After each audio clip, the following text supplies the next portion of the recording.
Chapter 601, Strange Patient. 601, Strange Patient. Late at night, amidst another round of cheers for a magic trick, Lumion downed the candied wine in his hand and exited the bar with a smirk.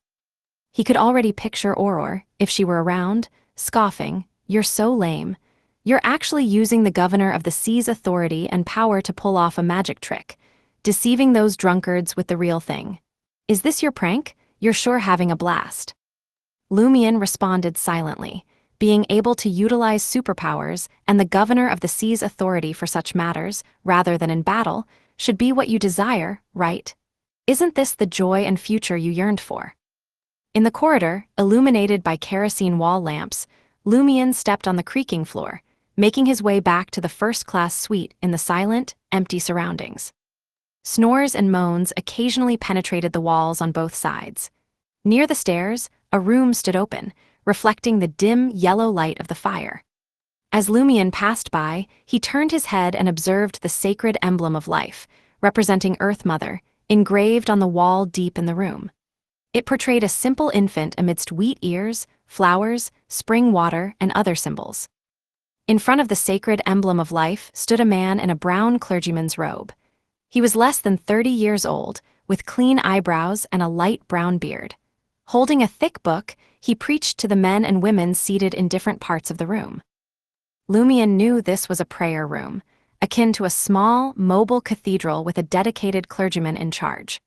Common in countries that believed in only one deity, be it on long-distance ships or steam locomotives, they considered the need for believers to quietly pray and listen to teachings. Lumion, who could already understand Highlander, memorized the words, "Life's precious embrace, the harvest's grace." Retracting his gaze, he entered the corridor, ascending the stairs step by step. Simultaneously, Lugano, having just finished attending to Ludwig's supper, heard a knock on the door. "Who is it?" Lugano was surprised and intrigued. This couldn't be his employer. He possessed the key and would simply open the door. Moreover, it was nearly 11 p.m. Who would visit at such an hour? Could it be that a woman overheard my boasting on the deck, believed me, and came to share a pleasant night? As Lugano started to indulge in fantasies, he heard a feeble male voice. "I'm here to see Dr. Lugano." Seeking a doctor, Lugano couldn't help but frown, but he still opened the door. Outside stood a man wrapped in a thick tweed coat, a stark contrast to Lugano's linen shirt and thin pants. Lugano scrutinized the visitor.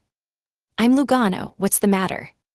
The man's face was pale, his eyes dark, revealing little vitality. Though young, in his early 20s, he exuded a lifeless aura. The man took a deep breath and weakly said, "You can call me Enio. I heard that you helped several people on the deck discover the true cause of their illness and quickly improved their condition. I want you to treat me. I have the money to pay for the consultation." Observing the fellow's sickly appearance, Lugano sighed and replied, "Come in, keep your voice down. As you know, I'm the private doctor of a prominent figure. He doesn't appreciate strangers disturbing him." Once Enio settled on the sofa, Lugano, out of habit, inquired about his condition to conceal his subsequent mystical diagnosis. "What's wrong with your body?" Enio paused for a moment before saying, "Since half a month ago, I've become sensitive to the cold and weak. No appetite, runny nose, repeated coughing, and my condition is worsening." Lugano nodded, raising his right hand and tapping his forehead, as if contemplating the significance of the patient's narrative. In reality, he seized the opportunity to activate his spirit vision, preparing to discern the other party's illness from the color, brightness, and thickness of his ether body. With a swift glance, Lugano nearly jumped out of his skin. "Is the patient sitting in front of me still alive?" In Lugano's eyes, the once white glow shrouding Enio's ether body, signifying overall balance, had turned a somber grayish-black. It was a dire indication of his severe illness, teetering on the edge of death. Yet it wasn't this revelation that left Lugano shocked and bewildered. What truly sent shivers down his spine was the orange glow, symbolizing the health of excretion, detoxification, and other vital organs, had dimmed into complete darkness. No vestige of brightness remained, signaling the complete cessation of their functions. Likewise, the yellow hue representing the digestive system, the green indicating the heart and regulatory system, and the blue denoting the throat and part of the nervous system had all dulled and lost their radiance. Eneo's remaining hues were red on his limbs and purple on the surface of his head. What does this diagnosis imply? This meant that Eneo was a person with a silent heart, a dormant stomach, and internal organs that had relinquished their functions. Yet, he could still think, move, and speak. Son of a bitch, where did this monstrosity come from? Lugano, facing such an unprecedented patient, inwardly cursed, his frame trembling slightly. He dreaded the moment when the other might unexpectedly utter, "Doctor, I'm cold. Let me borrow your skin. Doctor, I'm hungry. Let me borrow your stomach and intestines." Noticing Lugano's silence, Eneo anxiously inquired, "Doctor, what illness am I suffering from?" "Illness?" Lugano muttered to himself urgently, "Snap out of it. Your heart has ceased beating. The absence of flowing blood naturally brings about a chilling sensation. Those with non-agitating stomachs certainly won't have much of an appetite." As these thoughts raced through his mind, Lugano pondered for a moment and declared, "Your condition is grave. I require further analysis and observation to draw conclusions. Can you visit me tomorrow morning? Before that, I need to draw some of your blood for research." "No problem." Despite Eneo's lack of confidence in Lugano, he extended his right hand with the mindset that attempting something was better than nothing. Armed with the necessary tools, Lugano extracted some blood from Eneo's body using a needle, rubber hose, and a glass blood collection bottle. Despite their darkened hue, he noted a basic vitality still present. Subsequently, he listened to Eneo's heartbeat and detected faint, but existing, beats. Curious, Lugano seized the opportunity of the consultation and prescription to subtly cast a faint light upon his palm, providing Eneo with a simple treatment. Eneo's spirits lifted, and a semblance of strength returned. "Thank you, doctor. Your massage and medicine are effective. I appreciate it." Eneo left the suite with a cheerful expression. None of the previous doctors he had consulted had made the slightest improvement in his condition. This time, he intended to set sail to the south, take a steam locomotive to the Church of Earth Mother's headquarters for treatment. Baffled, Lugano observed as Eneo left. Soon after, his employer returned. He quickly recounted the encounter to Lumion, concluding with, "I've secured his blood. Can you find someone to divine the truth?" "Divination," Lumion chuckled as he received the blood-filled bottle and knocked on Ludwig's child's room. "Take a sip and see what knowledge you can glean." Lumion handed the bottle to Ludwig, ensuring no avenue of exploitation slipped by. Ludwig's expression remained stoic, as if sipping bedtime milk. He drank down the liquid in the bottle without flinching. Lugano was bewildered, his eyes reflecting surprise and confusion. After tasting the blood, Ludwig spoke at an adequate pace.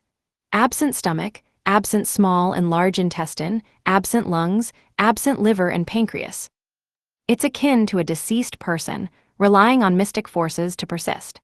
He won't last a week." Lugano was taken aback that Ludwig not only imbibed human blood, but also made somber judgments with a straight face. He was also shocked to learn that Eneo truly lacked those organs. Initially, he believed it was just a loss of corresponding function. According to Ludwig, wasn't Eneo essentially a dead man? What had he stumbled upon? "What should we do?" Lugano turned to Lumion. Lumion couldn't help but chuckle softly. "What can we do? Locate the captain, the ship's security supervisor, or the priest in the prayer room and report this matter. They'll handle it." Lugano nodded and tentatively asked, "But won't this expose me as a Beyonder?" "Tell them you're Louis Barry's servant," Lumion advised calmly. All right, Lugano was fine with being a servant. After a moment's thought, he asked in puzzlement, "Did you hear any strange sounds at night? I occasionally hear a baby crying." "Baby?" Lumion asked, shaking his head. "I didn't hear it." Lugano pondered aloud, "Is there a baby crying on this floor?" Then he looked at Lumion. "Shall I go find the captain now?" Lumion's eyes flickered as he smiled and said, "Tomorrow morning."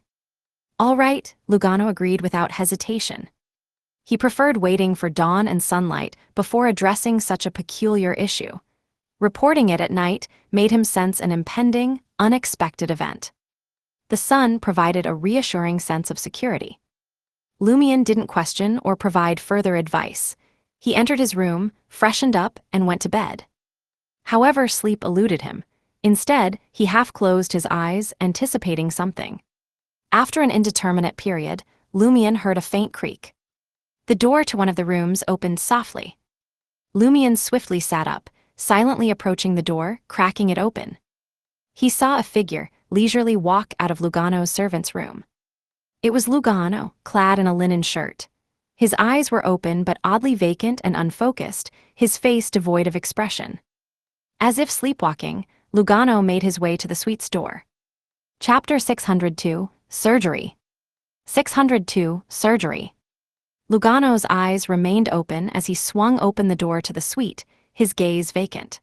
He stepped into the deserted corridor, where only the sound of crashing waves reverberated.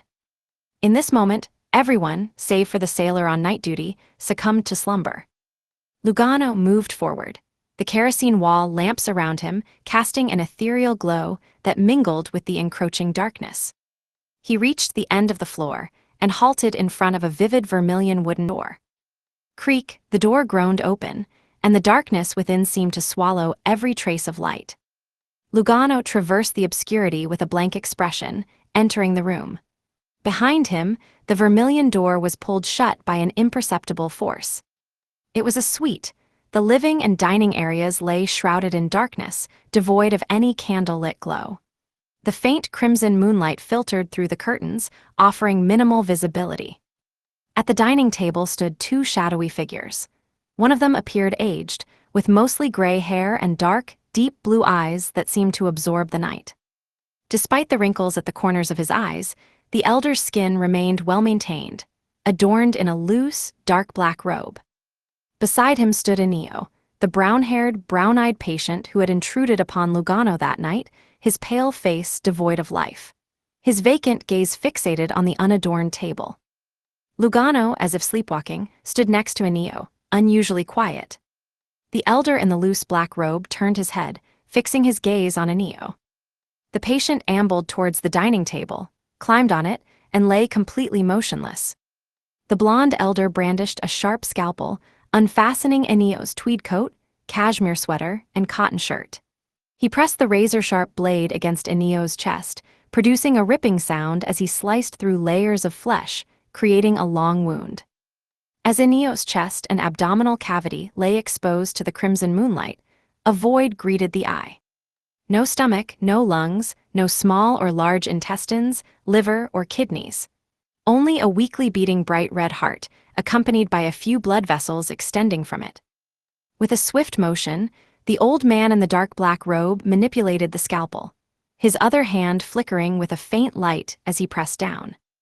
In a sequence too rapid for the eye to follow, he withdrew the still-beating heart in his left hand. Enio's chest and abdomen, now empty, displayed only a few non-bleeding blood vessels. The old man closed the incision with a tight squeeze, sealing it with a flickering light. Enio's stomach returned to its original state, devoid of any scars. Throughout this extraordinary procedure, the special patient's eyes remained open, as if untouched by the surgical ordeal.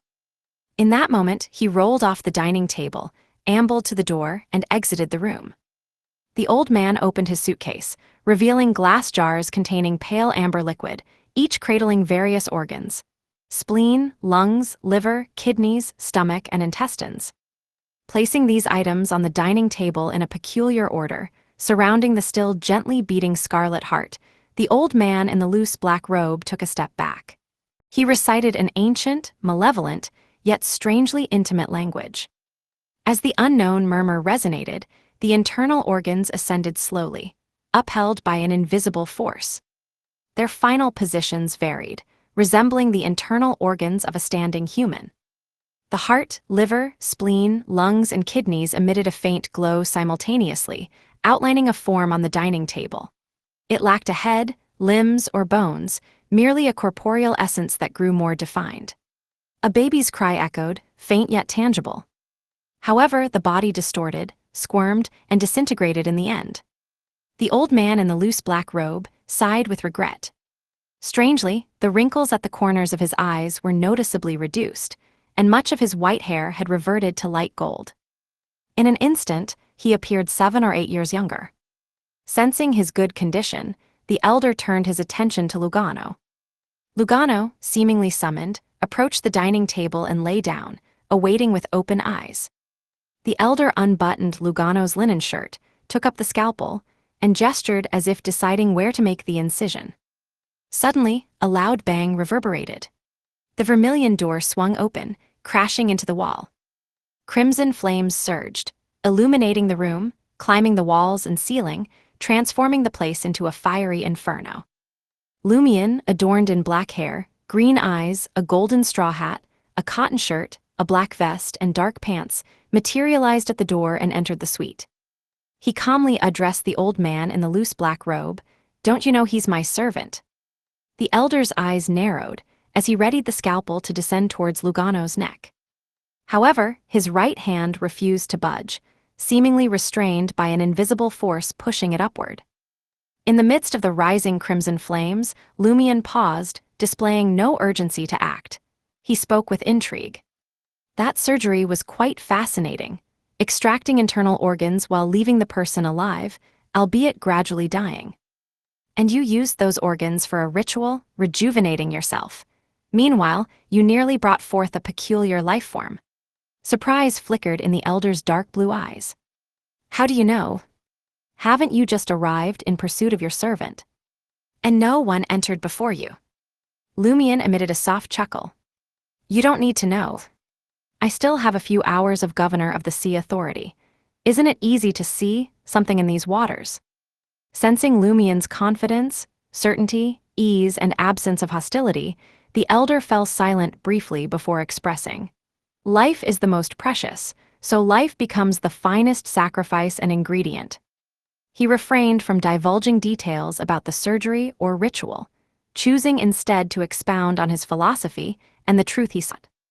Praising and blaspheming life simultaneously. Lumion arched his eyebrows, finding it vaguely reminiscent of Lady Moon, Madame Night, and the bestowed of the Great Mother. Carefully assessing the black-robed elder behind the dining table, Lumion, upon confirming his gender, temporarily set aside his sudden anxiety. Gazing down at the motionless Lugano on the dining table, Lumion casually inquired, "How did you control my servant?" The elder fixed Lumion with a penetrating gaze, as if probing the depths of his intentions. He pondered, weighing the decision to preach the truth or engage in a confrontation to eradicate the issue. After a brief silence, he spoke in a resonant voice. "He's a blessed of the Great Mother. He heard the cries of the Son of God." Great Mother, Lumion's scalp tingled at the term. Had it not been for the sea governor's authority, Lumion would have launched a full-scale attack without allowing the elder a moment to react or explain. Regardless, even if he eliminated the elder, spirit channeling remained a viable option. Moreover, the elder could be fed to Ludwig. Though taken aback by the elder's possible reference to Lugano as a blessed of Earth Mother, Lumion swiftly dismissed the apparent meaning. He was certain that Lugano was human and harbored no unusual bloodlines. Following Lugano's injury at Salo Motel, Jenna collected his splattered blood and conducted magic mirror divination according to Lumion's subsequent instructions. In an instant, Lumion deciphered the elder's true meaning. The Beyonders of the plantar pathway are all blessed of the Great Mother. Where does Earth Mother stand? Plantar is the main pathway of the Church of Earth Mother. Could it be the Great Mother reigns over multiple pathways, akin to the Celestial Worthy and Mr. Fool, Plantar and Sower? The names bear a striking connection. As Lumion's thoughts raced, his focus intensified on the existence of the Son of God. Cordu's empty infant cradle and the honorific title of Lady Moon nurturing a deity flooded his mind. Damn it, why is it that the Great Mother seems entwined with children, sons of God, and babies? Does that entity have a penchant for offspring? Lumion smirked superficially. It seems your Son of God hasn't truly been born. The old man in the loose black robe suddenly became fervent. He's already born in the spirit world, but he's yet to step into the real world. Don't you see? Just revealing his form made me a few years younger. If he were truly born, I'd instantly regain my youth. Who knows what malevolent creation you've unleashed? Lumion criticized and said, You plan to shape the Son of God's body with just this fragment of life. The elder was taken aback. This is a ritual bestowed by the Great Mother's revelation. It's undeniably effective. Lumion smiled. That Eneo is unmistakably an ordinary person. The ritual's effects won't bode well. If it were a Beyonder with a robust life force, the outcome might be entirely different. The elder instinctively concurred. Indeed. That's why I intended to examine your servant's internal organs. At this juncture, the elder halted, casting a wary glance at Lumion. With a beaming smile, Lumion proposed, Have you ever thought of sacrificing your own internal organs? If you don't offer yourself as a sacrifice, how can you showcase your devotion to the Great Mother and your reverence for the Son of God? Don't fret, the Son of God will revive you and bestow youth upon you. As he concluded his words, a dark green light condensed in Lumion's right hand. Chapter 603, Organs Again.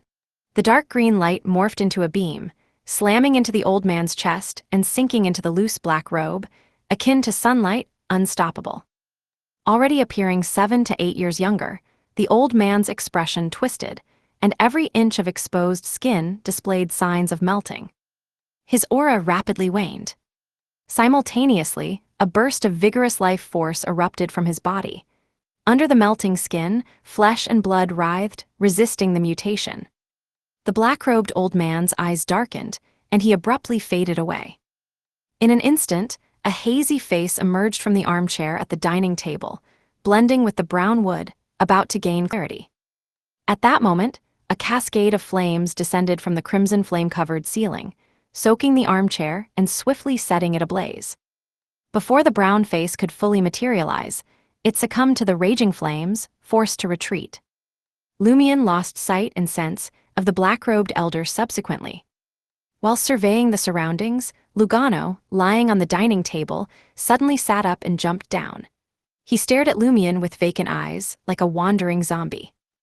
Lumion chuckled, raising his right hand and pointing at Lugano. With this gesture, specks of brilliance shimmered in his eyes, as if the cosmos had descended. Lugano found himself in an empty night sky, surrounded by twinkling stars. He stood rooted to the ground in a daze. Without any subsequent actions, he resembled a machine that had lost its energy and controller. Having settled his servant, Lumion surveyed his surroundings once more. Yet his eyes brimmed with flowing and burning crimson flames, and the black-robed elder's figure remained elusive.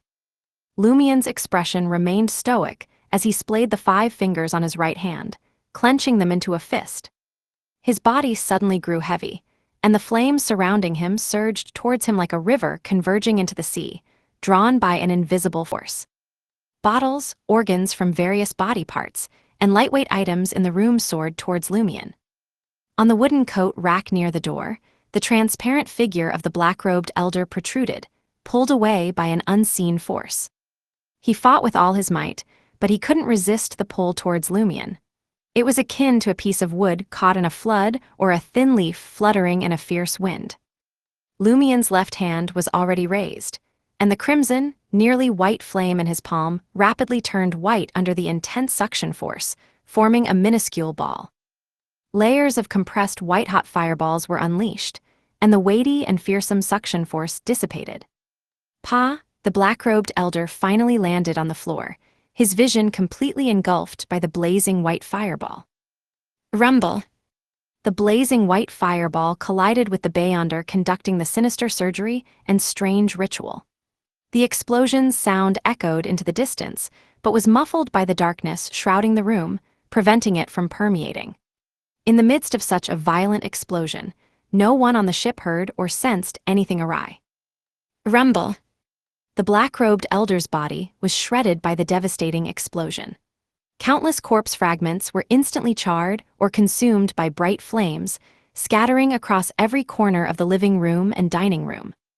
With spirit channeling at his disposal and Ludwig providing support, Lumion reveled in the authority of the governor of the sea and the nearly demigod-level power it bestowed. He cared not for what the enemy might transform into. Incredible, Is this what it's like to be a demigod?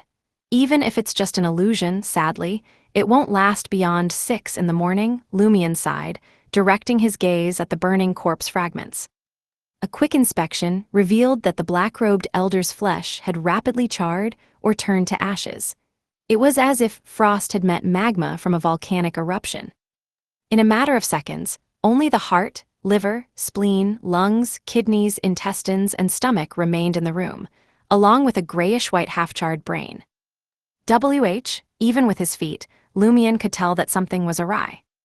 Except for the brain, the remnants of the enemy were all internal organs. The malevolent surgery he had just completed involved extracting someone's internal organs to let them live as if nothing happened. At the same time, the peculiar ritual he performed utilized the complete set of internal organs to attempt to reconstruct the so-called child of God's body. All internal organs, it was hard for Lumion not to draw a connection. Could it be that this fellow's internal organs were extracted before, and he survived by piecing together others' internal organs, becoming a Beyonder? What's this called? Human alchemy? If it's true, who took his internal organs? Lumion pondered silently. The stars in his eyes swiftly dissipated, and Lugano returned to the real world. From a distance of 4 to 5 meters, Lumion raised his right hand and smoothly swung it. Smack! Lugano felt the impact of an invisible force against his face. With a sudden jolt, his eyes gradually cleared of their blank stare. The first sight that greeted Lugano was the crimson flames falling around him, extinguishing before causing any havoc. Then he noticed charred body parts, scattered internal organs, glass jars filled with light-amber liquid, and organs soaked in them. Am I still dreaming? Is this a nightmare? Just as this thought crossed Lugano's mind, the image of his employer, Louis Barry, with black hair and green eyes, appeared before him. Son of a bitch, this dream took an unexpected turn. Lugano shuddered and involuntarily inquired, "What happened?" Lumion pondered for a moment and asked, "What dream did you just experience?" "What dream?" Lugano confirmed his wakefulness and recollected. "I dreamed of my childhood. My mother stood at the door, urging me to come home for dinner. She even sang a nursery rhyme from my hometown. She's been gone for almost 10 years. I miss her dearly. I kept walking towards the door, but I couldn't reach her." At that moment, Lugano realized that this wasn't their suite. He exclaimed in shock, "What happened?" With a smile, Lumion responded, "You slept until midnight and suddenly sleepwalked all the way here. An old man had plans to operate on you, remove your kidneys, and slowly turn you into a patient like Inio." The more Lugano listened, the more fear gripped him. Earlier, he had wondered how someone like Inio, who had lost most of his internal organs, could still be alive, albeit turning weak, only to realize that he was so close to turning into a similar figure. "Hiss," Lugano gasped and asked with trepidation, "Where's that old man?" "That's all that remains." Lumion gestured at the internal organs and the grayish-white, half-charred brain on the ground. Without giving Lugano a chance to sigh, Lumion instructed, "Bring Ludwig here." It was also almost time for his midnight snack. Lugano hastily left the suite, grateful for choosing to follow Lumion to the southern continent. Otherwise, he would be at the mercy of such situations elsewhere. Lugano believed this matter had nothing to do with Lumion. He had brought it upon himself. If it were Trier, he might have encountered a similar patient who had lost internal organs. Lumion watched him leave, raised his right hand, and stroked his chin. Simply hearing the infant's cries from the failed ritual can influence Beyonders of the plantar pathway to sleep and act in a sleepwalking state, receiving corresponding orders. Isn't this too exaggerated? It's an absolute suppression on the plantar pathway. I could understand a similar phenomenon if that ritual had succeeded and the child of God was truly born. Yet, it's already this powerful despite being a failed product. Even with the limitation of its range, it's still terrifying. Is there a key reason I don't know? Moreover, can only Beyonders of the plantar or sower pathways hear the child of God's cries? Can the apothecary pathway, which can interchange with the plantar pathway, also hear it? Amidst Lumion's thoughts, Lugano led Ludwig into the suite. Faced with this gruesome scene, Ludwig pressed his hand to his mouth and yawned. Where's the food? Lumion didn't make any immediate requests. Instead, he turned to Lugano. Guard the door. With the prior experience of the blood-drinking incident, Lugano could vaguely guess what was about to happen. He didn't dare face it directly. Upon hearing Lumion's instructions, he heaved a sigh of relief and jogged to the corridor, closing the vermilion door behind him. Only then did Lumion gesture towards the scattered internal organs on the ground. Do you need me to roast it for you? Ludwig shot a quick glance at Lumion. Don't you find it irksome? These are all human organs. Lumion emitted a soft chuckle. In my eyes, this is already on par with a monster's insides. He then wore a self-deprecating expression. Moreover, isn't directly consuming Beyonder characteristics to advance a Beyonder equivalent to eating someone. Ludwig remained silent, taking a few steps to the side. He squatted down, picked up the old man's heart, stuffed it into his mouth, and began to chew. Crimson blood slowly trickled from the corner of his mouth. Lumion pulled up a chair and sat down, patiently waiting for Ludwig to finish his meal and digest. After 7 to 8 minutes, Ludwig retrieved a white handkerchief from his coat pocket and wiped his mouth. These internal organs belong to different people. Some are Beyonders, some are ordinary folks, some old, some teenagers. There are traces of human refinement. The aura of life is rather mixed and impure. They will be controlled and influenced by the refiner. Having been refined, the person doesn't know that he's been through this. He has complete memories of the past. This is something that can't be achieved by refining an ordinary body. He followed Enio on board, hoping to extract the remaining organs and complete the ritual before Enio reached his destination. Ludwig recounted the knowledge and memories he had absorbed in a straightforward tone. Chapter 604, School of God's Descent. Under the glow of the crimson moon, Ludwig, clad in a two-piece pajama set and a small coat, recounted the memories and knowledge he had absorbed from the black-robed elder's half-charred brain and internal organs. He did so methodically, like an emotionless time-reporting machine. Only the brain belongs to him. His name is Prinpino. Due to his advanced age and weakened body, he delved into mysticism. Unwittingly, he drew the attention of the Great Mother and acquired a wealth of secret knowledge, evolving into a Beyonder. Upon hearing this, Lumion muttered with a mix of mockery and fear. Despite gaining the Great Mother's attention, did he not turn pregnant? Are you truly a follower of the Great Mother? Ludwig continued, I'm uncertain when Prinpino started losing his internal organs. I failed to absorb the pertinent knowledge and memories. Similarly, the time he became a human refinement product remains unknown. His philosophy is, humanity, once the favored and proudest children of the Great Mother, fell into folly, aging, and weakness due to their detachment from her.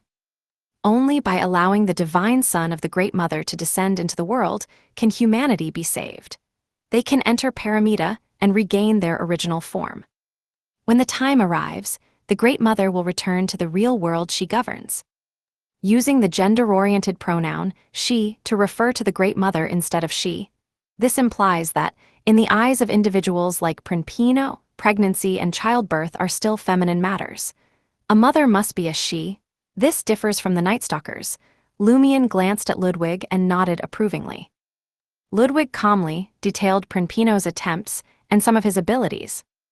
The birth of the child of God requires a specific body composed of various people's internal organs. This isn't the entire descent ritual. It lacks a crucial component. Prinpino possesses potent self-healing abilities. As a product of human refinement, he's immune to the influence of many Beyonder powers.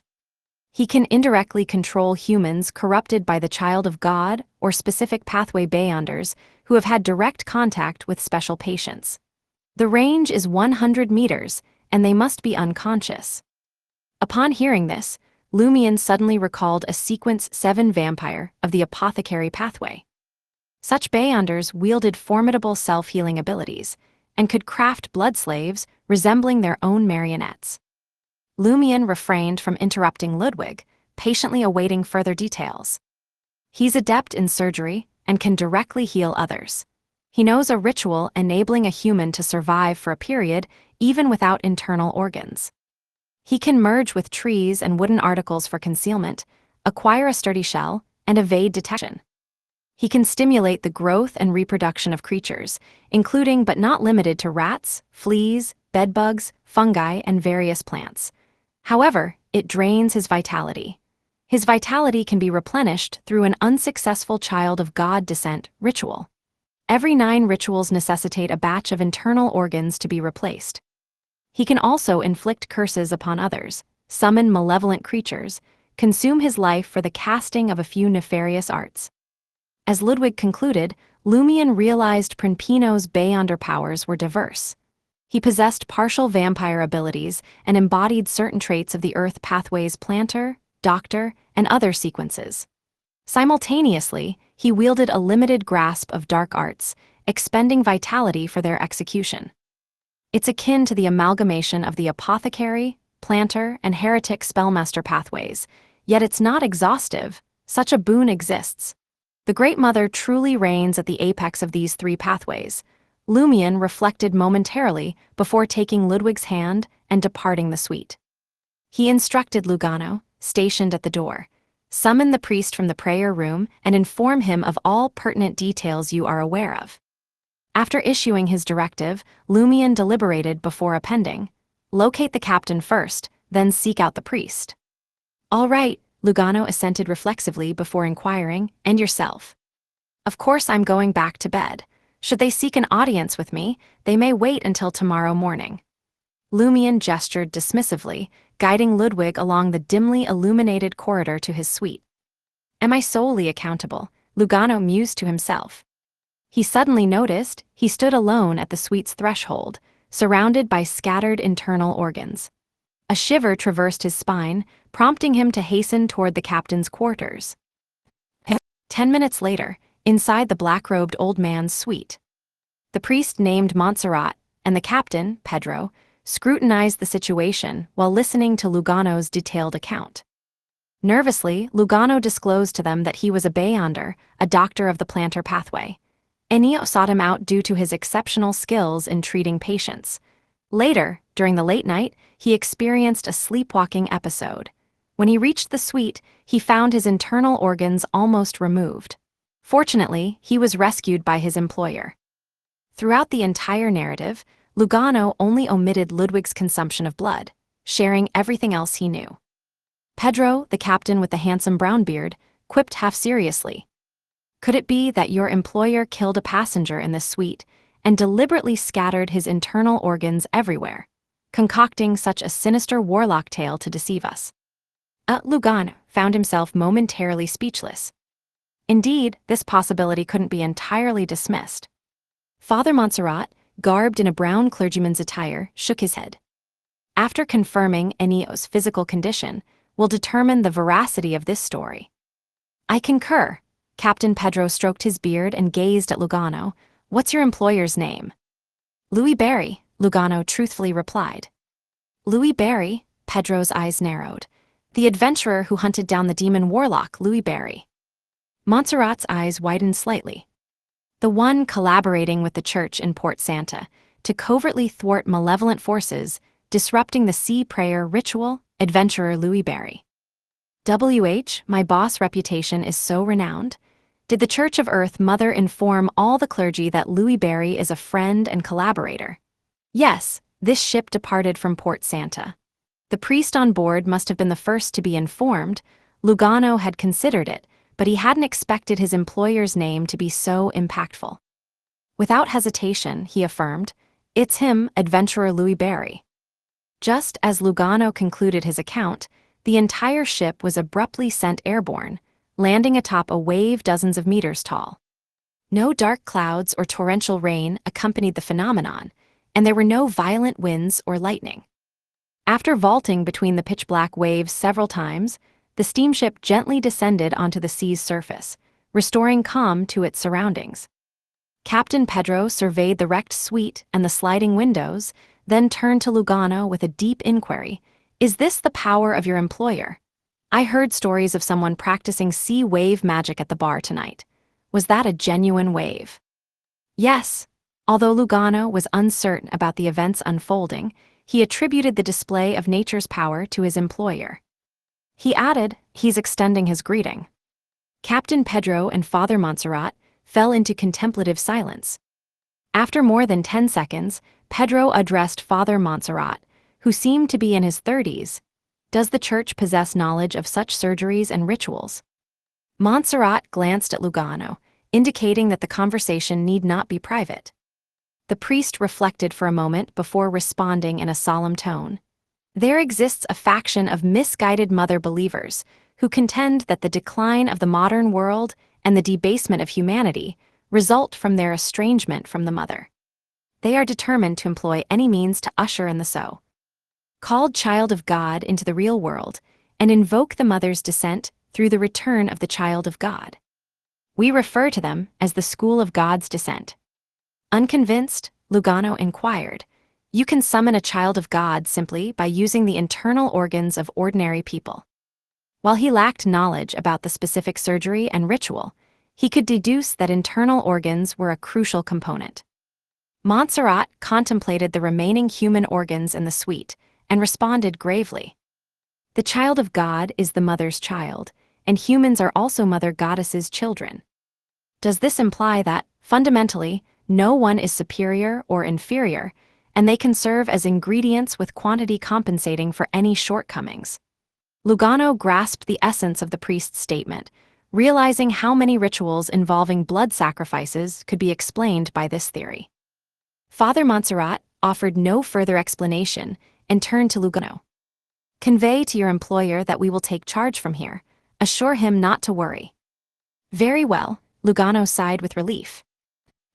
The next morning, Lumion woke up promptly and realized he no longer possessed the power of the sea, preventing him from tapping into the governor of the sea's authority. He took a regretful sip of his light beer and commenced writing to Madam Magician, detailing the issues with the School of God's Descent and the purported birth of the child of God in the spirit world.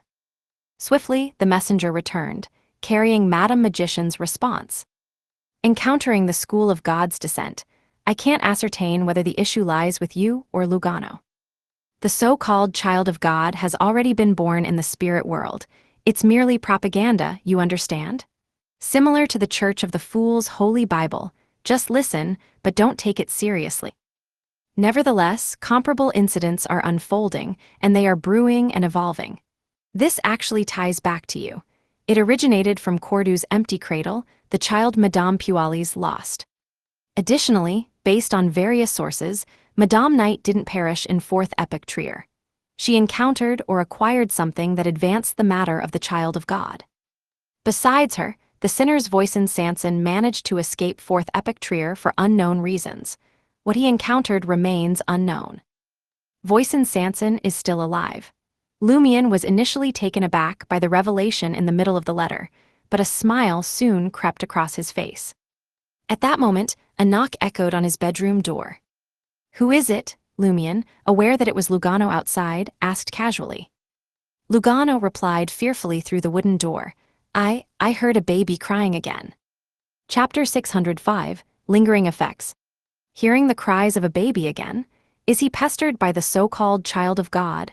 Lumion held Madame Magician's reply, unfinished, and adjusted his sitting posture with amusement. He gazed at the door and said, "Come in." Lugano turned the handle and cautiously pushed open the door, uncomfortably stopping in front of Lumion.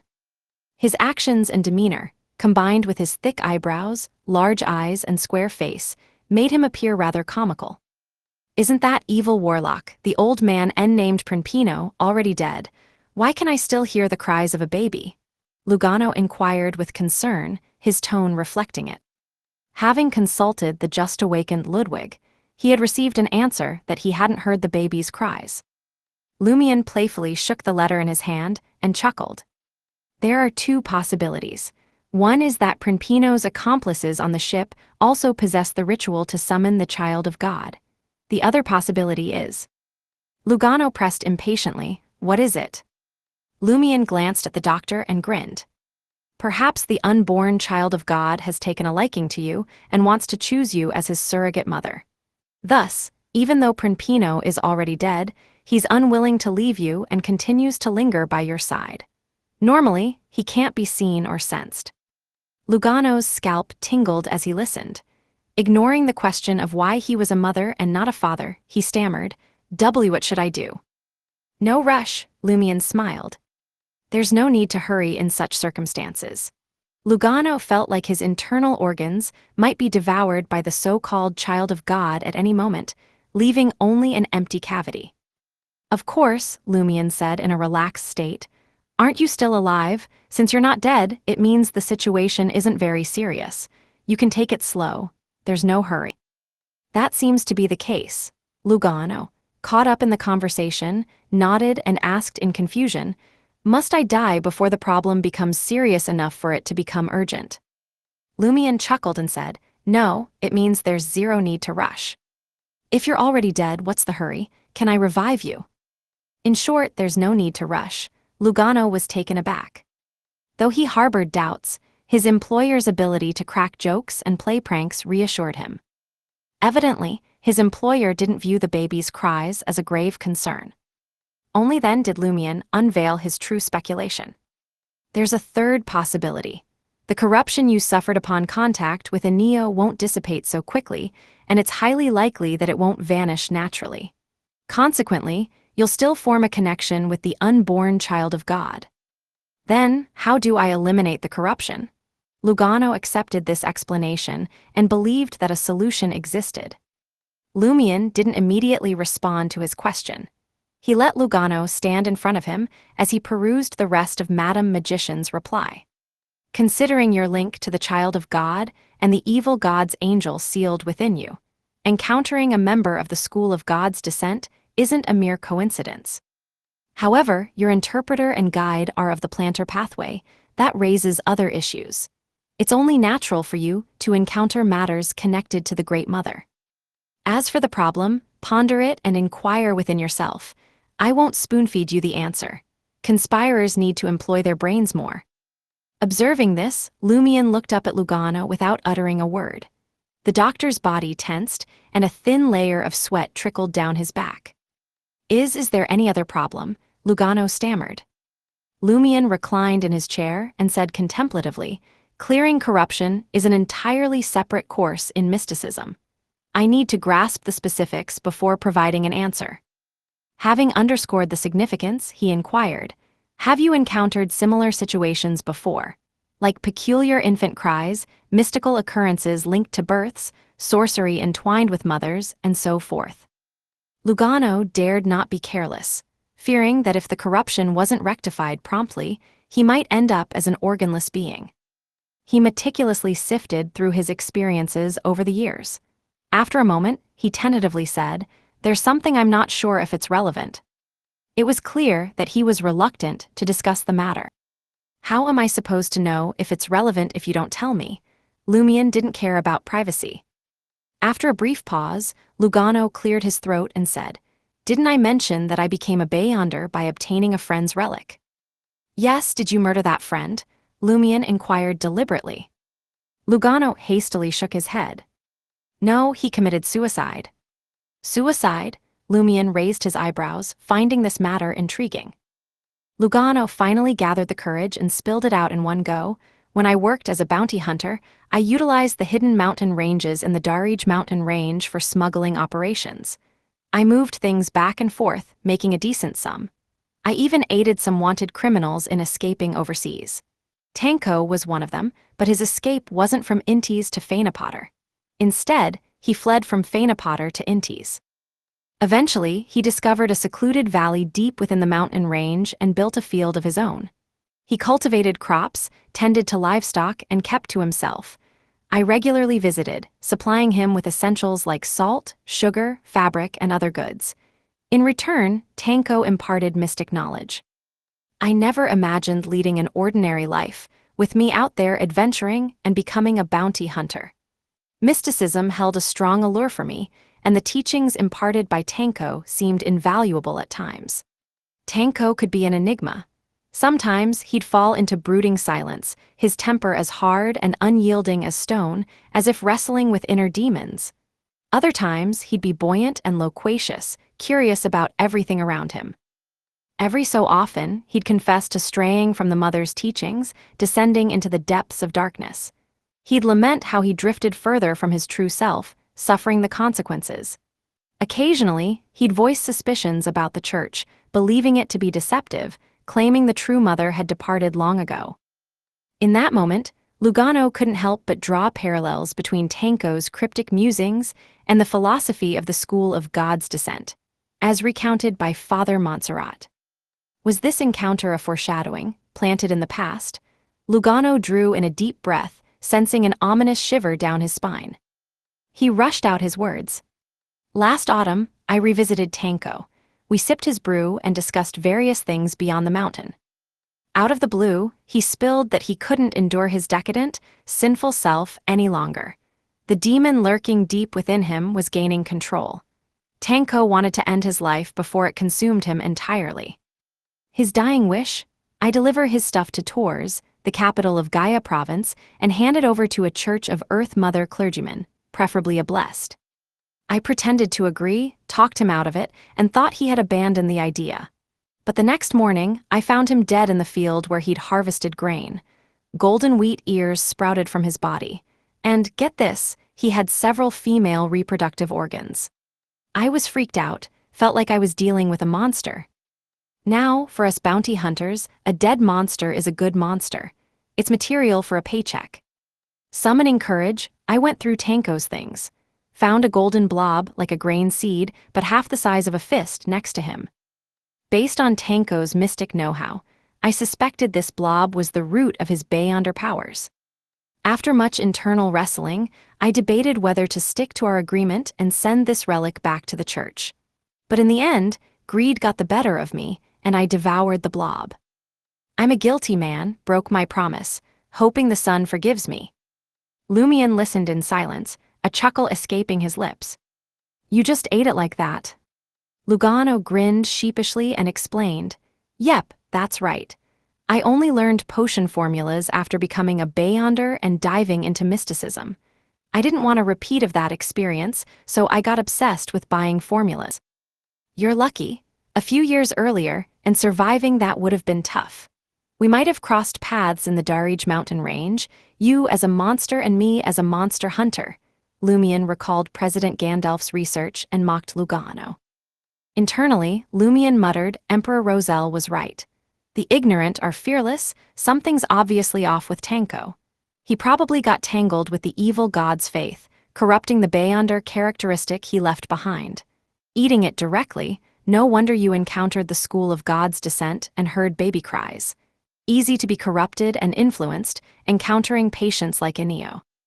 Uneasy, Lugano asked, was the planter ingredient I consumed the root of the problem? He had ingested it a year prior and even advanced.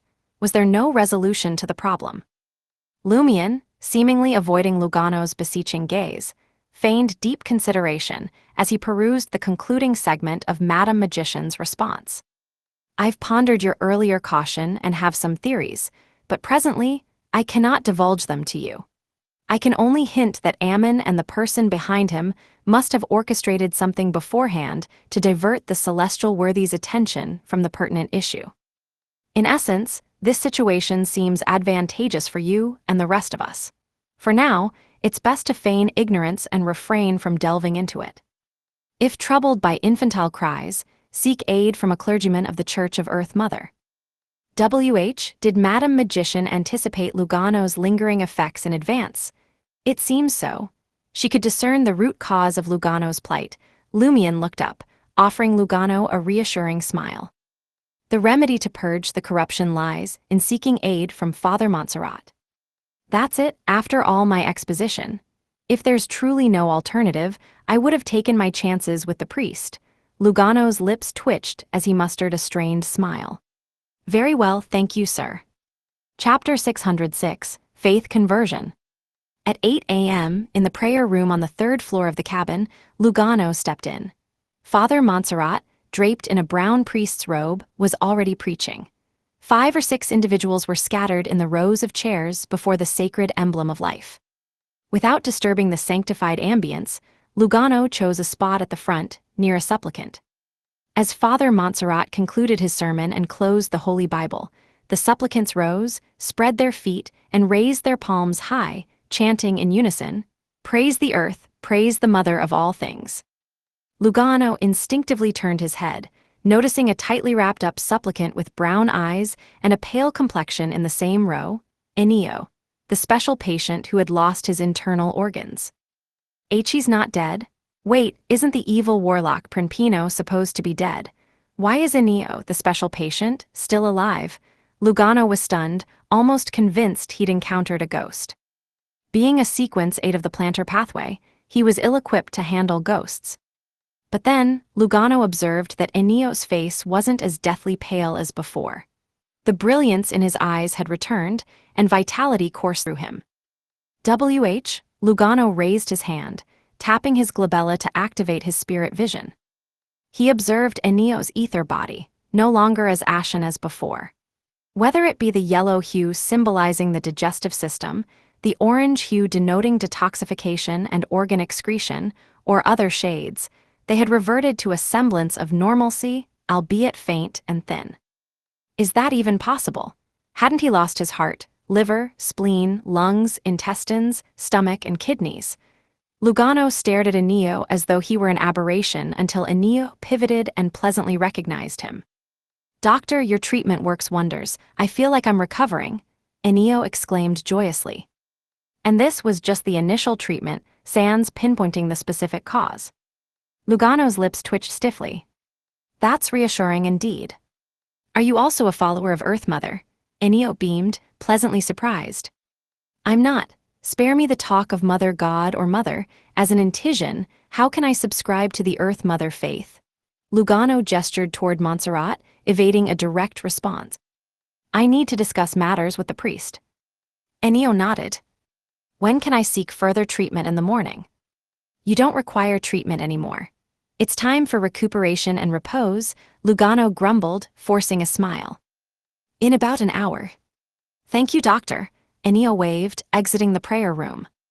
When only Lugano and Father Montserrat remained, Lugano hushed his voice, gesturing toward the door. How was he healed?" Father Montserrat, still relatively youthful with sincere eyes, smiled and responded. "Thanks to Earth Mother, his fortune was favorable. As a doctor yourself, you must be aware that internal organs can be transplanted as long as they maintain a certain level of vitality. For the ritual to succeed, Prinpino utilized his Beyonder powers to sustain the vitality of those internal organs. Moreover, the set he employed was extracted from Enio, eliminating the need to consider transplant rejection effects. Furthermore, Enio remained alive, relying on mystical power to uphold a certain level of vitality. This was a crucial factor. "Did you perform surgery on him last night and transplant all his internal organs back?" Lugano was enlightened. Father Montserrat nodded. "For regular surgeons, this is an operation with nearly 0 chances of success. Even if successful, keeping the patient alive long enough to navigate the most perilous stage is challenging. However, for us, it falls within our capabilities. Indeed, compared to ordinary surgeons, Beyonder doctors like us wield mystical powers akin to miracle workers," Lugano sighed, dismissing further concern about Enio. Turning to Montserrat, he inquired with worry, "Father, I heard a baby crying again. Has that so-called child of God set his sights on me?" Father Montserrat reassured him, "Fear not. It's an inevitable repercussion of the corresponding corruption. It will gradually dissipate over time. If you're concerned about any unforeseen events or accidents on your path, I can help you eliminate them now." "Is that so? You're merely a Sequence 8 doctor. Do you possess the capability to rid me of the remaining corruption? Set up an altar and seek Earth Mother's aid." Lugano remained skeptical. "Thank you, Father." Montserrat gestured toward Lugano's previous spot. "Follow the believer's example. Close your eyes, listen to my preaching, and simultaneously pray to Earth Mother.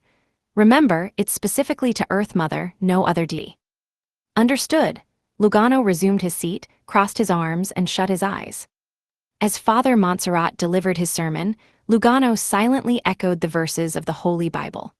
Gradually, his thoughts blurred, and amidst the discourse, Lugano discerned a mother's gentle murmur and felt the comforting warmth of her embrace. His tense heart eased, reminiscent of seeking solace in his mother's arms after childhood bullying. It was a blend of dependency, reliance, and a sanctuary for the mind. Unbeknownst to him, tears trickled down Lugano's cheeks, as if purifying his body and soul. Slowly, his emotions settled, dispelling the fear and unease. "Done," Father Montserrat's voice seemed to waft from the distance, reaching Lugano's ears. Opening his eyes, Lugano raised his right hand, wiping away the tears. Standing up, he lifted his hands. "Praise the earth, praise the mother of all things." It was an almost reflexive response. In that moment, sunlight streamed through the window, casting a faint golden glow upon the prayer room, as if heralding forthcoming abundance. Father Montserrat nodded in satisfaction. "Earth Mother has purged the corruption from your body. Tonight, pay attention and see if you still hear the baby's cries." "All right, Father," Lugano replied, his body and mind now at ease. The next morning, he awoke with a sense of happiness. Throughout the night, he experienced no dreams of a beckoning mother, nor did he hear the cries of the so-called child of God. Filled with joy, Lugano, after serving Ludwig breakfast, hurried to the prayer room to share the uplifting news with Father Montserrat. Father Montserrat gazed at him for a moment and asked with a smile, "Are you interested in embracing Mother Earth?" "Me?" Lugano hesitated before inquiring, "Are you willing to accept the conversion of a heretic?" Father Montserrat smiled and replied, "In the Mother's eyes, there are no heretics. There are only children who are or are not willing to return home." Lugano's heart wavered, reflecting on his past actions of merely going through the motions in cathedrals. Praying, listening to preaching, and attending Mass, he hadn't truly believed in any deity, and the Church hadn't provided substantial assistance. Moreover, if I truly become a believer in Earth Mother, I might gain access to subsequent potion formulas and Beyonder ingredients from the Church or the Three Orders. Even if not, I'll surely receive corresponding mysticism guidance. Lugano hesitated, finding various excuses to convince himself. Father Montserrat patiently waited, not pressuring him. He simply smiled, anticipating Lugano's decision. Eventually, Lugano raised his hands. "Praise the earth, praise the mother of all things." He responded to Father Montserrat's proselytization in this manner. Father Montserrat's smile broadened as he extended his arms. "Welcome home." Those words oddly warmed Lugano's heart. It felt as though, after years of wandering and adventuring, he had finally returned home. Fatigue lifted, and a sense of grounding enveloped him. "Praise Mother Earth," Lugano crossed his arms over his chest. Father Montserrat nodded and commenced his true preaching. "You believe in the source of life, the mother of all things, the propagation of the fertile land, the symbol of the crimson moon and reproduction, as well as the destination and the starting point of everything." Lugano listened attentively, committing the information to memory. Though not devout yet, this might become his future sanctuary. He recognized the importance of presenting his good side at all times. Upon returning to the first-class suite, Lugano glanced nervously at Lumion, who was engrossed in studying the southern continent's Deutanese, and stammered, I've changed my faith to Earth Mother. As a fellow Intision, would he despise and scorn me?" Lumion looked up and chuckled. "Then make sure to radiate maternal brilliance. Ludwig is counting on you for some fresh fish." "He doesn't mind at all," Lugano mumbled, not willing to let Ludwig go hungry. He embarked on a busy day. Late at night, after tending to Ludwig until bedtime, Lugano pondered briefly and decided to visit the prayer room. If the door was still ajar, he intended to offer a prayer before retiring for the night. He had to make a good impression right from the beginning. Lugano treaded the dimly lit stairs, approaching the prayer room with cautious steps on the creaking floor. His footfalls grew hushed, wary of disturbing those engaged in prayer and potentially interrupting Father Montserrat's embodiment of Mother Earth's teachings through reproductive activities with a female believer. Reaching the door quietly, Lugano extended his right hand, gently pushing it open. The wooden door eased ajar, revealing a small gap without a sound. "It's not shut tight, Is he truly in the midst of reproduction? Lugano cautiously peered into the opening.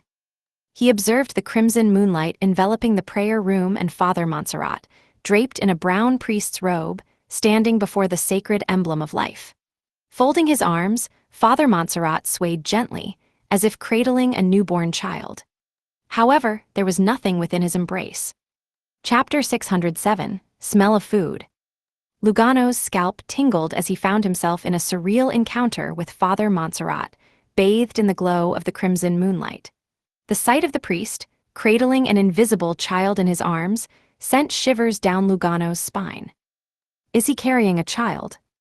An invisible child? The so-called child of God? Frightened by the association, Lugano tried to quickly shut the door before the owner noticed, as if he had wandered into the wrong room. He slipped away without making a sound. Suddenly, Father Montserrat's voice echoed in the air. Are you here for prayer? Lugano's eyes tightened, and like a startled wild cat, he swiftly turned and sprinted towards the staircase. All he could think about at that moment was his formidable employer. However, what met his eyes was utter darkness, no staircase with a wooden floor in sight. In the shadows, clusters of pitch-black weeds with plump wheat swayed in eerie silence. Lugano's body tensed, uncertain about the unknown that awaited him in this abyss of darkness.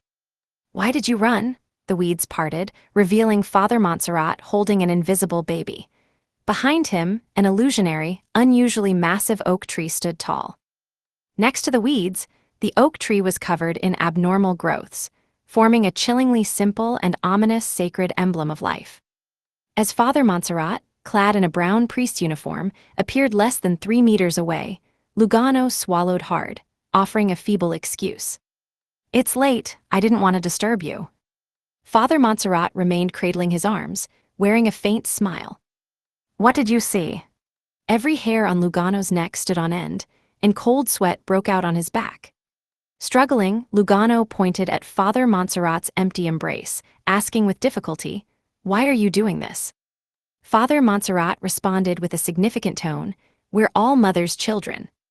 Lugano didn't dare to delve further, and nodded repeatedly. Yes, yes, yes, we're all mother's children. Father Montserrat didn't allow him to navigate through with platitudes. He deliberately added, "The child of the Great Mother." Great Mother? Although Lugano had anticipated this answer, his heart almost skipped a beat, and his mind went blank upon hearing it. Seeing that Father Montserrat had made it explicit, Lugano had no choice but to inquire. Aren't you a follower of Earth Mother?" Father Montserrat felt no remorse about betraying the Church of Earth Mother. He maintained a warm smile and explained, "Earth Mother is a facet of the Great Mother, a projection. In this role, she watches over the lands of betrayal and the children who have strayed from the mother's embrace." Gulp. Lugano instinctively swallowed, uncertain about how to counter Father Montserrat.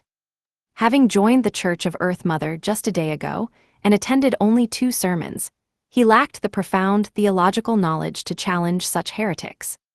He could, of course, outright deny it. After all, Montserrat's explanation sounded ominous. If the priest's words were true, with the Earth Mother Church's resources and factions, the so-called child of God should have already been born in the real world, and the Great Mother would have returned.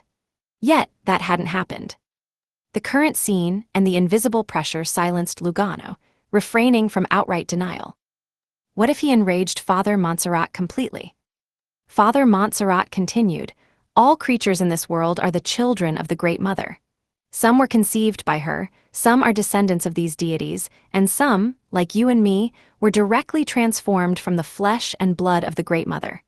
We share the strongest connection with her." Internally, Lugano couldn't help but retort, "I was born by my mother, not transformed from the flesh and blood of the Great Mother." However, his smile remained, more grimacing than joyous. "Don't you find the Great Mother's believers sinister and terrifying?" Father Montserrat smiled and reassured, "There's no need to fear the return of the Great Mother. How can a mother hate her child? You might not know, but there are many worlds beyond ours. The creatures in those places flourish under the watch of the Great Mother, constantly reproducing and growing. I've never heard of any species being eradicated. Instead, their numbers are increasing." Moreover, it's the Great Mother who granted us life. It's her prerogative to reclaim the life she bestowed upon us. We should cooperate willingly. Cooperate, my rear end, you son of a sow? Lugano wasn't bewitched. Suddenly, he drew his concealed revolver and fired 2 shots at Father Montserrat. Without confirming the effectiveness of the shots, he swiftly turned and sprinted toward the dark expanse filled with black weeds. Though the destination within the dark depths was unknown, perhaps harboring great peril, staying here seemed even more hazardous. Waya! Abruptly, Lugano heard an almost ethereal cry of an infant. It was exactly the same as the sounds he had heard several times before. Lugano's expression froze, and his pace slowed as he ran. His eyes gradually filled with emptiness, and he turned around. Step by step, he approached Father Montserrat, who was cradling an invisible baby and the illusory, colossal oak tree. That's our mother.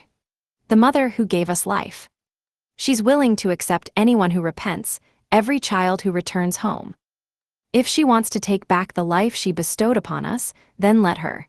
She has the prerogative to reclaim what she gave. Listening to Father Montserrat's abnormally ethereal, yet seemingly close voice, Lugano gradually developed a strong and heartfelt acceptance. Yes, that's my mother. Why would she harm me? She can take back what she had given. Lugano walked faster and faster until he stood beside Father Montserrat. Instantly, he felt warmth and relief. It was the scent of a mother's embrace. Gradually, he experienced an indescribable moist sensation, as if a kitten were being licked by a female cat. How comforting, Lugano half closed his eyes. At that moment, he heard his mother's favorite nursery rhyme. From behind him. Why is Mom behind me? Shouldn't she be in front? Lugano wondered vaguely. Then he heard his mother shouting behind him, "Don't go over. Don't move forward. Danger. Don't go over, don't move forward, danger." Lugano shuddered, his vacant eyes regaining a certain vigor. He saw where he was, the illusory colossal oak tree and moist, warm, squirming flesh petals sprouting from it. Half of his body was already enveloped in the flesh petals, slowly pulling inward. This was the motherly embrace he had just experienced. Lugano's pupils dilated, and a chill ran down his spine, causing his hair to stand on end. He exerted strength against the viscous, liquid-covered flesh with both hands, swiftly pulling away. Father Montserrat, cradling an invisible baby, appeared beside Lugano, wearing a warm smile.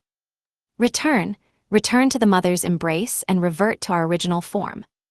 Despair gripped Lugano. He wanted to confront the priest, but sadly, having consumed 2 potions, Planter and Doctor, he realized that apart from enhanced strength and proficiency with farming tools and a scalpel, he lacked Beyonder powers directly applicable in combat. These powers included predicting the weather, identifying and nurturing seeds, treating ailments, healing wounds, stitching up souls, bestowing life, or possessing outstanding surgical abilities. In the past, Lugano had relied on the combat techniques and marksmanship learned as a bounty hunter to match a planter's strength and firearms. Nevertheless, not resisting at a moment like this meant certain death.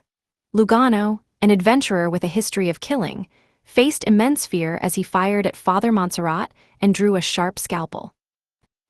In Lumien's first-class cabin suite, Lumion, still engrossed in the Dutanese textbook under the kerosene wall lamp, heard a knock on the door. Perplexed, he stood up, opened the door, and found Ludwig. Ludwig, clad in grayish-white checkered pajamas, top and pants, spoke gravely.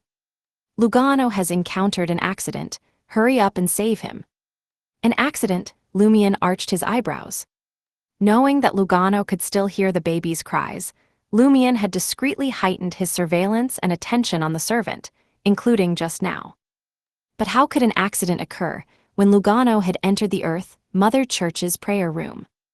Ludwig continued, "I couldn't sense his scent after he entered the prayer room."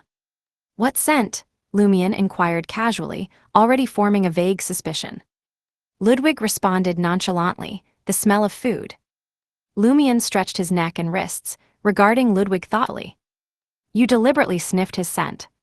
Ludwig's chubby cheeks displayed an expression that said, "What's so odd about that? If he perishes and you're busy elsewhere, who will assist me in gathering food?" That's a valid point, Lumion grinned. In the darkness, enveloped by black weeds, Lugano's scalpel sliced through the air as he attempted to strike Father Montserrat. Waya! The baby's cries echoed once more, leaving Lugano in a momentary daze, teetering on the edge of losing control. With the invisible baby cradled in his arms, Montserrat manifested on the colossal illusory oak tree and smiled down at Lugano. Don't resist. We originated from the mother, and we shall return to her. Just as the priest, with clear eyes and a warm smile, finished speaking, a knock on the door reverberated in the seemingly endless darkness, echoing among the weeds with abundant wheat. Upon hearing the polite knock on the door, Lugano had an inexplicable thought. How polite to knock at the door in such a situation. Chapter 608, The Way to Find Prey. The rhythmic thumping echoed only 3 times before escalating into a resounding bang. As the sturdy wooden door flung open, the corridor bathed in the glow of kerosene wall lamps revealed a darkness entwined with overgrown weeds. Crimson flames surged forth, casting an eerie illumination. In Lugano's gaze, the illusion of the oak tree abruptly dissipated, along with Father Montserrat, cradling an unseen infant in his arms. Amidst the fiery chaos, the weeds withered and the shadows dispersed. Lugano found himself returned to the humble prayer room, now aglow with the crimson moonlight. Lumion, sporting a golden straw hat, emerged at the entrance. His eyes scanned every nook, yet Father Montserrat remained elusive. Powers akin to the Paramita world merged with other traits, albeit incapable of creating a sufficiently independent world, separate from reality. It resembles Demon Warlock Berman gaining unique abilities through a forceful transition of pathways. Where is he hiding now? Drawing from Ludwig's knowledge from his food, Beyonders of the School of God's Descent can conceal themselves in woodwork. Although I can't confirm Father Montserrat's corrupted affiliation with the school, the influence of the Great Mother is evident. Lumion swiftly assessed the unfolding scenario. The lack of resistance from Father Montserrat, who refrained from fleeing or hiding, didn't surprise Lumion. Performing the wave magic in the ship's bar had been a casual display, not wanting to waste the temporary governor of the sea authority.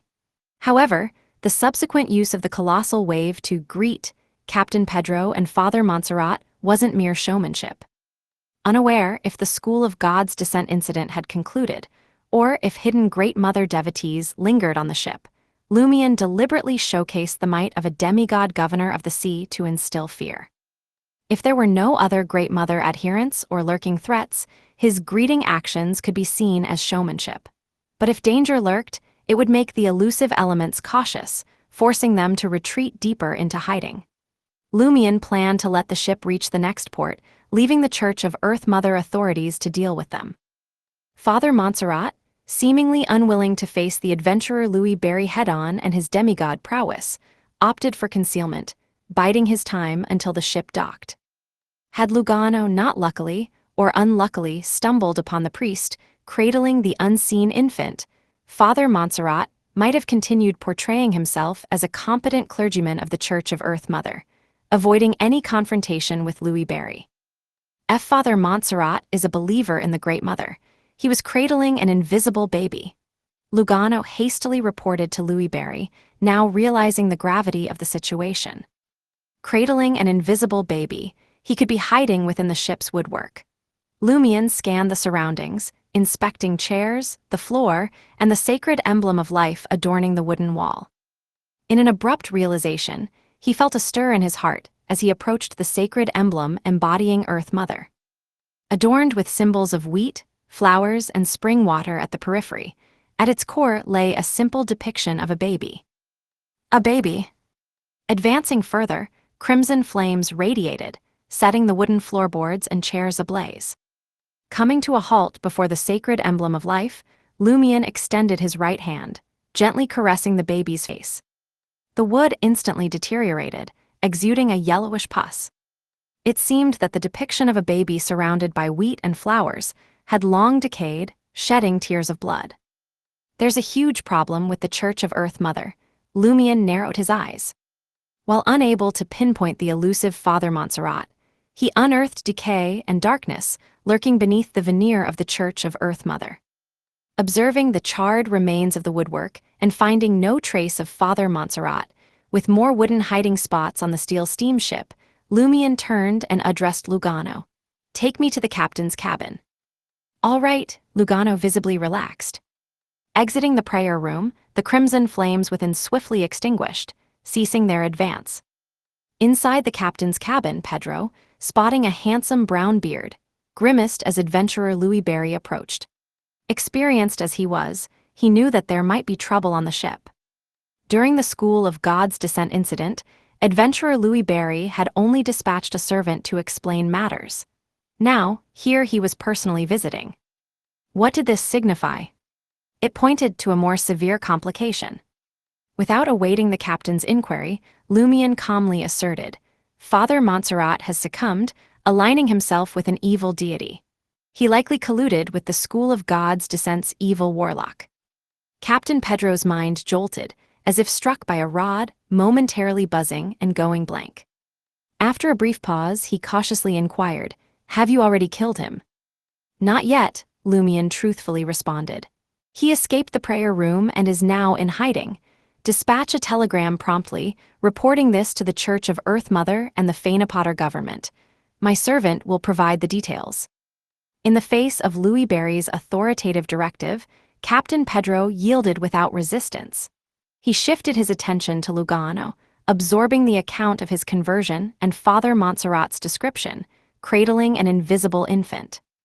Upon hearing the revelation, Pedro wore a bitter expression and admitted, "I did sense something amiss with Father Montserrat, but I never anticipated it to be this grave."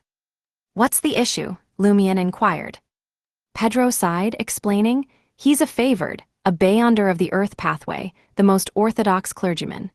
Typically, he needs a blessed's help to conduct Mass, preach to believers, and guide others into the church. However, he's the only favored on the ship without a blessed. I initially thought the shortage of staff in Port Santa was due to the sea prayer ritual, so I didn't pay much heed. But now, with Father Montserrat's fall, only with the assistance of a blessed can one conduct Mass and preach to believers. There's no blessed following him." Lumion had previously learned that favored of the Church of Earth Mother needs at least one second-in-command blessed for their decisions to be considered valid. Otherwise, it risks being perceived as an influence of an evil god or a demon, an evil god. That Great Mother? W.H. Combined with recent events and his prior knowledge, Lumion suddenly grasped why the Church of Earth Mother maintained two distinct systems. Blessed and favored, rather than merging them. Madam Magician of the Apprentice Pathway had mentioned occasional influence from the celestial worthy, unsure if it was a revelation from Mr. Fool.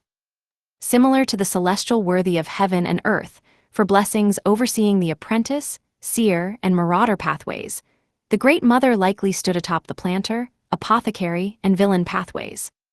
As a result, favored beyonders of the planter and apothecary pathways would also be under the influence of the Great Mother. The origin of the revelation, whether from Earth Mother or the Great Mother, remained unclear. Confirmation required the input of blessed from pathways outside these two. Simultaneously, blessed monitored the status of the favored. That explains it. Indeed, there's a profound and serious reason behind this seemingly absurd, wasteful, and unreasonable system design, Lumion concluded. Without further words, he instructed Captain Pedro, "Send the telegram." After the captain relayed Father Montserrat's situation to the Fainapotter government and the Church of Earth Mother, Lumion contemplated how to locate Father Montserrat. Considering the vast sea surrounding them, unless Father Montserrat possessed teleportation or exceptional underwater travel abilities, he could only be hiding somewhere on the ship. Lumion dismissed the idea of involving his major arcana card holder for such a trivial issue, and resolved to devise a solution himself. Could I use the ship's megaphone to insult the Great Mother, provoking Father Montserrat to reveal himself? The challenge lies in the inability to lock onto a target, potentially yielding less than optimal results. Burning all the ship's woodwork seems like a last resort due to the presence of valuable goods in wooden crates. Borrowing a bottle of prophetic concoction from Franca, It requires a fresh corpse. Additionally, if Franca is involved, I could get her to directly employ magic mirror divination, playing the symphony of hatred bone flute and informing passengers to cover their ears prior to that. But it only reduces damage without averting the effects. Right? Ask Ludwig if he recalls Father Montserrat Small. Also, yes, I can give it a try. Lumion quickly came up with several solutions and decided to systematically test each one, reserving seeking help as a final option. He bid farewell to the captain and, under the cover of night, led Lugano back to the first-class cabin suite. Do you recall Father Montserrat's scent? Lumion inquired of Ludwig.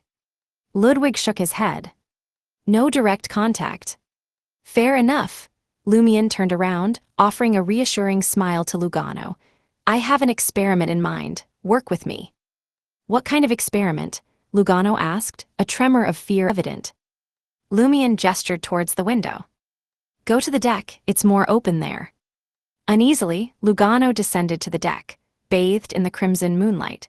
His employer pulled out a full-body silver armor from his traveler's bag, revealing an inscrutable smile.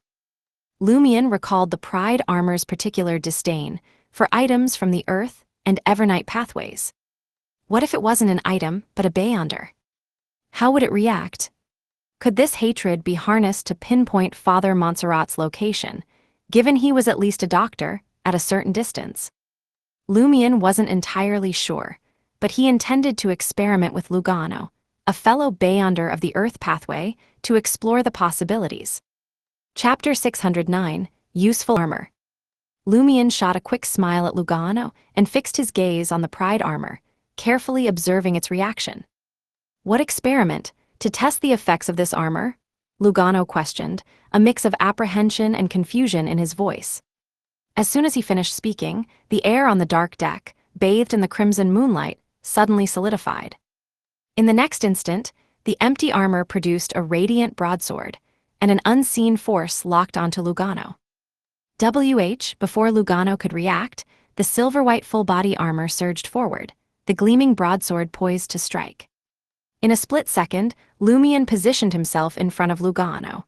His body expanded abruptly, almost tearing his linen shirt and black pants. Bang! Lumion's massive fist collided with the Sword of Dawn, creating a metallic clang that resonated through the air. Only then did Lugano shake off his bewilderment. Though unsure why the empty armor attacked him, he instinctively turned and sprinted away. After covering some ground, the Pride armor halted and stood silently. The Sword of Dawn, fashioned from light, dissipated, turning into beams of light that dispersed the crimson moonlight, casting a dawn-like ambience upon the dark deck. This sensation vanished in the blink of an eye. Lumion, not daring to turn his back on the Pride armor, repositioned himself and gauged the distance between the armor and Lugano. About 20 meters, factoring in Lugano's running speed, the sensing range is approximately 15 meters, Lumion swiftly concluded. His body reverted to its original form, and a confident smile returned to his face. It was enough. A 15-meter range sufficed on the ship. He stowed away the Pride armor and addressed Lugano, who was still making his way to the bow. The experiment is over. Huh? Lugano came to a sudden halt, realizing that Lumion had already stashed the peculiar silver-white full-body armor back into the mystical item, cleverly disguised as a coin bag. Relieved, he jogged back, curiosity etched on his face as he inquired, "Did the experiment succeed?" "Very successful," Lumion replied, sporting a radiant smile. Though Lugano didn't grasp the experiment's significance, he had a hunch that Lumion might be exploring a way to locate Father Montserrat. Upon reaching the first-class suite, Lumion promptly instructed Lugano, "Go to the captain and ask him to gather all the Beyonders of the Earth pathway on the ship. Oh, and the Beyonders of the Apothecary pathway. I'll be back after capturing Father Montserrat. It doesn't matter if they don't show up. They'll bear the risk themselves." Unsure if Captain Pedro was aware of every unstable element on the ship and every Beyonder, Lumion planned to monitor the Pride armor later to prevent it from targeting hidden wild Beyonders. Allowing Pedro to handle this process first would lighten his load. As Lugano left the suite, Lumion turned to Ludwig, who had resumed his meal. "Keep an eye out later and see if there's any food secretly lurking here." Ludwig, mouthful of cake, signaled his agreement. Waiting for the captain's arrival, Lumion patrolled the cabin's top floor with the Pride armor in his arms, but Father Montserrat remained elusive. Before long, Pedro entered the suite with the suspected security supervisor and a passenger in a low hat. Lumion didn't delve into details and gestured toward the sofa. "Wait for me here." Without waiting for a response, he pressed down on his golden straw hat and exited the room. Upon reaching the staircase, Lumion pulled out his silver-white full-body armor. Gripping the sealed artifact's armpits firmly with both hands, he methodically patrolled each level of the cabin. Whenever he approached a distance less than 15 meters from his suite, Lumion exercised extra caution, yet the Pride armor refrained from attacking anyone. Could it be that, beyond 5 meters, and with several layers of obstruction, the armor wouldn't exhibit any additional reactions? Lumion speculated as he descended floor by floor. After nearly half an hour, he descended to the cargo cabin at the bottom. Before maneuvering past stacks of wooden crates, the Pride armor in Lumion's grasp suddenly quivered, breaking free from his control. The silver-white full-body armor morphed a radiant broadsword. Advancing in 2 strides, it swung at a wooden box tucked in the corner. With a resounding clang, the wooden box splintered, and a handful of steel ingots spilled out. At the same moment, Montserrat's clean, youthful visage emerged from the broken box, materializing his entire body. Confronted by the gleaming broadsword of light once more, the priest's initially sturdy frame bulked up, as if transforming into a formidable brown bear. Bang! With a powerful palm strike, he sent the sword of dawn hurtling, landing atop a wooden crate of goods behind him. This strength rivaled that of a true giant bear. As Father Montserrat skillfully parried the Pride armor's onslaught, Lumion, donned in a linen shirt, black vest, and a golden straw hat, materialized swiftly beside a stack of wooden crates behind him. HMPH. 2 beams of white light shot from Lumion's nostrils, hitting Father Montserrat before he could even react. Instantly, the priest's gaze lost focus, and he crumpled to the ground, unconscious. With this turn of events, vitality surged through his body like a steam engine operating at full throttle. The robust vitality manifested as an incredibly potent self-healing ability, swiftly restoring Father Montserrat's spirit. The spell of Harumph bore a resemblance to psychic piercing, both targeting the spirit body and proving challenging to defend against. However, while the latter induced uncontrollable pain, trapping the target, the former added a sleep-inducing or unconscious state to the spirit body, a different form of harm. Since it was an injury, it could be healed.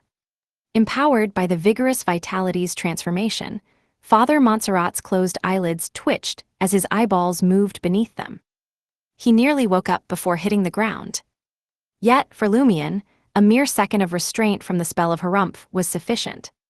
Considering that Father Montserrat might also be a product of human refinement, some abilities might not be effective. Lumion lunged at him, extending his right hand. In his open palm, crimson flames coiled and compressed, forming a solid-looking sphere. Simultaneously, the Pride armor raised the Sword of Dawn once more. Just as Father Montserrat opened his eyes and instinctively regained balance, he caught sight of Louis Barry's jade-green eyes, the dangerous crimson fireball almost white, and the broadsword of light slashing toward his head from the corner of his vision. With only a moment to react, he twisted to the side to evade the Sword of Dawn, but Lumion pressed the crimson, nearly white fireball against him. Boom! In a resounding explosion, Father Montserrat was sent hurtling through the air. Flesh and blood erupted from his right shoulder to his abdomen, bones fractured, and squirming internal organs were laid bare. His right arm dangled, on the verge of detachment. Yet the robust vitality within Father Montserrat persisted. Flesh and blood wriggled within the gaping wound, miraculously healing. Thud! Father Montserrat crashed to the ground, accompanied by the heavy footsteps of the Pride armor and the luminous slash of the broadsword. Lifting his finger, the blood and flesh expelled from his body during the explosion swiftly coalesced, transforming into a blurry, thin, blood-colored figure. This figure lunged at the silver-white full-body armor, enveloping it and infiltrating its form. Abruptly, the cargo hold was bathed in sunrise gleam. The blood-colored figure dissolved, gradually fading away. The sunrise gleam was gentle, sparing Father Montserrat the instinctive need to shut his eyes. Consequently, his gaze reflected crimson, nearly white flaming ravens. A dozen or so fire ravens circled Lumion, who casually kept one hand in his pocket. Their eyes fixed on Montserrat, tracing distinct trajectories as they soared. Their aim was clear: to shred the target's body and set each piece of flesh ablaze, preventing recovery even with his potent self-healing abilities. When each fragment was spaced 20 to 30 centimeters apart, their self-healing powers struggled to reunite them. This wasn't flesh and blood magic. Father Montserrat's pupils dilated, and his mouth instinctively opened, emitting a sinister yet intimate voice. With the accompanying voice, a dense darkness descended, and wheat-filled weeds sprouted, devouring the sunrise gleam that bathed the warehouse. In the darkness, some of the crimson, nearly white fire ravens lost their way, unable to traverse the distant space. Gradually, they dissipated, only a fraction successfully reaching Father Montserrat. Amidst thunderous explosions, Father Montserrat's form turned translucent, giving rise to a colossal illusory oak tree in its place. The oak tree stood unscathed amid the explosion and flames, and amidst the aftermath, the mangled form of Father Montserrat materialized on a branch adorned with mistletoe. He cradled his arms, as if holding an invisible infant. Gazing at Lumion, he wore a genuine smile. "So you're not a demigod?" "Why, For the first time, Lumion heard the ethereal, hollow cry of the baby. "Wah, wah, wah." Amidst the relentless cries, Lumion felt his vitality draining away. Gradually weakening, even his consciousness began to waver. The depleted vitality seemed to flow towards the invisible baby in Father Montserrat's embrace, transforming into its nourishment. Chapter 610, New Life. In the face of the infant's cries, which gradually weakened him, Lumion teleported immediately to Father Montserrat's side, launching a powerful attack to disrupt the impending impact. Yet in that very moment, he observed the pride armor freezing in place upon hearing the infant's cry. Suddenly, it crouched down and plunged the sword of dawn into the ground covered in dark weeds. Damn it, directly employing Hurricane of Light, Lumion's scalp tingled. Without bothering to confirm, he shifted the teleportation destination, vanishing into the darkness of the illusory oak tree and reappeared on the ship's deck. He had long recognized that Father Montserrat's weed wilderness was inferior to the Madame's Paramita. It failed to sever the deep connection between the inside and outside, nor could it prevent teleportation. Its sole capability was restraining various sounds and the aftermath of battle, akin to the bottle of fiction, if not less. Nonetheless, this wilderness had unique abilities. As Lumion's figure faded into the dark wilderness, the sword of dawn embedded in the ground by the pride armor shattered, transforming into countless light fragments, creating a formidable storm that engulfed the area. The plump wheat-filled weeds were sliced into pieces, leaving the ground barren. Father Montserrat, perched on the oak branch, couldn't dodge in time. He only managed to manifest his body into something resembling wood before being consumed by the hurricane of light. The illusory, hollow cry of a baby abruptly ceased. When the hurricane of light subsided, Father Montserrat stood frozen in place. In the next moment, his wood-like body, covered in brown bark, split open, revealing deep crevices. Pa, pa, pa. Father Montserrat's body fell to the bottom of the oak tree, piece by piece.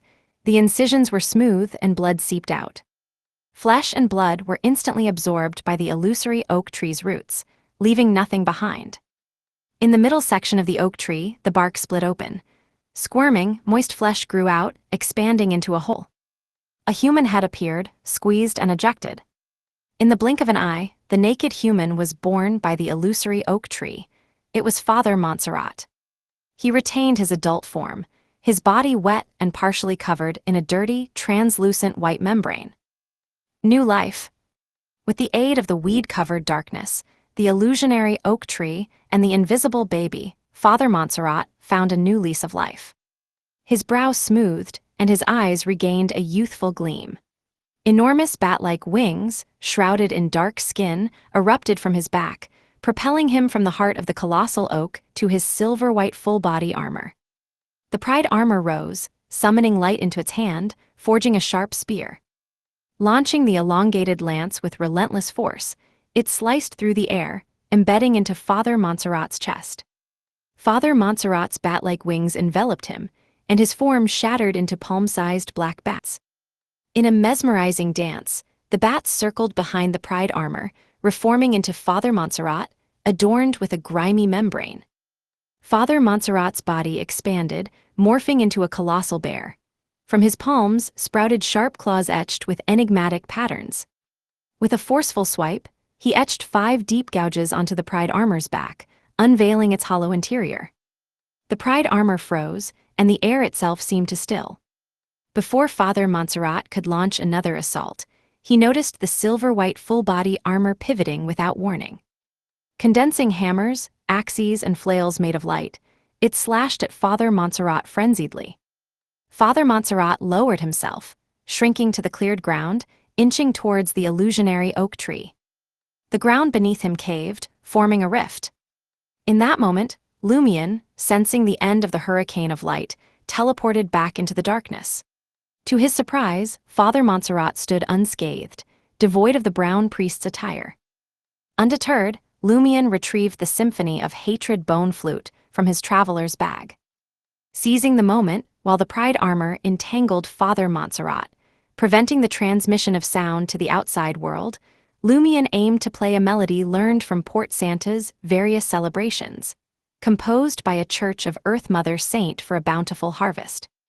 Typically, Lumion would don the flog boxing gloves, teleport closer, stimulate some desire or emotion in Father Montserrat through a punch, and then play the symphony of hatred to trigger flog's aftereffects. However, Lumion abandoned this well-practiced routine. The peculiar illusionary oak tree on the battlefield gave him pause. Father Montserrat had carried an invisible baby, possibly a child of God. Wearing the flog boxing gloves could attract attention and danger. If the Great Mother perceived it and allowed the child of God to breach the illusory reality barrier to confront him, the consequences would be dire.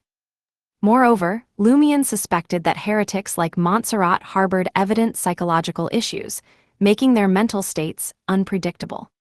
Playing the symphony of hatred directly could exploit this vulnerability, much like how he and Mr. K detested hearing others play the symphony of hatred. Uncertain about which weakness might be triggered or the ensuing changes, Lumion planned to roll with the uncertainties. Just as Lumion raised the symphony of hatred to his lips, an eerie chill crawled down his spine. Waya! The spectral baby's cries reverberated, mere inches from him.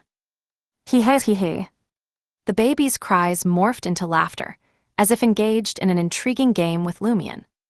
An inexplicable stiffness gripped Lumion, freezing him momentarily. A cold aura infiltrated his body, spreading gradually to his abdomen. As his life began to ebb away, merging with the cold aura, the baby in his ear oscillated between mournful wails and gleeful laughter. Without hesitation, Lumion plunged his consciousness into his right hand, activating Blood Emperor Alistair Tudor's residual brand. A violent and frenzied aura erupted from Lumion, enlarging him without relying on his compression strength. Tangible bloodlust filled the air. The invisible baby's cries and laughter abruptly ceased, and the coldness invading Lumion's body dissipated under the searing sensation. The dark wilderness swayed, casting a faint glow. Lumion, in control, terminated the activation and blew into the black bone flute with blood-colored holes. A noticeably jubilant melody echoed, stunning Father Montserrat, locked in battle with the pride armor. His face twisted in indescribable agony. Witnessing the silver armor wielding a staff of condensed light, Father Montserrat instinctively reached out, pointing at the adversary's feet. Countless vines, weeds, and tree branches sprouted rapidly, entwining the pride armor and impeding its movements. Amidst the cacophony of crashing branches and tearing vines, The Pride armor advanced laboriously, slowed by the entanglement. Father Montserrat locked eyes with Lumion, and in a pained plea, shouted, "Run! The child of God can't be killed." Run, WH. Lumion realized Father Montserrat seemed more grounded than before. The warmth in his gaze, the familiarity of home, replaced by agony and conflict. "Run! Repent to Mother Earth on my behalf." Father Montserrat screamed in hysteria. His naked form underwent an abnormal transformation. Organs, symbolic of creation and incubation, sprouted under the translucent, filthy white membrane, intertwining in a horrific display. Repent to Mother Earth. Lumion vaguely understood Father Montserrat's current state. His corruption appeared incomplete, retaining a side that clung to faith in Earth Mother, resulting in a split personality. Typically, the normal persona remained suppressed by the corrupted one. Is this the problem that the symphony of hatred triggered, allowing Father Montserrat's normal personality to temporarily gain an advantage and regain control of his body?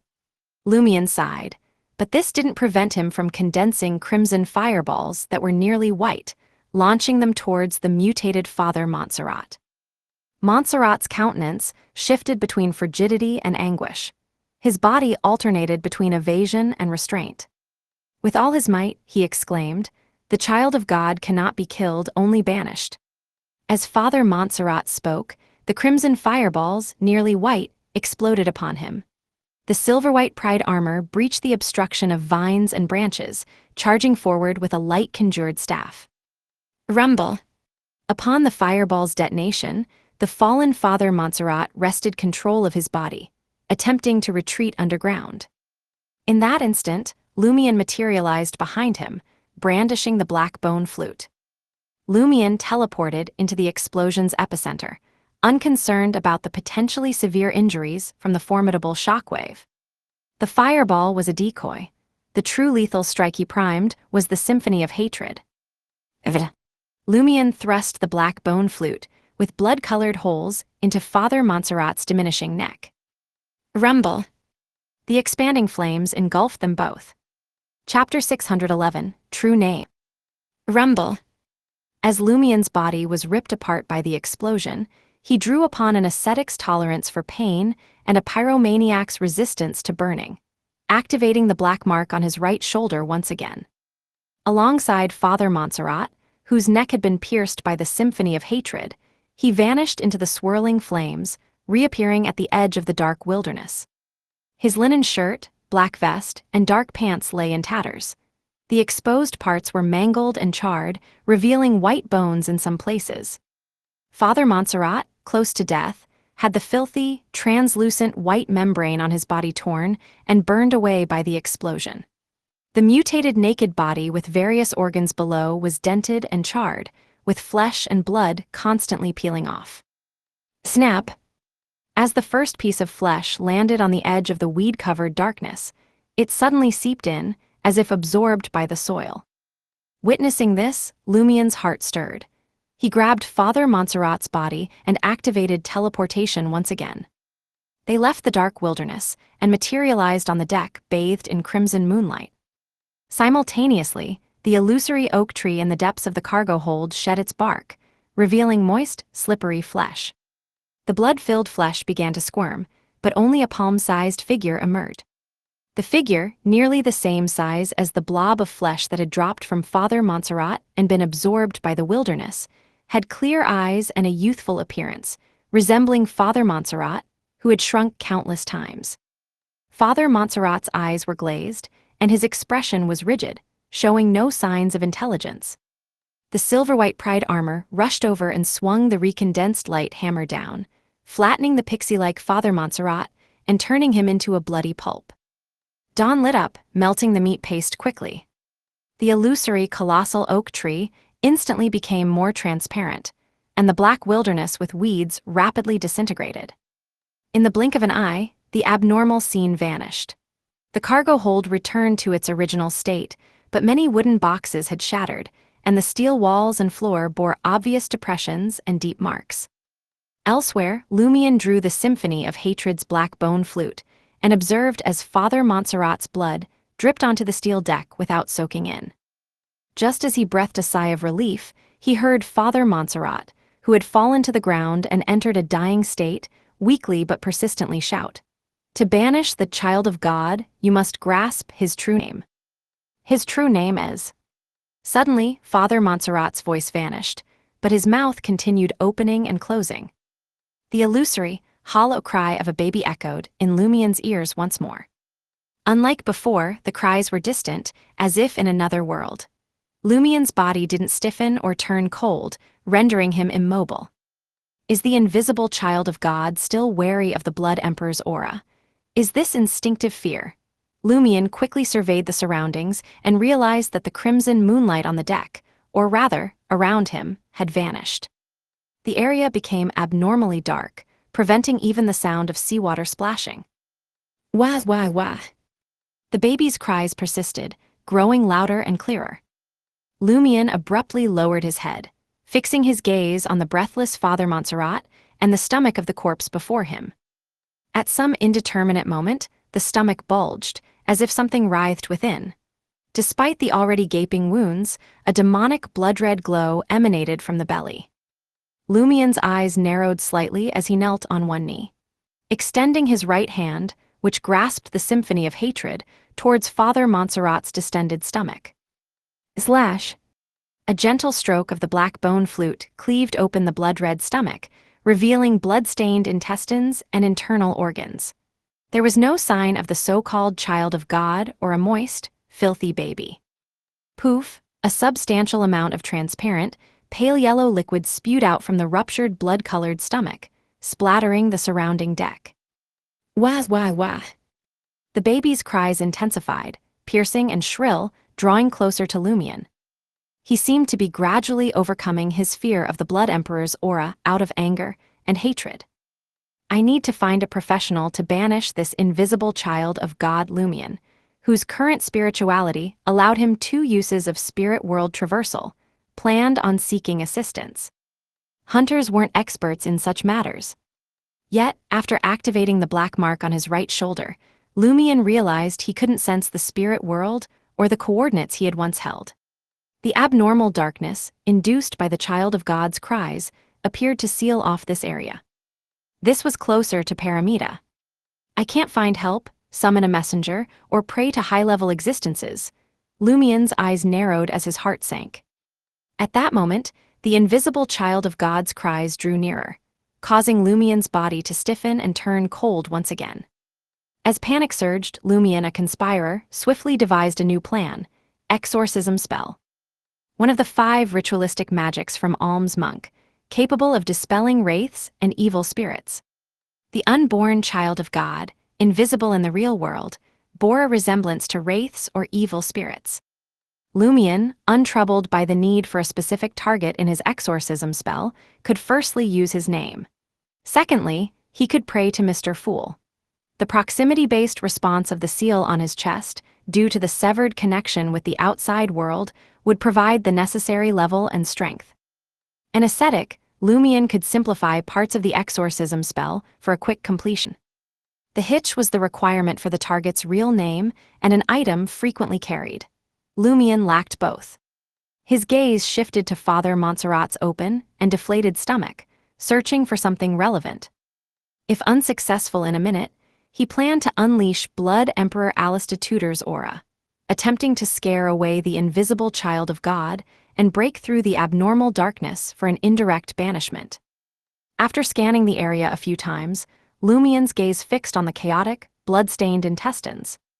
Amidst them lay a short, flesh-colored bloodstain strip, clearly not fully developed. An incomplete umbilical cord of the child of God. If it's truly an umbilical cord, it's closely tied to the child of God, connected to his flesh and blood. I don't even need to know his true name to succeed in the exorcism spell. Lumien retracted the symphony of hatred and tore off the suspected incomplete umbilical cord. The illusory baby's cries intensified. Lumien shuddered and chuckled. "Thank you for confirming it for me."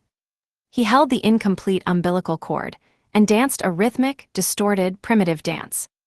As Lumien danced, he constantly bent down, using the umbilical cord to draw corresponding symbols on the deck with Father Montserrat's blood. He simplified the patterns he needed to complete, straightened his body, and pressed his left palm, creating a crimson, nearly white flame on the symbol. Then, he placed the umbilical cord into the flames. There was a strong symbolic meaning behind this, representing expulsion, incineration, and purification. Waya! The baby's cries heightened, sending a shiver down Lumien's spine, causing his body to tremble slightly. Swiftly, he positioned a lit candle atop the flame and umbilical cord. Stepping back, he recited in Hermes, "The fool that doesn't belong to this era, the mysterious ruler above the gray fog, the king of yellow and black who wields good luck." As the honorific name of Mr. Fool echoed, a wispy gray fog enveloped the surroundings. The unseen baby's cries diminished, echoing in a haunting hollowness. Feeling a burning sensation in his left chest, Lumien advanced 2 steps with a determined expression. He grasped the smoldering umbilical cord, flicked it thrice, and returned it to its place. He continued, "I beseech your assistance. I implore you to banish the object connected to this umbilical cord." In an instant, the crimson, nearly white, flames tainted the gray fog, burning more intensely. The umbilical cord swiftly charred, revealing Father Montserrat's transparent face marked by explosions and blood. The hollow baby's cries faded into the distance. Father Montserrat's spirit involuntarily retreated, relief evident on his pained face. He was also connected to the umbilical cord, and he was now a ghost. With difficulty, Father Montserrat raised his hands and shouted, "Life's precious embrace, the harvest's grace. Praise the earth, praise the mother of all things." His transparent spirit body rapidly dissipated into the darkness. The invisible child of God emitted a shrill cry filled with hatred and curses. The cry echoed in Lumien's head, making him feel as if he had endured psychic piercings repeatedly. He became extremely weak, his thoughts consumed by the pain in his soul, losing perception of the outside world. Upon recovery, the abnormal darkness on the deck had vanished, and the crimson moonlight returned. The symbols on the ground and the gray fog-colored flames disappeared, leaving only the quietly burning candle and the charred umbilical cord. After a brief pause, Lumien bent down to extinguish the candle flame.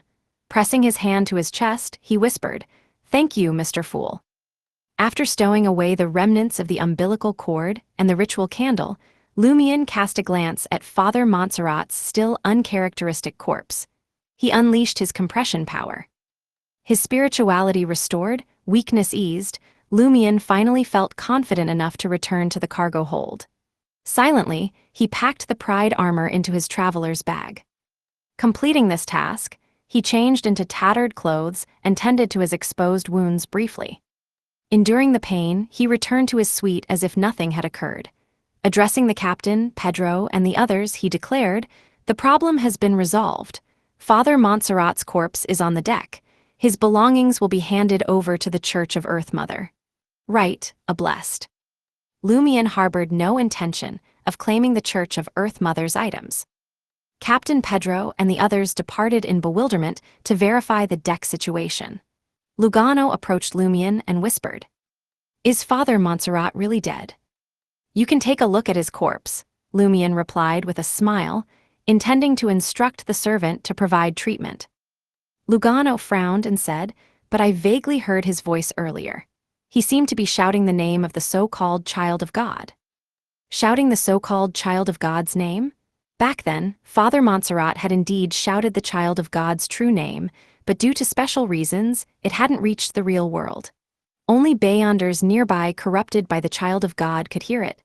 Lumien pondered and said to Lugano, "That was before Father Montserrat's death. What name did he call out?" Lugano heaved a sigh of relief and recalled, I think it was. Finally, he remembered and recited the pronunciation. "Yes, Umbella." Chapter 612, Daybreak. "Umbella." Termabarose's resonant voice reverberated in Lumien's ears as he echoed Lugano's words. "You've heard of that?" Lumien hadn't anticipated Termabarose, who had maintained silence for a considerable time, mentioning a name that left no impression on him. No, I've never heard of it before today. Lugano thought it was a question directed at him. Termibarose fell silent, offering no response. From the looks of it, it seems there is something off about the child of God's true name, and it sounds like a woman's name. Considering the villain Pathway's progression to sequence 5 Banshee, where they transition to women, and the inherent female inclination of the Earth Pathway's sequence 0, Earth Mother, along with the influence of the Great Mother herself, it's quite plausible that the child of God is a woman. It's a logical deduction. Lumion glanced at Lugano and smiled. It's fortunate you weren't aware of this earlier. Otherwise, you might have found yourself linked to the so-called child of God. As Lumion spoke, his attention shifted to Ludwig, who had silently moved to the living room's balcony. Lumion approached him at a measured pace, his gaze following Ludwig's toward the deck where Captain Pedro and others were examining Father Montserrat's lifeless form. Lumion asked thoughtfully, "Is it edible?" He meant whether Father Montserrat's corpse was edible. While Lumion had abstained from claiming the Church of Earth Mother's possessions, including Father Montserrat's Beyonder characteristics, he hadn't committed to preserving the corpse intact.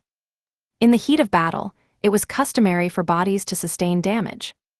Ludwig shook his head, "Not yet." "Very well," Lumion sighed, retracting his gaze with a tinge of regret. Thus, the mystery of Father Montserrat's inexplicable connection with the invisible child of God remained unsolved.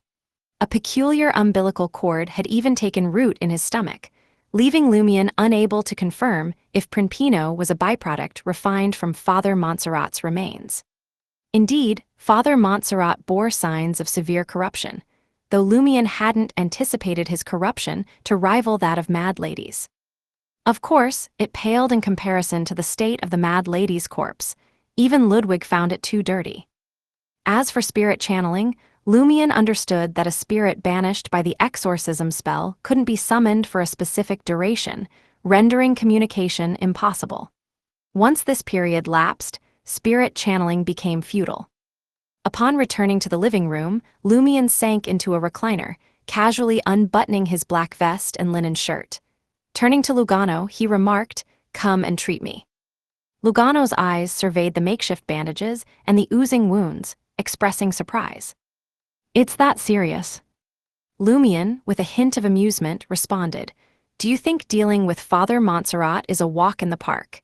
If I hadn't taken risks, I might have been the one lying dead." Lugano instinctively denied the suggestion. "Not what I meant. Why are your clothes and pants unscathed after such serious injuries?" Lumion, enduring the pain, replied casually, "I obviously changed before coming back." His traveler's bag proved invaluable, holding nearly a dozen identical shirts, vests, and pants, albeit varying in vest colors. The only casualty was the golden straw hat, consumed in the explosion, now burnt to ashes. However, this setback hardly fazed the great adventurer, Louis Barry, who had stocked up on identical replacements before leaving Port Farim. This was the benefit of having a traveler's bag. Otherwise, how could he have the space to store so many useless items with just a suitcase? Lugano, choosing not to pry further, focused on tending to his employer's injuries. Originally considering a more intricate procedure, like cutting off charred skin, Lugano's plans were halted by Lumion, opting for a simpler approach. Lumion had no intention of enduring the agony of anesthesia-free surgery, knowing that he would revert to his original state at 6 a.m. With the pain and injuries now manageable and showing significant improvement, Lumion made his way back to his room. There, he unfolded a letter and began recounting the events involving Father Montserrat and the true name of the child of God, diligently reporting to Madame Magician. Lumion consistently regarded matters related to evil gods and the so-called child of God with great gravity. He believed such concerns should be left to his superiors, acknowledging the importance of involving higher authorities. Had Mr. K possessed a messenger, Lumion would have promptly dispatched a modified copy to inform the Aurora Order Oracle of the situation. The next course of action wasn't within the purview of an ordinary member like him or minor arcana. It was a concern for others to address. Observing a shared stance between the Tarot Club and the Aurora Order in combating evil gods, especially those breaching the barrier. Lumion recognized his responsibility as both a minor arcana card holder in the Tarot Club and an official member of the Aurora Order. After meticulously recording the details, including Termabarose's reaction, Lumion summoned the doll messenger. Engaged in a recent dispute with Ludwig and being in proximity to the other party, the doll messenger swiftly arrived and departed. It seldom lingered, avoiding casual conversations. In a clean and refreshing bedroom of Lone Kingdom, Backland, Madame Magician lay peacefully in bed, immersed in a restful slumber. Abruptly, she sat up, a puzzled expression crossing her face. Spirituality warning. Is something significant about to unfold? Madame Magician, having just poured a glass of Sonia blood wine and not yet delved into her astromancy, was surprised to see the doll messenger materialize on her desk. It placed a folded letter next to a dark red fountain pen. Lumion's letter? Has he unearthed the issue with the Earth Mother Church's priest? I didn't guide him in vain, Madame Magician mused, letting the glass float in midair. She picked up the letter and unfolded it. As she read, her expression underwent a sudden change, and she softly repeated the name. Umbelle. The true name of the invisible child of God is this. Was my spiritual warning connected to it? This is something worth discussing at the Tarot Club's regular gathering. After a moment, Madame Magician used astromancy to indirectly verify the information. She then seated herself and observed as the dark red fountain pen levitated. Removing the cap, she began to inscribe her thoughts on the faux goatskin. Umbella is a name shrouded in the fog of history. It carries a potent symbolic meaning in mysticism. Using Umbella as the child of God's true name. I don't know if it's tied to the mysteries of the second epic when the ancient gods, predating the ancient sun god, ruled the land, or if the Great Mother is employing intense mystical symbolism to gradually erode Earth Mother's authority and even Earth Mother herself. If we can unravel the secrets of the ancient era, we might find an answer. The one the Aurora Order believes in might know something. As Lumion read the response inked on faux goatskin, he sensed a subtle suggestion from Madame Magician, hinting at him to inquire with the Aurora Order through Mr. K. He continued reading. Simply put, Umbella belongs to the ancient giant race, once known as the goddess of harvest during the era when ancient gods held sway. I can't divulge more at this time. No need to delve into this matter specifically. If you come across the Earth Mother Church's favored, Night Stalkers, or members of the School of God's descent, keep a vigilant eye. We'll handle the follow-up. Of course, when the time comes, we might assign you 1 or 2 minor missions. The Goddess of Harvest, indeed linked to the Earth pathway, Lumion pondered as he burned the letter with crimson flames. Returning to bed, he feigned sleep, attuned to the ship's movements. With the sunrise, his body swiftly healed, and the day unfolded without unexpected incidents. Lumion returned to the living room and addressed Lugano, who had been awake for an hour, showing signs of a restless night. Still hearing the baby crying? No, Lugano replied, a mix of joy and uncertainty evident in his response. Lugano believed he needed more time to observe before drawing a final conclusion. Lumion chuckled. As expected, seeking Father Montserrat's help is the only way to completely resolve your aftereffects. Lugano nearly choked on his words. So, that's why you wanted me to seek help from Father Montserrat. Killing him is the equivalent of completely resolving the aftereffects I suffered. Lumion approached the balcony and instructed Lugano. Find Enio later and use a follow-up consultation as an excuse to confirm his condition. Right, Enio was saved by Father Montserrat's surgery. Since there's something wrong with Father Montserrat, he, too, might be problematic. Lugano had concerns seeking the patient, fearing potential danger. However, as he observed the sunlight gradually brightening and the horizon turning red, a sense of relief washed over him. At 9 a.m., Lugano returned, informing Lumion that the special patient had recovered exceptionally well. There were no signs of surgery failure or hidden dangers, nor indications of corruption. Around the same time, Captain Pedro approached Lumion, sharing news that the ship would temporarily dock to allow the Church of Earth Mother's personnel to collect Father Montserrat's corpse and relics and remove relevant individuals.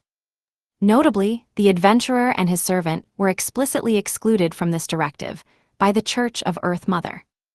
Lumion smiled, offering no response to the captain's words. His demeanor radiated confidence and certainty. Around noon, several combat nuns and a priest in a brown robe boarded the ship, escorting Enio and others away. On the balcony, Lugano observed Enio being invited off the ship, his expression a mix of daze and fear, powerless to resist. Lugano sighed. If he's fine, why capture him? Lumion emitted a soft chuckle. Do you think it's non-existent just because you say so? Be optimistic. After the Church of Earth Mother confirms there's no issue, he might secure a clerical position within the church, interacting with combat nuns daily. Lugano fell silent, then after a few seconds he remarked, but that also means losing his freedom. He's a victim. Freedom, Lumion scoffed. The prerequisite for freedom is not endangering others. Despite his stance, as he witnessed the terrified and nervous Enio and recalled the deceased Father Montserrat in his normal persona, Lumion couldn't help but recall a peculiar phrase his sister would occasionally utter. All living beings suffer. Uo. With a whistle, the ship prepared to set sail once again. Chapter 613, New Commission. A few days later, Lumion lounged on a recliner on the suite's balcony, soaking in the sea breeze, reveling in the sunlight, and sipping an undiluted Manzin. From his traveler's bag, he retrieved the incomplete umbilical cord from Father Montserrat. The cord was completely charred, stripped of its spirituality. After Lumion's repeated confirmations, backed by Franca and Jenna's divination, a conclusion was reached. After the exorcism spell, the umbilical cord lost its vitality. Moreover, lacking Beyonder characteristics, it couldn't function as a mystical item or a main ingredient for charms, agents, weapons, or any other artifacts. All it retained now was its distinct uniqueness. In simpler terms, it mirrored the mark left on Lumion by Blood Emperor Alistair Tudor.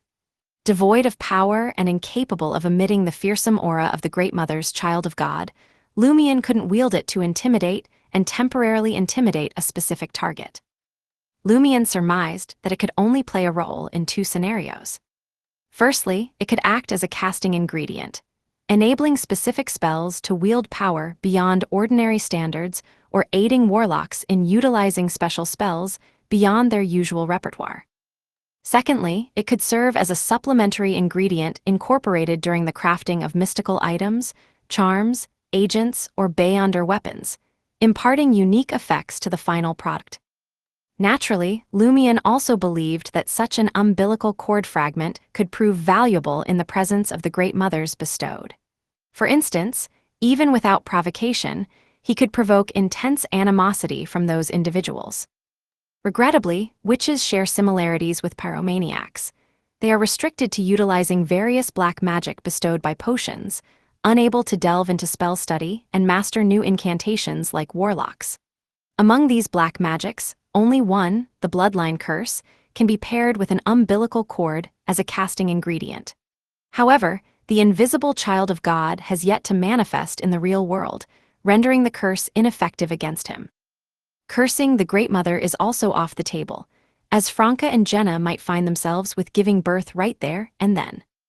Yes, at the next meeting at the Curly-Haired Baboons Research Society or any other mysticism gathering, I could aim to acquire a mystical item tied to a warlock sequence, then amass potent spells that employ umbilical cords or high-level items as casting ingredients.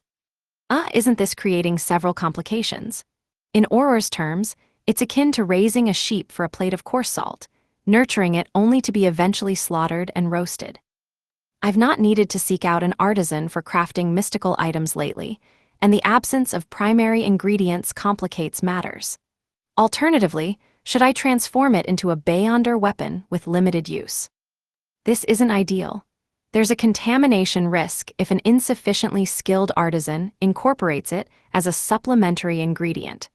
It's not worthwhile enlisting the help of a high-level artisan for what seems like a practically useless item. What about fashioning charms and agents myself? Lumion scrutinized the charred short umbilical cord for an extended period, grappling with indecision. Eventually, he returned it to his traveler's bag. Then, Lumion reached into his pocket, where a finger from Mr. K sat. In the past 2 days, he had undertaken a special return to Trier to brief Mr. K about Father Montserrat and the invisible child of God. He received unreserved approval and praise from Mr. K. The enthusiasm and fervor led Lumion to suspect that Mr. K might, in the next moment, sever his own arm and offer it to him. His fingers seemed insufficient to convey the depth of his emotions. Mr. K expressed great satisfaction with his decision to permit Lumion to leave Trier and pursue his adversaries. He perceived it as the Lord's revelation and commended Lumion's peculiar affinity for heretics and incidents involving evil gods, seeing him as a walking calamity for the fallen. How could a Beyonder of such stature confine himself to Trier? It was imperative to explore various locations in the northern and southern continents. Regarding the name of the ancient goddess of harvest, Umbella, Mr. K didn't exhibit a notable reaction, nor did he seek an immediate revelation from his lord. Lumion, failing to secure an answer, bid farewell and departed. Instead, he sought out Franca, Jenna, and Anthony to share the details of the surgical removal, human refinement, and Father Montserrat's near conception of the Great Mother's child of God as a man. While Franca and Jenna were already acquainted with the sowers of the villain pathway, the connection with Father Montserrat left them feeling like they were hearing a horror story, traumatized by the bestowed of the Great Mother. Anthony displayed no overt reaction, but he made a rare gesture. Unconsciously, he gently stroked his stomach. After conveying his sentiments, Lumion returned to the ship contentedly, resuming his journey to the southernmost part of the Phaenopotter kingdom. Knock, knock, knock. Lumion had just flipped through the Dutanese textbook for a few minutes, when a series of knocks echoed on the suite's wooden door. Lugano, ever diligent, played the role of a servant, making his way to the door and peering through the peephole. In the past few days, the absence of baby cries had eased his anxious heart. This incident only heightened his gratitude for choosing to stay with his employer, rather than returning to Trier.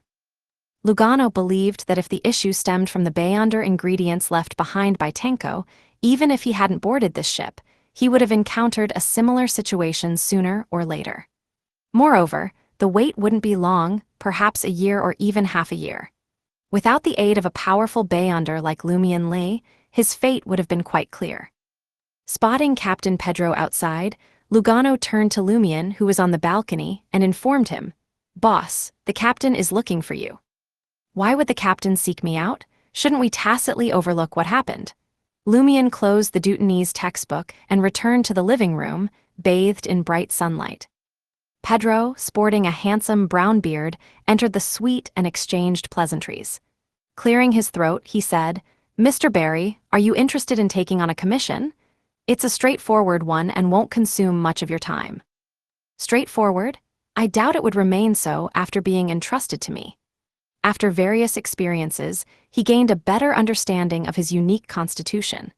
As a Beyonder of the Hunter pathway, harboring an evil god's angel within him and concealed remnants of the Blood Emperor's aura, he naturally attracted calamities, prematurely unveiling problems that might have remained hidden. Lumion couldn't foresee how a supposedly simple commission would unfold. Seated in an armchair, Lumion smiled and responded, "What commission? I'll listen to the specifics before deciding whether to accept it." Pedro sighed, beginning to explain, "The destination of this voyage is Port Kala, my hometown. My wife and children live there. At the start of the year, my beloved eldest daughter, Sala, fell in love with a young man. She was passionate and eager to marry him. As you're aware, in Phaenopotter, marriage and family are held in high regard. We must approach marriage cautiously and maintain it responsibly. Blindly rushing into the cathedral isn't our way. Is that lad displeasing to you and your matriarch? Are you hiring me to silence him?" Lumion teased. "Honestly, there's no need for such trouble. A captain like you surely has plenty of ways to handle inexperienced young people. For instance, give him an opportunity and entice him into the sea trade, only for him to never return." Pedro chuckled dryly and responded, "I'm a law-abiding citizen. I won't resort to such measures." A seafaring captain with Beyonder abilities is a law-abiding citizen. Spare me the humor, Lumion criticized, smiling at Pedro, prompting him to continue. I probed the young man and sensed something amiss. I hired adventurers to investigate him, but the two adventurers never returned, Pedro explained earnestly. This raised my alarm. I don't want my child involved with such a person. It's too risky. Lumion nodded slightly. Is that why you've sought me out? Yes, Pedro admitted, forcing a smile. To you, this may seem trivial, but it's of utmost importance to me. I'm willing to pay 20,000 gold risat as compensation. All spoils are yours. 20,000 gold risat. Being a captain seems quite lucrative. Lumion pondered for a moment and asked, Are you a Beyonder of the Planter or Apothecary pathway? Are there any Beyonders from these two pathways in your family? What kind of question is that? Pedro was taken aback. No. Why haven't you sought help from the church? Lumion inquired, posing a second question. Pedro's expression darkened. After a brief silence, he sighed and replied, as expected of an experienced adventurer. I didn't approach the church because something is off with my daughter, Sala. Her infatuation with that young man is too intense, and she rejects reason. It's as if she's possessed by a demon. Seeking the church could resolve the issue, but it might also lead to a negative encounter and outcome for Sala. Lumion nodded thoughtfully. Do you suspect that Sala has been influenced or even possessed by an unknown entity? Yes, Pedro admitted, appearing worried. Lumion asked a few more questions and took a moment to reflect before stating, All right, I accept this commission. He had to consistently pursue opportunities and work towards digesting the Conspirer potion to a level where he could conduct an advancement ritual upon reaching West Balam in the southern continent. Of course, saving up funds for Ludwig's meals was another motivation. A few days later, at 10 p.m. in apartment 702, 9 Rue Orsay, Quartier de la Cathédrale Commémorative, Trier. Franca and Jenna glanced at Anthony, who had just knocked and entered, puzzled. Why are you here at this time of day? Anthony nodded. I've found that woman. Huh? Jenna was momentarily surprised before questioning. The woman who appeared in the magic mirror divination. The woman whose presence caused the mirror world fragment on me to tremble slightly. Anthony affirmed with certainty, yes. Chapter 614, Under the Table Transaction. Delilah Leroy, daughter of a gem merchant, already wed with offspring, a boy and girl, indulges in opera, theater, and literature. Despite the prior incident in Quartier de la Maison d'Opéra, she persists in her activities, easily located by my informant within a week, not one for bodyguards. She ventures out with only her lady's maid and a valet in tow. Seated in a window booth at a street cafe, Jenna mentally reviewed the compiled data, observing the refined lady with makeup befitting her stature disembark from her carriage and enter Trier's esteemed Avenue du Boulevard's Bonnie department store. Jenna redirected her attention, acknowledging Anthony Reed seated diagonally across from her. That's her. Franca, positioned on the same side as Jenna, deliberated before speaking. The issue at hand, is she baiting us? If her reaction was merely surprise without understanding, we might glean little of value. Should she persist in her high-profile activities despite the resonance with the mirror world fragment, it's plausible that she or the person behind her seeks to draw out the mirror world fragment's holder. Having assessed the scenario, Franca concluded, engaging with Delilah recklessly poses significant risks.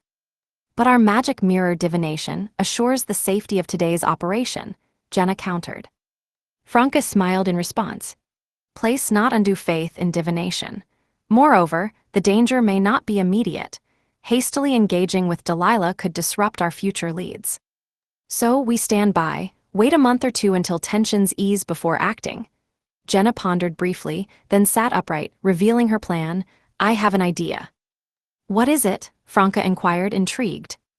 Jenna pursed her lips and smiled. Employ the mystical item, authority holders under the table transaction. It grants us a discreet opportunity to interact with Delilah unnoticed. This way, if the issue stems from the person behind Delilah, our contact remains concealed, preserving the trail of clues. And if Delilah herself is the concern, we can swiftly transition from contact to control. Franca contemplated the proposal with gravity for a brief moment. It's not implausible. I'm actually interested in testing the authority holders under the table transaction myself. No need to contest it.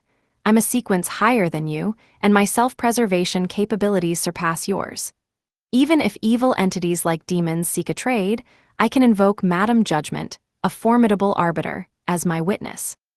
The demoness of pleasure appeared eager to put the mystical item to the test. Jenna remained silent for a few seconds before consenting. All right. Anthony continued, I'll handle the brief encounter. Using a hypnotist ensures no lingering clues or traces for the person behind Delilah to discover. No issue. Franca dispensed with formalities, directing her gaze at Jenna, awaiting the retrieval of the authority holders under the table transaction. Dressed in grayish-white attire with brown leather armor, Jenna, like many female mercenaries, carried a leather-brown backpack. From the backpack, she retrieved a small, dark-painted wooden box adorned with a membrane curtain on each side, placing it on the table in the cafe's private room. Franca weighed the terms of her request against the price of the authority holder's bribe powers. Rolling up the sleeve of her lady's shirt, she reached through the membrane curtain on one side of the wooden box with a small cloth bag containing 100 louis d'or in her right hand. Although the usage instructions didn't explicitly exclude banknotes, Franca, drawing on her extensive mystic experience, opted for gold coins, a more universally accepted form of currency. In the next instant, she felt contact with wrinkled and moist skin, 5 fingers enclosing around the cloth bag containing the gold coins. Suppressing a momentary surge of disgust, Franca articulated her request in Hermes. I desire an uninterrupted, unobserved, and highly discreet face-to-face encounter, lasting over 3 minutes between my friend Anthony Reed, seated across from me, and Delilah, a member of the Leroy Gem merchant family in the nearby Bonnie department store. Franca had included meticulous qualifiers, ensuring precision in the parties' meeting and the manner of their encounter to avoid any distortion. The object with the wrinkled and wet palm-like texture lifted the cloth bag containing the gold coins and withdrew. This signified the agreement of the authority holders under the table transaction. Franca withdrew her right hand, using a white handkerchief to meticulously cleanse the touched area while expressing her discomfort with continuous spitting. Where should we position ourselves while waiting for the opportunity to meet? Anthony inquired. Franca stowed away her handkerchief, offering a smile. The request specified only 2 individuals, yourself and Delilah Leroy. Consequently, your best chance is to shadow her until the opportunity arises. Fair enough. At this juncture, Franca retrieved the resplendent 7-stone bracelet from her traveler's bag, extending it towards Anthony. In case of any complications, teleport away immediately. Observing the seriousness in the demoness of pleasure's demeanor, Anthony swallowed his inclination to politely refuse and accepted the 7-stone bracelet. After a moment of contemplation, Franca suggested, if you place trust in me, I can craft a paper figurine substitute using your blood and hair. Anthony remained silent for a few seconds before agreeing, okay. Within the confines of the Bonnie department store, Anthony swiftly pinpointed Delilah Leroy, exercising his keen observation skills as a hypnotist. Delilah stood amidst the first floor, accompanied by her lady's maid and the valet, engrossed in a magician's performance held by the department store to elevate the ambience. In the midst of the spectacle, the magician's assistant wheeled in a substantial wooden box capable of accommodating 3 to 4 individuals. The magician, with a theatrical flourish, removed his top hat and made an announcement. For my next act, I require the assistance of 2 fortunate members of the audience. Madame, would you do me the honor of joining me on stage? The magician's invitation was directed at Delilah Leroy. Though hesitant, Delilah couldn't muster a refusal and reluctantly ascended the wooden stage prepared for the magical performance.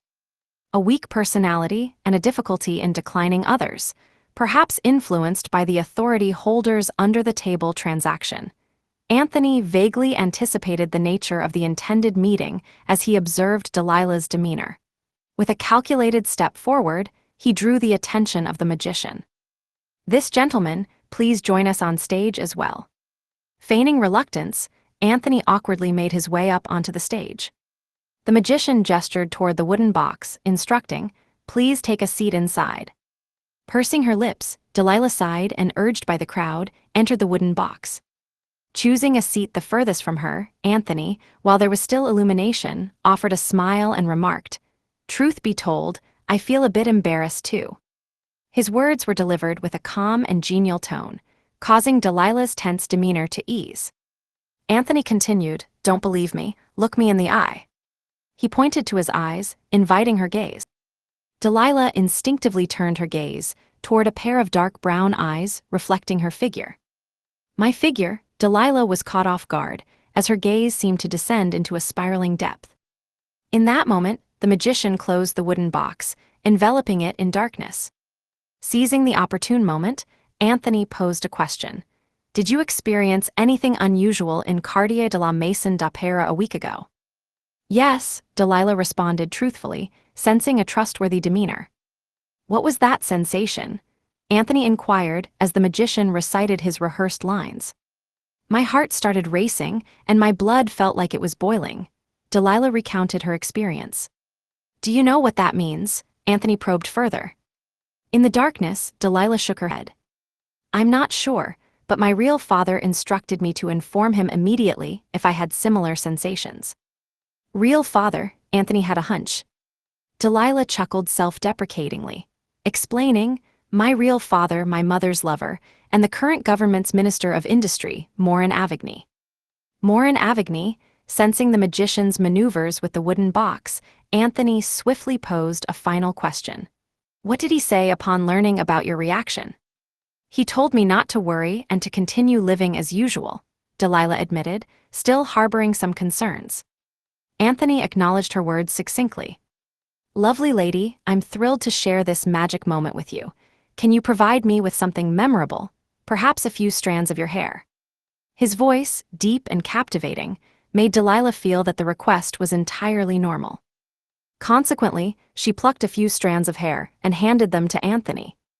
Upon touching the hair, Anthony sighed in relief and continued in a resonant voice, "I don't want this to jeopardize your family. Once you step out of this wooden box and hear my snap, you'll forget our interaction here." As his compelling voice echoed, Delilah's thoughts blurred. Smack! The wooden box opened, revealing only Anthony. Delilah, on the other hand, had been gracefully pulled from behind the stage by the magician. The audience erupted in excited applause. Once the ovation died down, the magician, hand pressed to his chest, bowed in gratitude. Without casting a glance at Delilah, Anthony snapped his fingers. Intent on engaging in conversation with the man who had established a connection with her, Delilah was jolted when she heard the snap. Her body shuddered slightly, her eyes momentarily glazed over before regaining awareness. Turning on her heel, she descended the wooden platform, returning to her place between the lady's maid and valet. Meanwhile, Anthony departed at a measured pace, seamlessly blending into the crowd. In Quartier de la Cathédrale Commémorative, apartment 702, 9 Rue Orsay. Franca applied the ashes of Delilah's hair onto the surface of the makeup mirror using black flames, reciting the familiar incantation for the magic mirror divination. Amidst the splashing water and the dark luster, Franca posed the question, "Is the owner of this hair a mirror person?" The aged voice responded, "No." Chapter 615, Descendants. Based on Anthony's feedback, Franca had long suspected that Delilah wasn't a mirror person but had some connection to them. Otherwise, she wouldn't have reacted abnormally without knowing anything. She raised the question during magic mirror divination to ensure Delilah hadn't made preparations in advance or been hypnotized. After a moment of contemplation, Franca posed her second question. "Is the owner of this hair a descendant of the Tamara family?" Amidst the splashing water in the dim mirror, an aged voice replied, "No." Not a descendant of the Tamara family, Franca used the elimination method and chose a pre-prepared question. Is the owner of this hair a descendant of mirror people? The aged voice replied in a common hoarse tone, yes. Yes, Franca and Jenna were both shocked and delighted. Though they had similar suspicions, confirming it stunned and terrified them. How long had the mirror people infiltrated Trier? Why did they have descendants in their 30s? Moreover, they could marry, have children, and have descendants like ordinary people. Aside from believing in the mirror's primordial demoness, who had a more extreme personality and naturally harbored resentment towards her counterpart outside the mirror, what was the essential difference between them and ordinary people? Franca and the others weren't sure if most mirror people dissipated after death, leaving behind fragments of the mirror world, or if only a few special mirror people like Mirror Gardener were like this. Combined with Delilah's biological father, the current Minister of Industry, Morin Avigny, instructing her to pay attention to abnormal reactions, Franca concluded that the high-ranking official had been replaced by a mirror person many years ago. According to the information gathered, the municipal modifications in underground Trier, particularly the catacombs, were implemented to address the leakage of the fourth epic Trier seal. Mirror people had already replaced the originals by then, making it reasonable for them to inhabit Trier, Anthony said, after some thought. The problem now is that mirror people can actually have descendants normally. Jenna's eyes flickered as she interjected. One more thing. Did a descendant of the Tamara family bring the mirror world fragment into the tomb in recent decades? Or was it a special mirror person searching for something and ended up perishing in there?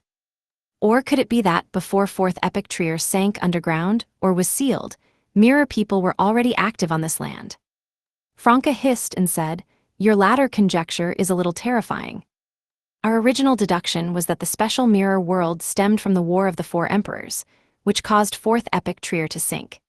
It was closely related to the primordial demoness's divine descent, Blood Emperor Alistitutor's counterattack before death, and the demise of the demoness of catastrophe, Crismona. However, if mirror people had appeared in Fourth Epic Trier before all of that, the root cause of the problem would be even more mysterious and terrifying. Fear of the unknown. Franca couldn't help but gaze at the makeup mirror in her hand and address the dark mirror. Am I a descendant of mirror people? She didn't expect an answer, knowing that magic mirror divination usually allowed only 3 questions at most. She merely voiced her thoughts and was concluding the divination.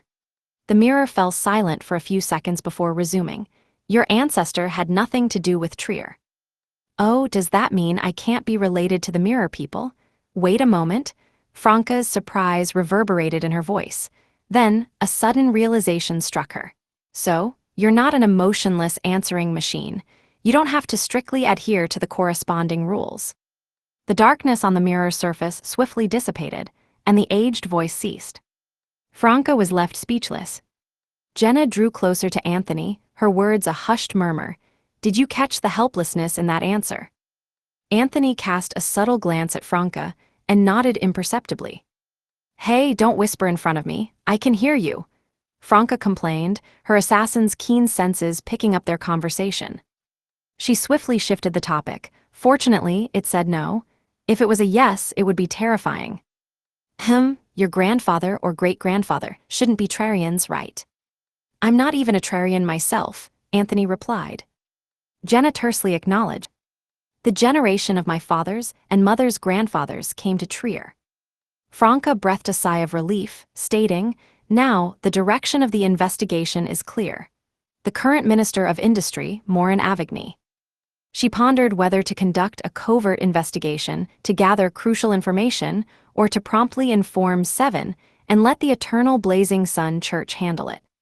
Opting for the latter meant potential constraints due to confidentiality principles, limiting her access to the specific details she could seek from Seven.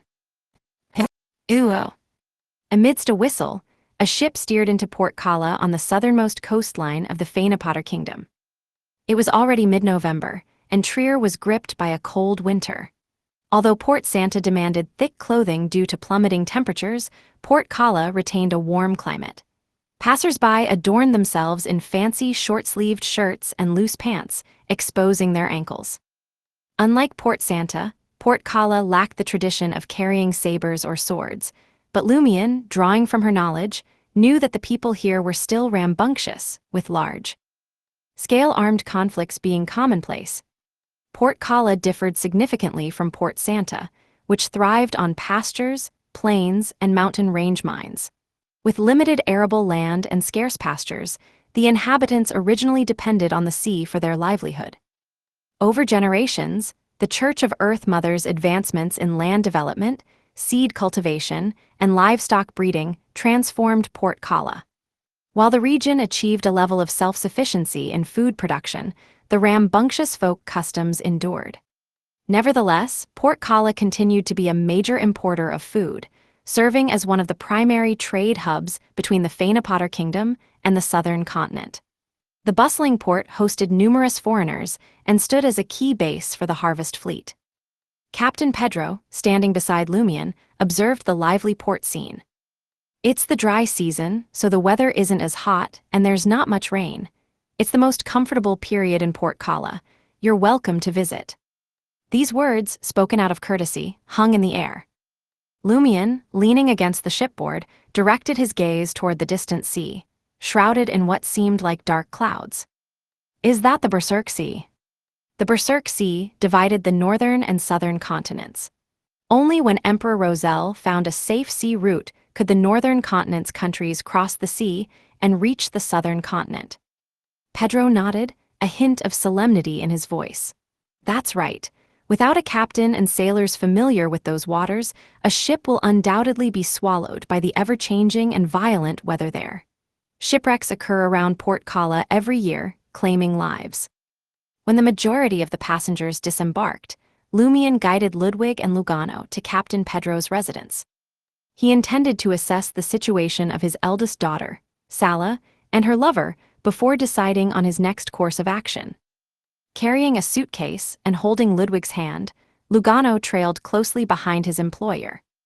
It wasn't until they left the dock that he realized something startling.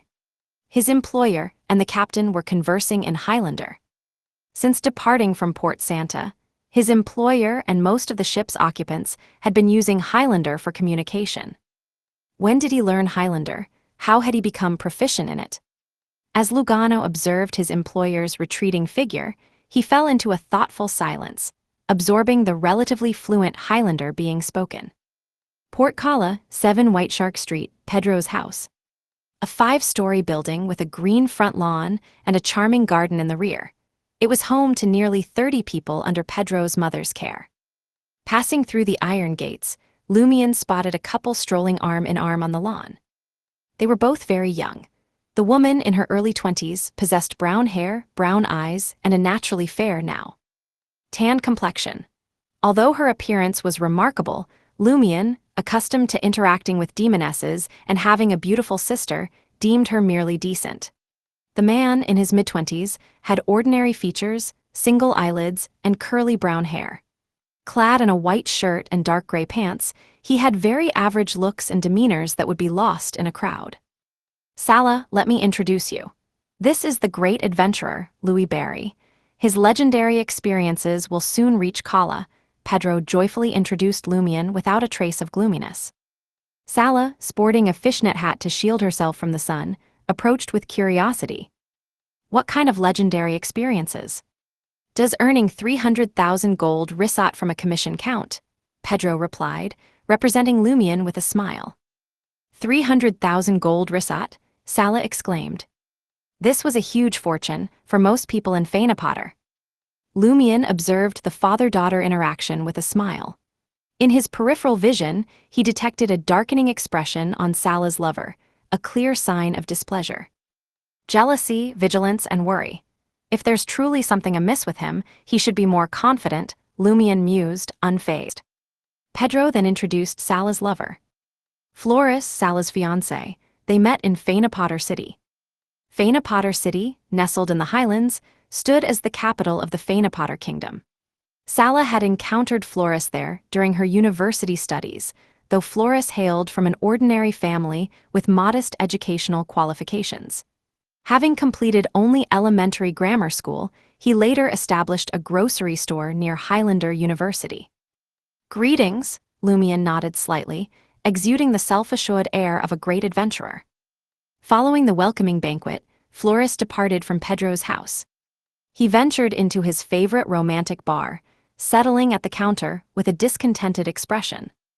While casually surveying the surroundings, he couldn't help but notice a woman seated 2 or 3 spots away. Her flaxen-colored hair was elegantly tied up, and her lake-colored eyes held a crystalline glimmer. With a high nose bridge and rosy lips, even her side profile was breathtakingly beautiful.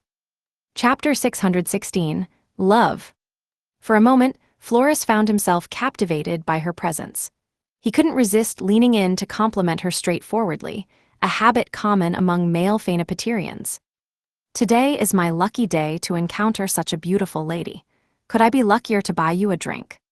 The woman's eyes flickered, and a smile graced her lips. She gently shook her head, indicating that his offer wasn't accepted.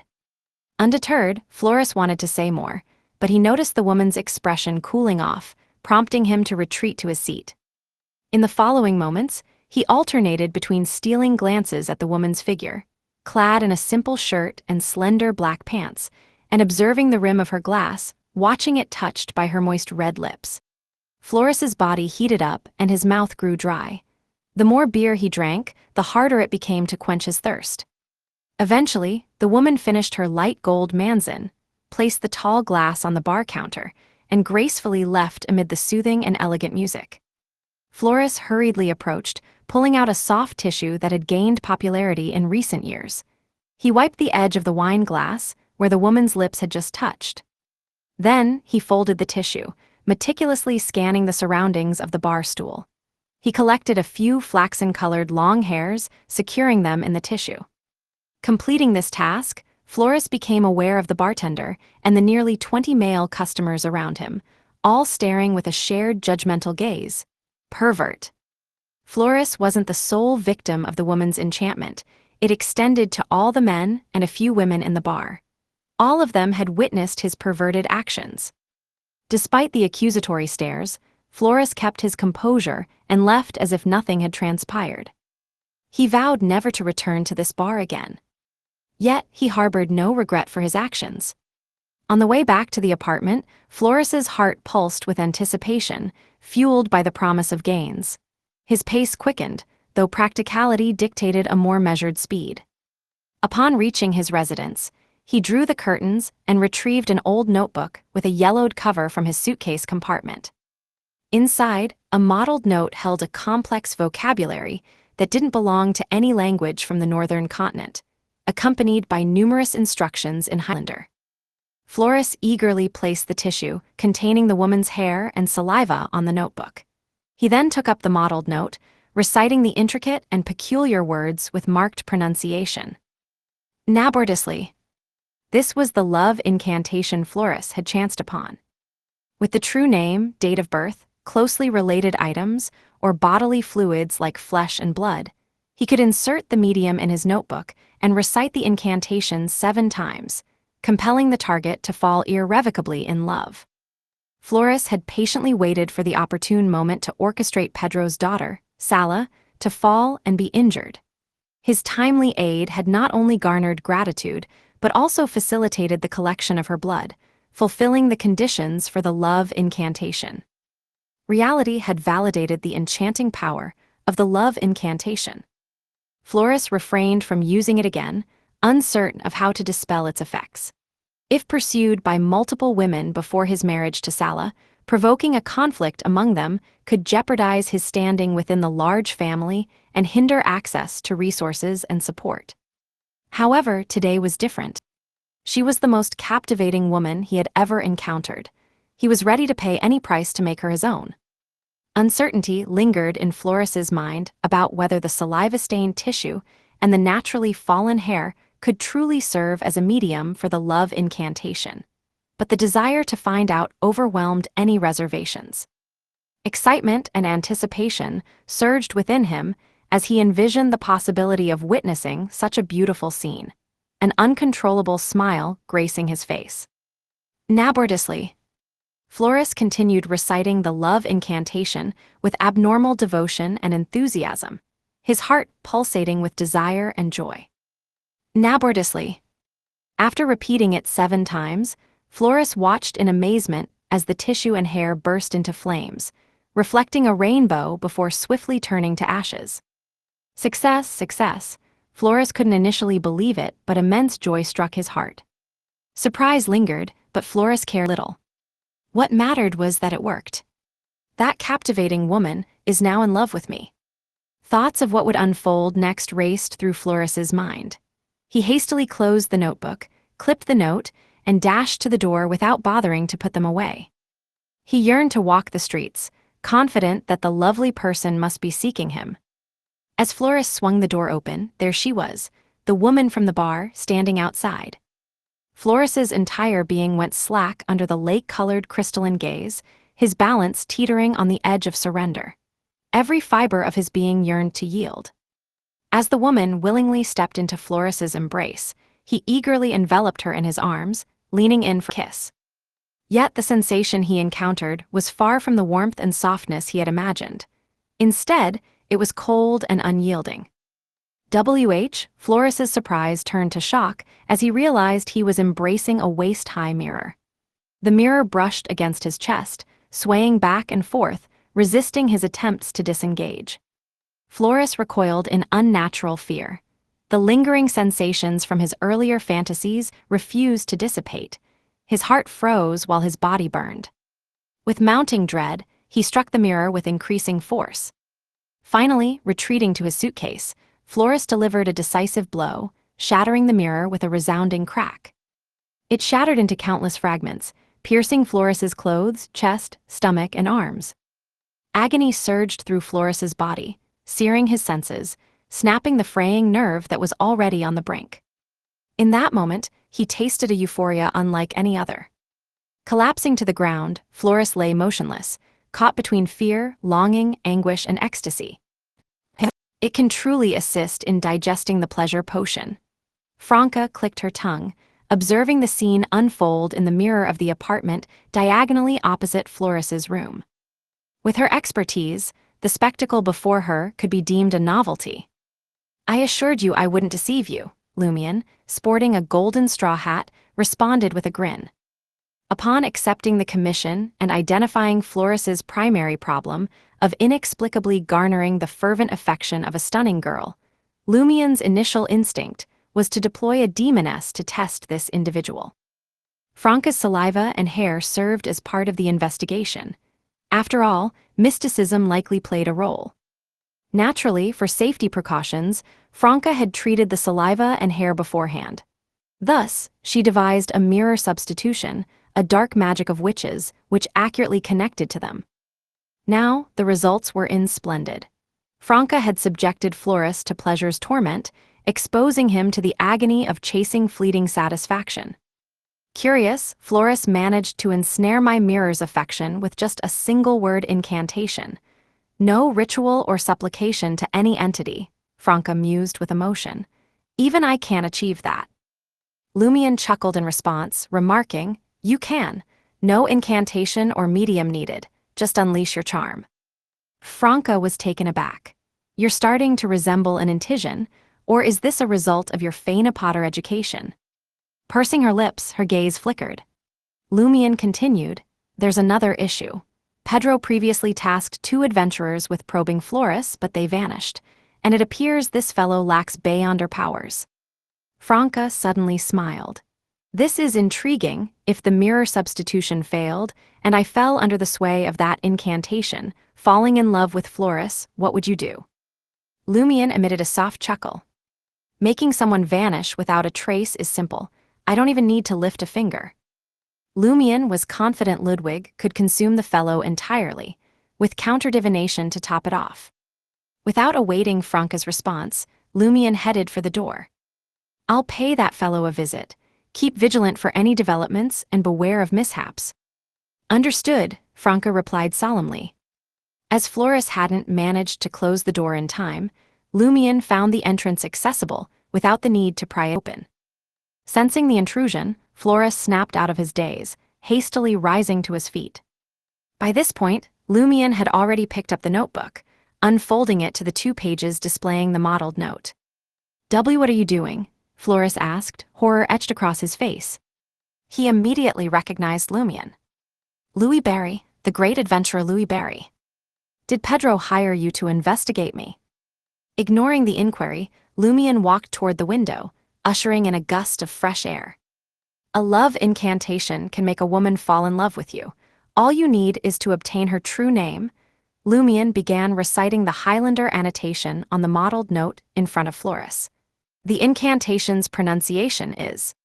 He abruptly halted, without completing the recitation.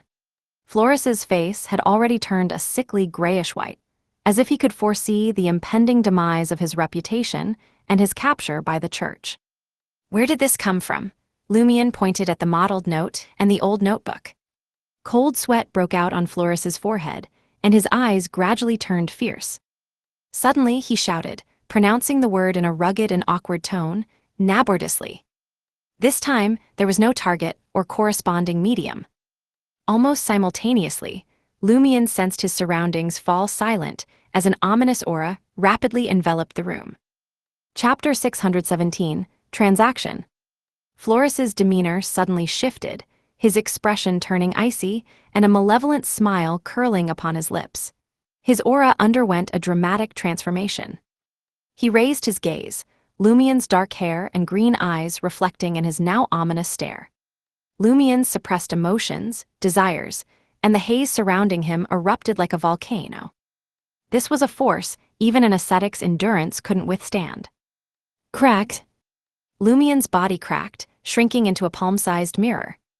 The mirror shattered completely, fragments scattering across the ground. In the room diagonally opposite, Lumion materialized beside Franca, wearing a solemn expression. Had he not prepared mirror substitution beforehand, he might have endured a double explosion of emotions and desires. It resembled the same outcome when evil God bestowed, heard the symphony of hatred's different melodies.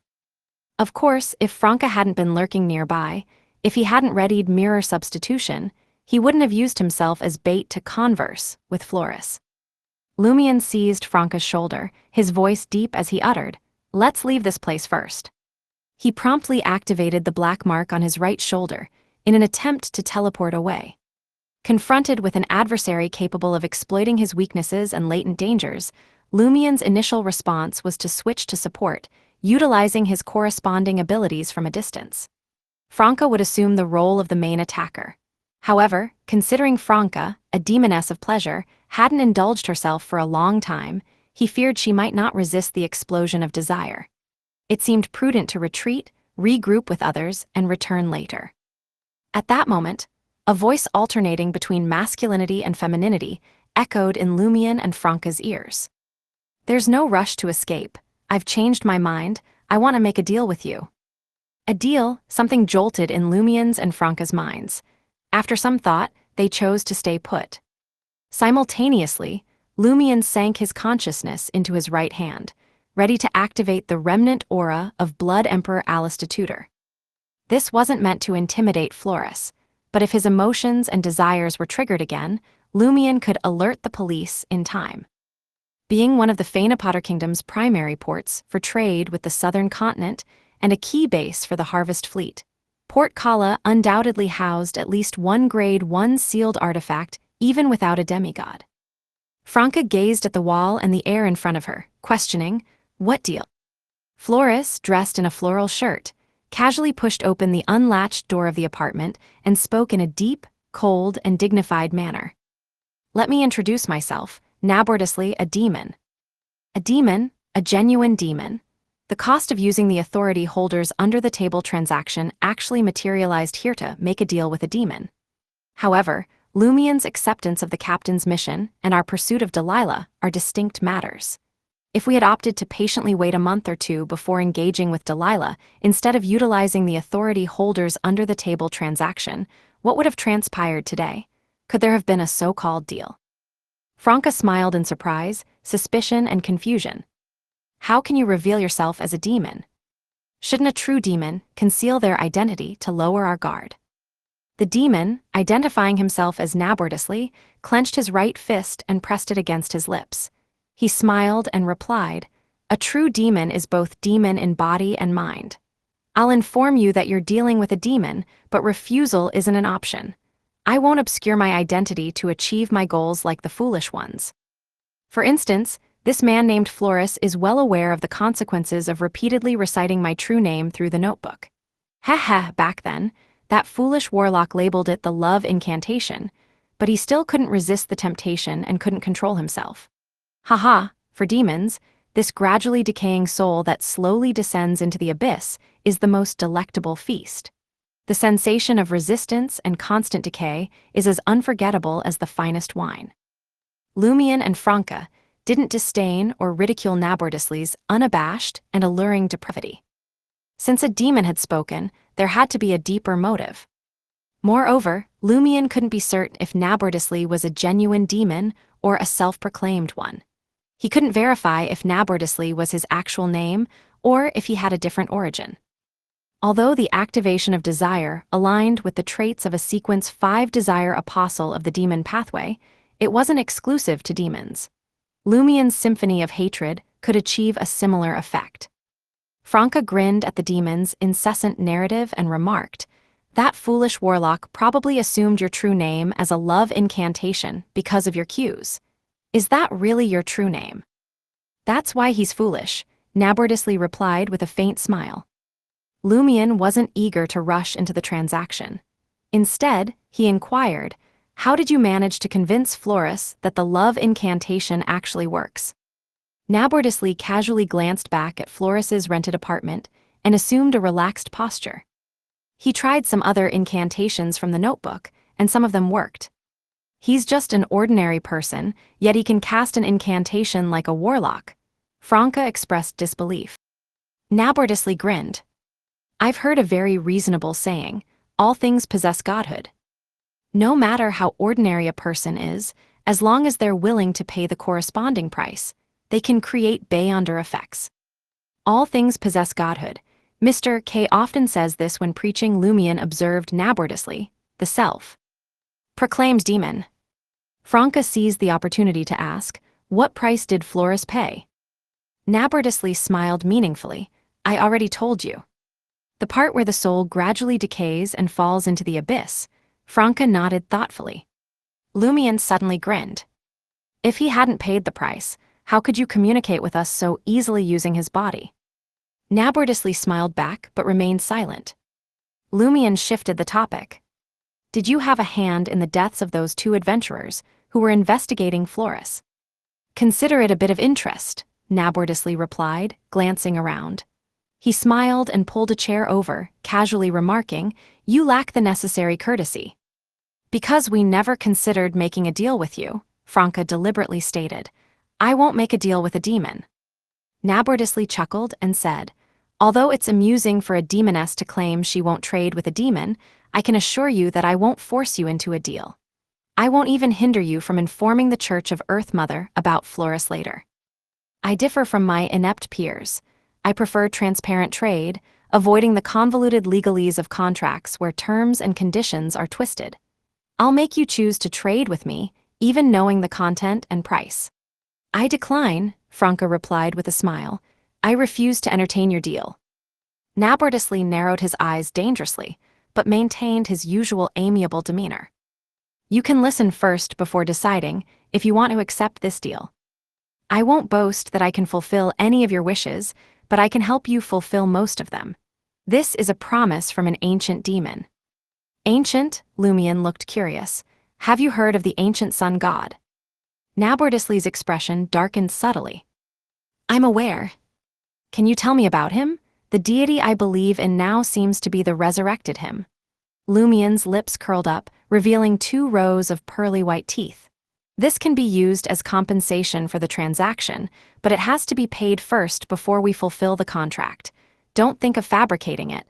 That would be blasphemy to my lord." Nabordisly fell silent. After a few seconds, he smiled and said, "As I mentioned earlier, I can't accomplish certain things and fulfill certain wishes. This is one of them. When one's humble enough, it's really difficult to win a war of words." Lumion sighed inwardly and turned to Franca, silently inquiring if she wanted to seize this opportunity to the table transaction. Franca hesitated for a moment before addressing Nabordisley. "Tell me about the deal first before I decide." Nabordisley chuckled. "A wise decision. I hope you can help me kill another demon's descendant. He resides somewhere in the Berserk Sea. Don't worry, demon descendants are cold, cruel, and bloodthirsty. He definitely meets the death penalty standard in your hearts." "Then why don't you do it yourself?" Franca clicked her tongue. "You seem quite powerful." "Is it because you're sealed? Or could it be that he can't leave the abyss and can only project himself onto a human like now, unable to maintain it for long?" Nabordisley replied calmly, "Any abnormal movements from me will attract the attention of the other demon. The reward for this transaction is that I fulfill one of your wishes. It's a predetermined wish that I can fulfill." "Can you help us digest the potion in our bodies?" Lumion probed. Nabordisley shook his head. "I won't lie to you, I can't do it. The digestion of the potion is a personal matter. Of course, I can create conditions and opportunities to indirectly help you digest the potion as soon as possible. But whether you can seize those opportunities depends on yourselves." "Quite honest," Franca muttered silently. Suddenly, she revealed a bright smile. "This deal tempts me, but I need a reliable and powerful witness." Author's note: the inspiration for the love incantation in the originated from the real world. I believe I've shared it on my public WeChat account before. Aphrodite's hidden name is Neferiori, meaning beautiful eyes. Repeating this incantation can win a woman's love. When I read about this, I found it a little sinister. I mainly changed the pronunciation. Chapter 618, Divination Ritual. Franca's request met with a gentle shake of Nabordisley's head. "You can request the deity you believe in to bear witness when signing the contract, but I don't want anyone else present." A chuckle escaped Nabordisley's lips. "I'm a demon. I need to be careful to avoid becoming prey. We can recite a god's name as a witness when signing the contract." The temptation loomed over them both. For ordinary Beyonders who held faith in the eternal blazing sun or the god of steam and machinery, invoking a deity's name as a witness might offer no more than psychological comfort. True gods rarely intervened in such trivial affairs of ordinary Beyonders without a proper ritual. Yet, as minor arcana card holders of the Tarot Club, Lumion and Franca followed the great existence, Mr. Fool. Simply invoking his name could draw attention, a fact not lost on them. Franca's heart raced with uncertainty. Should she strike a deal with the demon under the watchful gaze of Mr. Fool in exchange for elusive benefits? Nabordisley reiterated his stance. "This is a fair transaction. There's no coercion. It's the same for you and me. If you insist that there must be a powerful witness present, I choose to give up." Just as Lumion contemplated the idea, Termabarose's resounding voice echoed within his mind. "It's best if you don't agree. Don't even make a false promise." Lumion found himself taken aback as Termabarose, an angel of inevitability, unexpectedly warned him about the unfolding situation. Alarmed, Lumion pushed aside thoughts of Termabarose's possible intentions, choosing instead to focus on scrutinizing Nabordisley's every move and assessing his own mental state. The more Lumion delved into the matter, the more alarmed he became. Initially planning to teleport away immediately and seek help, he and Franca had gradually shifted their stance, considering Nabordisley's propositions and exploring potential exploitations. Their plan had evolved from seeking the presence of a powerful arbiter like Madame Judgment as a witness to contemplating a deal without one. Now, all they hoped was to ensure their safety by invoking a god's name. Compromising one step at a time, changing bit by bit. This is very similar to Nabordisley's description of degenerating bit by bit, slowly rotting one's soul before ultimately plunging into the abyss. It also said that demons aren't just about the body, but also about the mind. Lumion swiftly snapped out of his reverie, sensing a possible influence from Nabordisley on both himself and Franca. It resembled the signs of a spectator's presence. Similarly, he could glean insights through Anthony's self-examination technique. Even in this state, Franca displayed remarkable control over her emotions. She turned to Lumion, seeking agreement. With thoughts racing, the corners of Lumien's mouth curled up slightly as he addressed Nabordously. "We don't require a witness, but I need to confirm something first." "What is it?" Nabordously's demeanor remained cold, yet his attitude was composed. Lumien nodded at Franca, conveying that he would handle the situation. Franca, in turn, silently acknowledged her understanding. Turning back to Nabordously, Lumien stated, "I need to verify that the name you're using now, the name you'll use in the contract later, is indeed your real name." Deliberately avoiding the term Nabordously, Lumien exercised caution to mitigate potential risks. Nabordously pondered for a moment before responding, "Sure. As a demon, I don't just dislike but also admire your caution." Lumien maintained his smirk. "The way to confirm is magic mirror divination, a complete one. We'll set up a ritual and seek answers from a hidden entity. As you know, my friend is a demoness. She's quite skilled at this." Lumien pointed at Franca as he spoke. "Indeed, we should confirm if Nabordously is the demon's real name. Otherwise, the deal would be a joke." Franca suddenly became alert, realizing she had been too eager to conclude the deal and had overlooked many potentially problematic details. Nabordously pondered for a moment before agreeing, "All right, but I have to observe from within the wall of spirituality where the ritual takes place. This is a demon's caution. We're worried that you'll use magic mirror divination to inform certain demons' natural enemies." "No problem," Lumien said with a bright smile. "To complete magic mirror divination, I want you to write your real name on this note and bring over the ancient notebook from the opposite room. Together, they can act as a medium for divination." Nabordously, well-versed in the intricacies of complete magic mirror divination, responded with a smile, "No problem." He stood up, taking the note from Lumien's hand. Using Floris's fountain pen, he inscribed a complex word with the pronunciation Nabordously, its language unknown. The self-proclaimed demon then left for Floris's rented apartment, retrieving the ancient notebook and the note. Lumien had already arranged a simple ritual, placing 3 candles and a mirror on an empty table. Before Nabordously returned, Franca approached him and whispered, "The usual magic mirror divination target."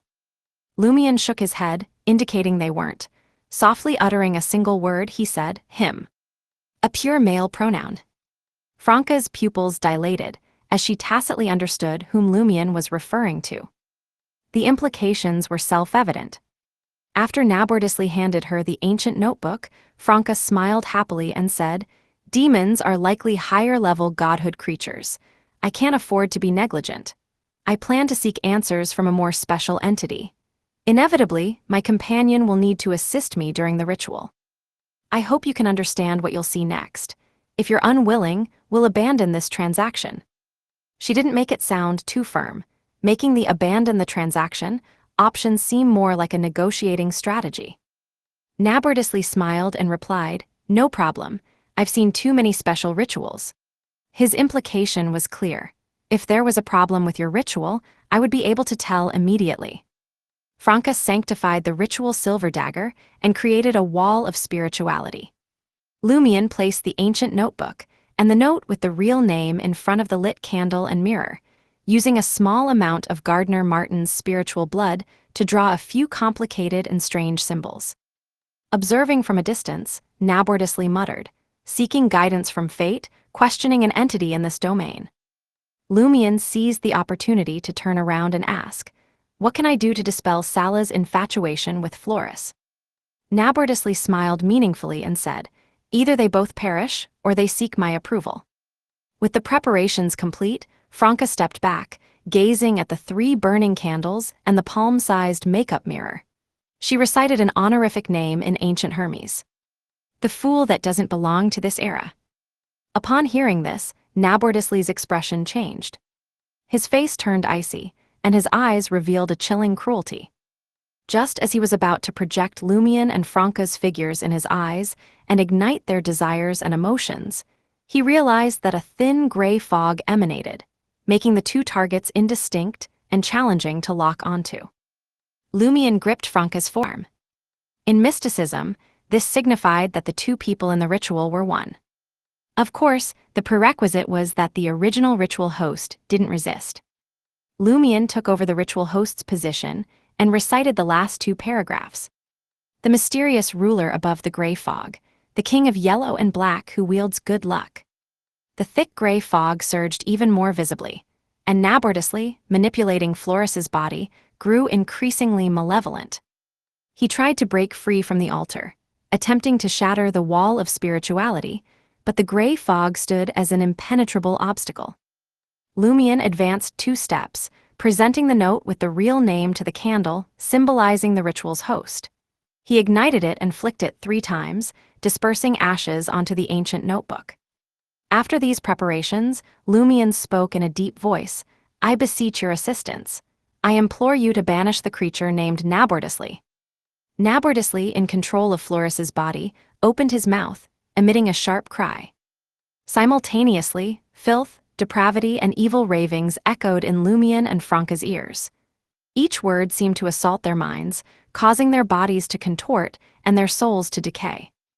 Yet, under the ritual's shield and the layers of gray fog, the words appeared distant, as if emanating from the horizon. Even if Lumion and Franca strained to listen, the specifics eluded them. Amidst a faint shriek, pitch-black gas emanated from Floris's body, swiftly dissipating. Faces emerged from the pitch-black gas, mouths opening and closing, cursing Lumion and Franca vehemently, only to dissolve into the gray fog. In a matter of seconds, the pitch-black gas completely vanished, and Floris's demeanor and aura returned to normal. Exorcism spell. In just a few days, Lumion had employed the exorcism spell once more. From his perspective, Nabordously, hiding his true form somewhere, had stealthily infiltrated Floris's breath for control. He was akin to a wraith evil spirit possessing another. Most surprising was the effectiveness of the name Nabordously. Of course, if this wasn't the true name, if the exorcism spell proved futile, Lumion could resort to Mr. Fool's complete honorific name to intimidate the demon and drive it away with the gray fog and the gaze of a great existence. This time, it wasn't Mr. Fool's seal on his chest that answered, but the great existence himself. Lumion forced a smile and said to Franca, "This fellow is less formidable than the invisible child of God of the Great Mother." Despite Nabordously's frenzied curse affecting his desires and emotions, requiring him to endure with his ascetic powers, it still paled in comparison to the invisible child of God's ability to partially breach the gray fog's protection of the ritual host, repeatedly creating a psychic piercing effect. Franca remained silent, her gaze fixed on the makeup mirror serving as decoration. In the mirror, a faint fog permeated the air, and a vague figure approached from a distance. Chapter 619, Chronicles. Franca strained her eyes, attempting to discern the figure amidst the dimly lit surroundings. The tall buildings loomed mysteriously, their outlines blending with the fog, reminiscent of stars reflecting on a foggy night. In the distance, lights flickered, accompanied by indistinct honking sounds. Franca's pupils dilated, and her eyes widened in astonishment. Her heart, previously gripped by the effects of Nabordously's frenzied curse, now surged with shock. Instinctively, she focused all her might on the figure, trying to pierce through the layers of gray fog and unravel its face and clothing. However, the thin fog grew hazier, dissipating along with the fleeting images it carried. In just 3 to 4 seconds, the mirror on the altar reverted to its normal state. "What's wrong?" Lumion turned to Floris, who lingered in the residual gray fog, seeking an update on Franca's condition. Franca, still captivated by the mirror, fell silent for a moment before speaking. "Did you see the scene reflected in the mirror?" "I did," Lumion reflected briefly and suggested, "perhaps it signifies Mr. Fool's divine kingdom." Their prayers for the exorcism spell had been directed towards Mr. Fool. Therefore, the mirror used to deceive Nabordously while being ineffective in actuality was likely related to Mr. Fool. Franca stammered, but the backdrop resembles the city before your sister and I transmigrated. It's like those foggy times, every building morphing into colossal creatures nestled in the fog, adorned with countless glowing eyes." Lumion, understanding Franca's emotions, showed no surprise at the familiar street scenes. Reminding his companion, he said, "Don't forget about the celestial worthy. He has a close connection to your homeland, and he and Mr. Fool have been engaged in a dream battle. It's quite conceivable that such dreamscapes can manifest in reality through rituals." Franca fell into a momentary silence before releasing a sigh. "You're right," she followed with a self-deprecating laugh. "I got worked up for nothing." Lumion mitigated the negative effects from laboriously and methodically extinguished the candle flames, concluding the ritual. As Franca dispelled the wall of spirituality and the wind howled, clearing away the lingering gray fog, Floris seemed to snap back to reality, no longer lost in the confusion of searching for an exit. However, upon seeing Lumion and Franca, his face turned an even more pallid shade. Just as he was about to plead for mercy, a sharp pain shot through Floris's body. Instinctively, he lowered his head and observed a black, almost ethereal, filthy liquid oozing from his body. Highly corrosive, it swiftly dissolved his blood, flesh, and bones. "No! Save me! Save me!" Floris unleashed a blood-curdling scream, repeatedly calling for help. Lumion, however, observed with interest, as though studying the toll exacted on those who made a deal with demons. In less than 10 seconds, Floris's body succumbed to corrosion, collapsing with a resounding crash, immersed in the almost illusory black liquid. Floris's head continued to wail, his voice gradually fading. After a while, he breathed his last with wide-open eyes. His relatively intact head swiftly disintegrated into the filthy liquid. The once illusory liquid lost its evil, mystical aura, revealing the remains of the corpse, now filled with a foul, noxious mud-like substance. Dealing with demons doesn't end well, Franca sighed, reflecting on her earlier temptation. Her laughter echoed hollowly as she continued. "Thankfully, we didn't strike a deal with that self-proclaimed ancient demon. Still, I missed an opportunity to eliminate the latent threat of using the authority holders under-the-table transaction." Lumion chuckled and remarked, "Consider this carefully. I remember Madam Magician's usage instructions, emphasizing the possibility of encountering transactions with evil entities like demons. Recall, it was about encountering a transaction, not completing one. You've faced it, you simply chose not to accept it. That fellow didn't force you either." Franca contemplated the situation and admitted, "You make a point. It does seem that way." She clicked her tongue and glanced at Lumion. "If you had chosen the lawyer path, you might be equally promising. In reality, I believe that's the norm. The authority holders under-the-table transaction is, at most, equivalent to a sequence 5. Every use means one less opportunity. How could the negative effects be a transaction with a demon? From what I know, demon is a high sequence term within the criminal path. What does it signify? It represents a demigod. Yes, it's merely encountering a transaction, not completing it. There's room for negotiation. Yet, it's also highly dangerous. Demons and other evil entities aren't known for their philanthropy. If we refuse to trade with them, why would they spare us indefinitely? Furthermore, predicting when we'll encounter them is impossible, making it challenging to prepare in advance." Lumion smiled. "If you can't predict it, try approaching it differently. After using the authority holders under-the-table transaction, immediately prepare and take the initiative to create an opportunity to negotiate with demons and other evil creatures. Set the pace and manage the risks.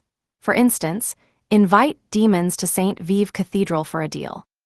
The Eternal Blazing Sun Church's main cathedral in Trier, St. Vive Cathedral." Franca chuckled. "Demons aren't brainless zombies. Why would they willingly walk into St. Vive Cathedral to meet their doom?" Franca suddenly halted. St. Vive Cathedral might not be suitable, but they did have a few hidden locations with a similar atmosphere. It wasn't entirely impossible. For example, the sacrificial square on the 3rd level of the catacombs, Chrismona Night Pillar. "That's an interesting idea," Franca commended Lumion. "In the past, when facing the negative effects of mystical items, we always endured and waited passively. Taking the initiative is a different approach. Hunters indeed have their own unique styles. Taking the initiative involved making preparations in advance and minimizing potential dangers. Of course, taking the initiative didn't necessarily mean triggering the effects, but it required considering such possibilities. Lumion glanced out the window. Floris's scream has likely attracted the attention of the nearby residents. Someone may have called the police. Let's vacate this place before examining the contents of this notebook. He gathered the ancient notebook, candles, and other items from the dining table as he spoke. Agreed. Franca surveyed the room, and dark flames silently ignited in various spots. As the flames flickered, Lumion teleported Franca away, returning to the guest room of Captain Pedro's 5-story house. Go through the notebook and check if there's a way to dispel the love incantation. I'll verify Sala's condition and inform Pedro about Floris's situation and outcome. He can handle the Church of Earth Mother and liaise with the local police. Lumion handed the ancient notebook to Franca before opening the door and stepping into the corridor. Franca settled into the recliner and opened the notebook. Suddenly, she murmured to herself, "Something feels off." Knowing Lumion's approach, shouldn't he have immediately perused the notebook after the ritual, searching for a solution to dispel the love incantation? Why did he hastily leave the moment the police were mentioned after discussing matters with me extensively? He should be aware of the critical issue. As these thoughts raced through her mind, Franca suddenly came to a moment of realization. Nabordisly's chilling rants and wild curses had a disturbing impact on Lumion, stirring up his desires and emotions. Despite his attempts to endure the onslaught using his ascetic powers, subtle signs of struggle manifested. Franca's eyes darted around, a sly chuckle escaping her lips. Lumion found Pedro in the small living room on the first floor. Before he could delve into Floris's situation, the captain exclaimed in surprise. "Mr. Barry, Sala came to me a few minutes ago. She was crying in fear and pain, saying she dreamt of falling in love with Floris and couldn't wake up. However, she suddenly woke up tonight, feeling like it was a nightmare, and she wishes to annul the engagement. May I know how you did it?" Pedro spoke with a touch of unconscious politeness. "She's back to normal? Could it be because Floris is dead? No, more likely Nabordisly's expulsion through the exorcism spell has restored those affected by the devil to normal." Lumion guessed, smiling. "Floris is already dead." "Did you kill him?" Pedro, showing no aversion to the idea of killing, was even more intrigued by the fact that Floris's death seemed to have awakened his daughter. "A demon killed him." Lumion briefly recounted the events, avoiding mentioning Nabordisly by name. Instead, he handed Pedro the love incantation note tucked into an ancient notebook for a closer look. Finally, he said, "You handle the rest. It's advisable to keep Sala in a cathedral or cloister for the next month or two. I'm uncertain if the demon will revisit the former victim once he recovers." Understood. Pedro clenched his teeth, his expression somber. After receiving the 20,000 gold Risot bounty, Lumion returned to his guest room. Franca, holding the ancient notebook, frowned as she said, "This doesn't seem like the notebook of an evil warlock. It's more like a collection of a novelty hunter's chronicles. It contains various legends of devils and demons from the northern and southern continents spanning the past 1,000 years. The last record appears to be over 100 years ago. There are peculiar incantations scattered within, as if fabricated. One of them mentions a legend of a demon on Hanth Island in the Berserk Sea." Lumion grasped Franca's concern. Nabordisly had mentioned that the demon descendant he sought to eliminate resided somewhere in the Berserk Sea. Chapter 620, Abnormality in the Abyss. Could it be that some of the demon legends in this notebook are true? Lumion held the yellowed notebook and flipped through a few pages. Franca tersely acknowledged and said, "In a world where superpowers exist, where true devils and demons roam, many related legends must be true or have originated from the true prototype. Do you think Nabo, the demon who claimed to be ancient, might be the protagonist of one of these legends? And the demon on Hanth Island is its archenemy, living in the real world disguised as a human. It lied, claiming the other party is a descendant of a demon, and tempted us into taking risks to achieve a certain goal." "Perhaps," Lumion smiled. "Let's not speculate about such matters involving high-level creatures. I'll just write to Madame Magician and report it to her. Franca glanced at Lumion and chuckled. You're really proficient in dealing with management. However, it does make sense. We know very little about real demons. Making wild guesses is a waste of time. She then pointed at the notebook and said, the handwriting differs from the note that wrote the love incantation. It's not the same author. Lumion had already sat at his desk, unfolded a piece of paper, and wrote to Madame Magician. As he deliberated over his words, he responded to Franca's words. Does the notebook have the phrase that represents the love incantation? I scanned through it. Nothing, Franca replied affirmatively. Lumion contemplated for a moment and said, there are two possibilities. The first is that the demon used someone under its control to insert the love incantation into this notebook that records devil and demon legends, hoping that it could secretly spread and affect more people. The second possibility is that those who once read this notebook were unknowingly influenced by the demon and obtained a so-called revelation. They wrote this love incantation and provided commentary. Mysticism sure is dangerous, Franca sighed with emotion. Lumion swiftly composed the letter and dispatched the ancient notebook and the note with the love incantation to Madame Magician. While awaiting a response, Franca and Lumion briefly delved into the demon legend of Hanth Island in the Berserk Sea. 30 years after Emperor Roselle discovered a safe sea route to the southern continent, numerous mysterious deaths of colonists and natives plagued the newly colonized Hanth Island. Witnesses claimed to have seen a valley ablaze with sulfur flames in the island's forest. At night, pitch-black demons with goat horns were suspected of circling the area. After the authorities intervened, the mysterious deaths ceased.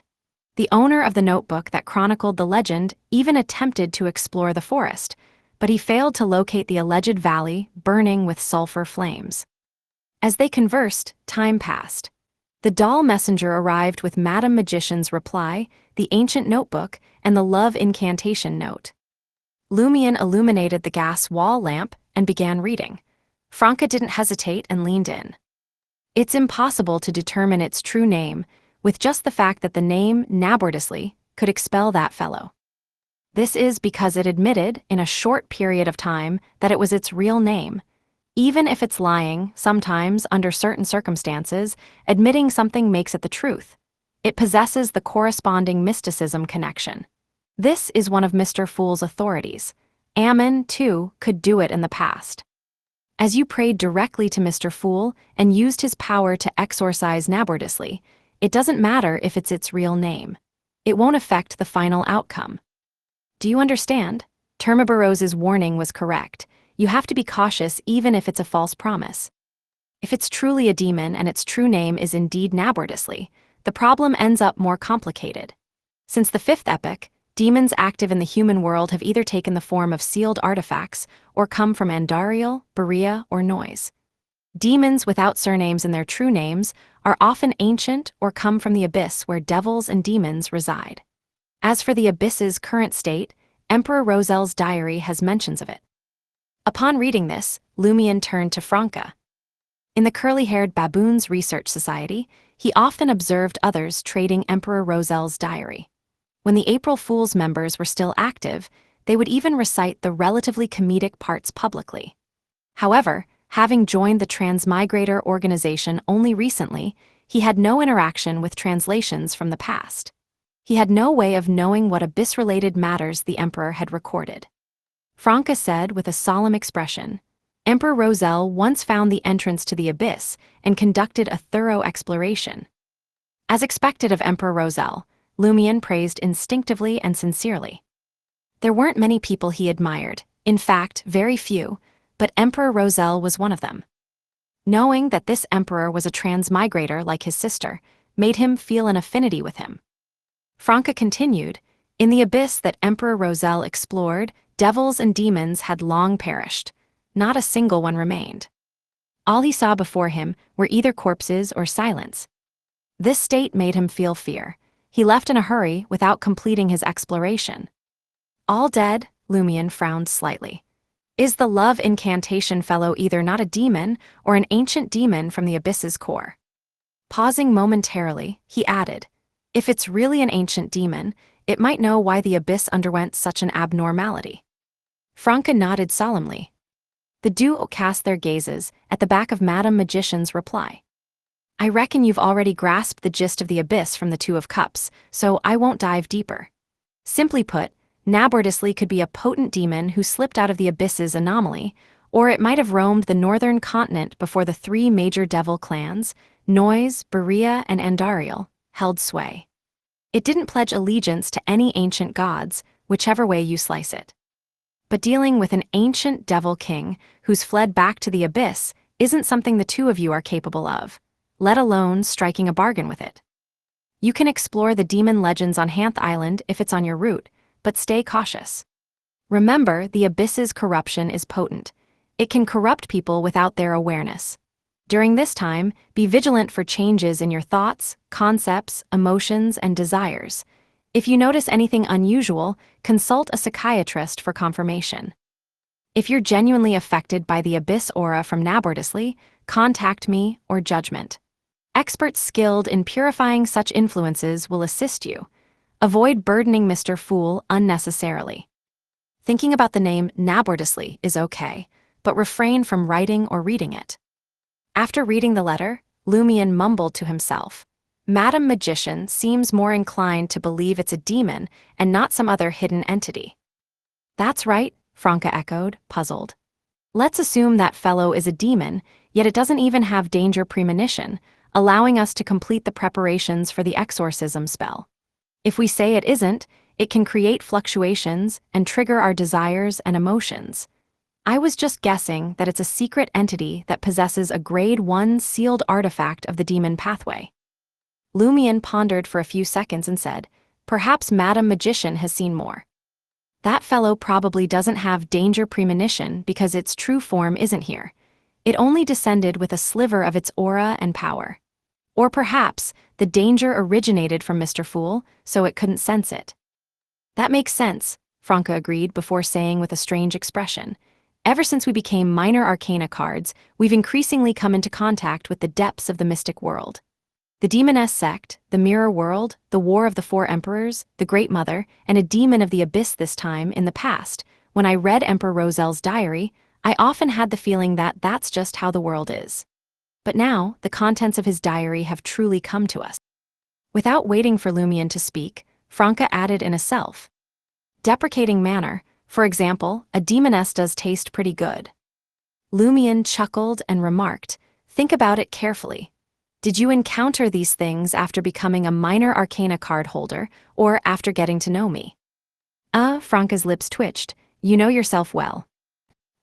Directly support the authors on web novel.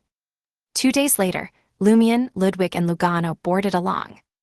Distance ship set to pass by Hanth Island, en route to the southern continent's West Balam. Lumion aimed to investigate the demon's legend, and seize an opportunity to fully digest the Conspirer potion. After outsmarting Nabordisley and banishing it with the exorcism spell, Lumion realized that his potion digestion had made significant progress. With another decent performance, he could advance the digestion further. This would eliminate the need for the final advancement ritual's aid, allowing him to plan the subsequent matters more calmly. Captain Pedro, accompanied by his eldest daughter Sala, and a few favored and blessed, expressed sincere gratitude to Lumion.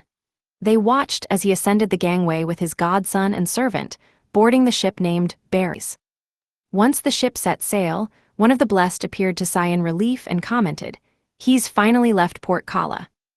Without waiting for Sala to inquire about the reason for the sigh, the blessed, wearing a brown priest's robe, turned to her and Pedro and advised. The circumstances at the scene of Floris's death indicate that this matter involved a true, high-ranking demon. Miss Sala, it's best if you stay in the cloister for a year to avoid any possible aftereffects. Sala, aware of her awakening thanks to the adventurer Louis Barry's assistance, was horrified. However, lacking personal experience, she inquired, "A year? A real demon? What kind of demon is that?" The blessed, in a brown clergyman's attire, responded solemnly, "It's the demons from the legends you've heard of, or something even more powerful."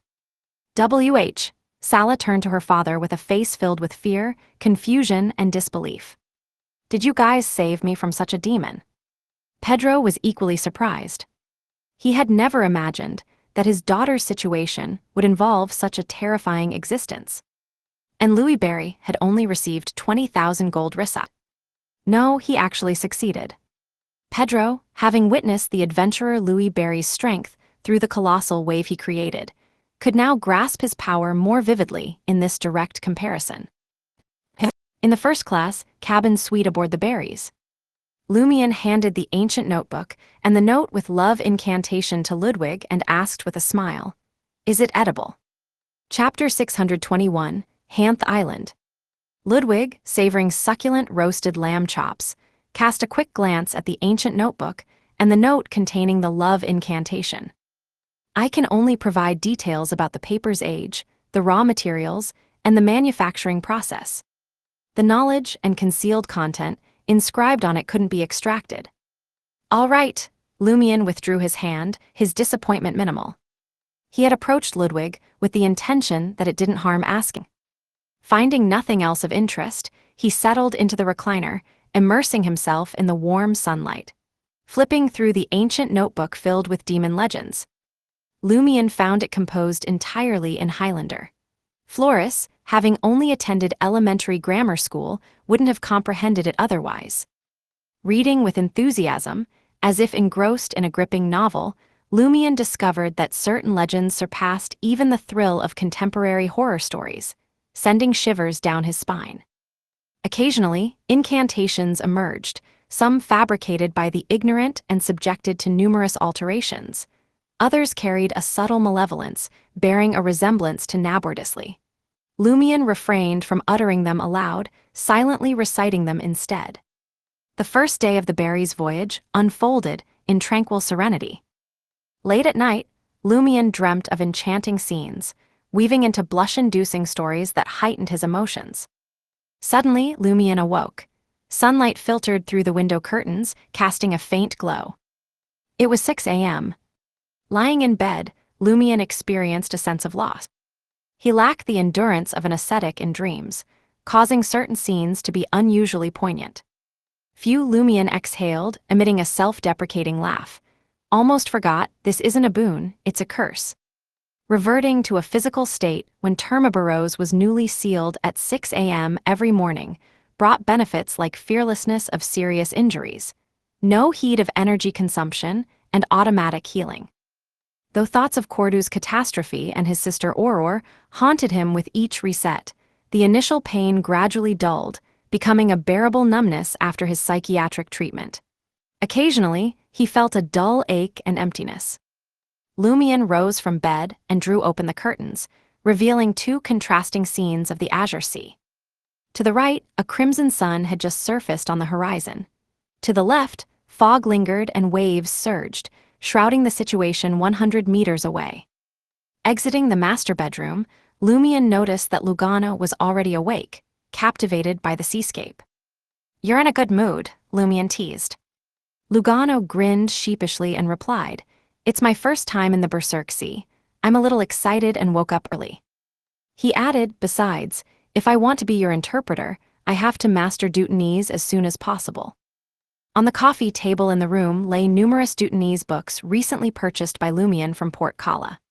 Being a primary trading port for the southern continent, Port Kala's citizens had a practical need to learn Dutanese, resulting in a trend. Lumion easily acquired 2 sets of teaching materials covering elementary, intermediate, and advanced levels, along with practice materials, thanks to various teaching aids and Dutanese instructors. This was a stark contrast to Port Santa, where obtaining a few barely usable books required considerable effort. Lumion applauded gently. "Not bad." Lugano pointed towards the foggy sea and explained, "Last night, I heard from a sailor on the ship that many vessels attempted to explore the sea in that direction, but they never returned. Occasionally, people would spot one of those ships quietly passing by at night with no lights or anyone on the deck. They say it's the Berserk Sea. Stick to the safe sea route. Attempting unknown routes often leads to unknown and irresistible danger. See, the sun is rising over there, right? The sea seems calm, but venture beyond the safe route, and we might face a sudden hurricane, a lightning storm, or even get melted by the sun and evaporated. These are tales from sailors. I'm not sure if they're true. Lumion nodded and suggested, look into more similar rumors. With his employer's approval, Lugano's expression brightened, finding a purpose in his work. The voyage through the Berserk Sea proved relatively uneventful. Lumion, Ludwig, and Lugano managed to avoid causing any disruptions. Occasionally, they witnessed storms capable of citywide destruction or forest-like lightning. Sometimes, they noticed the absence of fish throughout the entire sea, creating an eerie silence akin to the legendary underworld. Guided by the seasoned captain, first mate, and sailors, the Berries navigated through these regions along the safe sea route. After a few days, the ocean-venturing steamship reached Hanth Island, the transit port. The crew replenished coal and water, conducted machine maintenance, restocked light beer, and replenished various food supplies over 2 days. There doesn't seem to be any specialties on this island, Lugano remarked, consulting the travel guide from Port Kala. But due to its strategic geographical location and natural deepwater port, it's one of the main transit ports controlled by the Fainapotter Kingdom. Specialties, does that include demons? Lumion critiqued silently, producing 2 gold rissots and twirling them in his hand. I'm going to try the local self-brewed wine. He made his way to the port's largest bar and ordered a glass of thick, pomegranate-colored local red wine, Paha. Lumion struck up a conversation with a few patrons near the bar counter, deliberately approaching one with a local accent. I met a nice chick, he said with a sly wink and an ambiguous smile. We're going on a date later on a quiet night.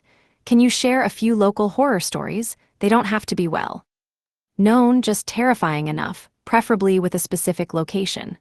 For instance, if there's a horrifying tale about an empty house on a certain street, haha, I plan to take her there for our date. The local, his beard dampened with ale, set down his oak beer mug and chuckled. How devious, but I like you. It's a battle of wits between men and women. For victory, anything goes. After a brief pause, the local suggested, you can take her on a date at the edge of the forest outside the city. You know, a forest at night is always chilling. Besides, there might be more than one demon lurking in the woods on Hanth Island. As far back as I can remember, the priests have been warning everyone against venturing deep into the forest or even thinking about cutting wood in the middle of the island. There are many hidden dangers.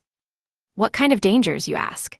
The priests never specify, but someone always tells me about some random person encountering a demon with goat horns and an unpleasant sulfuric smell in the forest.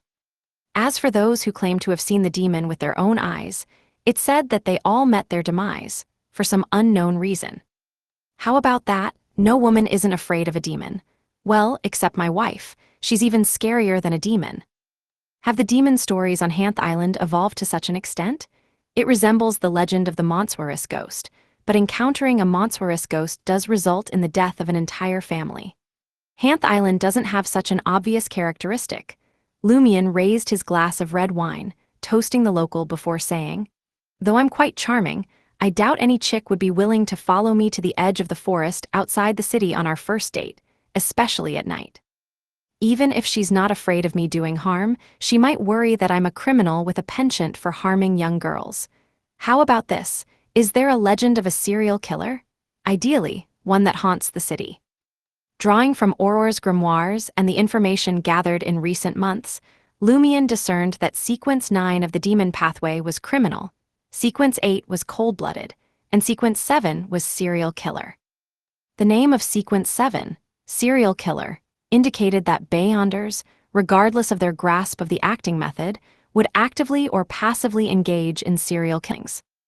Although the demon on Hanth Island had clearly surpassed Sequence 7 and evolved beyond the serial killer stage, Lumion wondered whether, as a high-ranking individual who had progressed through the ranks, it retained certain preferences acquired during its serial killer phase.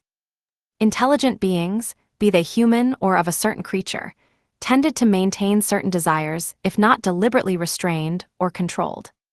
Just as humans might occasionally indulge in a drink, demons might occasionally engage in serial killings. Moreover, If Nabordisli's commission wasn't concocted merely for a verbal agreement, the demon of Hanth Island or its descendants should be concealed among humans. The bearded local pondered for a moment before responding. There haven't been any serial killers. In a small place like ours, if serial murders were happening, everyone in the city would know. He paused, then added, but what if someone goes missing in the forest outside the city every year? Would that count? In Trier, Franca, Jenna, and Anthony managed to gather sufficient information about Morin Avigny, the current Minister of Industry. This information included a color photograph. In the picture, Morin Avigny displayed a striking resemblance to an Intisian. Despite his age, he exuded an air of elegance. In his late 60s, his once black hair had transitioned into a distinguished gray. Refined facial features and dark gray eyes added to his overall presence, with the wrinkles on his face highlighting the passage of time. Dark gray eyes are rare in Intis, Franca sighed. Mid-sentence, she abruptly halted. Another individual with dark gray eyes in Intis crossed her mind, Demoness of Black Claris. Chapter 622, Smell of Death. Under normal circumstances, dark gray eyes wouldn't usually grab one's attention. Such pupils were rare in Intis, but not uncommon in places like the Lone Kingdom. However, Franca sensed that there was crucial information hidden within. Morin Avigny was suspected to be a mirror person. The Demoness of Black Claris pursued the mirror people, and being a demigod of the Demoness pathway closely related to the mirror world, they all shared those unusual dark gray eyes. Too much of a coincidence, isn't it? What's wrong? Jenna asked with concern when Franca paused. Franca deliberated for a few seconds before revealing that the Demoness of Black shared the same eye color as Morin Avigny. Finally, she said, none of the mirror people we encountered previously had such characteristics. Only relatively special mirror people have them.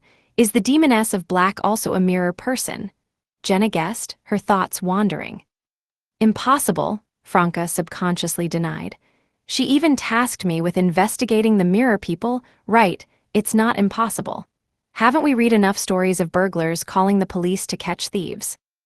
Anthony thought for a moment and said, could it be a symbol of being corrupted by the mirror's primordial demoness? Could special mirror people at a certain level have such eye color? Could it be the same for a demoness who has become a demigod and has been corrupted? No, Morin Avigny should have had dark gray eyes to begin with. It's impossible for the mirror people who replaced him to change the color of his eyes without attracting suspicion. Franca pondered and deduced.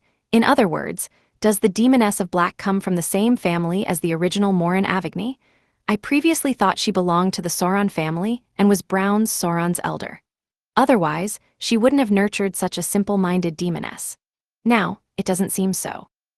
Not necessarily, Franca and Jenna said in unison. Everyone had a paternal and maternal side of the family. Just because they were from the Sauron family didn't mean they weren't from a dark gray-eyed family. Franca hesitated for a few seconds before saying, it's been a while since I updated the Demoness of Black on the Mirror People investigation. I plan to visit her this week and discuss Morin Avigny. Be careful, Jenna cautioned. A gleaming smile played on Franca's lips as she replied, don't worry. She tasked me with the Mirror People inquiry, so she should anticipate some updates. If she has ties with Morin Avigny, we might see something unfolding for the Minister of Industry shortly. If not, we can seek her assistance. On Hanth Island, Lumion strolled through the dimly lit streets, relishing the cool sea breeze that replaced the earlier heat as he casually headed back to the berries. Hands tucked into his pockets, his mind raced with unusual activity. He sifted through the legends and stories he had recently gathered, attempting to uncover any hints about the elusive demon. Had Madame Magician not issued a cautious warning, and had Nabordisly not disclosed the demon descendant's name and identity, Lumion might have considered using himself as bait. In such circumstances, he could have showcased his malice, devised a plan with a chance of success, triggering the demon's danger premonition, luring it out to eliminate the perceived threat. A concealed trap would await it. It's been a century or two. Numerous adventurers have ventured to unravel the demon legend. Despite the Church of Earth Mother's relentless efforts to eradicate lingering issues, there's still no resolution. Relying on conventional methods to track down that elusive demon seems impractical. Looking at it from a different angle, why would the demon choose to remain on Hanth Island? The Church of Earth Mother already purged it once. Why take the risk to stay? If it were me, I would have relocated ages ago. As a demon, where couldn't I survive? If I truly believed I was a highly intelligent criminal, a genuine criminal, why use such a method to taunt the clergy of the Church of Earth Mother? It would become dull after all these years. Could there be a reason for its persistence on Hanth Island? Is it perhaps partially sealed? Or is there something profoundly significant buried on the island that cannot be moved? The valley ablaze with sulfurous flames. Moreover, demons can live for centuries, but ordinary people cannot.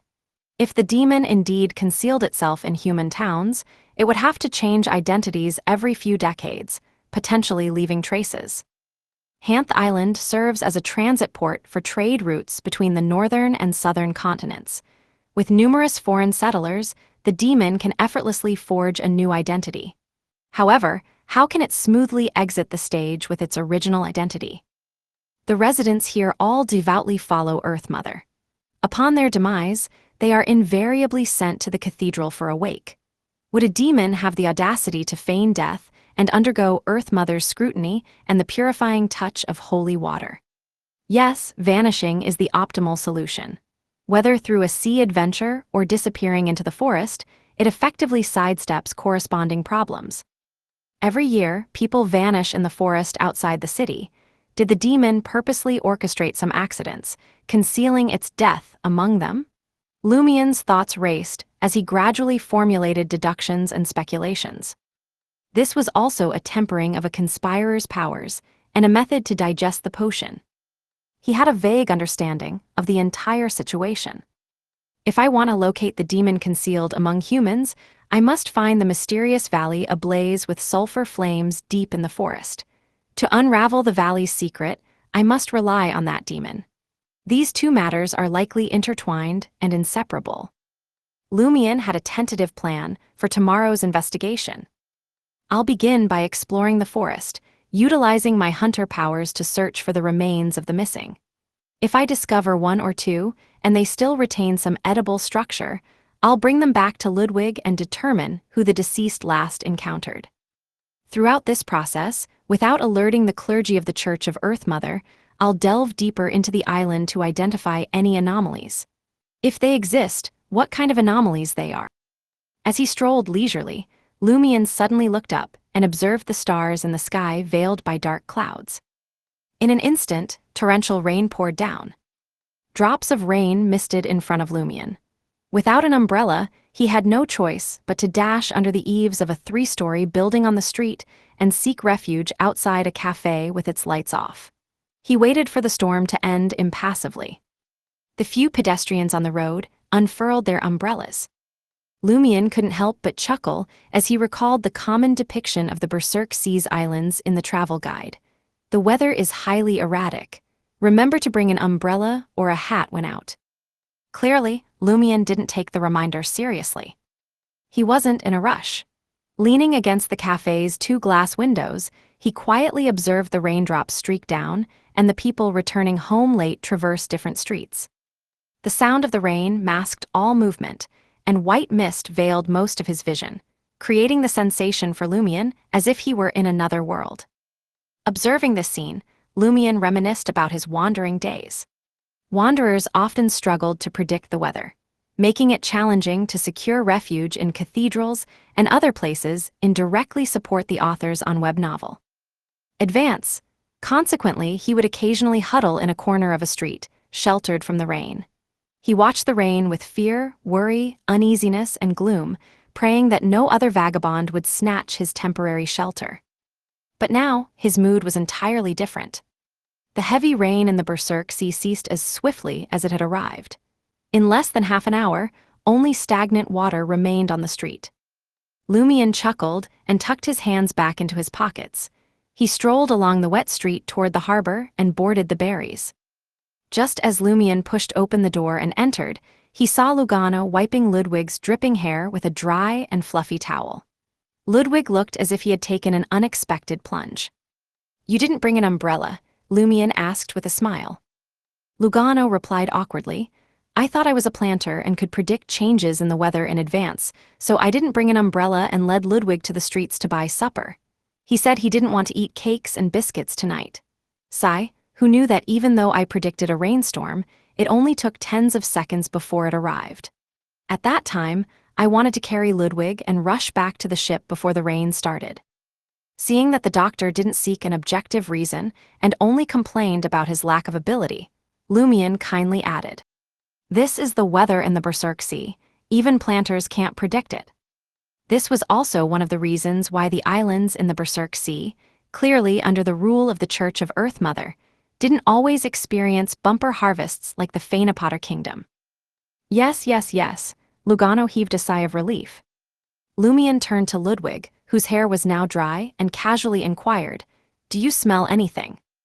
Is there any particularly alluring food hidden nearby?" Ludwig nibbled on a tortilla and responded, "There's the smell of death." "Smell of death?" Lumian frowned slightly. "Did someone die near the night market?" Ludwig shook his head. Directly support the authors on web novel. "When it rains, there's the smell of death everywhere." What does this mean?" Lumian probed, voicing his doubts. Ludwig replied candidly, "I don't know, it disappeared later." "It happens when it rains, but not after. Is this an abnormality from the Berserk Sea, or is it the island's abnormality triggered by the Berserk Sea's weather?" Lumian pondered for a moment, but he wasn't in a rush to write to Madam Magician and inquire. This was a digestion opportunity for him. He felt that he should avoid relying on the power of a high-ranking person to digest it better unless it was crucial. That night, Lumian fell asleep with a heavy heart. In his hazy dream, he saw many familiar and unfamiliar things. The pale white Samaritan women's spring, the mountain-sized Blood Emperor's afterimage dripping with yellowish magma, and the unknown object protruding from the spring. The scene suddenly changed, revealing Lumian wandering alone in the deep darkness underground. It was as if he had become the monstrous ghost. Chapter 623, Grave Digging. In the endless darkness, cramped quarters, and jumbled thoughts, Lumian found himself unusually frustrated, even within the confines of his dreams. He longed to rip apart the cage around him and shatter everything in his path. Slowly, the realization dawned upon him that he was dreaming. He struggled to open his eyes and wake up, but his efforts were in vain. Each time he thought he had finally awakened, in the blink of an eye, he plunged into a deeper darkness and a more profound dream. After an unknown stretch of time, Lumian naturally awoke to some light seeping through the curtained window. It was 6 a.m. Lumian raised his right hand and wiped his forehead, sensing a layer of cold sweat.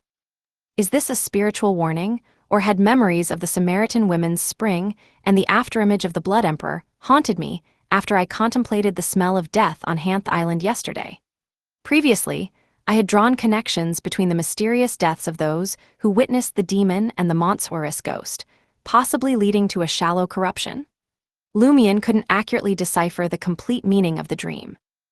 All he could do was remind himself to be cautious and stay focused on his original goal for coming to Hanth Island. To investigate the demon legends, not to eliminate the demon.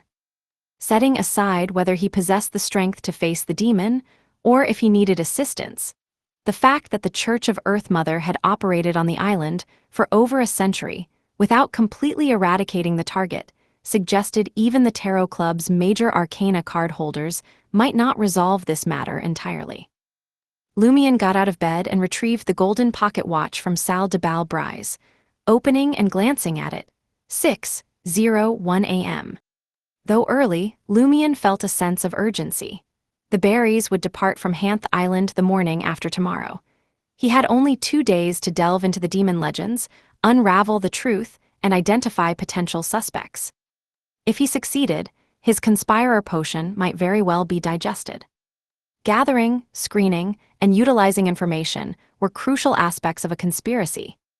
And if Lumian were a Sequence 7 detective of the Reader pathway, Successfully solving a century-old unsolved case involving high-level powers in just 2 days would be a remarkable leap from initial digestion to complete digestion. At 9 a.m. in the suburbs of Port Hanth, Return Cemetery. Holding a bunch of yellow flowers, Lumion navigated through the tree-lined cemetery. Armed with Ludwig's intel and the insights from the previous night's dream, he adjusted his plan. Instead of hastily venturing into the forest to search for the missing people's remains, he decided to dig up graves here. His objective: to investigate the circumstances surrounding the mysterious death of someone who had glimpsed the demon's figure in the forest depths. He aimed to discover if they would meet the same fate as those killed by the monstrous ghost, exhibiting self-mutilation. According to the gathered information, the last person to report the demon's presence to the Church of Earth Mother rested in a quiet corner of Return Cemetery. His name was Antonio Elias. Before long, Lumion, clutching the bouquet of yellow flowers, reached the grave. Apart from the deceased's name, birth and death dates, a concise epitaph adorned the stone tombstone. This wretched man's life was taken by a demon. Lumion stooped down, placing the bouquet before the tombstone. Then, he straightened up, silently studying the stone tomb. Details about Antonio Elias flashed through his mind. A local, not a foreigner, with parents, a wife, and children. 9 months ago, during a hunting trip in the forest, he encountered a wandering demon. Fearing his imminent demise, he sought refuge in the cathedral and cloister of the Church of Earth Mother for a full 5 months.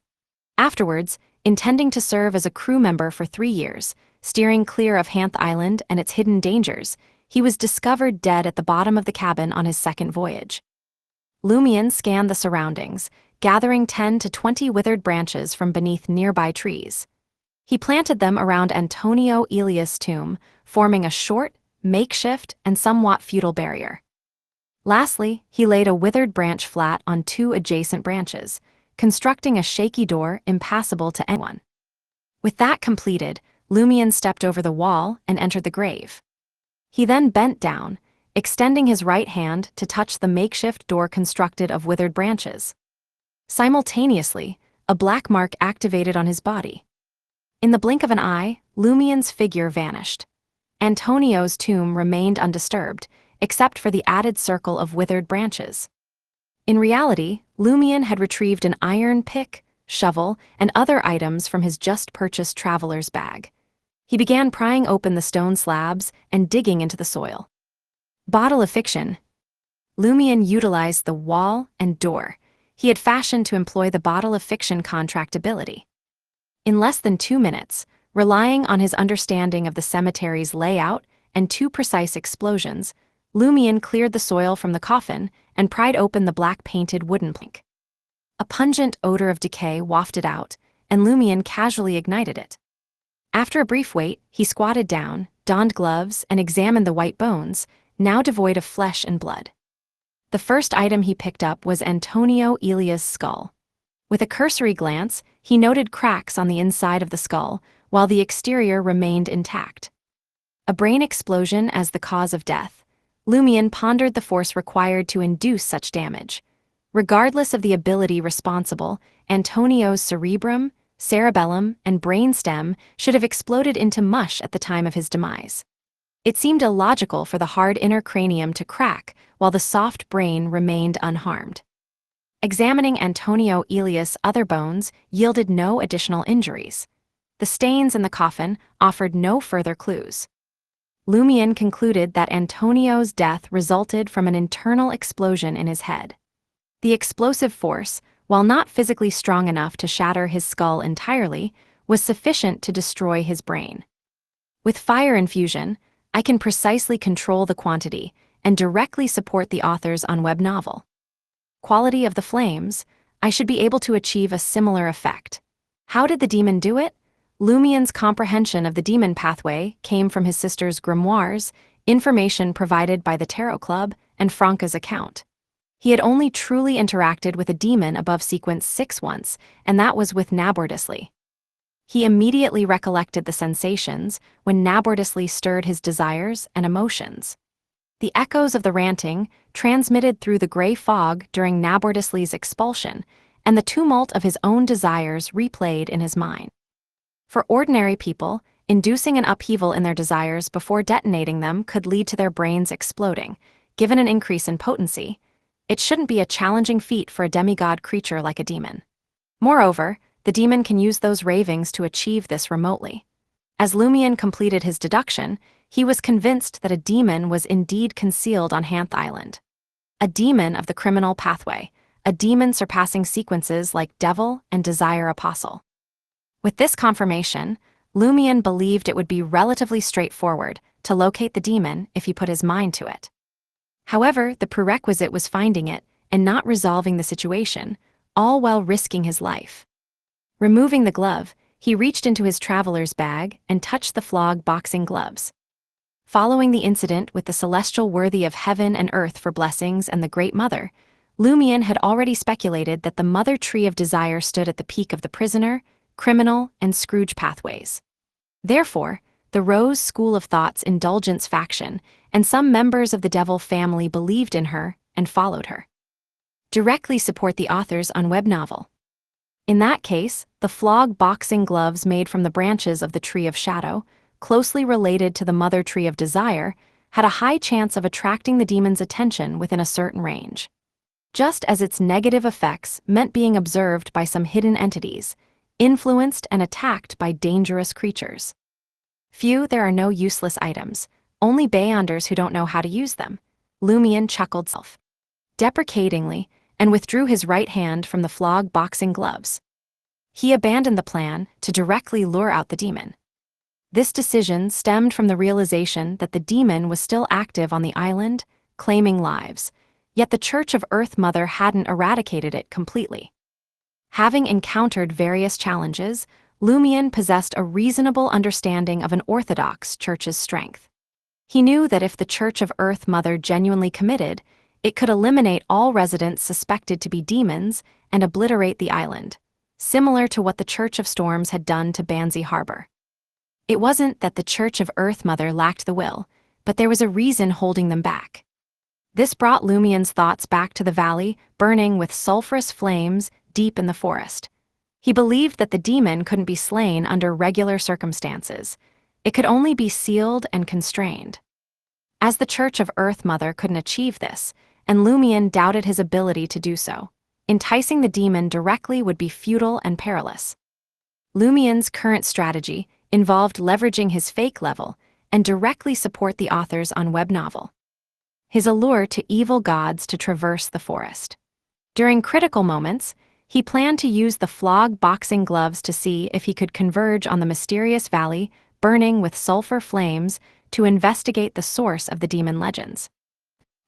In the heart of the forest, surrounded by towering trees, Lumion navigated a path untouched by human presence for years. He moved forward at a measured pace. From time to time, he would extract the flog boxing gloves, relying on intuition to guide his course. After 10 to 20 seconds, he stowed them away. After almost an hour, the dense forest unexpectedly cleared. A menacing brown bear emerged from behind a tree, advancing toward Lumion with ponderous steps. "Stop, foreigner!" The bear's mouth emitted a buzzing human voice. Chapter 624, More Than One. Lumion remained unfazed as the brown bear uttered words in precise Highlander. Instead of fear, delight filled him, a clear sign that he had stumbled upon the correct location. This was the planter pathway, the main pathway of the Church of Earth Mother, known as a druid at Sequence 5, capable of transforming into a formidable 3-meter-tall bear.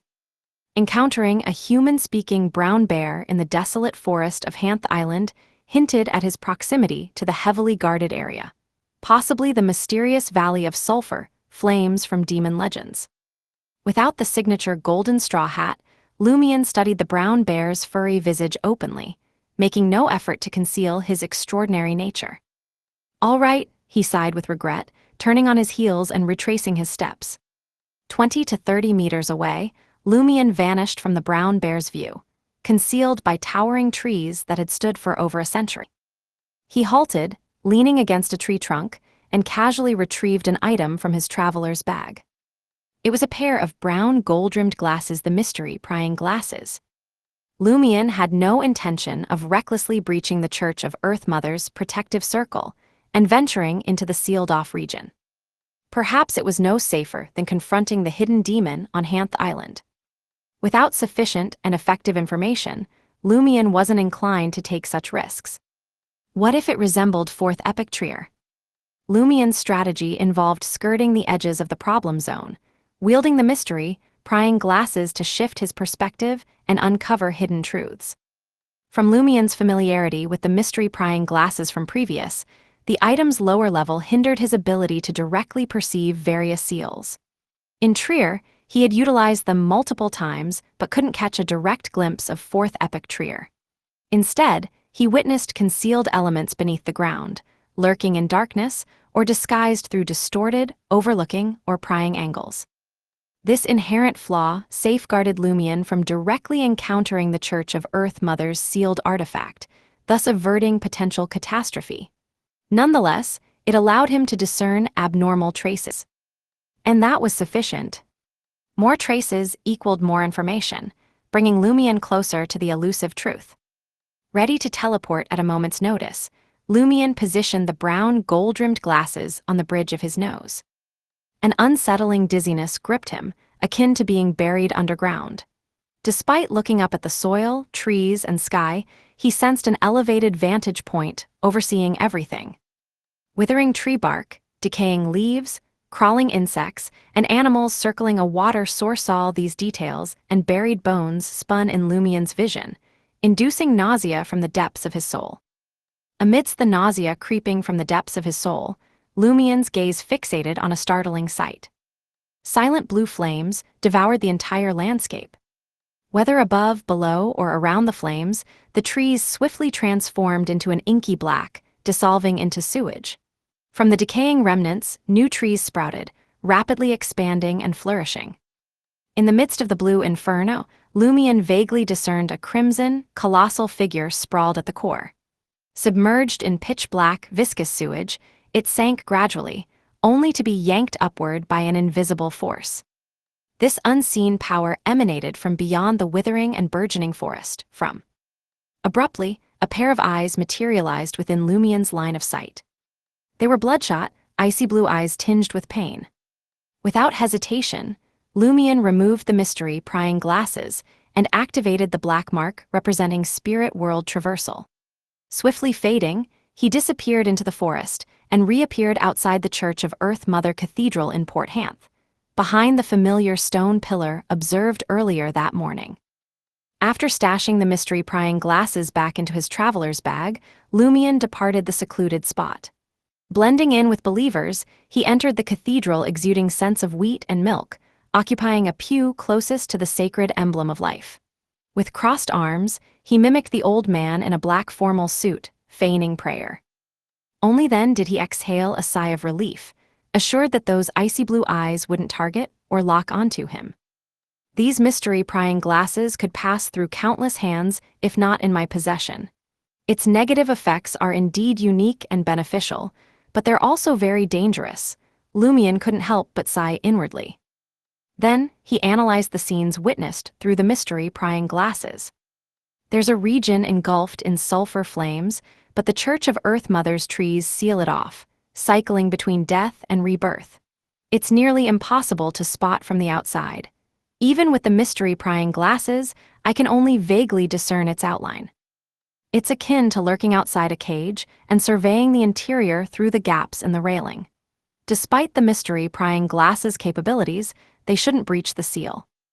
That colossal, blood-colored figure resembles a small mountain, yet I can't discern any details. Could it be the true form of the demon of Hanth Island? How can others see it when it's sealed inside, causing those who witness it to mysteriously vanish? Could there be more than one demon on Hanth Island? The ice-blue eyes staring at me may belong to another demon.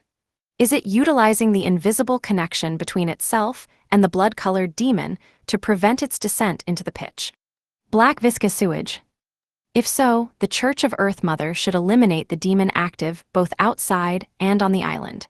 By doing so, the blood-colored demon would lose its assistance. Or does the Church of Earth Mother not want the blood? colored demon to completely sink into the pitch-black sewage, letting the ice blue-eyed demon exist only to restrict its range and frequency. If it's not entirely sealed, would the invisible connection between the two parties disappear? Is it because the ice blue-eyed demon will also be affected by the pitch-black sewage? Lumion deepened his understanding and speculations regarding the demon legends on Hanth Island. He sensed that his conspirer potion had become active, showing signs of digestion, but it was still one step away. He wasn't in a rush to succeed. Instead, he pondered the mission that Nabordisley hadn't entrusted to him and Franca. Killing a demon descendant from an island in the Berserk Sea. That's correct, a descendant. The ice blue-eyed demon is a descendant of that blood-colored demon. Is that why an invisible connection binds them? Does Nabordisley desire the blood-colored demon to fully submerge into the pitch-black sewage? Is this beneficial or detrimental for the blood-colored demon? If it's beneficial, it makes sense why the Earth Mother Church impedes it. Why does the blood-colored demon's descendant persist in pulling and preventing its descent? Suppose the ice blue-eyed demon is under the control of the Church of Earth Mother, yet it can kill and cause disappearances. Conversely, why doesn't it flee Hanth Island? This implies that it's not in the ice blue-eyed demon's favor if the blood-colored demon were to completely sink into the pitch-black sewage. It's even willing to forfeit its freedom to obstruct it. If it's not favorable, perhaps Nabordisley isn't deceiving. It's an adversary of the blood-colored demon, hoping for its complete submersion and assimilation by the pitch-black sewage. This might have a certain impact on Hanth Island, the Berserk Sea, or even the entire world. That's why the Church of Earth Mother seals and monitors it. Can't they just kill it? Without the blood-colored demon, the issue of it sinking completely into the pitch-black sewage would cease. Can't be killed. What Nabordisley feared wasn't that the blood-colored demon might sense danger, but that the Church of Earth Mother might be alerted.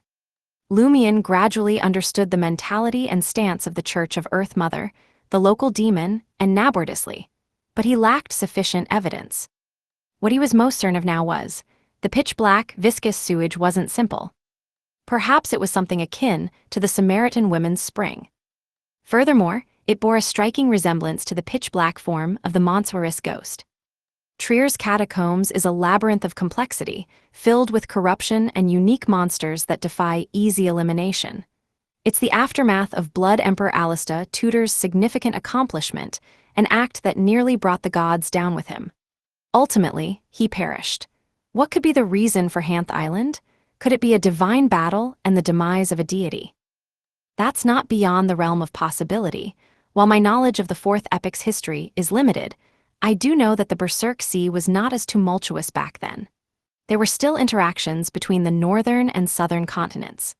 Could it be that another emperor from the War of the Four Emperors or two emperors met their end here, permanently reshaping the terrain and weather to give rise to the Berserk Sea? Is this the manifestation of a deity's power? The Blood Emperor sank a colossal city underground, forcing over 1 million people to live above it to contain the subsequent effects. And the deity who perished here has been influencing the Berserk Sea for more than 1,000 years. This surpasses the waters near Port Santa. As Lumion sighed, he prepared to stand up and return to the berries to strategize his next move for gathering more information. Sensing the quietude around him, his movements softened, cautious not to disturb the prayers of the Earth Mother believers. Subconsciously scanning his surroundings, Lumion noticed that the believer beside him had also finished praying and retracted his arms. A gray-haired old man in a black formal suit with a bow tie caught Lumion's eye. His face bore well-defined features, and his beard was meticulously shaved. In the next moment, Lumion observed the elder turning his head, revealing bloodshot ice-blue eyes. Chapter 625, Repentance. Ice-blue eyes. That demon. It's lurking right there in the cathedral. Lumion tensed. Without a second thought, he tried to teleport away. This time, he chose Trier the entrance to St. Vi, A~V Cathedral. In that moment, his reflection stared back at him in those chilling, ice-blue eyes. His face twisted, expression sinister, eyes cold. Soon, Lumion's manifested, encircling him. There was one Lumion, eyes intoxicated, breathing heavy, face flushed red. Another trembling in fear. Another expressionless and resolute. One lost and sorrowful. Another with no will to live. And one more, eyes filled with anger and hatred, red with intensity. In an instant, Lumion seemed to multiply into countless versions, each appearing tangible. This severely impacted his thoughts and actions, hindering him from activating the contract mark representing spirit world traversal. Instinctively, he focused his remaining will on his right hand, and the mark left by Blood Emperor Alice de Tudor. To escape this state and gain the strength to teleport away, he needed to terrify the ice blue-eyed demon. Suddenly, Lumion heard ravings filled with intense madness and depravity. His mind turned to mush, swelling dangerously. The Blood Emperor's aura didn't activate in time. Fragmented, emotional, and painful thoughts burst in Lumion's mind like fireworks before gradually descending. An intense burning sensation in his chest anchored him, preventing complete loss of self. After an unknown span of time, Lumion finally regained command of his thoughts. His first thought was, "I'm still alive." It must have been a considerable duration since the onslaught of ravings and his subsequent awakening. The demon's power could have easily ended him multiple times. As Lumion concentrated on his right hand, he scrutinized the demon with ice-blue eyes.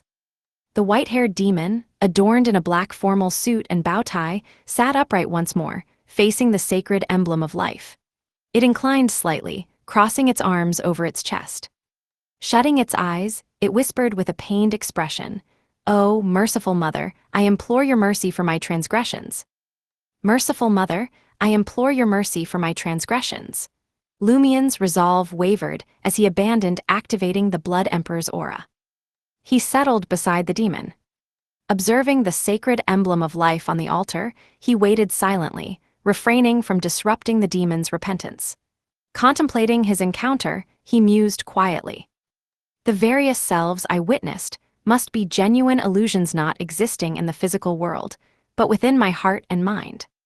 Could this be a sophisticated manifestation of emotional and desire fluctuations, triggering individual emotions and desires to vie for control of the body without reaching the point of dissociation?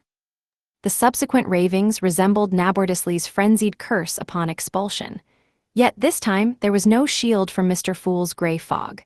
Well, not entirely absent. Otherwise, the mad river of ravings would have capsized my identity. Even if I hadn't lost control, I would have succumbed completely before the demon found its conscience and started repenting. I believed the safest haven on Hanth Island was the Cathedral of the Church of Earth Mother. I specifically chose it to evade the demon. Surprisingly, it's praying here. Judging by this, blind trust in the Orthodox Church's cathedrals might not be foolproof in the future. Without adequate information, nothing is absolute. Yet it was only within the cathedral that I survived. Anywhere else, it would be Termaburrows grappling with the ice blue-eyed demon. Then, the angels of the Orthodox churches and the Tarot Club would descend. Lumion had formed some hypotheses and waited with assurance. He condensed his experiences and absorbed his lesson. After a brief span, the white-haired, ice-blue-eyed demon, donned in a black formal suit, concluded its repentance. Its expression regained composure, but the blood vessels in its eyes deepened. Only then did Lumion observe the black leather gloves on both of its hands. Even during confession and prayer, they remained unremoved, a departure from devout believer behavior. In the human world, wearing gloves while praying was deemed disrespectful to a deity, except in emergencies or special circumstances. The same applied to wearing a hat. The demon cast a glance at Lumion and spoke in a deep but composed voice. "You haven't fled yet. Aren't you afraid of angering me again?" Lumion gazed at the sacred emblem of life and smiled. "I'm not. This is Earth Mother's cathedral." "Weren't we in the cathedral just now?" The demon moderated its volume, not disturbing the other supplicants. "Occasional accidents are understandable," Lumion replied unhurriedly. "Moreover, I believe you can certainly control yourself in a short period. It'll be more challenging beyond half a year." The demon also directed its gaze at the altar, its ice-blue eyes reflecting the sacred emblem of life. "Why do you think so?" I'm an experienced adventurer, Lumion said with a smile. I know that Orthodox churches adhere to a common rule. Survivors entangled in a mysticism incident are often drawn into the church if there's any hidden danger. They become civilian staff and receive long-term protection to prevent sudden deaths. However, those who witnessed the demon's figure on Hanth Island didn't undergo this process. They only received a few months of protection before departing. Could it be that the church fears prolonged stays might lead to deaths, even within the cathedral or cloister? In such instances, it would undoubtedly tarnish the church's reputation. One can't keep a constant watch on higher-level powers indefinitely. The white-haired demon fell silent for a few moments before confessing, I didn't want to kill them, but I. At this point, its face twisted once more, icy blue eyes filled with pain. Once again, it crossed its arms over its chest, resuming a low-voiced prayer. This time, it swiftly regained its composure. Lumion resumed the conversation with a smile. Don't tell me you penned all those epitaphs for those people. That's correct. The demon in the black suit maintained its slightly forward-leaning posture. It seems this demon has a rather amicable relationship with the Church of Earth Mother, not strictly devout, but a believer nonetheless. Lumion understood that the ice blue-eyed demon wouldn't respond even if he inquired. Such questions might even provoke serious consequences. He had to capitalize on its stable emotions to seek some details. Before Lumion could speak, the demon posed a question. Foreigner, why did you come to Hanth Island? Lumion deliberately smiled. I previously encountered a demon incident. Lumion briefly recounted Sala's encounter with the love incantation in Port Kala. While leading the investigation, the suspect's body had been suddenly commandeered by a demon seeking a deal, which he rejected. Lumion, utilizing undisclosed official powers, had then expelled the other party. Lumion omitted details about the love incantation's content and refrained from mentioning Nabordisli's name, fearing deep-seated animosity that might trigger intense agitation. Concluding, he stated, I read in the notebook about demon legends on Hanth Island connected to the deal the demon sought. Intrigued, I decided to investigate. My intention wasn't to finish off anyone. You can't finish off anyone either, the demon with ice blue eyes remarked candidly. It continued gazing at the sacred emblem of life and added in a calm, deep voice, curiosity kills the cat. Lumion chuckled. It's indeed risky, but finding you within a day and discovering the sealed valley indicates my capabilities. Next time, I'll choose a safer sanctuary. The demon with ice blue eyes with few wrinkles smiled, an uncommon sight. Your methods are unconventional, but they align with the mysticism, world's underlying laws. But had I not controlled myself and repented for past deeds, you would be dead. Such an investigation would have been futile. Lumion didn't dispute. With the information he gathered, he knew there was no immediate danger in the cathedral of the Church of Earth Mother. The recent episode proved to be a false alarm. He shifted the topic. Why did that inexplicable demon target you? Moreover, with the strength of me and my companions, it's likely impossible to eradicate a so-called demon descendant like you. Was it deliberately leading us to our demise? The demon, clad in a black suit, kept its gaze fixed on the sacred emblem of life and responded, I'm not certain which one you encountered. It refused to disclose more. Lumion didn't dare press further, let alone provoke. His mind raced, searching for an alternate approach. You seem unrestricted, why not leave Hanth Island? There appears to be some force influencing you here. The demon's expression twisted as it stated, this is my duty and my atonement. Since converting to Earth Mother, there are times when I can't resist the urge to kill, accumulating profound sins. Recalling his earlier deduction, Lumion inquired casually, then why not fully confine yourself? Confinement won't suffice. I can't do it, and it can't be achieved that way. The demon with ice blue eyes displayed pain once again. Indeed, closely tied to the blood-colored demon in the valley, yet, as a cold-blooded, why does the act of killing, and the subsequent healing by the Church of Earth Mother's reverence for life, still cause you pain? Lumion decided to steer the conversation to a less sensitive realm and soothe the other party. In a relaxed tone, he said, "I apologize. I wasn't courteous earlier and failed to inquire about your preferred address." The demon with ice-blue eyes stared blankly for a moment before responding, nabardusly. Chapter 626, Blatant Malice. Nabardusly, Lumion almost thought the ice-blue-eyed demon was jesting with him. However, he swiftly confirmed a crucial detail. When it came to matters concerning the love incantation, he had never uttered the name nabardusly. Not only did he fear that nabardusly and the ice-blue-eyed demon were adversaries, but he also adhered to Madam Magician's instructions to abstain from writing or speaking this name. If so, why did the ice-blue-eyed demon identify itself as nabardusly? Could it truly be the genuine nabardusly?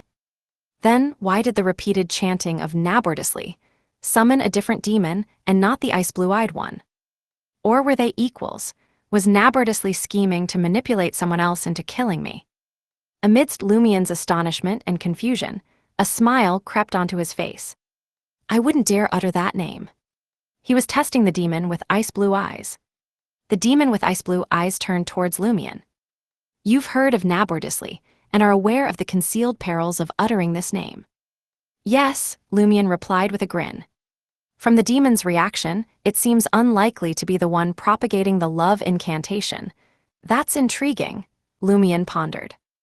Though this might unveil greater horrors and deeper secrets, as a hunter, fear and curiosity didn't contradict each other. It was akin to how everyone in the army feared death, yet it didn't deter them from banding together for combat. The demon with ice-blue eyes nodded slowly and spoke. Here, within Earth Mother's cathedral, you needn't fret about uttering the name nabardusly. That's evidently not the name you typically go by. Why don't you disclose your true name instead? Lumion didn't reply.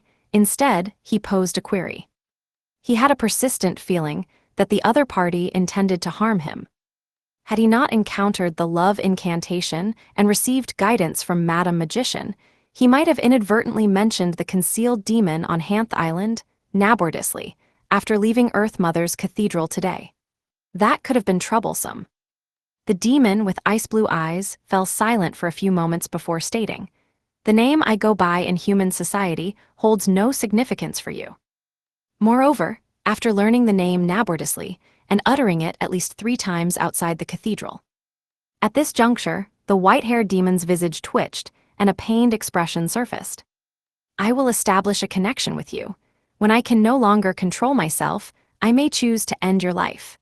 Ending the life of an uninformed adventurer like you, seeking to uncover the truth of Hanth Island's legend, would bring me greater satisfaction than harming ordinary people. I won't feel as regretful or guilty. The ice-blue-eyed demon gazed at the sacred emblem of life once more, bowed its head, and expressed remorse. Oh, merciful mother, I implore your mercy for my transgressions. I should not have harbored malevolent intentions. The corners of Lumion's mouth twitched, and his expression darkened. Did you genuinely intend to harm me? He couldn't afford to let his guard down for a moment when dealing with demons.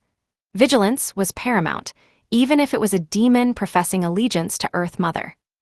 Moreover, a seemingly innocuous conversation could clandestinely plant a time bomb. Any other adventurer would have fallen victim to it, truly befitting the criminal pathway, known for its high IQ crimes. Cold, calculating, and overtly malicious. After the ice-blue-eyed demon, self-identified as nabardusly, concluded its repentance, Lumion feigned a nonchalant smile and remarked, "If you truly cannot control yourself and desire to take a life, target pirates. It aligns with a sense of justice." The ice-blue-eyed demon's expression darkened as it retorted, "This is my prison. I cannot depart until I have atoned. If any pirates enter Port Hanth, I will make them vanish into the forest outside the city." Lumion nodded and redirected the conversation. "The love incantation I mentioned earlier was the name you brought up. The demon who proposed to deal with me also identified itself with that name." The gray-haired, ice-blue-eyed demon remained silent, gazing at the sacred emblem of life for an extended period. Rather than detecting anger and animosity, Lumion sensed surprise and bewilderment. What? It can't pinpoint the demon's true identity either. Is there no direct connection between the two parties? Lumion pondered inwardly. After a while, the ice-blue-eyed demon, self-dubbed Nabordisly, spoke. According to you, the love incantation has been clandestinely circulating for many years, yet I've never established a connection with anyone outside Hanth Island. I'm puzzled by that too. Could it be that someone can intercept the direction of the name? Is it conceivable to assume your identity in the future? Lumion feigned curiosity as an adventurer. He believed that, based on Madam Magician's words, Mr. Fool could accomplish such a feat. Ammon was capable of it once too. Whether any demon could do it remained unknown for now. The ice-blue-eyed demon fell silent once more. After a few seconds, it spoke with a deep voice. Foreigner, you've inquired enough. Let's conclude it here. Otherwise, you may meet your end unknowingly. Clad in a formal black suit, the demon, self-dubbed Nabordisly, slowly rose. It positioned its feet apart, raised its hands adorned with black leather gloves, and whispered, "Praise the earth, praise the mother of all things." Then it turned around, picked up its cane, and shuffled towards the cathedral's door, bathed in the midday sun. Lumion scrutinized the ice-blue-eyed demon, realizing it wasn't tall and appeared rather thin. It emitted a withered and feeble aura, resembling that of an elderly, ordinary human. It hardly resembled a terrifying and mighty demon. Observing closely, Lumion sensed a dark, blatant malice expanding and contracting beneath the thin human skin and aged flesh. The demon struggled to maintain composure, refraining from tearing through its fragile facade. The frightening inner core sharply contrasted with its frail appearance, yet the overall aura seemed feeble and commonplace. This is reminiscent of Ludwig. One is a child concealing an unknown monster beneath the skin, while the other is a pitch-black demon concealed within an old man's body. Lumion exerted great effort to refrain from fixating on scrutinizing the ice-blue-eyed demon's luck. The gray-haired elder in black leather gloves, wielding a cane, slowly departed from the cathedral. Lumion wasn't in a rush to return to the berries. He remained seated in the first row, contemplating the local demon legends, which had recently become clearer yet were shrouded in numerous mysteries. Suddenly, from the corner of his eye, he spotted a brown clergyman's uniform. This was the attire of a clergyman from the Church of Earth Mother. Lumion looked up and saw a middle-aged man with well-defined facial features and thick eyebrows. He noticed a pair of bloodshot, ice-blue eyes filled with pain. Ice-blue eyes. Damn it, Lumion's hair stood on end as he cursed inwardly. The ice-blue-eyed clergyman sat beside Lumion, where the demon had been. He smiled warmly and said, "Don't provoke Baselli or attempt his suggestions. His self-control diminishes with age." "Baselli, are you referring to the old gentleman with ice-blue eyes?" Lumion feigned ignorance. "Yes," the ice-blue-eyed clergyman nodded slightly. Lumion pondered for a moment and grinned. "What about you? How's your self-control?" "I'm much better than him. I lose control only once every few years," the ice-blue-eyed clergyman replied candidly. "Is he admitting that he's also a demon?" "I'm not in Earth Mother's cathedral, but a devil family's dining room." Lumion felt a chill and couldn't help but criticize. Maintaining a composed smile, he said, "Are you acquainted with him? Are you from the same family?" The ice-blue-eyed clergyman reflected for a moment and replied, "We're all born in the Port Hanth cloister." Children born in a cloister. The description made Lumion uneasy. In other churches, having a child in a cloister was a grave matter, deviating from the teachings of the deity, a symptom of succumbing to carnal desires and blaspheming faith. Lumion pondered for a moment before reaching a realization. This was the Church of Earth Mother. The more nuns and monks had children in the cloister, the more aligned with the doctrine. He immediately understood why the ice-blue-eyed clergyman and Baselli were born in the cloister. It would conceal their origins and identities well, preventing them from implicating ordinary families. This shattered Lumion's previous deductions about the local demons. Demons didn't need to vanish to conceal their corpses. The Church of Earth Mother would assist in concealing them.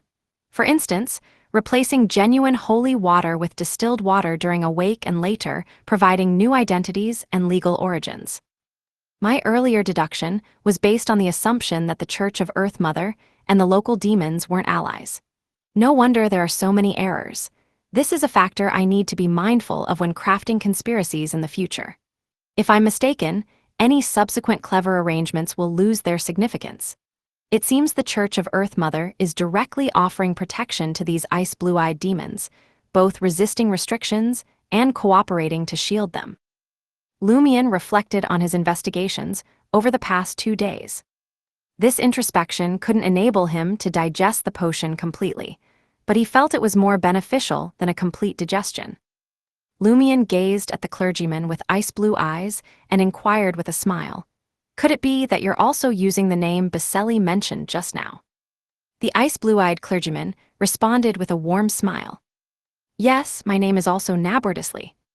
Without waiting for Lumion to probe further, it continued, "I don't know your background, but you can report Hanth Island to the other Orthodox churches. I believe they will advise you against delving into the truth of the demon legends." Just as Baselli mentioned, foreigner, let's conclude this here. Leave Hanth Island. Lumion nodded, stood up, and departed from the cathedral. Under the bright sunlight, he strolled along the street, his mind filled with pairs of icy blue eyes and the name Nabordisley. He felt a little disoriented. Chapter 627, Treatment Plan. Lumion had initially theorized the presence of multiple demons on Hanth Island, specifically the sealed blood-colored demon and the ice blue-eyed demon. However, to his astonishment, he discovered various ice blue-eyed demons in the cathedral. How many demons inhabit this island? Are they all part of the same family with ice blue eyes? As expected of the mother of all things, even a demon can be her child, a whole nest of them. As thoughts swirled in Lumion's mind, accompanied by those piercing ice blue eyes and the name Nabordisley, he felt that his previous investigations and speculations were completely off course. The complexity and mystery surrounding the legend of the demons on Hanth Island surpassed his initial imagination. No, there are still gains and benefits. Speculation involves bold assumptions and careful confirmation. It's normal for initial assumptions to be overturned. The elimination method is a crucial deduction tool. How can there be unsolved cases that are guessed completely correct from the beginning? The crucial aspect lies in consistently refuting the incorrect path through falsification and integrating new information acquired during the investigation to uncover the right one. If I were to take the reader pathway, it should be relatively straightforward for me to act the role of a detective. Discerning a conspiracy stands out as one of the primary duties of a detective. Lumion reassured himself, disentangling from the impact of the 2 ice blue-eyed demons. He regained his clarity and rationality, no longer feeling befuddled and disoriented. Under the blistering sunlight, he swiftly identified an issue. In the scene I witnessed through the mystery-prying glasses, the blood-colored demon was pulled by an invisible force. But there was only one invisible force, and only a pair of ice blue eyes gazed at me. There's only one ice blue-eyed demon closely linked to the blood-colored demon, and that's the elder Baselli who repented before the sacred emblem of life. The others, including the ice blue-eyed clergyman, are its descendants. Could they be the offspring it left behind with the nuns when it used the Hanth Island's cloister to restore its youth and obtain a new identity? However, when the ice blue-eyed clergyman mentioned Baselli, it didn't sound like it was referring to its father, grandfather, or ancestor. It was as if it was discussing a friend with whom it didn't share an amicable relationship. Moreover, it also identifies itself as Nabordisley. Could this be a family name, a significant family name among the Abyss demons? Puzzled, Lumion boarded the berries and returned to his first-class suite. At that moment, Lugano and Ludwig were relishing a lavish lunch. Upon spotting Lumion, the doctor grinned sheepishly and said, "I thought you'd be indulging in the local delights on the island, so I didn't wait for you." Lumion sat down and grabbed a wheat-flavored bun. As he chewed, he asked thoughtfully, "What do you know about the abilities of the planter pathway?" Lugano hesitated for a moment before truthfully responding, "Sequence 9 planter significantly boosts my strength. I can predict the weather to a certain extent by observing clouds, wind, and other natural phenomena. I'm adept at identifying seeds and nurturing them. Farming tools suit me more than knives and guns." Sequence 8 doctors' primary abilities revolve around healing. They can discern the patient's specific situation through spirit vision. They possess outstanding surgical skills, such as suturing severed limbs and transplanting internal organs. Additionally, we gain Beyonder abilities like evil ailment treatment, trauma treatment, soul suture, and life-giving. As far as I know, the next sequence is called Harvest Priest. It mainly focuses on promoting the reproduction and growth of creatures, and bringing about a bumper harvest with Beyonder powers. Upon hearing this, Lumion suddenly interrupted Lugano. Soul suture. How is this implemented? Lugano grinned sheepishly and said, I haven't really used this ability yet. It's used to treat soul injuries. As you know, some superpowers can attack the soul, making it difficult for it to heal on its own. At this moment, as long as the injured let go of their bodies and minds and don't resist, I can carry out a soul-level surgery to stitch up the corresponding wound. Lumion's concern wasn't about stitching up a soul.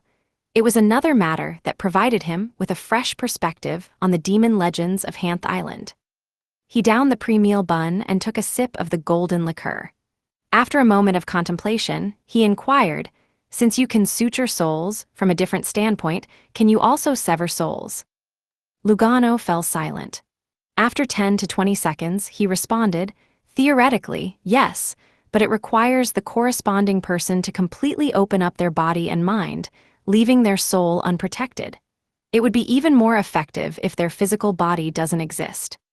The doctor hesitated for a moment before adding, this can serve as an attack on the soul, but it could also be a treatment method.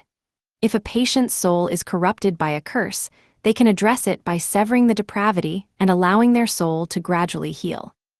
Upon hearing this, Lumion smiled and applauded softly. Well said, well said. Lugano, being thick-skinned, couldn't help but feel a bit embarrassed by the praise. He blurted out, that's just my speculation, I haven't tested it yet. Lumion ignored him and proceeded to emulate what Ludwig had done. He forked a lamb chop onto his plate and began cutting with determination. Simultaneously, the initial sensations when he faced the onslaught of the ice-blue-eyed demon resurfaced in Lumion's mind.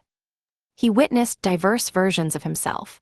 A version brimming with hatred, another immersed in pain, one engrossed in lust, and another consumed by various desires and emotions. As Lugano detailed the process of suturing and soul severing, an idea sparked in Lumion's mind. What if the high-sequence abilities of the plantar pathway were employed to excise different aspects of the soul corresponding to various desires? Could there truly be just one ice-blue-eyed demon on Hanth Island, but its soul had been partitioned by the saints and even angels of the Church of Earth Mother, each becoming an individual? On a mystical level, they remain a single entity. Hence, is there only one invisible force closely tied to the blood-colored demon? The question now is, why would the Church of Earth Mother undertake such an action? Imposing restrictions or offering protection? Perhaps both. Lumion swiftly linked this with the state of the blood-colored demon. It consistently descended into the pitch-black sewage before being hoisted up by an unseen force. Splitting the soul acted as a shield for the ice-blue demon, preventing corruption from the power of the pitch. Black sewage. Wait, could the ice-blue-eyed demon be the untainted segment of the blood-colored demon's soul? Is the Church of Earth Mother's approach based on deeming the entire body beyond salvation, but parts are still considered healthy? Is that why a healthy soul needs to be severed into different desires? The forest sealing off the mysterious valley, pitch-black sewage, and the blood-colored demon displayed characteristics of rebirth, growth, depravity, death, and rebirth. Again, the soul fragments of the blood-colored demon were given new life, enabling them to utilize the cycle of rebirth, growth, aging, death, and rebirth again to resist the corruption spreading from their true bodies. Simultaneously, relying on the existence of the healthy parts prevented the blood-colored demon from sinking entirely. Aging soul fragments are inherently more vulnerable to corruption from the main body, and newborns are the healthiest.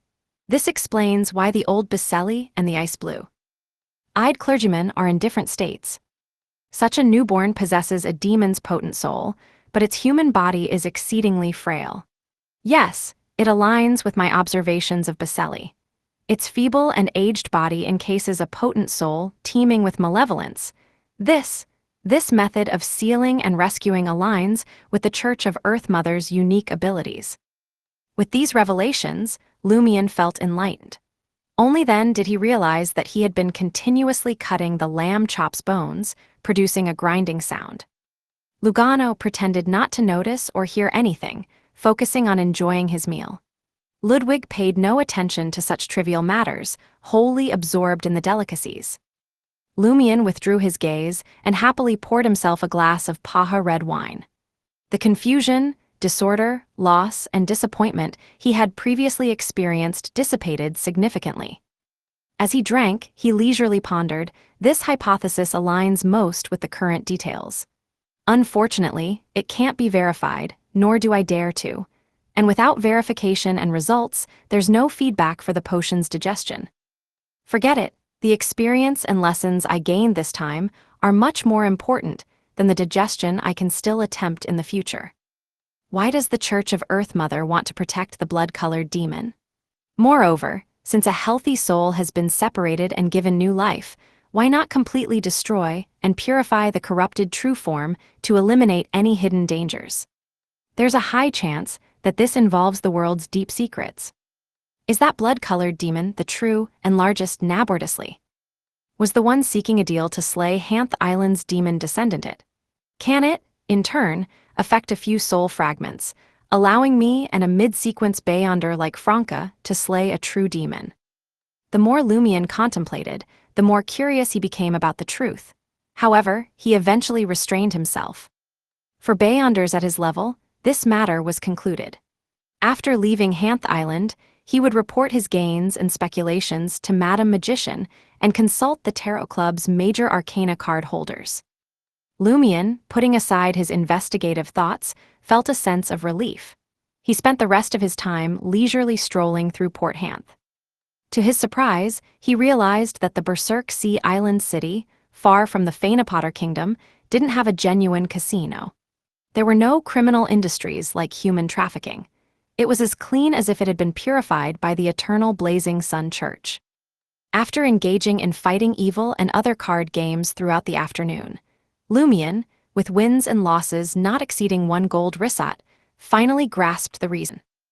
Unable to control themselves, the ice blue-eyed demons prioritized the malevolent wrongdoers, making them vanish into the forest outside the city. As time, a century or two, elapsed, Port Hanth could be deemed a city bathed in sunlight. Certainly there were innocents among them, like Antonio Elias. Late at night, in the first-class cabin suite of the Berries. In his slumber, Lumion vaguely witnessed the land shrouded in sulphurous flames, and the blood-colored demon sprawled within the pitch-black liquid. Chapter 628, Terrifying Dream.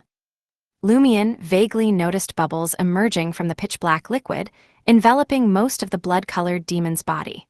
The brownish-green hue of the bubbles resembled tree warts. In an instant, the bubbles burst, reflecting brilliant colors as they merged with the pitch-black liquid. For some reason, Lumion sensed that something was wrong. He wished to shut his eyes and avoid these details, but trapped in a dream, he had no control. In the depths of the pitch-black liquid, a figure lurked. It raised its head slightly, gazing at the blood-colored demon. Moist brownish-green or light brown tree warts protruded from the figure's body, reminding Lumion of Susanna Matthijs in her fallen tree spirit state. The distinction lay in Susanna Matthijs's tree warts, branches, and flower buds growing from her body, melding with her original form. The figure's tree warts, however, seemed to pierce out flamboyantly from the flesh and internal organs, tainted with blood. In his dream, Lumion instinctively raised his right hand, wiping the corners of his eyes. The back of his hand was stained red. At some point, blood had flowed from his eyes, turning his vision a blurry red. The figure's overall outline appeared in the blur. As if grown on a brownish-green tree, pierced by branches, overrun by tree warts, and covered in flower buds, dripping with a viscous liquid. A burning sensation engulfed Lumion's chest, prompting him to instinctively close his eyes in the dream. Yet he was a step too slow. Bang! Lumion's eyes exploded, flooding his mind with searing pain. He jolted awake, curling up in agony. His hands instinctively reached for his eyes, encountering a flat, sticky, and moist substance. The scent of blood hung heavily in the air.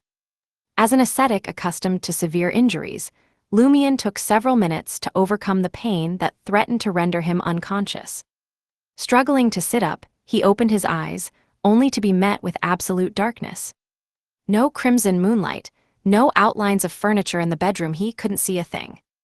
Lumion raised his hand once more, gently touching his eye sockets. Both eyeballs had deflated, shattered beyond repair. Is it because I glimpsed something I shouldn't have? Lumion chuckled in self-deprecation. It was a vision from a dream, something he never wished to witness. Upon reflection, he realized that if Mr. Fool's seal hadn't triggered or Termiboros hadn't activated it, his eyes might not have been the only casualties. Wiping the tip of his nose, Lumion felt moistness and caught the unmistakable scent of rust. In a surprisingly good mood, he quipped, "Luckily, it seems what's flowing down is blood, not brain matter." He rejoiced in surviving the ordeal. Despite the tragic state of his head, Lumion's body remained relatively unharmed, albeit a bit drained. Gripping the edge of the bed, Lumion pulled himself up. In a state of blindness and impaired smell, he relied on the hunter's instinct, navigating through his turf with a mental map. Bypassing furniture, he reached the living room and knocked on the servant's door. "Yes, what's the matter?" Startled, Lugano hastily opened the door, dressed in a cotton shirt and underpants that served as makeshift pajamas, fearing a repeat of the terrifying encounter with Father Montserrat. Under the crimson moonlight, he saw Lumion's blood-streaked face and empty blood-red eyes filled with shattered fragments. What happened? Lugano stammered, bewildered. Who had beaten his employer to such a state? Who could inflict such harm upon his employer? Why not teleport away from this perilous situation? Lumion calmly pointed at his eyes. "Treat them."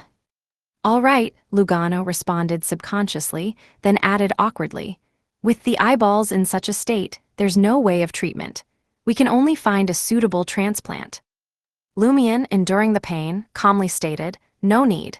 Just stop the bleeding and ease the pain." "All right." Lugano didn't dare argue, following his employer's instructions. He extended his shimmering left palm. Upon contact and a simple use of a scalpel, Lumion felt a refreshing sensation in his eyes. The pain became more bearable, though his vision remained absent. "You can go back to sleep," Lumion waved dismissively, as if his loss of vision was inconsequential.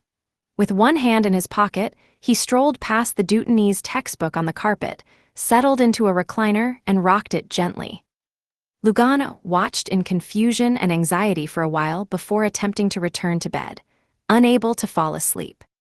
When the morning sun bathed the sea's edge, the doctor abruptly rose from his bed, deciding to grab a cup of coffee for a pick-me-up. Upon leaving the room, he witnessed his employer in motion. Lumion's green eyes sparkled, showing no signs of injury. "Why, you're all right," Lugano was bewildered. Lumion responded with a radiant smile, "That's right." Lugano was momentarily speechless. How did my employer regenerate his eyeballs? What kind of monster is this? Is my role as his doctor merely to stop the bleeding and relieve the pain?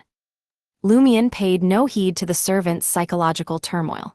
He returned to the master bedroom, drew back the curtains, laid out the paper, and picked up a dark black fountain pen. "I'm still not cautious enough," he sighed suddenly. After heeding the ice-blue-eyed demon's warning and preparing to depart Hanth Island with the berries, Lumion refrained from promptly writing to Madame Magician. He intended to observe the aftermath and wait until they were safely away from the port. Unexpectedly, he had experienced such a terrifying and dangerous dream last night. Initially suspecting that a demon with ice-blue eyes had lost control and covertly influenced him, Lumion later speculated that he might have been subtly corrupted when he observed the blood-colored demon and the pitch-black liquid through the mystery-prying glasses. The corruption lay dormant until he slept, manifesting fully in his dream. Focusing his thoughts, he detailed everything witnessed and heard on Hanth Island. He replaced the name Nabordisly with the term love incantation. Concluding the letter, Lumion wrote sincerely, "Perhaps I've encountered too many demons recently. I feel like I've accumulated too much corruption and want to undergo treatment. Following that, Lumion conducted a ritual, summoning the doll messenger, and handed over the folded letter. Accepting the letter with its right hand, the doll messenger covered its nose with its left palm and exclaimed, "You stepped on the world's stinkiest thing. It stinks, it stinks. So dirty, so dirty." Swiftly grasping the letter between two fingers, the doll messenger vanished from the room. Lumion waited briefly, but with no immediate response from Madame Magician, he decided to seek treatment elsewhere. His destination was the Cathedral of the Church of Earth Mother in Port Hanth, where he had visited the day before. In the early morning, before the commencement of work, numerous believers gathered to listen to the preaching. The preacher, the ice-blue-eyed clergyman from yesterday, expounded on a specific doctrine from the Holy Scripture.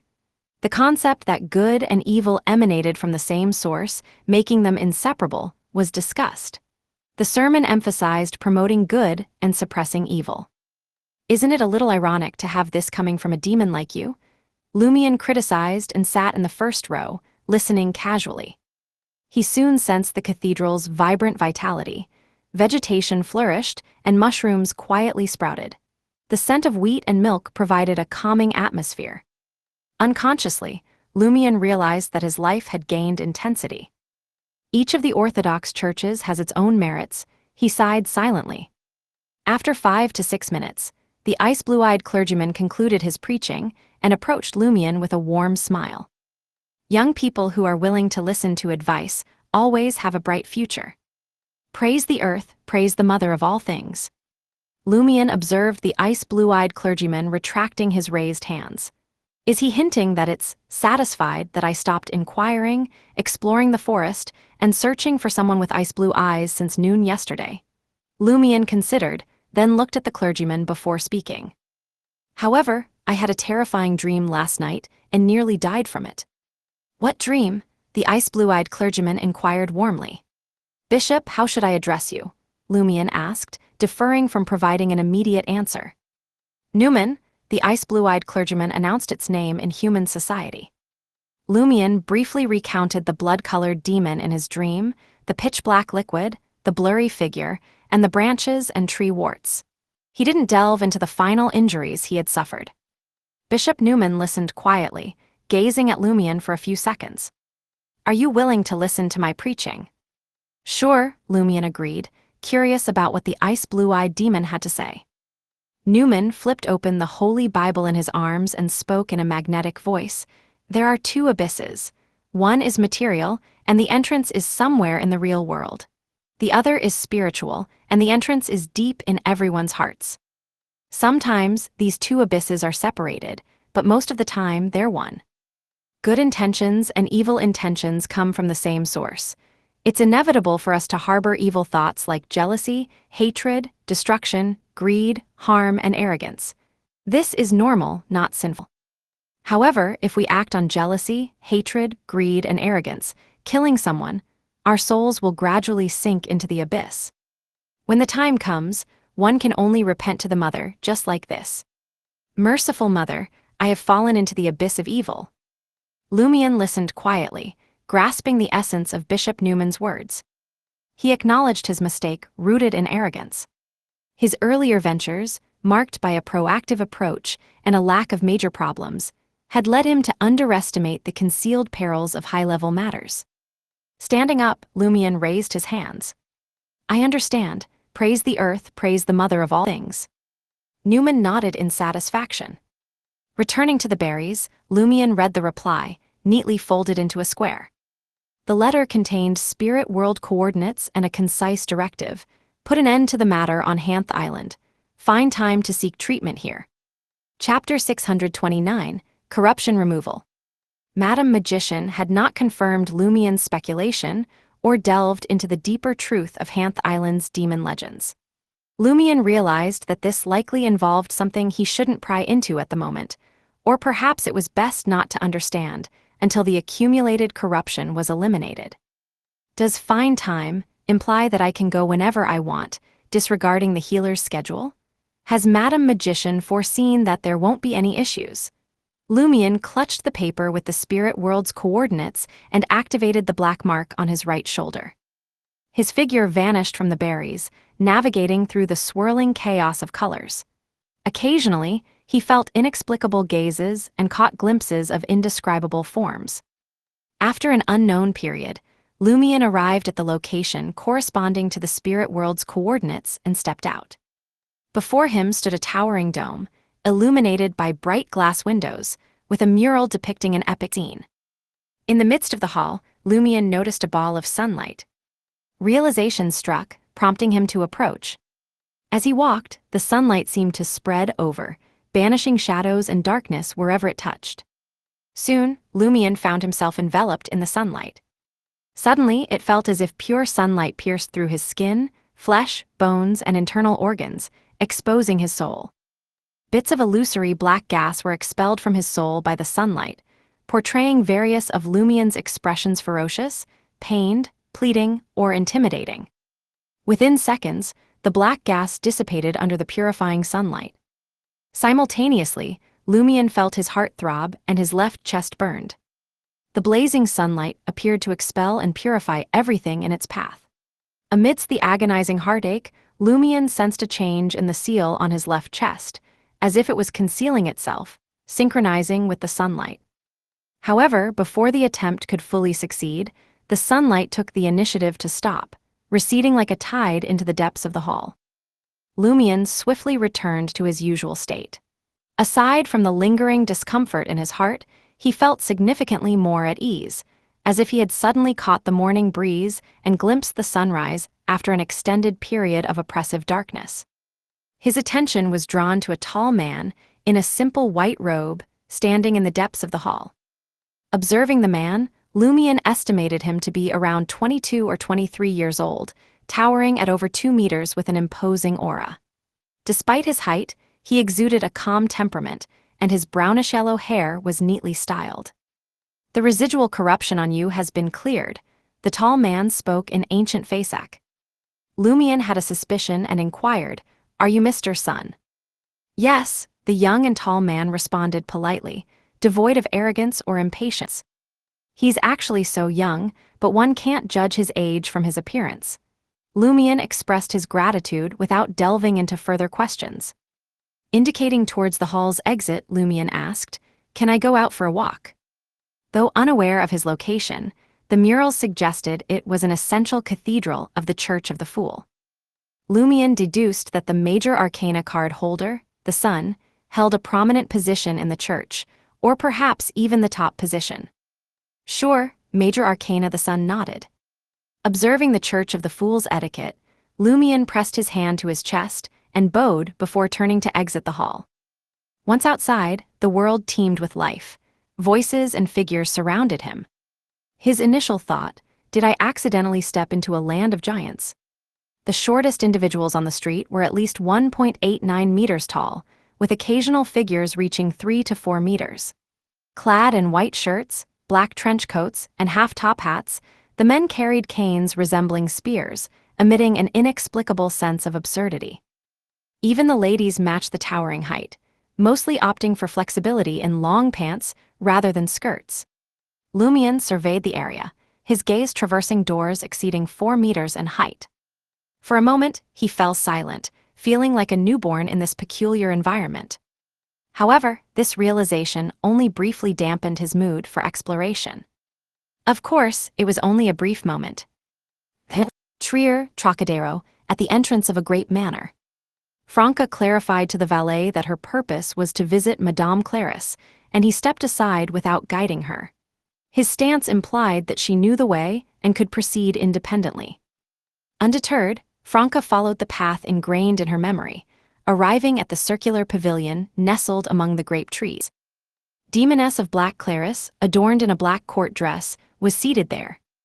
"Good morning, Your Excellency Claris," Franca greeted warmly, openly admiring her beautiful face and slightly sorrowful demeanor. Demoness of Black Claris nodded slightly and inquired, "Has there been progress in the Mirror People investigation?" Franca, not in a rush to respond, met Claris's dark gray eyes and remarked, "Is Brown's not present?" "She's not my lady's maid. She attends to her own matters, Demoness of Black Claris replied succinctly. Not at the Red House Cafe or the hunting ground beside the forest either. Franca observed the air's fragrance and chose to engage in conversation with the Demoness of Black. She has other matters to attend to. Claris evaded delving into Brown's affairs. Reluctantly, Franca recounted the details of the Minister of Industry, Morin Avigny's situation. From the initial sensing of the mirror world fragments tremors after the play, substituting herself as the person involved. Claris remained silent, her eyes lowered in contemplation. Franca didn't rush the Demoness of Black. Her gaze flickered between the deep gray of her eyes, the fairness of her delicate skin, the curves that stirred the soul, and the unnaturally alluring red lips. She knew this wasn't a good idea, but she couldn't rein in her impulses. Her heart gradually heated up, and her thoughts got a bit muddled. Her mouth dried, forcing her to purse her lips intermittently. Damn it, why am I feeling this way right now?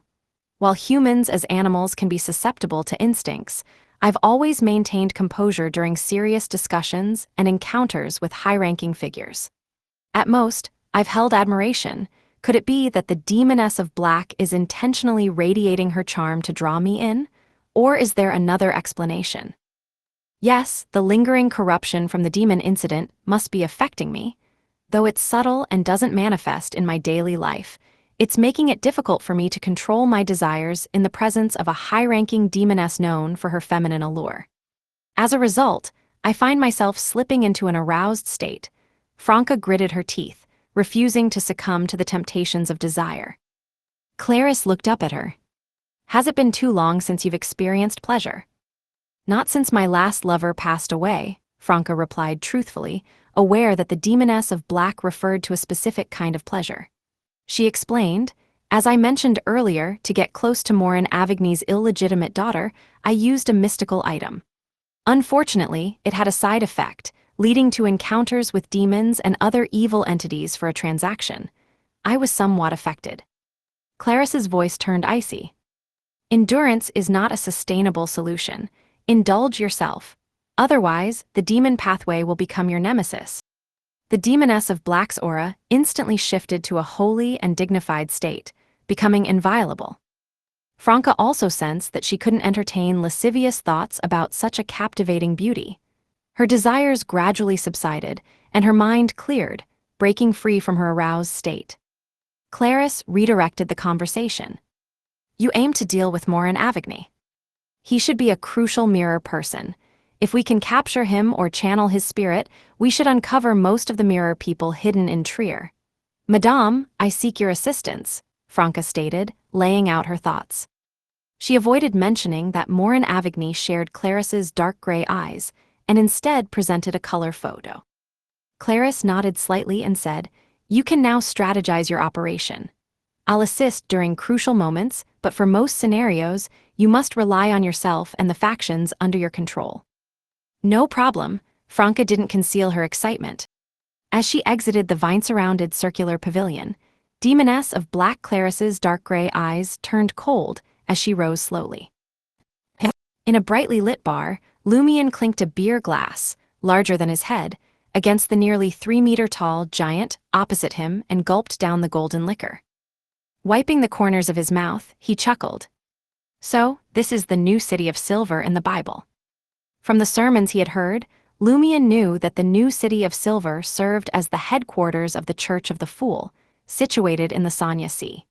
It had been established by the surviving humans rescued by Jaemun Sparrow from the cursed continent of the forsaken land of the gods. Unexpectedly, the surviving humans were towering figures, almost like giants. That's right, all the warriors here are ready to defend Mr. Fool's church at all times. The nearly 3-meter-tall giant expressed with satisfaction. You're not bad. You worship the angel of redemption and believe in Mr. Fool. Just these 2 points alone makes us brothers. He extended his right palm and slapped Lumion, nearly toppling him. It felt like a child encountering a brown bear's paw.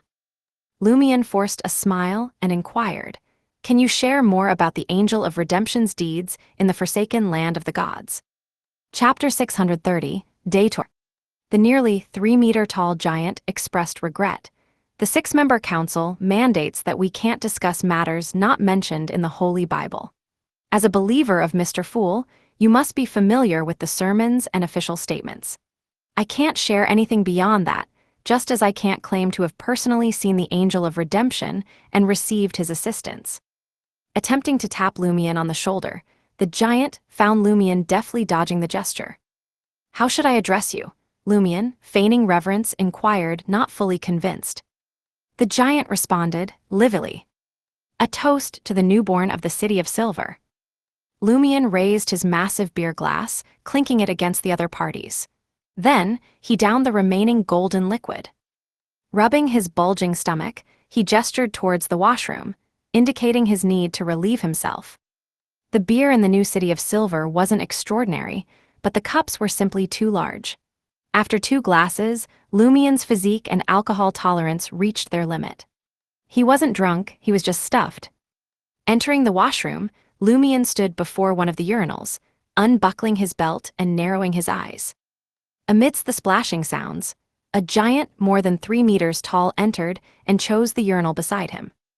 Lumion subconsciously turned his head, before slowly retracting his gaze.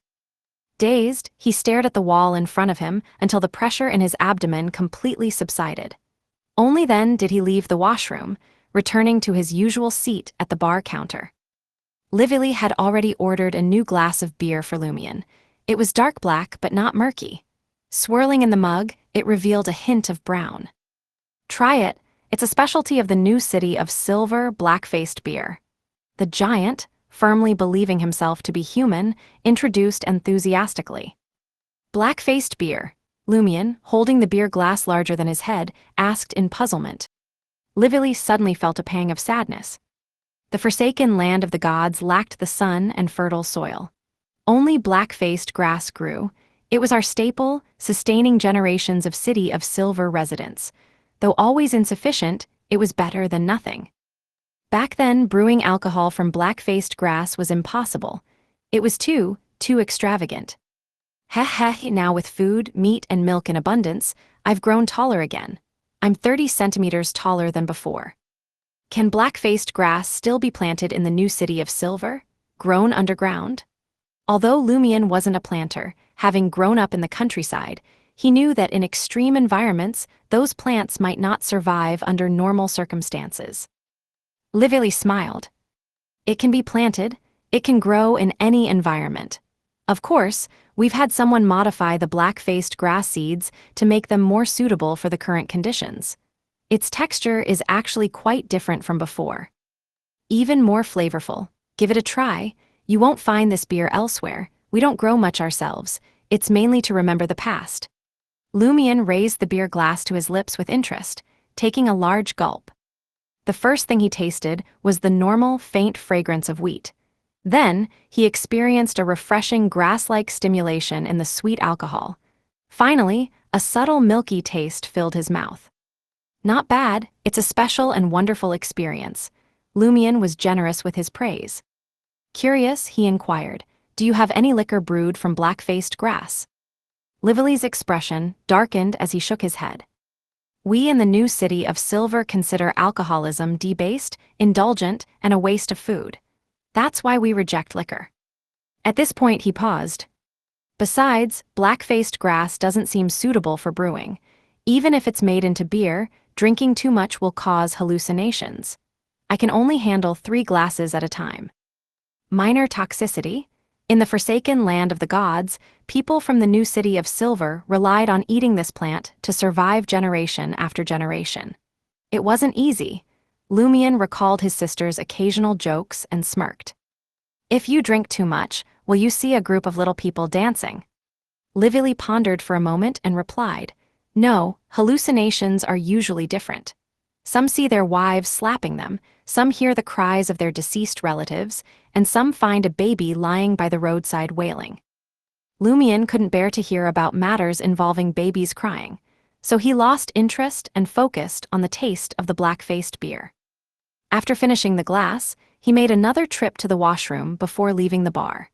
He planned to take advantage of the afternoon sun to stroll around New Silver City and teleport back to the Berries docked at Port Hanth in the evening.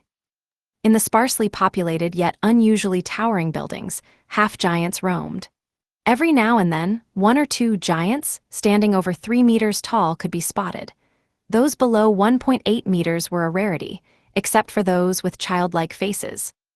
Lumien's stature barely met the criteria, and his eyes quickly scanned the surroundings. He observed turquoise vines snaking up the outer walls of certain houses. On these vines, numerous soft, large, white and plump mushrooms thrived. Mushrooms? Since when did vines yield mushrooms? Lumien furrowed his brow, questioning his botanical knowledge. It occurred to him that this might be a unique plant brought from the forsaken land of the gods by the new city of Silver, bringing a sense of relief. He approached a roadside stall and glanced up.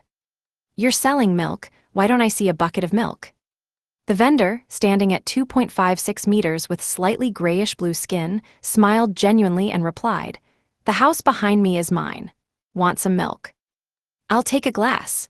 Lumien, having already inquired, had no qualms about purchasing a glass of milk. Money was not an issue. Though Viral d'Or and gold risat weren't official currency in the new city of Silver, gold held value universally. The vendor cheerfully grabbed a cup, turned around, and headed to his 2-story house. He reached out and plucked a soft, white mushroom. He aimed the mushroom at the cup and squeezed it. Milk-white liquid gushed out, rapidly filling the cup. Lumien's jaw dropped, confusion once again clouding his eyes. "This is what you guys call milk?" "It's ready." The half-giant vendor handed the milk to Lumien. Lumien instinctively took it and asked in bewilderment, "Are those mushrooms?" "Yes, milk mushrooms," the half-giant vendor replied earnestly. "You call that mushrooms?" Lumien paid in a daze and left the stall with a cup in hand. He couldn't recall how much he paid, or even why he started the conversation about buying milk. After walking more than 10 meters, he brought the cup to his lips and took a sip. It tasted like milk. Lumien finished the glass with a frown, finding nothing peculiar. Yet the liquid came from mushrooms. "Just consider it a unique plant. Just consider it a unique plant," Lumien muttered, deciding not to try it again. He feared that drinking too much might turn him into a milk producer himself.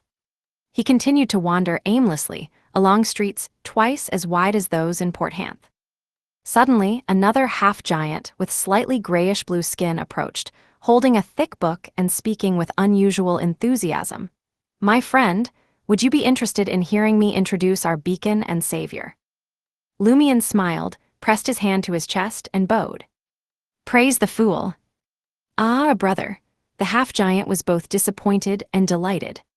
The two of them conversed in ancient Fasak, but Lumien had overheard New City of Silver residents occasionally speaking Jotun, a language that could stir supernatural powers. "Are there usually foreigners here?" Lumien asked casually. The half-giant smiled and replied, "We often have foreigners visiting, exploring, and sightseeing. In the early years, some chose to settle here, but most eventually moved away. Living with us proved challenging for them. Heh, we're too tall and not well-versed in the pleasures of life." With that, the half-giant took something from his pocket and handed it to Lumien. "I'm pleased to have you as a guest in the new city of Silver. Try our locally made candy." It was a candy wrapped in thin blue-white paper. Lumien didn't hesitate. He took it, tore off the wrapping, and popped the white candy into his mouth. The rich milky aroma and smooth sweetness quickly unfolded on his tongue, creating a delightful experience. "Milk flavor?" Lumien's curiosity sparked as he inquired with a peculiar expression. "Is this milk candy?" "Yes," the proselytizing half-giant replied with a smile. "What kind of milk did you use?" Lumien hadn't anticipated ever asking such a question. The half-giant replied naturally, "Milk from the milk mushrooms." Lumien held the milk candy in his mouth, torn between spitting it out or swallowing it. He sensed the genuine warmth and enthusiasm when the other party shared the milk candy. As time passed, Lumien witnessed mushrooms with a cooked meat fragrance, mushrooms smelling like fish, and various peculiar mushrooms. His gaze turned lost as he observed the half-giants and giants joyfully sharing their food. Unconsciously, he arrived at a corner of the new city of Silver. A towering building stood there. It was split into two sections, On the left, a spire tower, on the right, a dome tower. The outer wall, standing 30 to 40 meters tall, was a grayish-white hue. The twin towers? According to Lively, the spire houses the library and other public facilities, while the dome tower serves as the council office for the ruling 6-member council of the new city of Silver. There must be sealed artifacts and formidable individuals in such a place. Lumion stood nearby, examining the imposing structure before him. His eyes moved across the dome tower and noticed black plants resembling hair growing from the cracks near the ground. They hung there, swaying occasionally in the wind. Lumion diverted his attention and headed towards the spire, eager to explore the books passed down in the new city of Silver, a human settlement existing in the forsaken land of the gods for thousands of years. Chapter 631, Devilogy. 631 Devilogy. The steeple's base was paved with black stone bricks, and a colossal pillar rose proudly. Lumion felt like a visitor in a giant's kingdom as he strode through the expansive and dimly lit space. The occasional tall residents who effortlessly towered over him only heightened this impression. Guided by the signs on the wall, he ascended to the 3rd floor, revealing rows of imposing bookshelves. The custodian of the library, an elderly man draped in a linen robe, oversaw the space. Even seated, he matched Lumion's height, and his slightly gray skin bore the marks of age. Engrossed in a goatskin-bound book, the library administrator paid no heed to Lumion's entrance, his gaze firmly fixed on the text. Lumion, not rushing to seek permission for his exploration, entered the library and followed the guidelines posted on each row of bookshelves leading to the section housing mythical books. He ran his finger over the weathered leather-bound book and another with freshly copied pages, choosing a tome that chronicled creation myths. Before the bookshelf, Lumion casually flipped through its pages, only to stuff the book back. He couldn't comprehend it. The words were in Jotun. This ancient language, associated with the Beyonder race of giants, possessed the ability to manipulate the forces of nature. Ranked alongside Dragonese, Elvish, and Ancient Hermes, Jotun held significant importance in mysticism. Although Lumion had mastered Ancient Hermes and Hermes, Jotun remained a language he recognized, but hadn't fully mastered. He could barely decipher the title of the ancient book, but couldn't comprehend its contents. A sweep of his gaze revealed a corresponding copy of the ancient book, this time written in ancient Fasak, a human language devoid of supernatural influence. Joy surged within Lumion as he retrieved the soft-covered book and settled into the reading area near the window. Throughout the entire process, no one intervened or issued a warning. This library is entirely open to everyone. Even those not residing in the new city of Silver can peruse its contents, but borrowing seems to be off the table. Or perhaps, the knowledge on this level isn't deemed confidential, Lumion mused, maintaining a steady pace. He strolled past the section dedicated to Beyonder creatures, and his keen eyes snagged a book titled Devilogy. Devilogy, recalling recent encounters, Lumion snagged the corresponding copy. In the reading area, he chose a spot shielded from direct sunlight, yet bathed in ample illumination. Seated, he delved into the pages of Devilogy. As he read, Lumion's eyes widened, and his mouth hung slightly ajar. He murmured to himself, "Is it really acceptable to have this kind of knowledge available to the public?" Each piece of information was invaluable. The Devilogy book meticulously outlined the traits and behaviors of creatures from various species after transforming into devils. It also provided detailed analyses of devils with distinct personalities within the same species. For those potentially facing Beyonders of the devil pathway in combat, the value of this book rivaled that of a potent Grade 2 sealed artifact or its corresponding mystical item. Moreover, how did the new city of Silver come by such knowledge? It's improbable they could compile creature illustrations without dispatching hundreds of devils. Could it be that the giants here are devil hunters? Perhaps, in ancient times, when devils were more active, they shared information with other factions? Lumion grew more alarmed as he read on.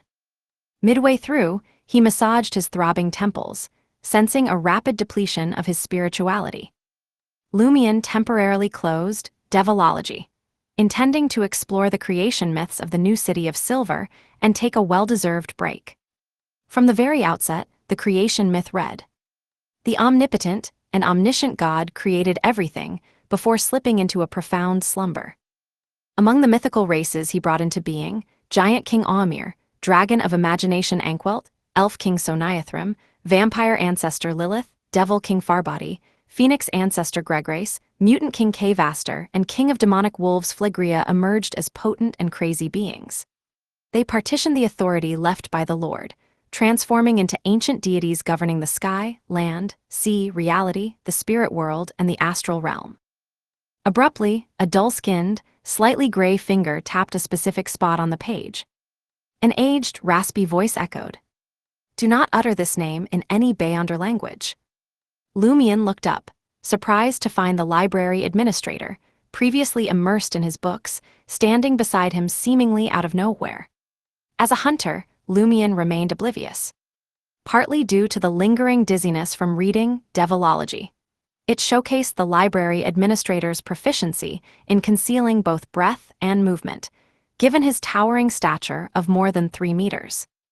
Lumion redirected his attention to the name indicated by the library administrator: Devil Monarch Farbody.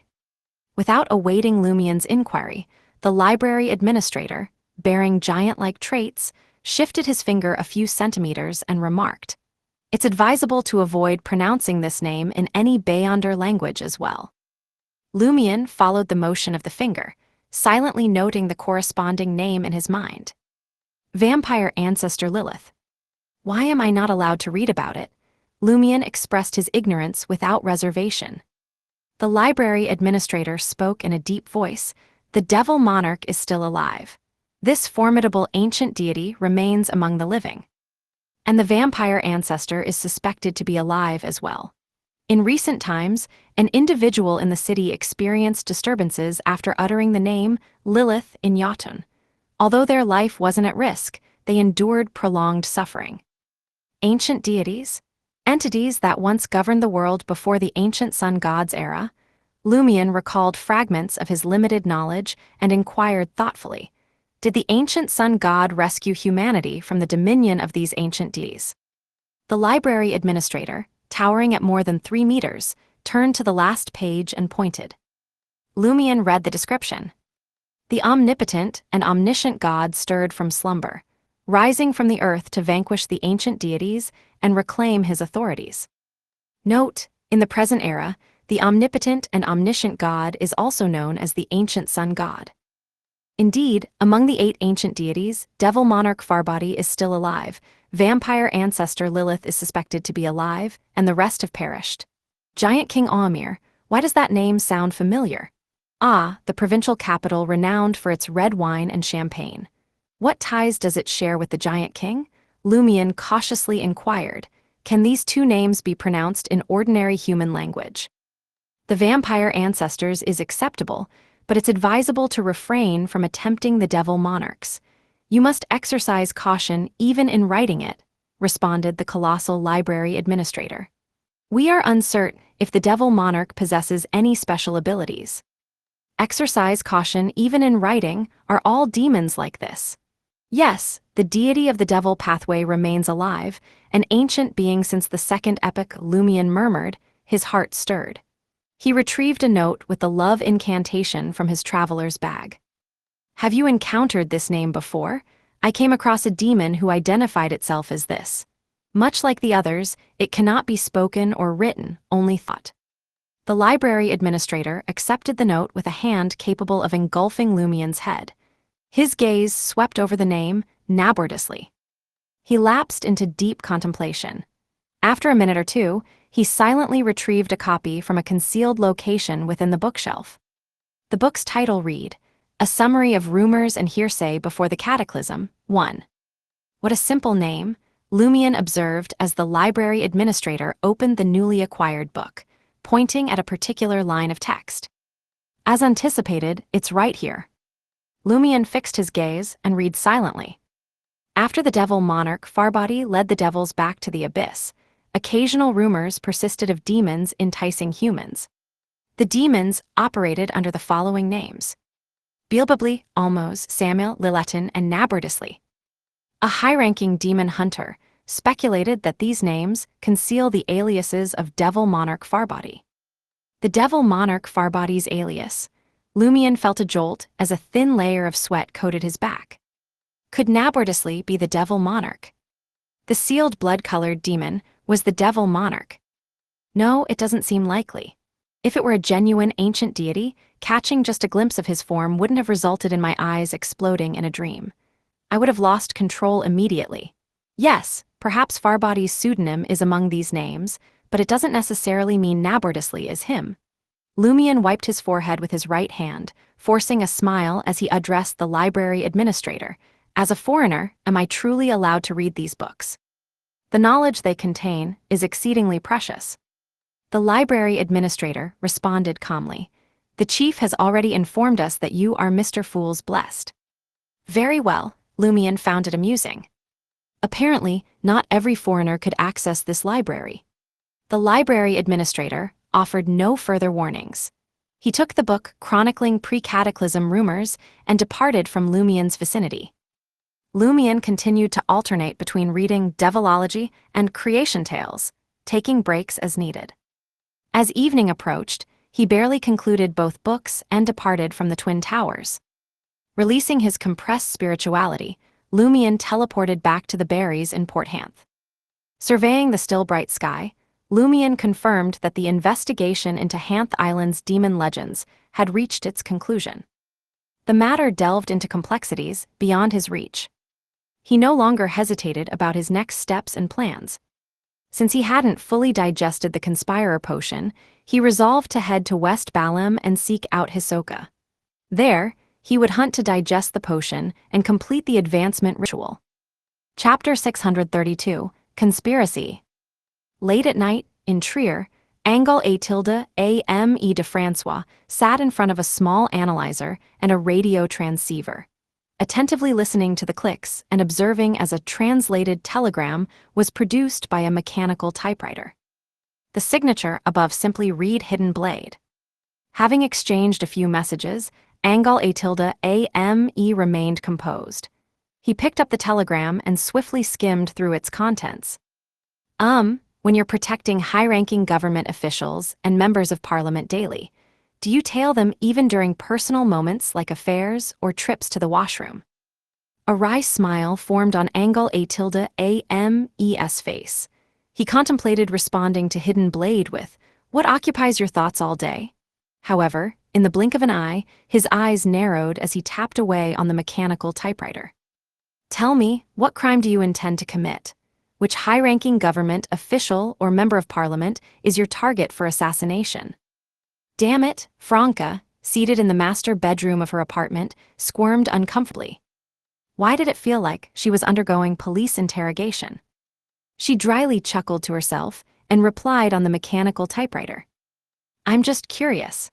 Following them would be awkward, and not doing so might expose a security vulnerability easily exploitable by others."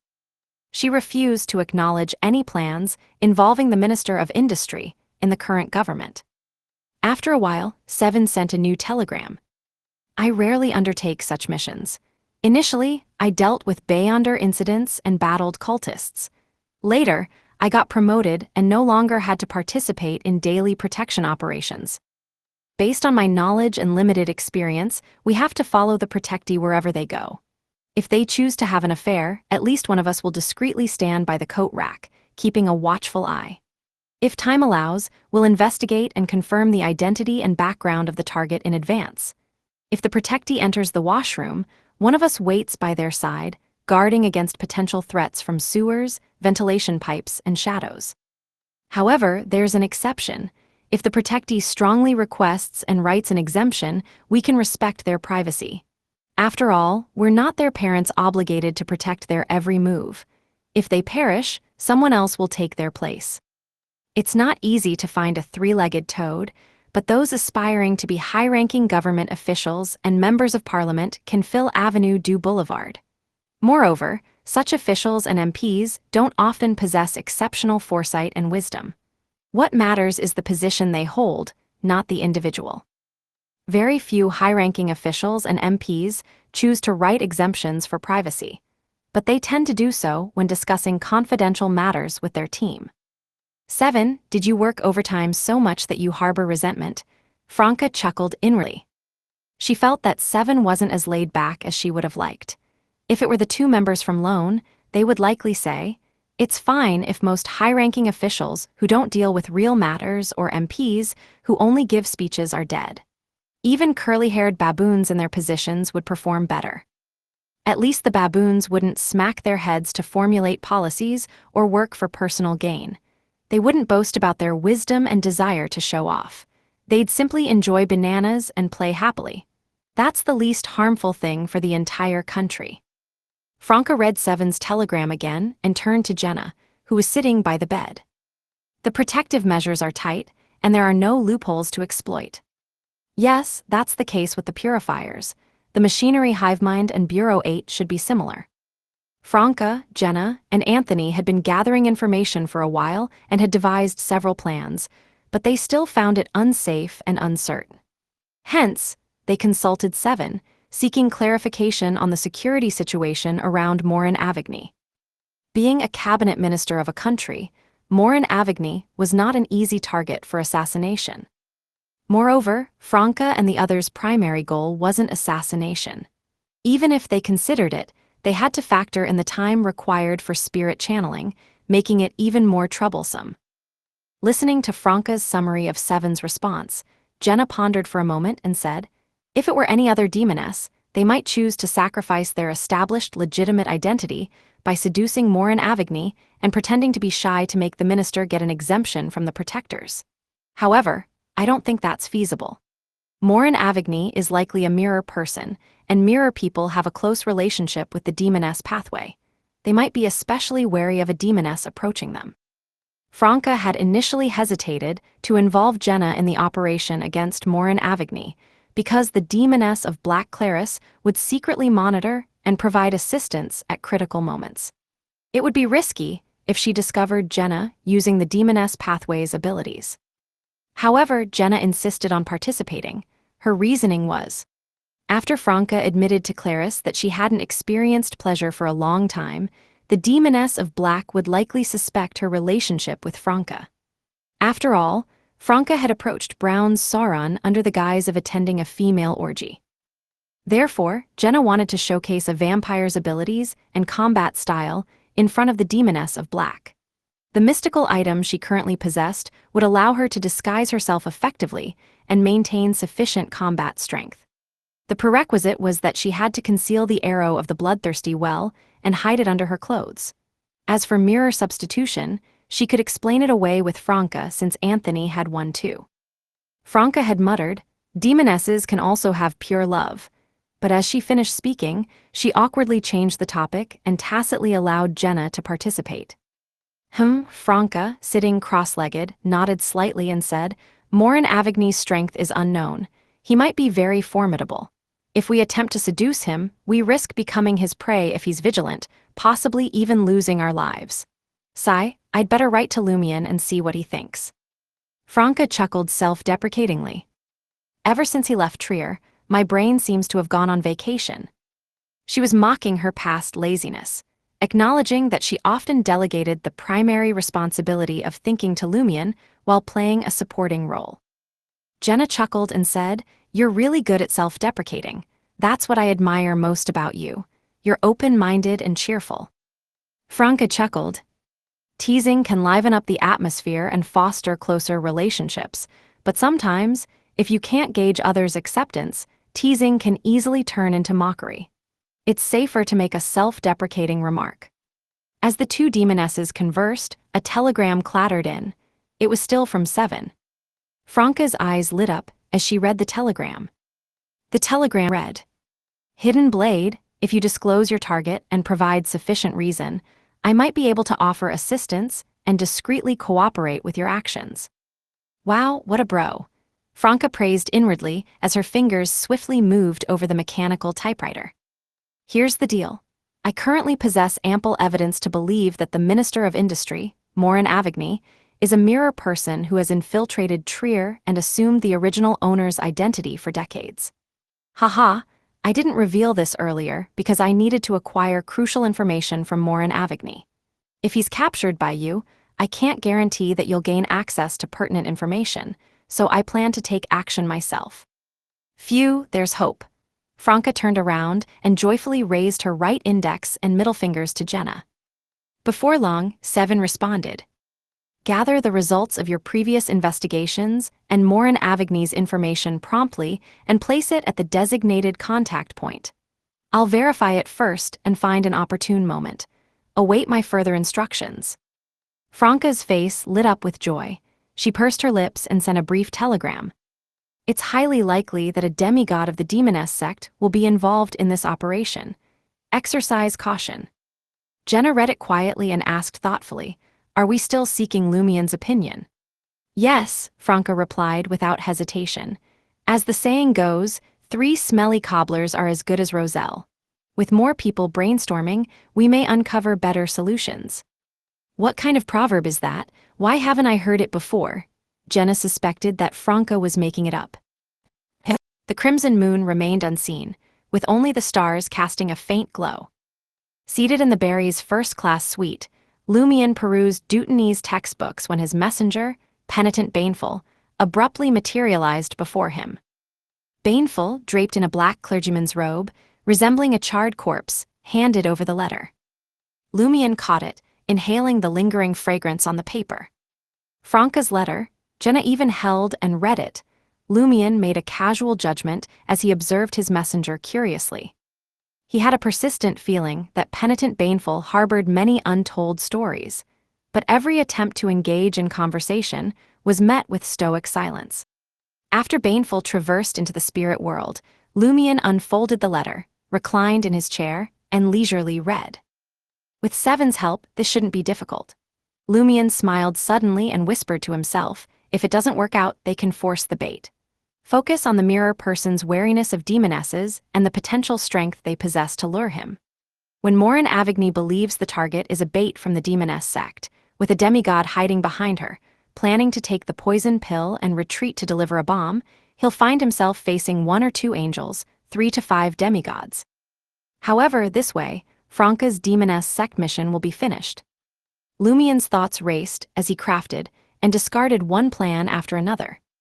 Tomorrow, the Barrys would depart from the Berserk Sea, sailing into the southern continent's waters.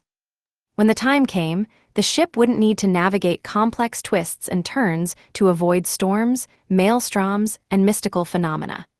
It could head directly for its destination port in West Balam. Suddenly, Lumien sensed something and stood up.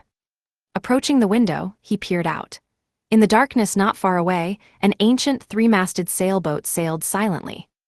There were no lights on the ship, and no one strolled on the deck. Chapter 633, West Balam. Lumien had heard from Lugano that ships deviating from the safe sea route might mysteriously disappear. In a few years, they would occasionally appear at night with no lights or people. This seemed to be the case now. In the past, Lumien might have teleported over out of curiosity, taking advantage of the 3-masted sailboat's re-entry into a safe sea route to assess its internal condition. However, after encountering the demon legends on Hanth Island, he felt that less curiosity was better. As long as the uninhabited ship traveling in the darkness didn't exhibit signs of attack or an imminent danger, he could treat it as a unique spectacle of the Berserk Sea and simply observe. The brown ship gradually distanced itself, leaving only the billowing sails in its wake. Abruptly, Lumien, utilizing his exceptional vision, spotted a face silently staring out of an open hole in the cabin's uppermost window. The face, shriveled and pale white, clung tightly to the bones, devoid of flesh and blood. Flaxen-colored hair cascaded like withered weeds. The eyeballs were absent, leaving only a void of deep darkness. It resembled the head of a desiccated corpse, yet its lips were surprisingly vibrant, as if recently adorned with lipstick. Lumien instinctively sensed the face belonged to a woman. At least, she had been a woman when alive. He refrained from raising his right hand for a warm greeting. Instead, he quietly observed as the ancient 3-masted sailboat sailed beyond the safe sea route and into the dark night. The desiccated face, with blood-red lips and pitch-black eyes, blended into the darkness. Only then did Lumion wave his hand and offer a faint smile. "Goodbye, you won't be missed." He then helped Franca and the others to devise a plan to confront Morin Avigny. Ultimately, he opted to await further information from Seven before finalizing their strategy. Conspirer wasn't a visionary, known for conjuring conspiracies out of thin air. They required substantial information as a foundation. When Lumion awoke at dawn, the berries emerged from the dense, death-carrying fog of the Berserk Sea. Before him stretched a clear blue sea, bathed in the intense sunlight of the high sky. The next day, the berries bypassed Baron's Harbor at the northernmost tip of West Balam. Instead, they continued southwest, reaching Port Pylos by 4 p.m. Situated in Matani, the port was under the rule of Admiral Quiraril. Originally a colony of the Intes Republic, Port Pylos saw Intes colonists withdraw after the war a few years ago. Subsequently, various factions from the Phaenopotter Kingdom, maintaining a favorable relationship with Admiral Quiraril, took control. Lumion's target, Hisoka, was yet to surface in Port Pylos, but Lumion knew that the two pranks he had engaged in were in Matani. One occurred in Tizimo town, at the outskirts of Port Pylos, closest to the forest, and the other in Devise, the southernmost gold mine city in Matani.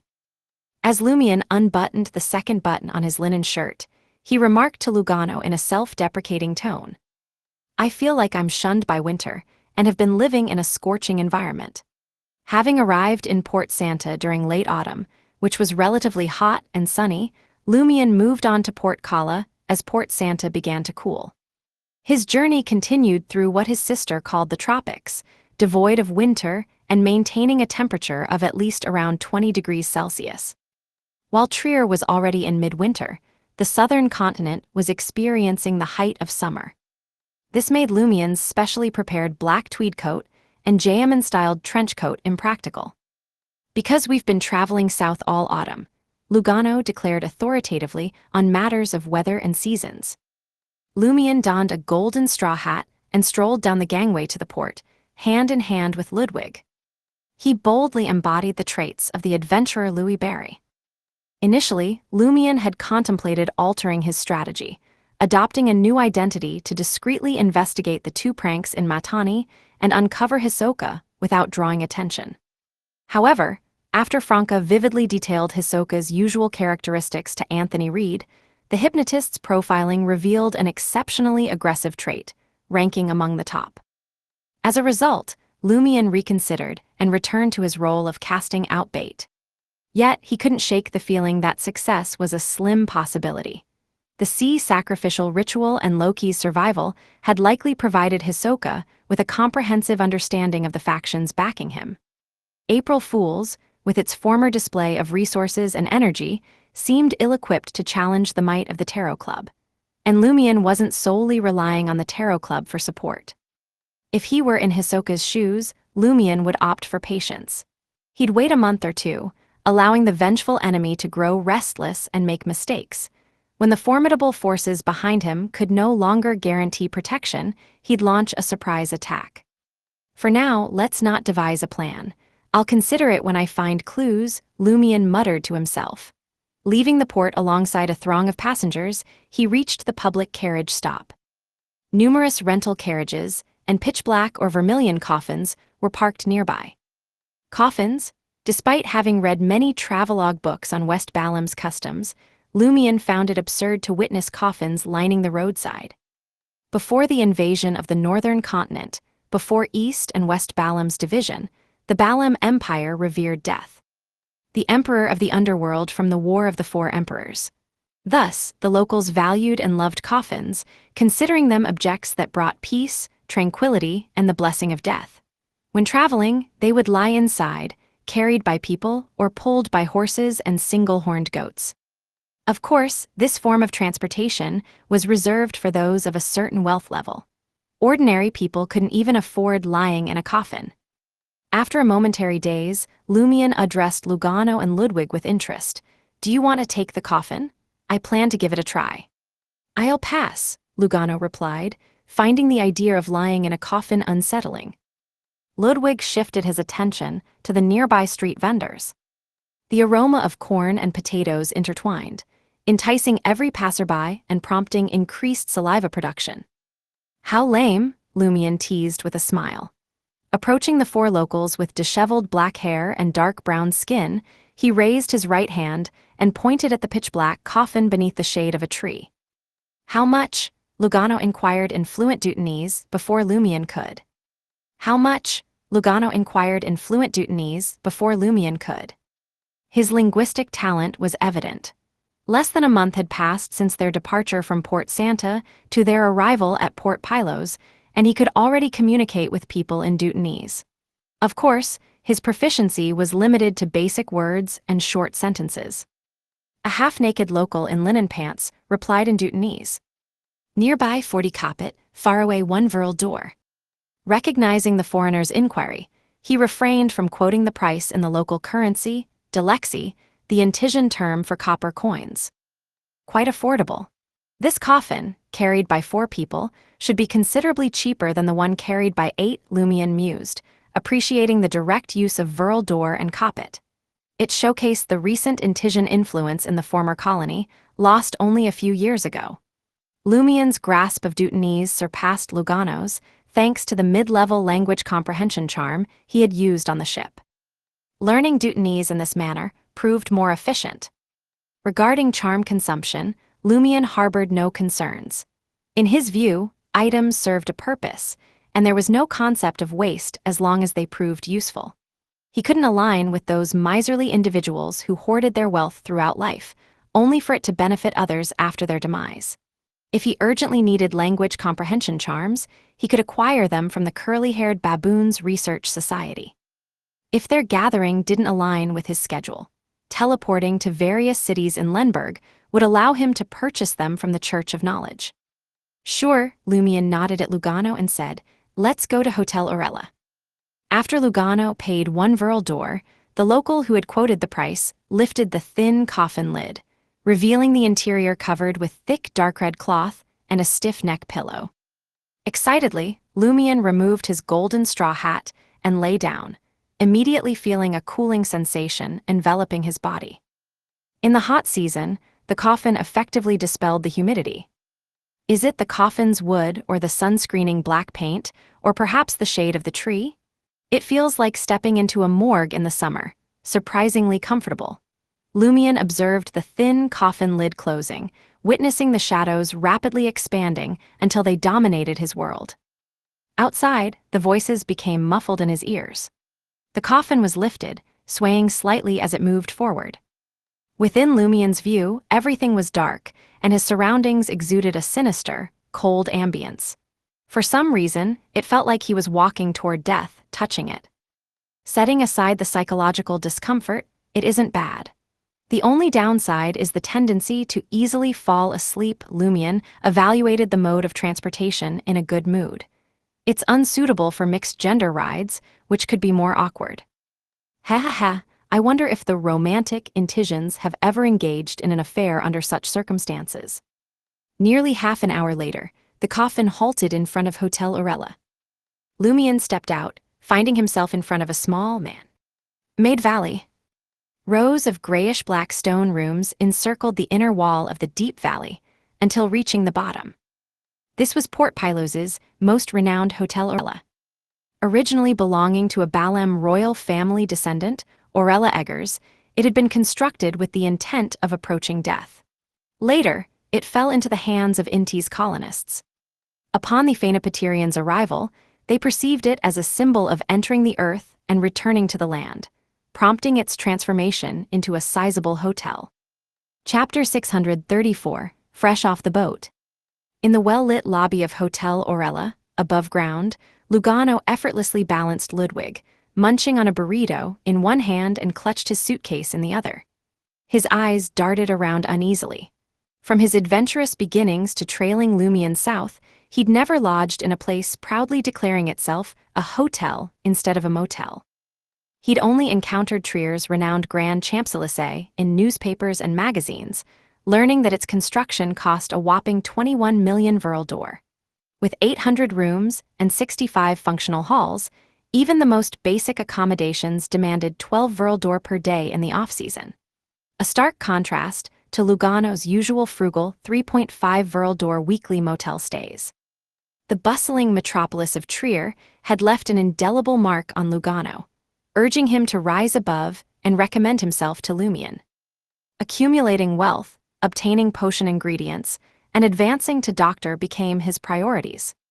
He aspired to join the ranks of high society. Only when he became a doctor did he grasp the vastness of the Beyonder world. He had barely scratched its surface. The male receptionist, sporting curly black hair, dark brown skin, and a keen countenance, addressed Lugano in fluent Intision. "Would you prefer a suite or a standard room? Are you inclined towards a coffin bed or a conventional one?" Lugano glanced at his employer.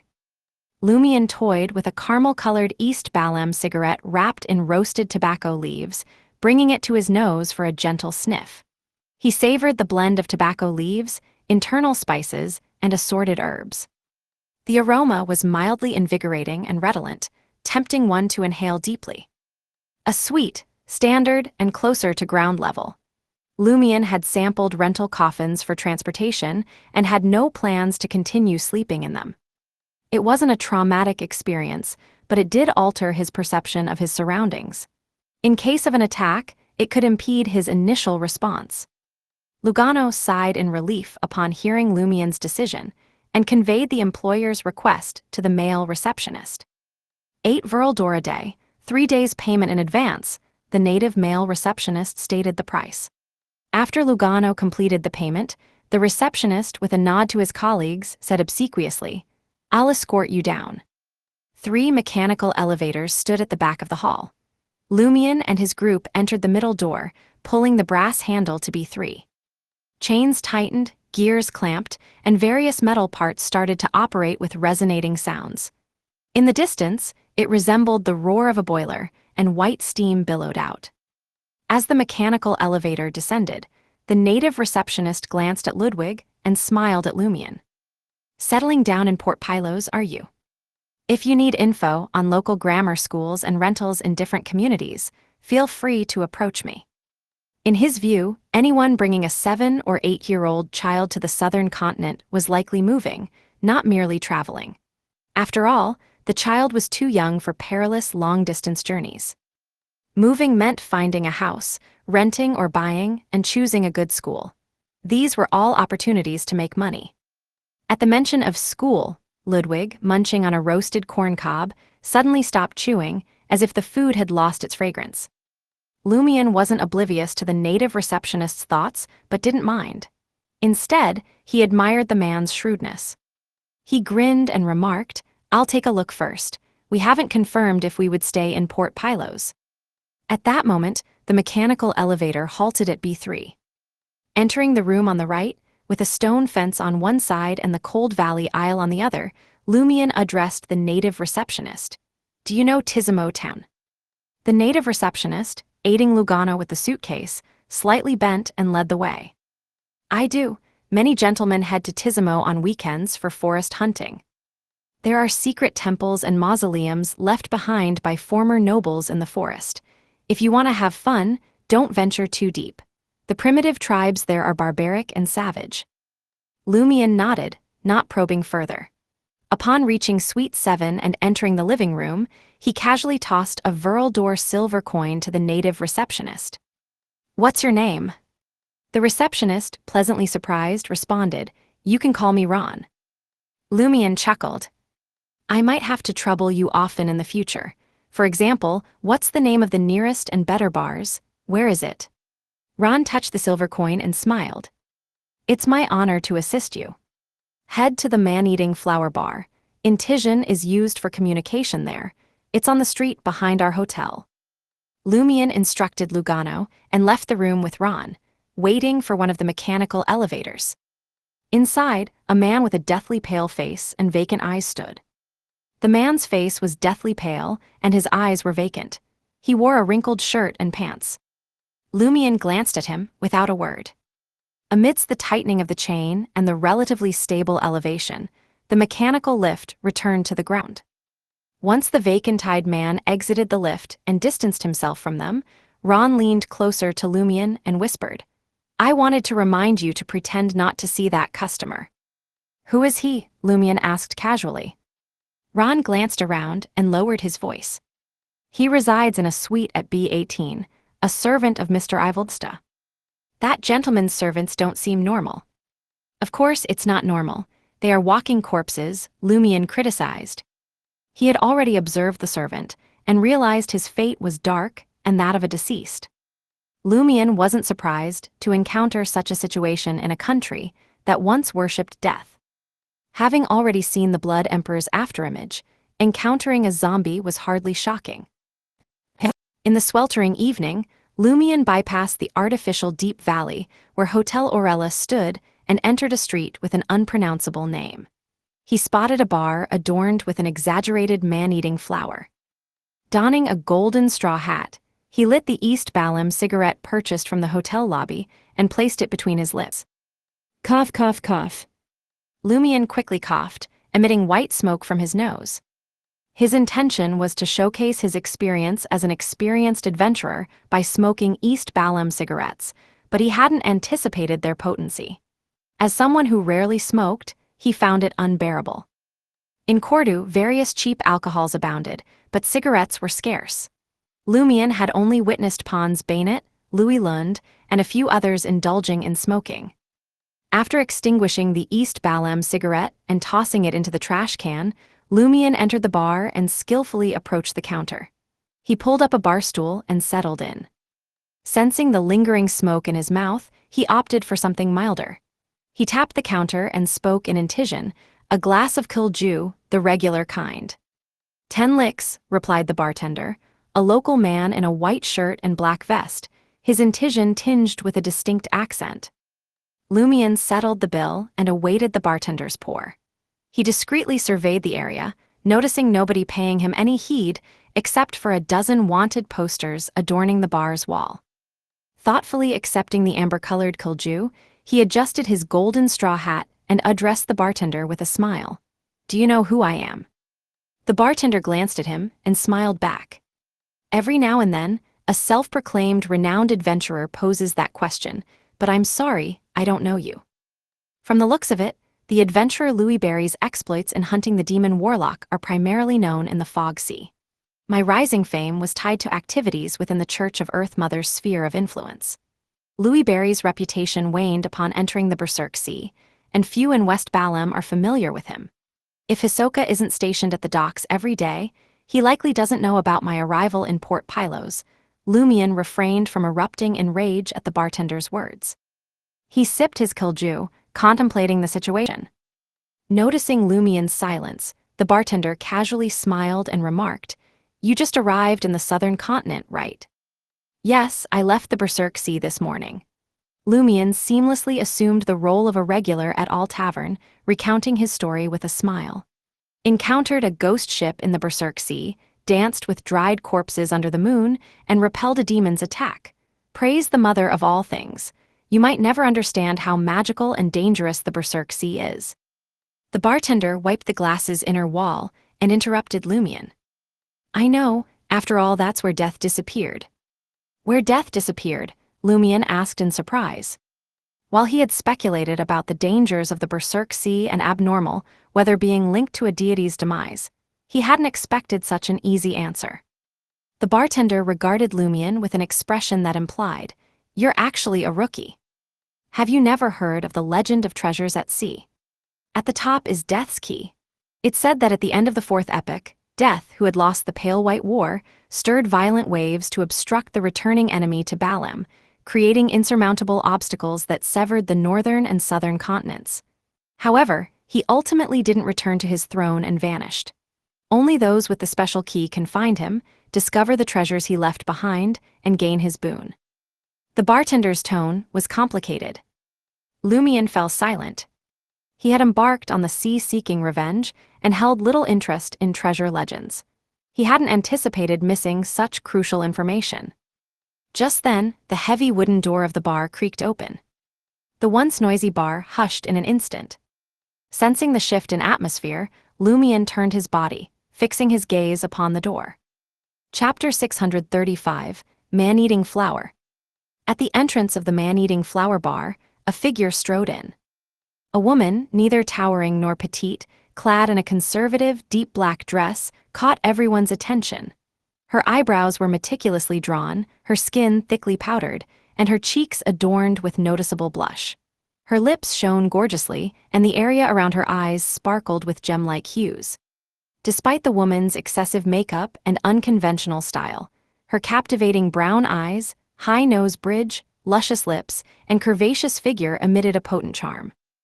Male patrons in the bar shifted their gazes to the door, momentarily silent. Only when the woman acknowledged a few customers with an aloof nod did the atmosphere spring to life. Some attempted conversation, while others raised their voices at their companions, trying to make an impression on her. Without lingering, the woman navigated through the crowd and settled on the opposite side of the bar counter. Unique. If Franca were here, she'd surely strike up a conversation. Lumion felt a twinge of regret for his companion and averted his gaze. He smiled at the bartender and commented, "That lady seems quite popular." The bartender wiped away the expression reserved for new adventurers and replied sternly, "She's my boss." Boss? Lumion suddenly recalled the bar's name and asked thoughtfully, "Man-Eating Flower." "It's her." The bartender lowered his voice and approached the beautifully made-up woman of indeterminate age. He poured her a glass of some unknown brand of black rand. After the bartender returned, Lumion asked curiously, "Why does she have the nickname Man-Eating Flower? She seems very popular." The bartender instinctively turned his head, observing his boss as she focused on her drink and surveyed the patrons nearby. Leaning in, he whispered, "In Port Pylos, women of her caliber often relish the pursuit and adulation of men but keep them at arm's length. Our boss, however, is different. If she takes a liking to you, she'll extend an invitation for a memorable night. Sometimes, we can hear her passion echoing through the halls upstairs." The bartender paused, a mix of nostalgia and desire evident on his face. "Pleasure?" Lumion subtly frowned and inquired with a smile, "Have you ever been the object of her affections?" The bartender fell silent. For a moment, Lumion wondered if the other would smash his head with the cup in hand. Changing the subject, Lumion asked, "Aren't there brash men who try to force themselves on your boss?" The bartender sighed and replied, "Remember the name of our bar." Man-Eating Flower, is that what it means? Lumion grasped the meaning. The bartender elaborated, "Those who tried to force themselves on our boss ended up badly. Some were severely injured or thrown down the stairs. Others simply vanished. Even those who caught her eye would be pale the next day, legs unsteady. They couldn't walk properly. That's why she's called Man-Eating Flower. She embraces it. Eventually, she named the bar after it. This is a departure from the demonesses of pleasure's style, but each demoness has her own unique approach. Franca, a demoness of pleasure, stands out from the rest. Lumion's curiosity sated. He didn't delve further into the bar owner. Instead, he retrieved an ordinary deck of poker cards from his traveler's bag and asked, "Have you come across anyone using poker cards as a weapon recently?"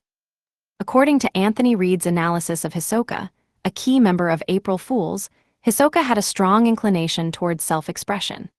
After successfully creating the poker card with the ability to change its face, possessing frost and cut characteristics, it was clear he wouldn't limit its use to mere April Fool's pranks. When engaged in combat or carrying out acts of violence, he wouldn't hesitate to employ the mystical item to end his target's life. This information presented a promising lead for investigation. Regarding the two pranks orchestrated by Hisoka, they revolved around Matani and were linked to relatively confidential or significant local affairs. Individuals who weren't locals or lacked prolonged residence wouldn't spontaneously choose this area unless they also possessed ample information to support their actions. Lumion reasonably suspected that Hisoka's original sphere of activity centered on Matani and its neighboring regions. This rationale prompted his journey to Matani, despite believing that Hisoka had likely heeded Loki's warning and evaded capture, concealing himself.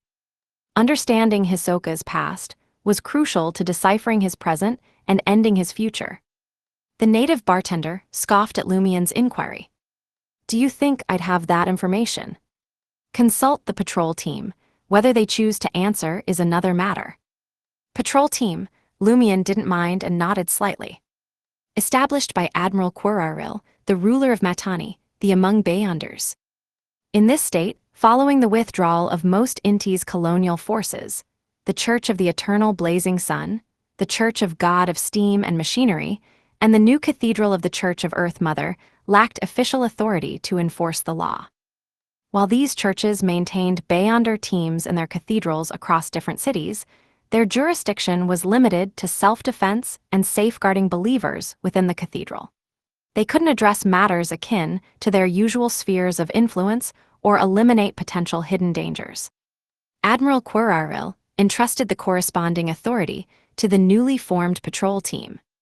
Some of the patrol team's Beyonders were veterans from Admiral Quiraril's army, while others were remnants of the former Balam Empire or former adventurers and bounty hunters.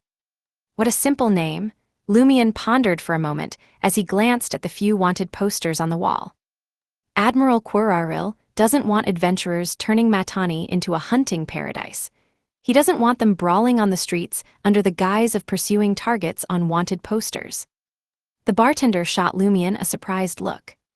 You're quite sharp for an adventurer. In Matani, the wanted status is earned through crimes committed here.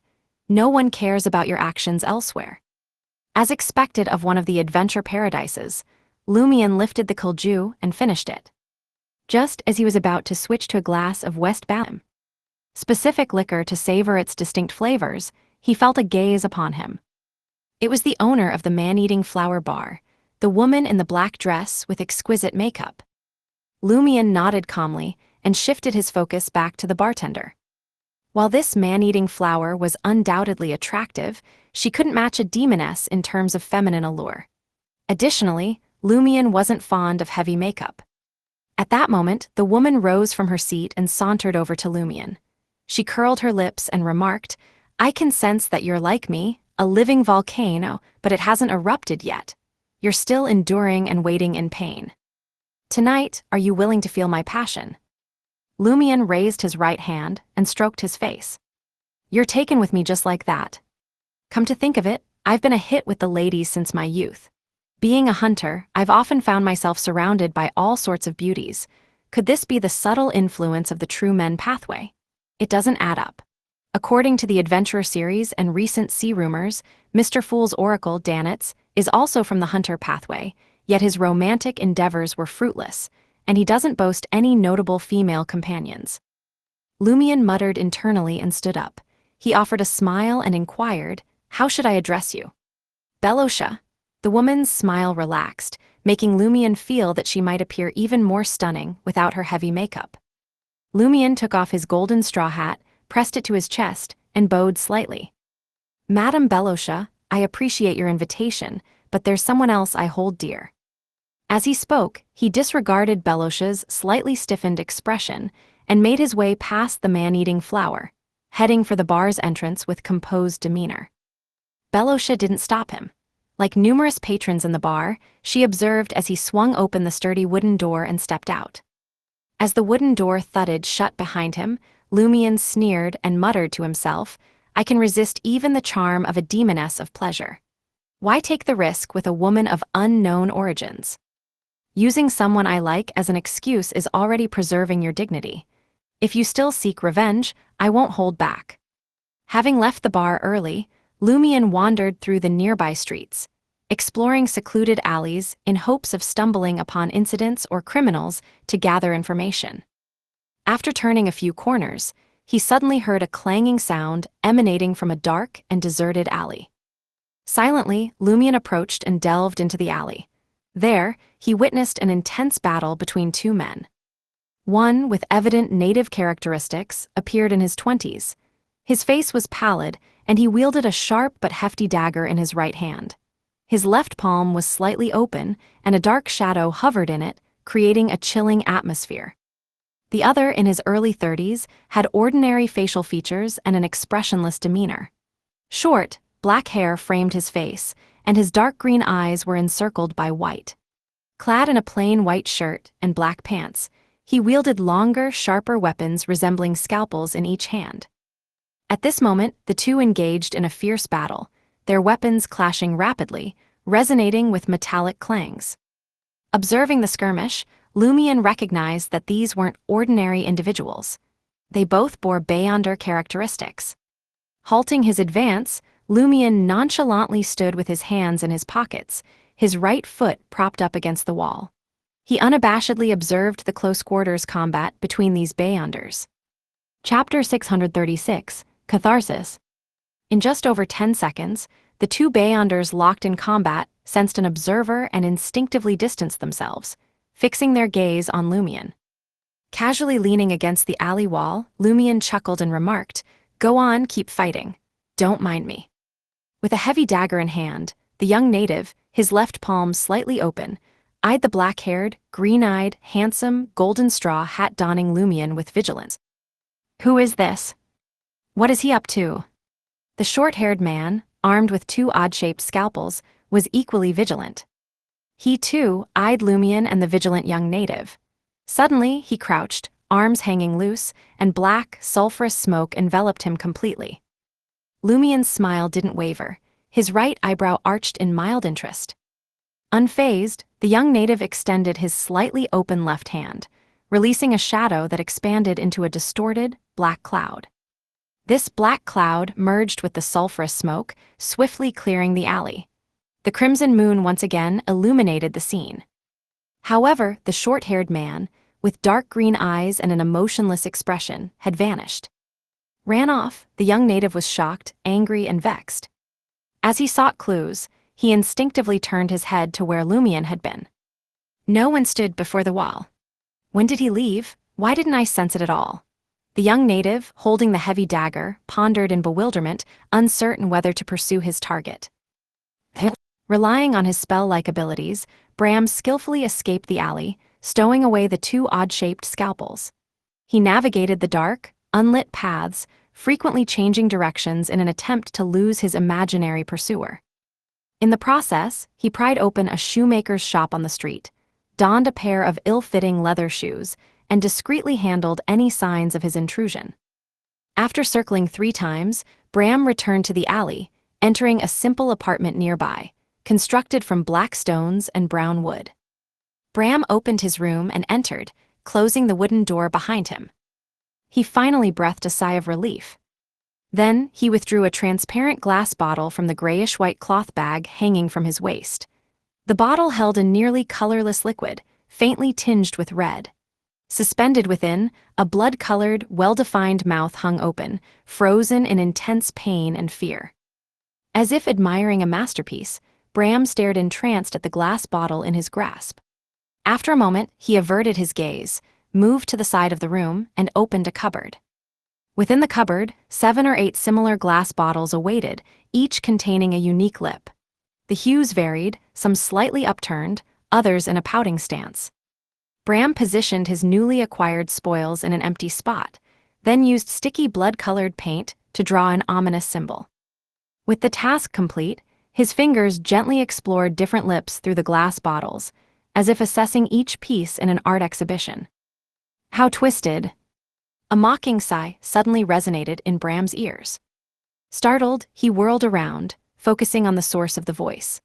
A golden straw hat-donning young man with black hair and green eyes sat in an armchair by the table, the top 2 buttons of his white shirt now casually undone. "Him!" Bram's pupils dilated, as he recognized the man who had witnessed his clash with the numinous episcopate member. The person who had witnessed his battle with the numinous episcopate member. When did he tail me? How did he pinpoint my location without detection? Lumion smiled and cordially responded to the other's unspoken queries. "Hasn't anyone informed you that the preservative in those glass bottles is quite noticeable? Moreover, you reek of blood after killing someone." Bram's heart tightened. "Are you a hunter?" As he spoke, he moved slowly and quietly. "You seem to know a lot," Lumion replied calmly. "So, why collect those lips, preserve them, and carry them with you? That doesn't sound like the work of a seasoned serial killer. I get it.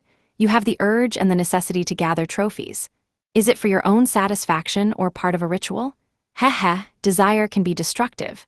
Even the most cold-blooded are prone to errors, despite their calculated demeanor, often wagering that they won't be caught if they overlook the details.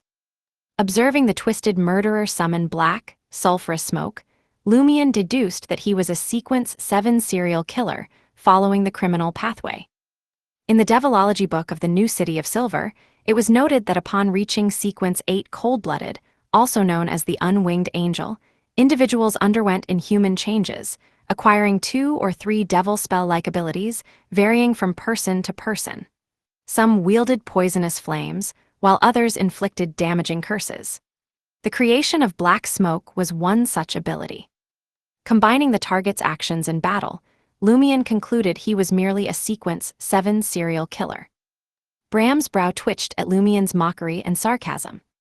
Maintaining his cool, he advanced and murmured, "Did you come here just to converse? What is it you seek from me?" As soon as he finished speaking, dense black smoke billowed from the serial killer, carrying a pungent sulfuric aroma. Within the shroud of the dark smoke, Bram's eyes deepened as he unleashed another devil spell. His body morphed, adopting the color of a chameleon, seamlessly blending with the spreading smoke. Swift and silent, he approached the door, opened it with precision, and lunged outside. Bram's vision distorted, and amidst the lingering black smoke, he glimpsed the green-eyed man in the armchair, grinning at him. Suddenly, he found himself back in the room. Contrary to his previous orientation, he now faced away from the door.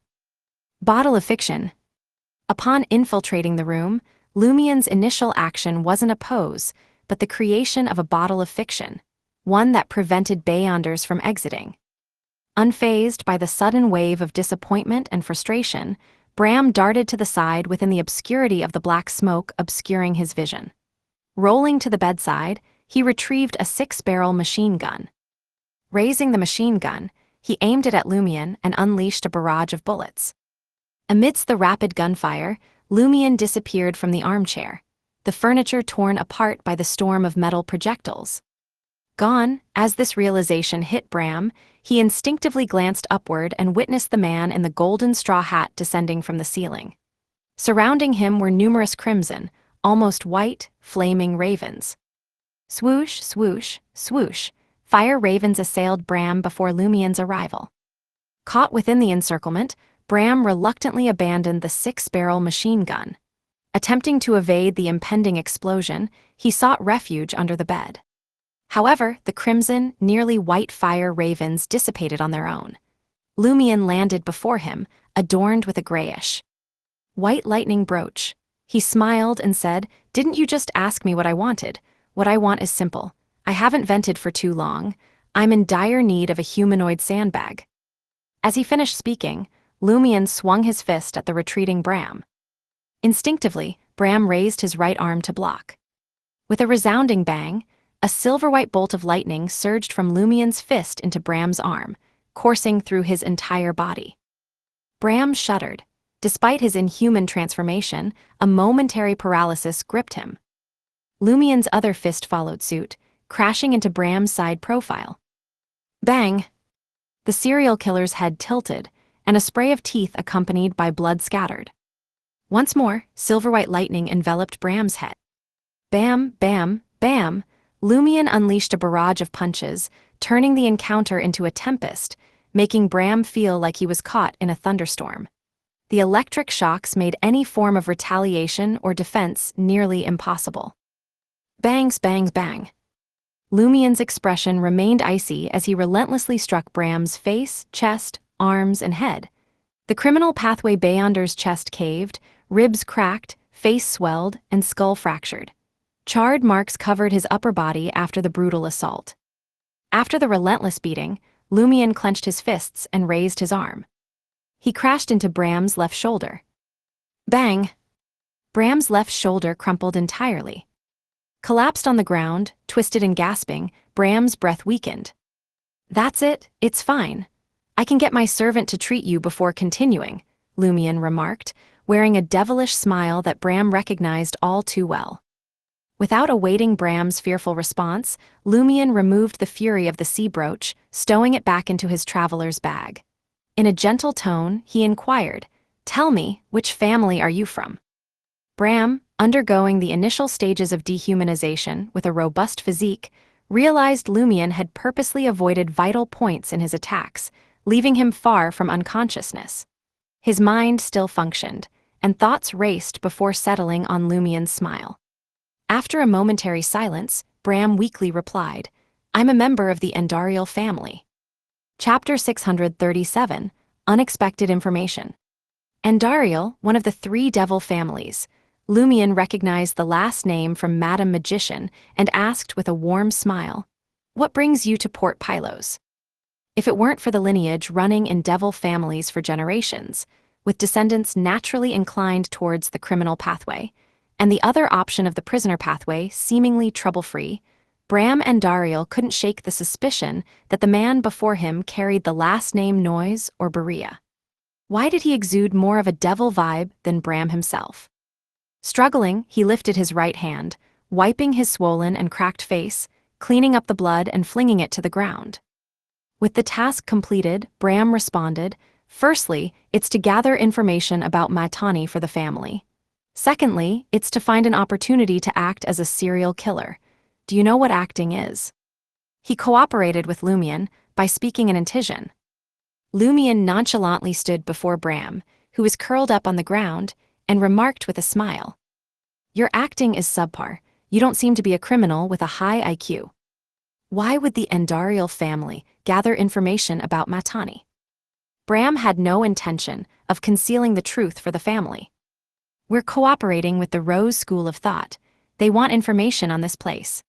The Rose School of Thought setting its sights on Matani? That's right. Matani, seemingly detached from any northern continent nation, holds ties to the Phaenopotter kingdom, but their influence is lacking. With Admiral Quiraril's sway, even if the Rose School of Thought and the Endarial family dispatch only a handful of agents, resisting may prove challenging. Lumion perceived the stark contrast between the southern and northern continents. Whether in Trier, the Phaenopotter kingdom, or the maritime colonies, Lumion encountered criminal acts and mystical disasters driven by the pursuit of strength and faith. Encroachments on factions or cities were rare, but West Balam presented a different scenario on his first day. If maritime disorder resulted from chaos, the southern continent teemed with factional conflicts, overt or covert, causing widespread chaos. Lumion, observing Bram's wound clotting, questioned further, "What intel does the Rose School of Thought seek?" Bram, reflecting, responded, "They want all kinds of information: cathedral locations, military camp details, patrol team compositions, port throughput, daily prices, and the locals' lives." "Are they preparing to rule this place in the future?" Lumion inquired, puzzled. "To whom will you hand over the information you gathered? Where?" "It will be written and placed in the study of an empty house at 17 Alig Street. My uncle, Devajo Endarial, will be responsible for retrieving it. We don't usually contact each other, and I don't know where he lives or under what identity," Bram explained in detail. After becoming a devil, his special ability is to completely skin humans and perform complicated processes to create Beyonder items with usage or time limitations. No matter who it is, as long as he wears the human skin as clothes, he can transform into the other person and complete the corresponding disguise. As Bram spoke, he wiped the blood off his body and flung it to the ground, as if obsessed with cleanliness. This was mentioned in Devilogy. Lumion nodded thoughtfully. He pondered for a moment and asked, "Are there any traces of other devils in Matani?" Perhaps Bram and his uncle weren't the only ones sent by the Rose School of Thought to gather information. Bram shook his head. "Not recently.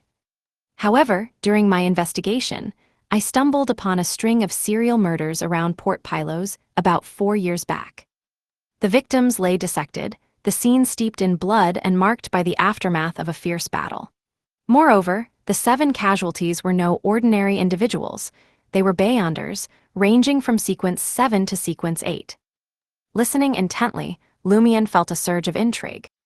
As per Franca's explanation, the name Hisoka stemmed from a literary work hailing from the original world of transmigrators like themselves.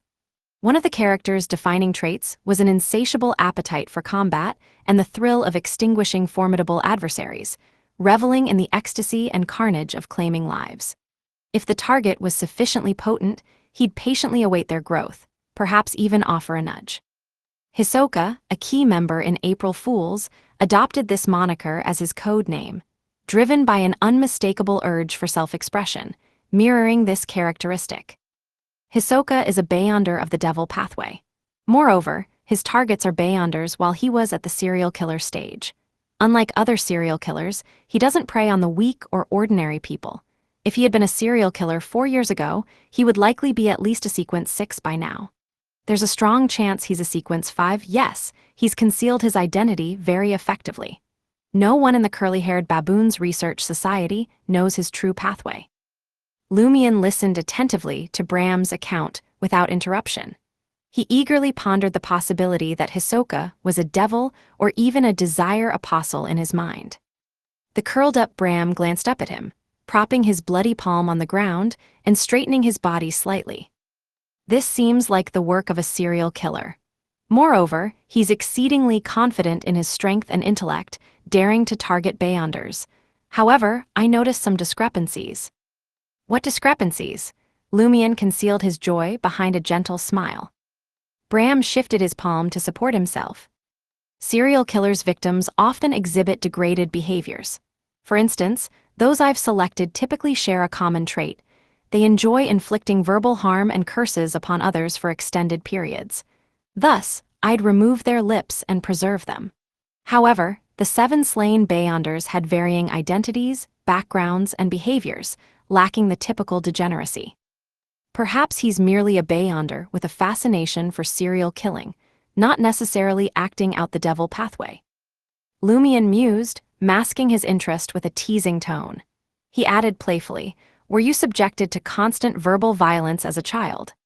And the cold-blooded and serial killer potions amplified corresponding resentments and psychological traumas. Bram fell silent, his body gradually stretching out, no longer curled up. Only then did Lumion steer the conversation back to the serial murder case from 4 years ago. "Do you have detailed information about the 7 Beyonders who were killed? Did you identify any suspects during the initial investigation?" Bram shook his head slowly. "I only had read the summary provided by the patrol team, not the full investigation files. Most of the patrol team members were seasoned Beyonders who had encountered mutants and devils before. Their judgment should be reliable." "Patrol team," Lumion grinned at Bram and remarked, "Is there any other information you deem crucial to share with me? If not, let's proceed." "Yes, of course," Bram straightened his back abruptly. In the next moment, he spat out foul words in a language Lumion had never heard before. Devil language. As the devil words reverberated, the bloodstains, and bloody handprints that Bram had left on the ground were enveloped in a faint light. A mystical connection seemed to form between them, linking them based on their location, creating sinister symbols and patterns. In the room's far cupboard, glass bottles filled with lips and colorless liquid trembled suddenly, as if rocked by an earthquake. This marked the initiation of a ritual to summon the projection of an abyssal devil. Serial killers executed serial murders not solely for the thrill, but also to appease the abyssal devils. Once the killing spree concluded, serial killers could proceed to the final step of the ritual, summoning the projection of the corresponding abyssal devil. This granted them the assistance needed to fulfill their desires. Though Bram's string of murders wasn't entirely finished and fell short by a few targets, he had met the minimum threshold. It satisfied the basic quantitative requirements, allowing him to expedite the ritual. Understandably, this shortcut wouldn't yield the same effectiveness as the standard procedure. Yet, in the face of urgency and danger, Bram paid little heed. He cooperated willingly, divulging information to divert the enemy's focus from his subtle actions. For instance, allowing blood to drip onto the ground in a specific pattern and pressing his blood-stained palm in a particular location. These marks replaced conspicuous evil and degenerate symbols with subtler, blood-stained alternatives. With the preparations complete, Bram could utilize the devil languages, activate, to trigger the ritual, pleasing a high-level devil and summoning its projection to confront the enemy. Lumion silently observed Bram and Dariel's handiwork, feeling the room steeped in malevolence and tainted by corruption. He raised his right hand, snapping his fingers. Bram, coldly observing him while anticipating the ritual's protection, suddenly heard a rumbling emanate from within his body. In confusion, he lowered his head and scrutinized his form. Crimson flames erupted from within, inflicting the agony of violent waves tearing through his internal organs, bones, and flesh. Darkness gripped Bram's consciousness, accompanied by searing pain. The last sight before losing consciousness. A black-haired young man with green eyes, sporting a golden straw hat, curved his lips, maintaining a warm smile. It was as though he watched a clown diligently tumble into a trap. Rumble. The ritual concluded prematurely. An explosion originating from Bram's body tore him into multiple fragments. Fire infusion and delayed explosion. As Lumion adorned the fury of the sea brooch and ruthlessly assailed Bram, he not only released pent-up emotions, but also covertly infused flames into Bram's body, triggering a delayed explosion. This precaution aimed to avert any mishaps. Moreover, there was no intention of granting forgiveness or negotiating a deal to spare Bram. Thus, there existed no psychological barrier to implanting a controlled time bomb within his body, ready to be activated. Rumble. Corpse fragments scattered across the room, some plastering the walls. Yet, this tumultuous event remained contained within the confines of the bottle of fiction. Chapter 638, Possible Enemy.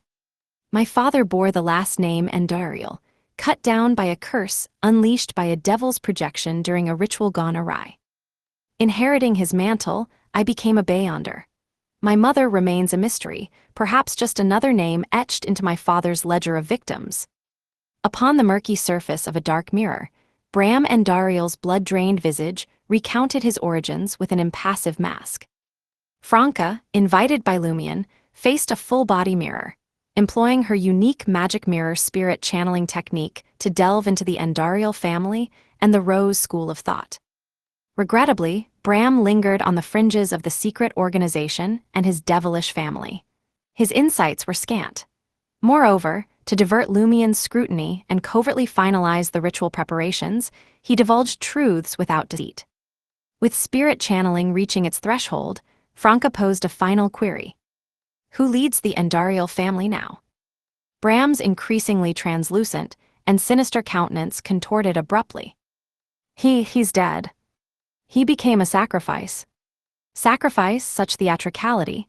Before Franca could delve deeper, Bram's figure waned swiftly, dissipating into nothingness. As the demoness of pleasure concluded the ritual, she clicked her tongue and addressed Lumion.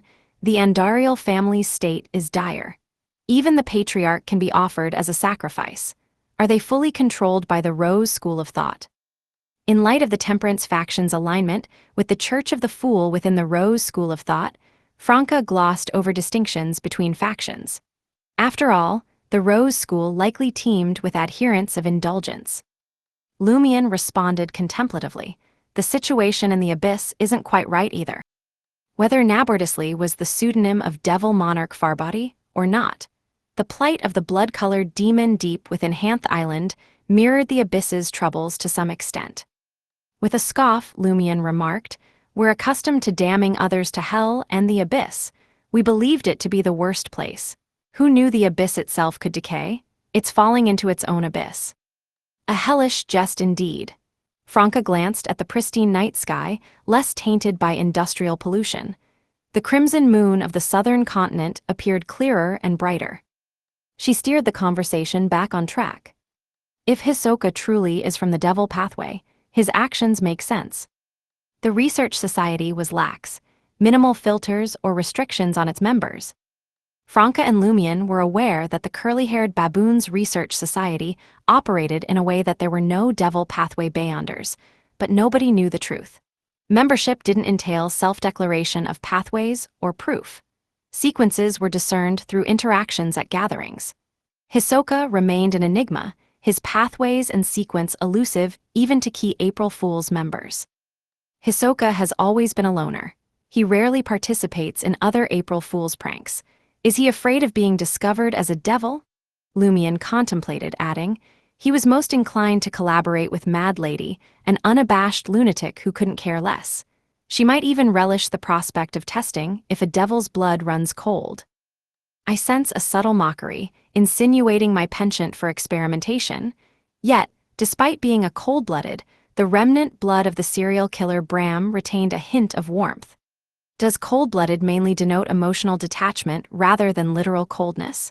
Or could it be the southern continent's summer, heating up the blood of cold-blooded creatures? Franca's musings drifted. Franca then cautioned Lumion, if Hisoka is truly a devil, he'll sense your malice the moment you uncover a key clue. He can decide whether to strike or flee, shifting to another country to hide. Damn it, pursuing a devil is a real hassle. When we can't beat him, he strikes first. When we can, he's nowhere to be found. We could use a demon hunter in times like these, Lumion half-jokingly remarked. From Devilogy, Lumion knew that Sequence 4 of the Warrior Pathway was the Demon Hunter, an expert in hunting devils.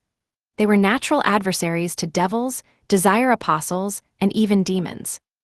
One of the Demon Hunter's crucial skills was concealing their actions and intentions, making it impossible for targets capable of sensing danger to detect them. Franca concurred succinctly. Now I see why Madam Magician sent you the spirit world's coordinates, instructing you to visit the new city of Silver and find Mr. Sun to eliminate the remaining corruption. It's dominated by the warrior pathway and boasts many demon hunters. Though enlisting a demon hunter throughout the entire process might strain our resources. That was a genuine demigod. While dealing with Hisoka was Lumion's personal grudge, major arcana card holders would also take notice, given Hisoka's potential alignment with that celestial worthy. Lumion chuckled. No need for a demon hunter to intervene directly. I wonder if they can craft charms, potions, or items concealing malice. If so, we can spend a hefty sum through the Tarot Club's connections to acquire them or engage in item exchange. Start inquiring soon, Franca advised. If Hisoka is a desire apostle, be cautious. You carry too many random items, and some mystical items have adverse effects on emotions and desires. He could detonate them, injuring you instantly. As she spoke, Franca's lips trembled before she sealed them shut. Lumion nodded solemnly, refraining from boasting about his ascetic abilities. Having recently endured an explosion of emotions and desires, he understood it was beyond the endurance of an ascetic, causing physical damage to the brain. Franca then said, the one chasing the serial killer was from the numinous episcopate, not a regular patrol member. The currents in Matani run deep. The numinous episcopate, a clandestine organization in the southern continent, was rumored to trace its origins to the former royal descendants of the Balam Empire and Beyonders unwilling to forsake death as their faith. Their ultimate aim was to restore death to his throne, ruling East and West Balam once more. Lumion strolled to the window, gazing at the street. He grinned and commented, "This is the chaotic southern continent. Actually, what piques my interest is why the Rose School of Thought is collecting information about the daily lives of Port Pylo's residents. It seems like they want to govern this place. That's not their usual style." Lumion had limited knowledge of the Rose School of Thought's past. All he knew was their recent spree of sacrifices, leaving bloodshed wherever they occupied. Running a city or port for extended periods didn't align with their usual behavior. Nothing is certain. Franca's mind was working overtime recently. After a moment's reflection, she added, regardless of the Rose School of Thought's motives, considering the sacrifices they've conducted in recent years, they should have gained substantial boons from the Mother Tree of Desire. Now, with Devil family members in the mix, encountering a significant Rose School of Thought member may mean dealing with a dual bearer of potions and boons. Perhaps a zombie recipient, wraith tree spirit, or sex addict apostle, similar to a hunter-monk like you. Franca, always more adept at nicknames and unconventional thoughts than Lumion, playfully referred to Beyonders, who were both zombies and recipients, as zombie recipients. Her primary intention was to caution Lumion that certain Rose School of Thought members might exploit abilities like those of the sex addict to provoke his desires. Later, in their desire apostle form, they could detonate those desires, providing end-to-end service. It would be a formidable challenge.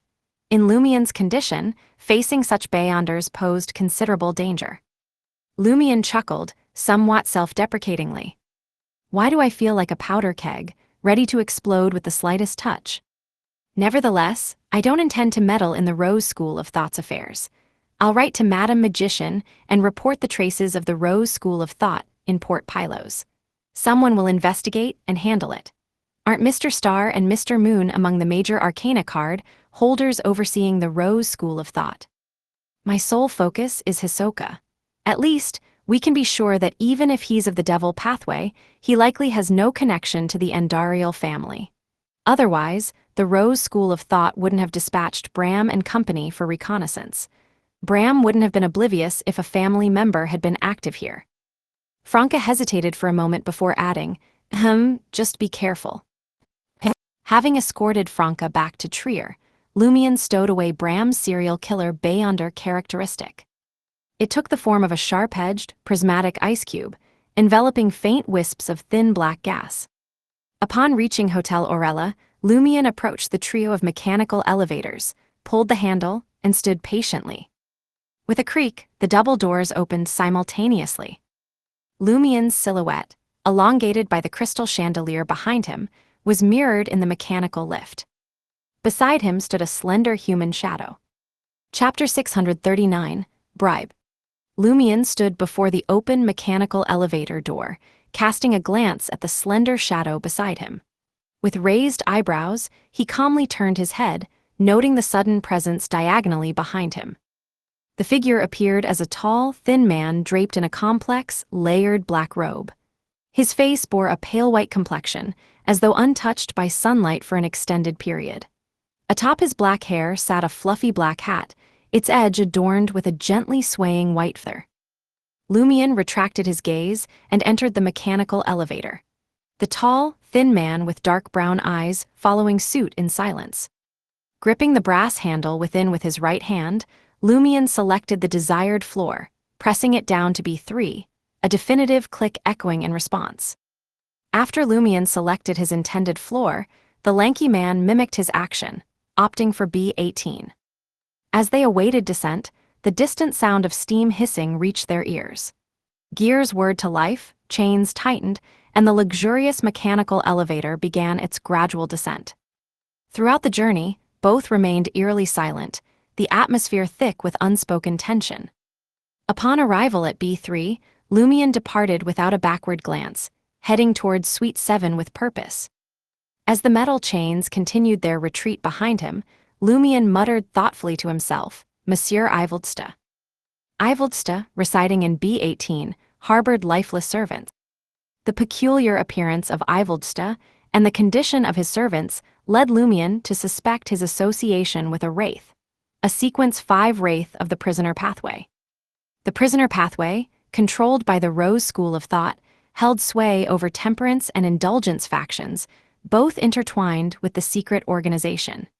It seemed unlikely for a wraith not to be affiliated with the Rose School of Thought. Could it be a rare rogue wraith, or perhaps the vanguard of the Rose School of Thought targeting Port Pylos? Lumien couldn't discount the possibility of a temperance faction member. Yet, in the past few minutes, he discerned no evidence of Ivoldsta's protracted indulgence. Lumien resolved to detail his observations in Madame Magician's letter. Whether something was good or bad would be determined by professionals. Returning to Suite 7, Lumien noticed Ludwig seated at the dining table, indulging in a feast from a ceramic soup pot with a silver spoon. Atop the dish, a layer of cheese infused with egg juice charred in spots. Through the substantial hole Ludwig had carved, Lumien glimpsed a medley of pork, beef, fish, shrimp, shells, potatoes, and tomatoes stewed together. The rich aroma of spices mingled with the meat's essence permeated the living and dining rooms, casting a spell that stirred his appetite. Ludwig continued to eat in silence as Lugano stood up and asked, "Would you like some? This is the local SEO. Different chefs choose different ingredients, and the taste will vary." Ludwig, without uttering a word, simply turned his head at Lugano before resuming his meal, quickening his pace. Taking a seat beside Ludwig, Lumian smiled at the cheese-filled boy and said, "I was going to bring you a better supper, but I thought better of it." Confused, Lugano inquired, "What supper?" "You don't want to know," Lumian responded with a devil-like smile. The supper he alluded to was serial killer Bram's corpse. Originally intending to bring a few pieces back for Ludwig to sample and discern any nutrients and information, Lumian reconsidered, aware of Bram's limited knowledge about the Andariel family's peculiarities. Thus, he abandoned the idea of feeding Ludwig out of prudence. From Lumian's observations, Ludwig could derive some strength from eating, releasing the seal. However, consuming a sequence 7 Beyonder corpse might trigger a significant change. Lumian feared his own strength might not suffice to manage potential complications. Ludwig could potentially turn the tables and consume him as a delicacy. Ludwig's silver spoon paused briefly before he remarked, "If you didn't bring it, why did you mention it?" "Oh, having a little tantrum?" Lumian chuckled inwardly and said, "It's to inform you that we've reached an adventurer's paradise, a land of chaos. You'll have ample opportunities for fine dining in the future."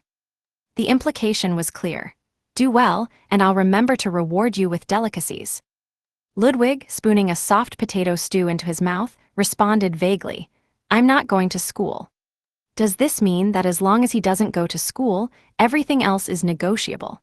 Of course, the prerequisite is that I have to pay with enough delicacies.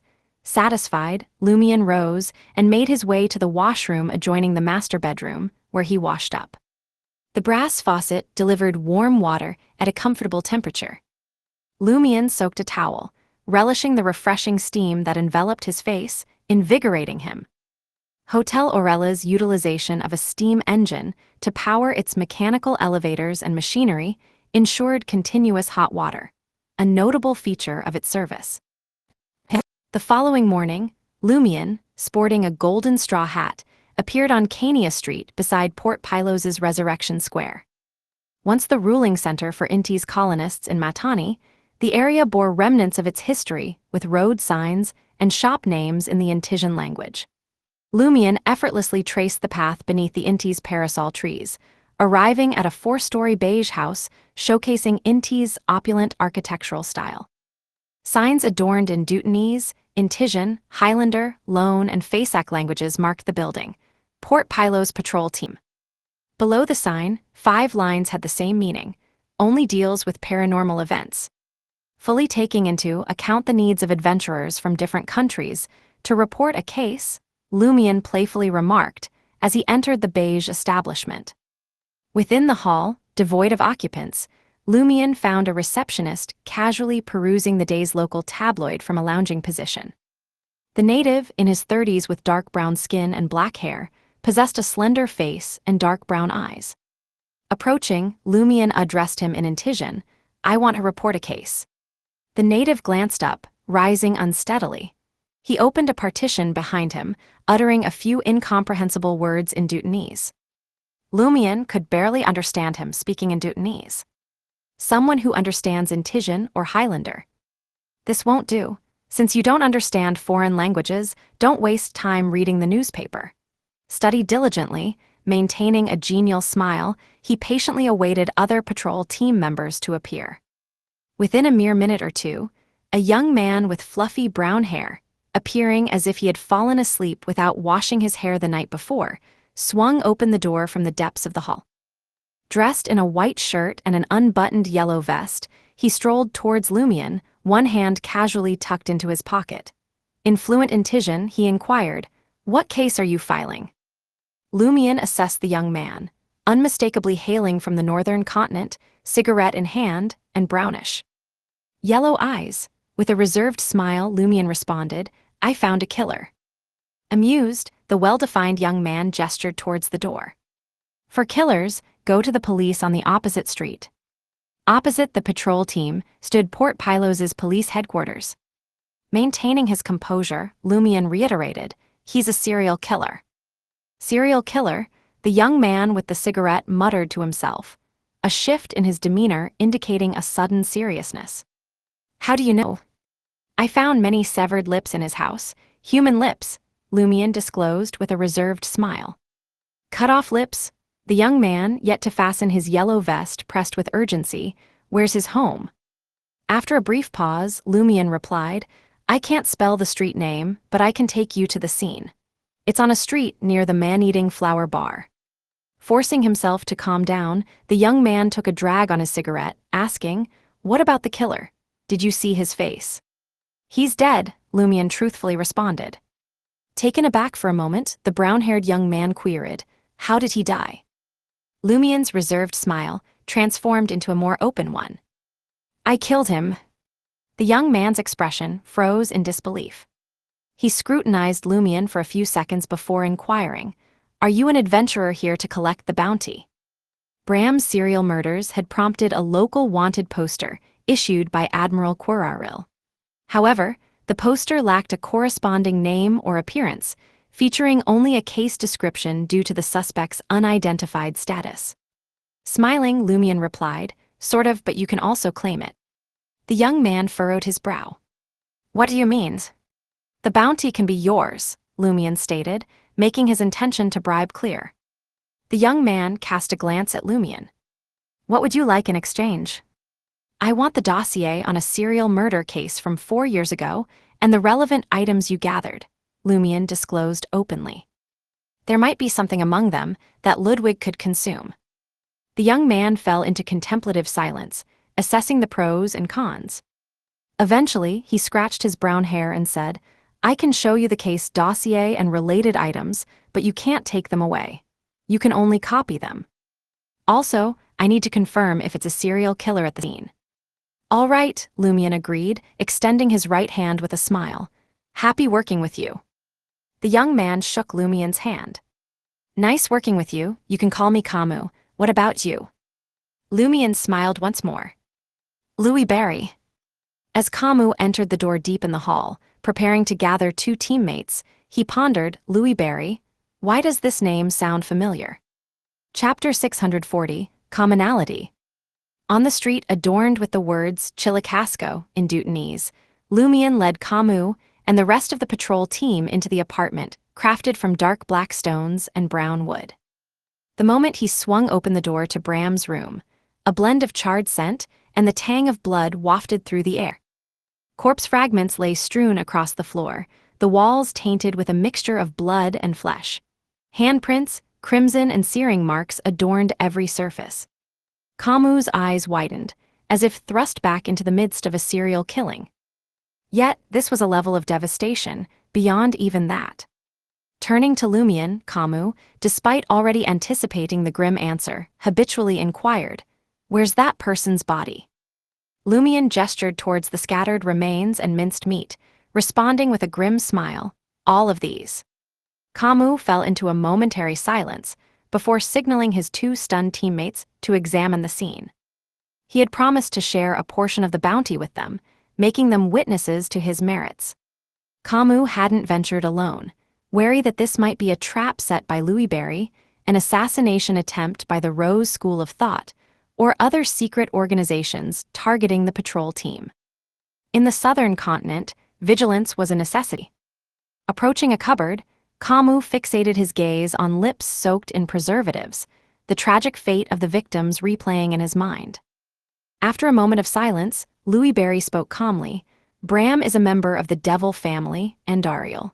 He was instructed by the Rose School of Thought to gather information in Port Pylos and carry out the serial murders. His uncle Devilogy was supposed to be his contact, but they never actually met. Instead, he left the information he collected in the study of an empty house at 17 Alec Street.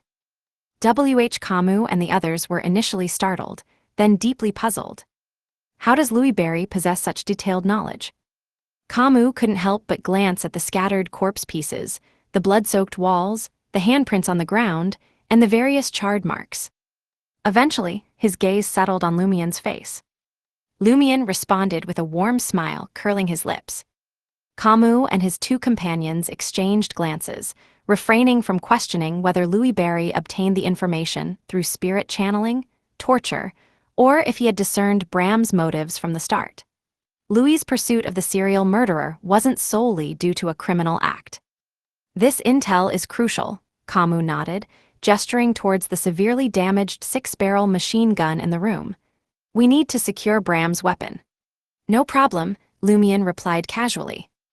Being a pyromaniac, firearms held little appeal for him. Fireballs proved far more potent than the rapid fire of a six-barrel machine gun, just not as swift. Beside Resurrection Square, on Cania Street, on the second floor of the patrol team's four-story building, Camus placed the dossier and related items on the table in front of Lumion, emphasizing, "You can only read and record. Taking it away or damaging it is not an option." Lumion nodded subtly, taking one of the envelopes, unwinding the thread a few times, and carefully opening it. Rather than hastily perusing the contents, he first extracted the dossier, giving it a thorough read.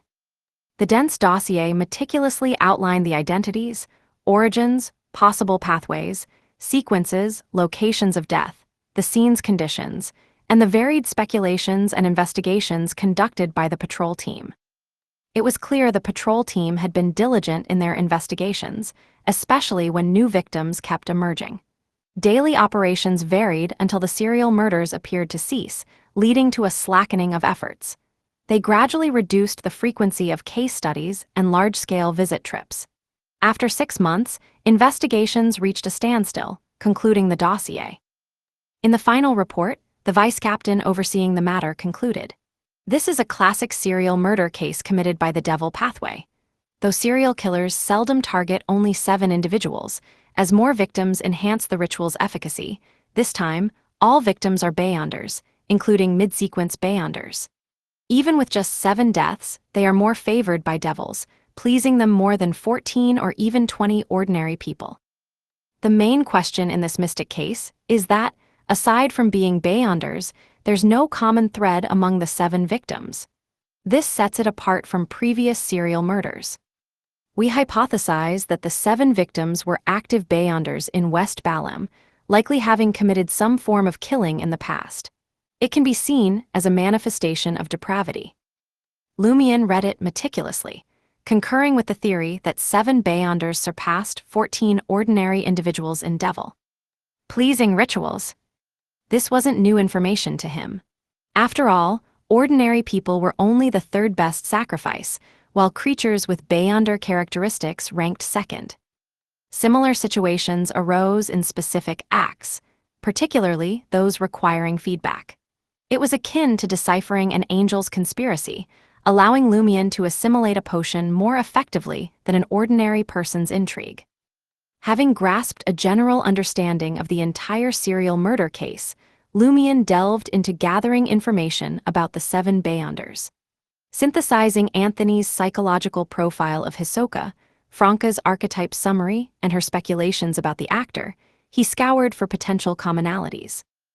Among the Beyonders were both men and women, one under Admiral Quararil, while another was a death believer residing in Port Pylos. Foreign adventurers, an Intes Republic spy stationed in Matani, a peripheral member of the Rose School of Thought, and a local clergyman of the God of Steam and Machinery Church were also among the list. Judging by their identities and backgrounds, they seemingly had nothing in common. Yet for Lumion, who read with subjective conjectures, subtle details held significance.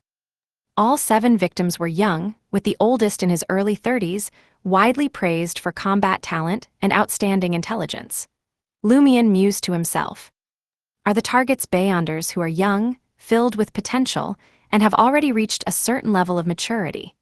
Even the 2 who weren't particularly young bore the label of being famous, powerful, with limitless potential."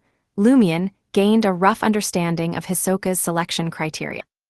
If Franca were present, she might have noted that it matched the characteristics of the original archetype.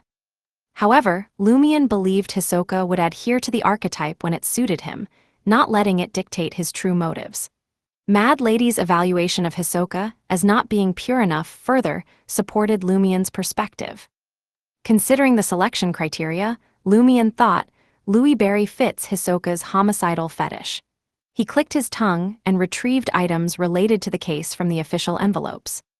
Most were the victim's belongings, but there were also 7 thin aluminum foils stained with blackish-brown substances that didn't belong to this group. Described in the case file, they were wrappings for the local chocolate, left at each crime scene. It was suspected that the murderer would peel off the thin foil after success, indulging in a piece of chocolate before dissecting the corpse. As the murderer used a gloved hand to extract and consume the chocolate, no corresponding traces were left on the thin foil. Such chocolates were common in Matani, making tracking difficult. Lumion studied the thin aluminum foil before smiling at Camus, who supervised him. "Can I take 2 or 3? Camus, with his brown hair, furrowed his brow. "If you want to use divination or other Beyonder methods, you can do it here." "Just 2, it won't hinder your future investigations," Lumion said enticingly. "If you agree to help, I'll give you an additional reward. For example, a very useful summoning incantation for a spirit world creature." Camus fell silent briefly before agreeing, "Deal." More than 15 minutes later, Camus, having brought Lumion out to purchase chocolate-like items, observed with a bewildered expression as a rabbit-shaped spirit world creature adeptly copied the dossiers with a fountain pen. After nearly a minute, Camus shifted his gaze to Lumion, leisurely sitting on the side, peeling off the thin aluminum foil and savoring a piece of dark brown chocolate. He inquired in a deep voice, "Is this the very useful spirit world creature you mentioned?" Lumion, chewing on the fragrant chocolate, responded with a smile, "Yes, it's one of the rabbits of knowledge. It can help you evade the labor of copying." "What do I need such a copying tool for?" Camus bellowed inwardly, but he restrained himself as he recalled the bounty for the serial murders and the grisly scene of Bram's demise. Lumion added with a smile, "When you prefer to keep the origin of your words hidden, summon the rabbit of knowledge for assistance. Moreover, this is a growth-oriented spirit world creature. It evolves based on the knowledge it receives. Of course, it's ideal if you can secure a contract with the spirit world creature. Otherwise, each summoned rabbit of knowledge might differ, making nurturing impossible." Growth-oriented, Camus echoed the term, his expression gradually softening. Back at Hotel Orella, Lumion retrieved the 2 old aluminum foils from his pocket and handed one to Ludwig. "Try eating these," he suggested with a smile.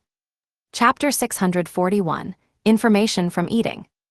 Lugano, who had been observing from the sidelines, was taken aback when Lumion handed the thin aluminum foil to Ludwig and inquired if he wanted to eat it. Despite Ludwig's previous display of abnormal eating habits, including drinking a tube of human blood in front of Lugano, revealing all the corresponding information, Lugano still harbored reservations about feeding Ludwig just anything, especially something as unconventional as aluminum foil. After all, Ludwig was still a child. In the blink of an eye, Lugano witnessed Ludwig silently accepting the old, thin aluminum foil, stuffing it into his mouth, chewing and swallowing. Lugano found himself in a daze. Once Ludwig finished consuming the aluminum foil, he calmly turned to Lumion and inquired, "Which details do you need information on the cocoa beans used, the precise quantity, additional ingredients, the origin of the aluminum foil ingredients, the production factories, or the individuals most in contact with it?" Lumion shook his head slowly. "No need. This information wouldn't help track down Hisoka. Hisoka had touched the thin aluminum foil while wearing gloves, leaving behind no corresponding personal details. The patrol team had already confirmed that the chocolate packaging was common in Port Pylos, and there was nothing distinctive about the taste. As Lumion responded, a mix of amusement and surprise washed over him. He can even extract such information from eating. As expected of a monster capable of recovering, just by eating and gradually breaking free from the seal's constraints. Ludwig seemed to relish the delicacy. After a few moments, he remarked, "The residual chocolate has a hint of depravity." Depravity? Could it be that Hisoka had carried it for an extended period, corrupting it? That doesn't make sense.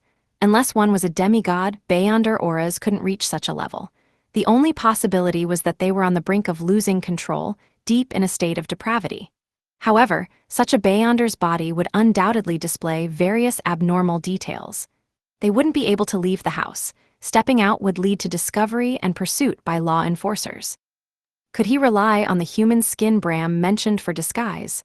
Lumion was initially puzzled, but then he asked with anticipation, "A decadent aura from the devil pathway."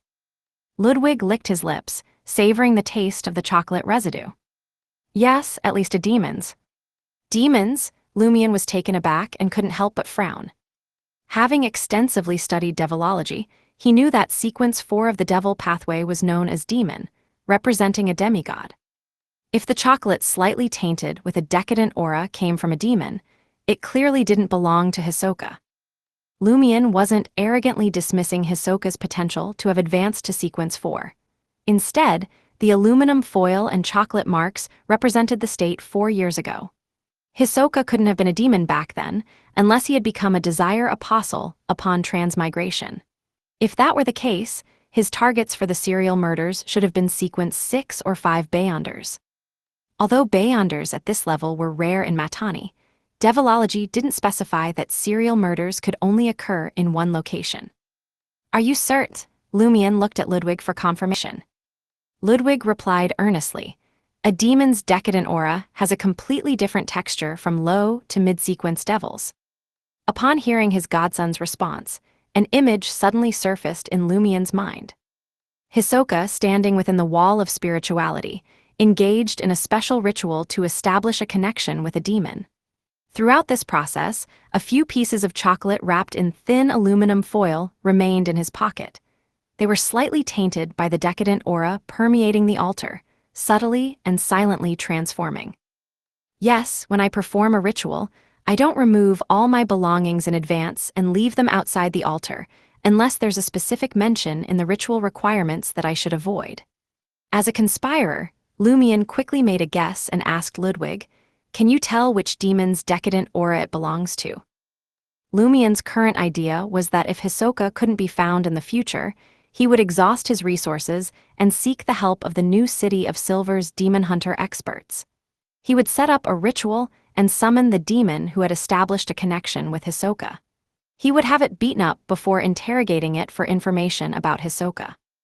Ludwig shook his head. "I can't absorb such subtle information yet. All I know is that the decadent aura belongs to a family called Noise. Noise, one of the 3 devil families. The demon responding to Hisoka's special ritual is from the Noise family? That's peculiar. How can a demon respond to a ritual remotely? It has to be at sequence 3, or even at the angel level. According to Devilogy, serial killers can summon projections of abyss demons because those devils can use the special properties of the abyss to respond, not because they have reached the corresponding level. However, the Noise family is a devil family active in the real world and hasn't entered the abyss. Lumion made many connections from the Noise last name. He concluded by listing 3 possibilities.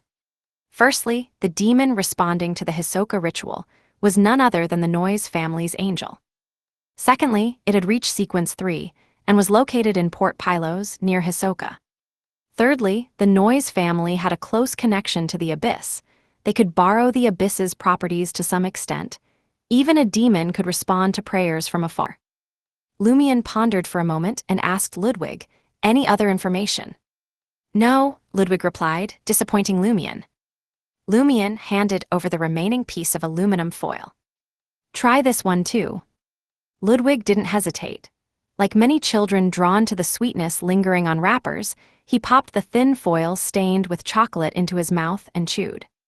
After a moment, while Lugano snapped back to reality, Ludwig looked at Lumion and remarked, "There's more to this one."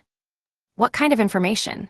Lumion knew that Ludwig's special mention had to be of some value. Ludwig responded with the air of a connoisseur. This thin aluminum foil rested on a table marked by old blood and a splash of coffee. The blood belonged to a deceased male. The spirituality was initially potent, and the coffee was Fermo blend, unsweetened, distinctly bitter yet fragrant. Upon hearing Ludwig's account, Lumion's mind painted another vivid scene. A few pieces of chocolate wrapped in thin aluminum foil lay nonchalantly on a table, soaked in old blood and spilled coffee. They seemed to share an intimate connection for an extended period. Then, a hand reached out, snatched them up, and swiftly pocketed them before making a hasty exit. Connecting the dots, Lumion strongly suspected that the table had served Hisoka in a dwelling he once occupied. Do you have detailed information on the male deceased? Lumion probed Ludwig for more insights. Ludwig shook his head once more. No, unless I consume the blood directly. 1453. The bloodstains likely belonged to one of the victims, Lumion surmised.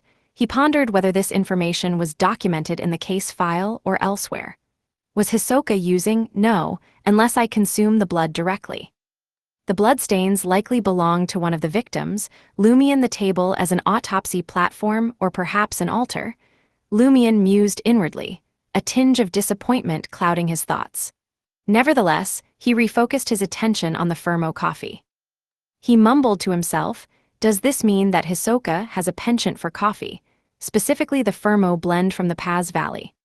The Paz Valley, nestled in the southern continent, boasted the renowned Fermo coffee, comparable to Fana Potter's Highlander coffee and the southern continent's own version. It was a luxury enjoyed mainly by the middle class for extended periods. In Matani, where both East and West Balam produced high-quality coffee beans, such occurrences were rare. The locals had access to a plethora of excellent coffee beans. Those unfit for export were sold at affordable prices, favored by both colonists and natives. Lugano, now fully attentive, cautiously added, I've heard that those who frequent Fermo coffee appreciate its bitterness and fragrance. However, those who prefer it without sugar are a rare breed. In essence, Hisoka's unique taste in coffee is uncommon here. Lumion smiled at Ludwig and remarked, well done. If I apprehend the target in the future, I'll give him to you. When the time came, Lumion would likely be a sequence 5. Moreover, he wouldn't give Ludwig the Beyonder characteristic. Lumion could ease his grip on the boy. Give the notion sent a chill down Lugano's spine, a hint that his imagination might have run too wild. To others, gifting a Beyonder of the Devil's Pathway might relegate the recipient to a life of servitude or worse, becoming an ingredient.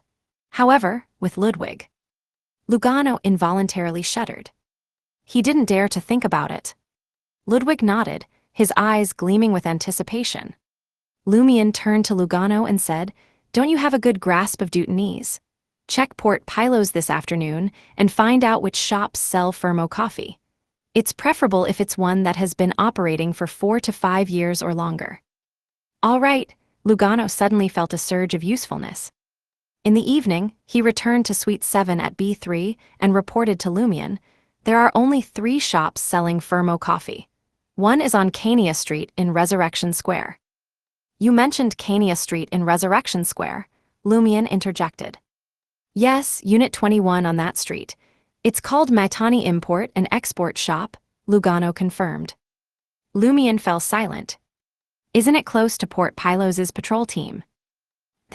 In Port Pylos, on the 3rd floor of the building housing the patrol team. Kamu received the bounty and gave a 5th to his 2 companions. He then entered the telegraph room and inquired of the telegrapher, do you have a telegram for me? He had previously sent a telegram to inquire with certain friends if they had any information on Louis Barry, the adventurer. Since they were in collaboration, he needed to ascertain the other party's situation first. The female telegrapher, wearing a sweet smile, straightened up and responded, yes, from Farim. Chapter 642, Visit. Kamu extended his thanks to the telegrapher, retrieved his telegram, and swiftly scanned its contents. Louis Barry, in Tijan, hailed as the most renowned adventurer in the Fog Sea over the past 6 months. Sporting a distinctive golden straw hat, he successfully hunted down the demon warlock Berman, earning a hefty bounty of 600,000 Verl d'Or. Furthermore, he collaborated with the Earth Mother Church in Port Santa to address the crisis surrounding the sea prayer ritual. However, the precise details remain elusive. Upon perusing the telegram, Kamu released a silent sigh and remarked to himself, he's truly a great adventurer. It's no surprise he managed to handle that serial killer. Kamu couldn't gauge the demon warlock's true strength, but the substantial bounty spoke volumes.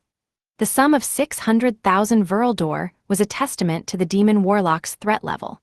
Even if Louis Barry's fame stemmed solely from his encounter with such a formidable adversary, he undeniably stood among the great adventurers. It wasn't lost on Kamu that Bram, the perpetrator of numerous murders that had kept the patrol team occupied for nearly 2 weeks, only carried a bounty of 50,000 Verl d'Or. Such figures tempted Kamu to consider collaboration with Louis Barry. Reflecting on the substantial 600,000 bounty and comprehending Louis Barry's generosity, Kamu tucked away the telegram and graciously commended the female telegrapher with an exaggerated flying kiss. Running his fingers through his tousled brown hair, Kamu descended to the hall below. The evening had descended, and it wasn't his night for duty. He could head home and take a break. Out of the blue, Kamu's gaze focused as he spotted the handsome Louis Barry, sporting black hair, green eyes, and a laid-back demeanor, seated on the sofa, casually playing with a golden straw hat. Approaching cautiously, Kamu inquired, "Is there anything else?" Lumion ceased twirling the straw hat, sat up straight, and grinned. "I've got something else to talk to you about."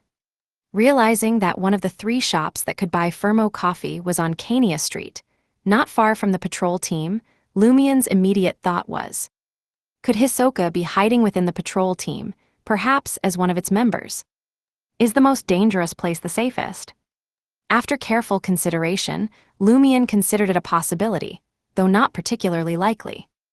On the one hand, among the 7 Beyonders who were killed, including the Death Believer in Port Pylos, the Rose School of Thought's peripheral member, and the spy left behind in Matani by the Inti's Republic, were secretive individuals, blending in with ordinary people. Without substantial information sources, it would be challenging for Hisoka to identify them as Beyonders and target them. This suggested that either Hisoka had a unique ability to discern Beyonders from ordinary people or possessed a mystical item granting him such insight, or he had control over an extensive information network.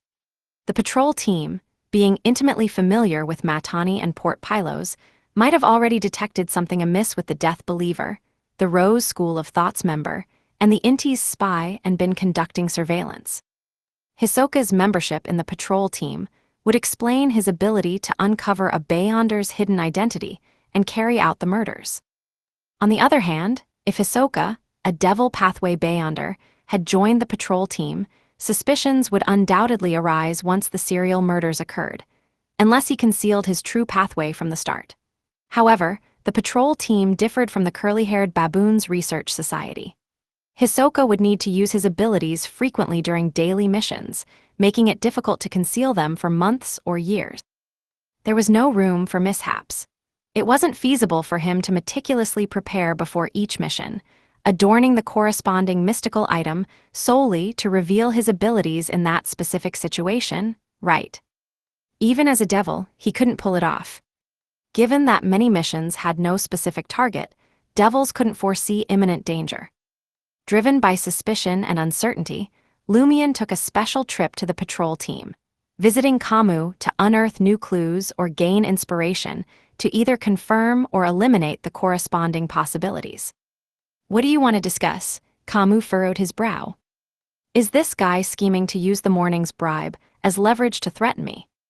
The dossier isn't particularly important. Even if I lose it, it's just a minor punishment." Wearing his golden straw hat, Lumion rose with a smile. Pointing at the door, he suggested, "How about a cup of coffee?" After a brief contemplation, Kamu responded in a deep voice, "Fine." Exiting the patrol team's entrance, Lumion made his way toward the Matani import and export shop. In the fading dusk, he immediately spotted Port Pylos' police headquarters diagonally opposite the patrol team. Numerous individuals clad in dark blue police uniforms moved in and out, some holding cups of coffee. Lumion's heart stirred. Could Hisoka not be a member of the patrol team, but a high-ranking police officer at the police headquarters? At a certain rank, the police collaborated with official Beyonders to access a wealth of information. Many official Beyonders' investigations were conducted through the police due to limited manpower. If Hisoka held a significant position at Port Pylos' police headquarters, it was plausible for him to identify the 3 concealed Beyonders.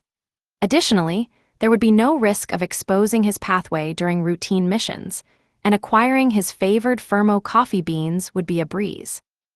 On the other hand, it was precisely because the Matani import and export shop offered a variety of coffee beans that Hisoka fell in love with the pure, bitter, and fragrant Fermo coffee without sugar.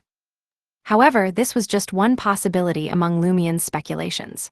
For instance, Hisoka, being a bold and self-assured individual, might have visited Kania Street specifically to buy Fermo coffee, relishing the incompetence and frustration of the patrol team.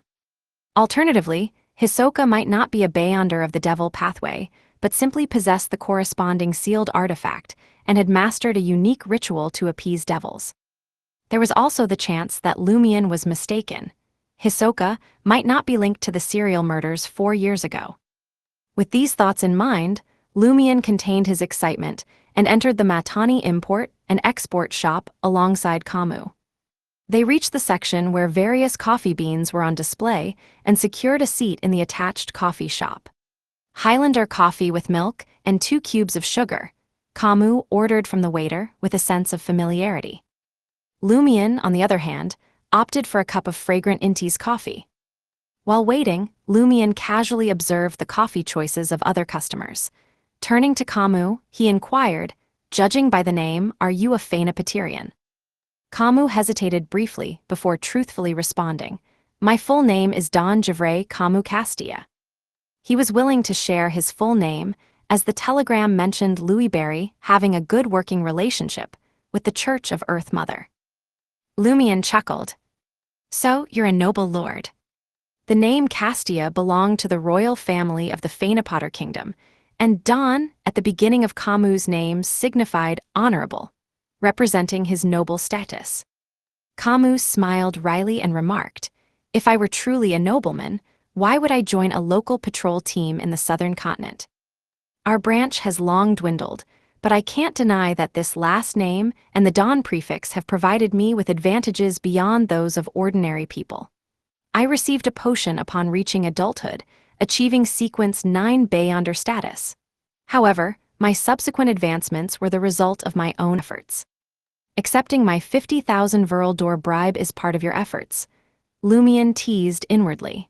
He glanced at the 2 cups of coffee brought by the waiter, feigning casualness as he asked, "Don't you want to try some other coffees? Is Highlander coffee your only choice?" Kamu raised his cup and took a sip. "I'm accustomed to its taste." Lumien removed his golden straw hat and took a sip, smiling as he replied, "Fair enough. Just like how I can never acclimate to Fermo coffee. It's too bitter with regular sugar and too cloying with too much. Some people appreciate the bitterness and fragrance of Fermo coffee, opting for just a hint of sugar." Lumien anticipated Kamu to respond with, "Yes, some even drink Fermo coffee without sugar." However, Kamu's reply didn't align with his expectations. "That's how it goes. What's on your mind?" Internally exhaling, Lumien spoke openly, "As you can tell, I'm deeply intrigued by the serial murder case from 4 years ago. It's my sole purpose in Port Pylos, a highly valuable assignment." "Highly valuable? It's just a serial killer." Kamu let out a sigh of relief upon realizing Louis Berry was interested in discussing this matter. Even if he were blind, he could tell Louis Berry's genuine concern about the serial murders 4 years prior. Lumien vaguely explained with a smile, "This case holds secrets beyond your wildest imagination. For example, transmigrators or that celestial worthy." Kamu took another sip of his Highlander coffee and reflected. "I arrived in Matani over 5 years ago. At that time, the Intisians had just departed, and the kingdom and the church's forces had completed their initial infiltration. I sensed numerous opportunities, thinking I could leverage my last name to secure a prominent position. Hence, I took a ship across the fog sea. The outcome differed from my expectations, but it was still acceptable." Kamu, in his mid-20s, sighed as he recounted the past. He continued, "When the case unfolded, I was merely a Sequence 8. Alongside a few teammates, I followed Vice Captain Riza to investigate." He paused, offering Lumien a smile that seemed to convey, "If you want more information, show more sincerity." In that moment, Lumien was contemplating another question. If Hisoka truly belongs to the Devil pathway and has joined the patrol team, is there a way for him to conceal his identity? Putting himself in those shoes, Lumion realized that concealing the abilities of the hunter pathway wouldn't pose a problem. Most situations could be handled with the ascetic pathway's abilities and a couple of items. Of course, the usage of an ascetic's abilities was suspicious. Could it be that Hisoka is indeed a bestowed individual who typically exhibits powers from the boon pathway? Lumion raised his cup and took a sip of coffee, avoiding delving into the details of the serial murders. He gazed at Kamu thoughtfully and inquired, "Do you have members in the patrol team skilled in divination or decryption?" Chapter 643, Target Suspect. 643 Target Suspect. Kamu couldn't comprehend why Louis Barry had abruptly changed the topic and neglected to charge for the pertinent information. Recollecting, he mentioned, "Yes, there's a magician. He was initially an officer of the Admiral Guard, but later got transferred to the patrol team." Later, Lumion frowned slightly. "When did he transfer to the patrol team?" "Why do you ask?" "Last year," replied Kamu. He had no clue about Louis Barry's inquiry, making it unclear what information was vital. "Last year, it doesn't seem to be Hisoka, judging by appearances, although possibilities can't be completely ruled out. Serving as an officer in Admiral Quararil's guard provides opportunities for gathering intel. Perhaps he didn't purchase Firmo coffee from this import-export shop. It could be one of the other two cafes. Even so, there's a logical reason for buying it here. Yes, to relish watching the incompetence and frustration of the patrol team." Lumion temporarily placed the magician on his suspect list. He didn't dismiss the possibility that the other party was Hisoka just because they were a sequence 7. This was because the level of a boon might not be the same as the level brought about by potions. Furthermore, Lumion had vaguely perceived changes beneath Matani's surface, from the magician's departure from Admiral Quararil's guard to joining the patrol team. Beyonders of the seer pathway either originated from the Church of the Fool or were associated with Inti's Bureau 8 or secret organizations supporting Bureau 8, like the Secret Order. While there were wild Beyonders, very few evolved into magicians. Coupled with Matani's history as an Inti's colony, Lumion reasonably deduced that the magician had close ties to the Inti's Republic, a fact well known to Admiral Quararil. He retained the magician and the guards to maintain a specific connection with Intis and handle the new Phaenopotter kingdom. By achieving a balance of power, he could better sustain his rule. The magician's departure from the Admiral Guard last year might indicate that Admiral Quararil had truly gauged the Phaenopotter kingdom's stance after years of collaboration and had sided with them. Lumion's speculation didn't eliminate the suspicion that the magician might be Hisoka. Loki, from Intis and a secret order member, held a mid-management position in Bureau 8. It was entirely possible for him to use the proper channels to involve Hisoka in Bureau 8's overseas section and recruit him into the secret order. After contemplating for a moment, Lumion inquired, "Does that magician have a fondness for Firmo coffee?" He didn't directly ask about the other party's name and characteristics. Kamu shook his head. "He doesn't appreciate coffee. His preference leans towards sweet drinks like guadar." Guadar, a well-loved local beverage in West Balam, was crafted from locally grown berries and contained a certain amount of caffeine. It had the same impact as coffee in enhancing mental strength and combating fatigue. However, its hue was orange-yellow, with a hint of sweetness amidst the sourness. It served both to alleviate the sweltering heat and quench thirst. "Prefers sweetness." Lumion felt a sense of disappointment. 4 years ago, Hisoka had no inkling that he would confront a monster like Ludwig in the future. It was unlikely for him to deliberately splash some unsweetened Firmo coffee on the table with the chocolate. Lumion cautiously believed now that Hisoka truly enjoyed bitter coffee. In that case, the magician, with a sweet tooth, probably wasn't Hisoka. Unless Hisoka meticulously maintained the traits of each identity, consistently playing the role of a magician who relished drinking guadar on a daily basis. He wasn't an actor who needed to meticulously perform every aspect of his daily life. Moreover, he had no reason to digest faceless. As he contemplated, Lumion's heart skipped a beat. Actor. If Hisoka is genuinely a Beyonder of the Devil pathway, apart from his belief in the celestial worthy of heaven and earth for blessings due to transmigration, he might also be influenced by the mother tree of desire in his daily life. Could it be that the boon of the Hisoka pathway doesn't come from one of the celestial worthy's seer, apprentice, or marauder, but rather from the mother tree of desire? The current celestial worthy desires the invasion of evil gods into the world within the barrier. It's not implausible for him to collaborate with the mother tree of desire and tacitly permit Hisoka to exploit the mother tree of desire. With a fresh train of thought, Lumion observed the now silent Kamu and took a sip of Inti's coffee, offering a smile as he changed the subject. Any Beyonders from the prisoner pathway in the patrol team?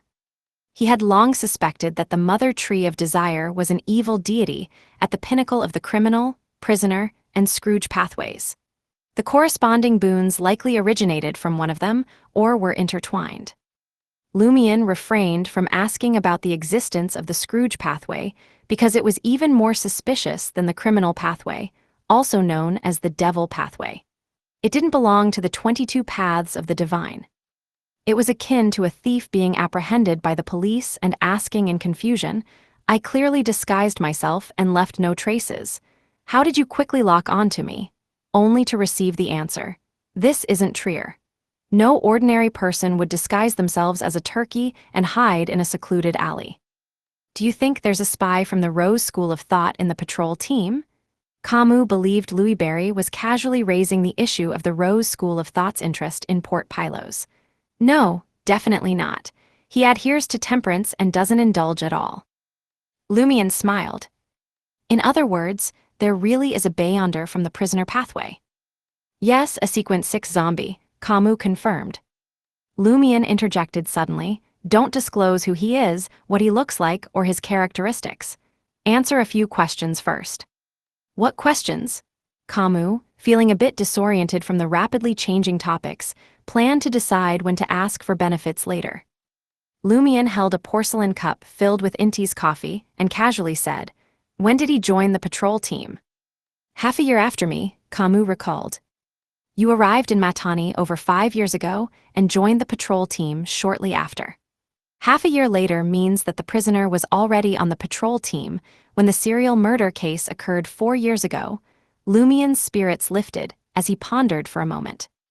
Did he face a catastrophe in the past and nearly died? No, Kamu shook his head. At least I don't know. Lumion maintained his smile, showing no signs of disappointment, and said, "Does he have a liking for Fermo coffee?" "Yes, he adores Fermo coffee and is the type who doesn't add sugar," replied Kamu without much thought. Then, he remembered Louis Barry's inquiry about the magician's preference for Fermo coffee in the patrol team. He quickly formed a guess. Is there an issue with the ones enjoying Fermo coffee? Does the culprit of the serial murders 4 years ago have a taste for Fermo coffee? There are very few places in Port Pylos where you can get Fermo coffee. This is one of them. Even cafes selling Fermo coffee procure the beans from here. Are you suspecting that the murderer from 4 years ago is part of the patrol team? Impressive. You reacted swiftly and identified the core issue. Lumion inwardly praised Kamu.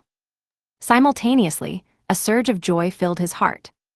In Matani, Fermo coffee was a rare commodity, and those who preferred it without sugar were even rarer.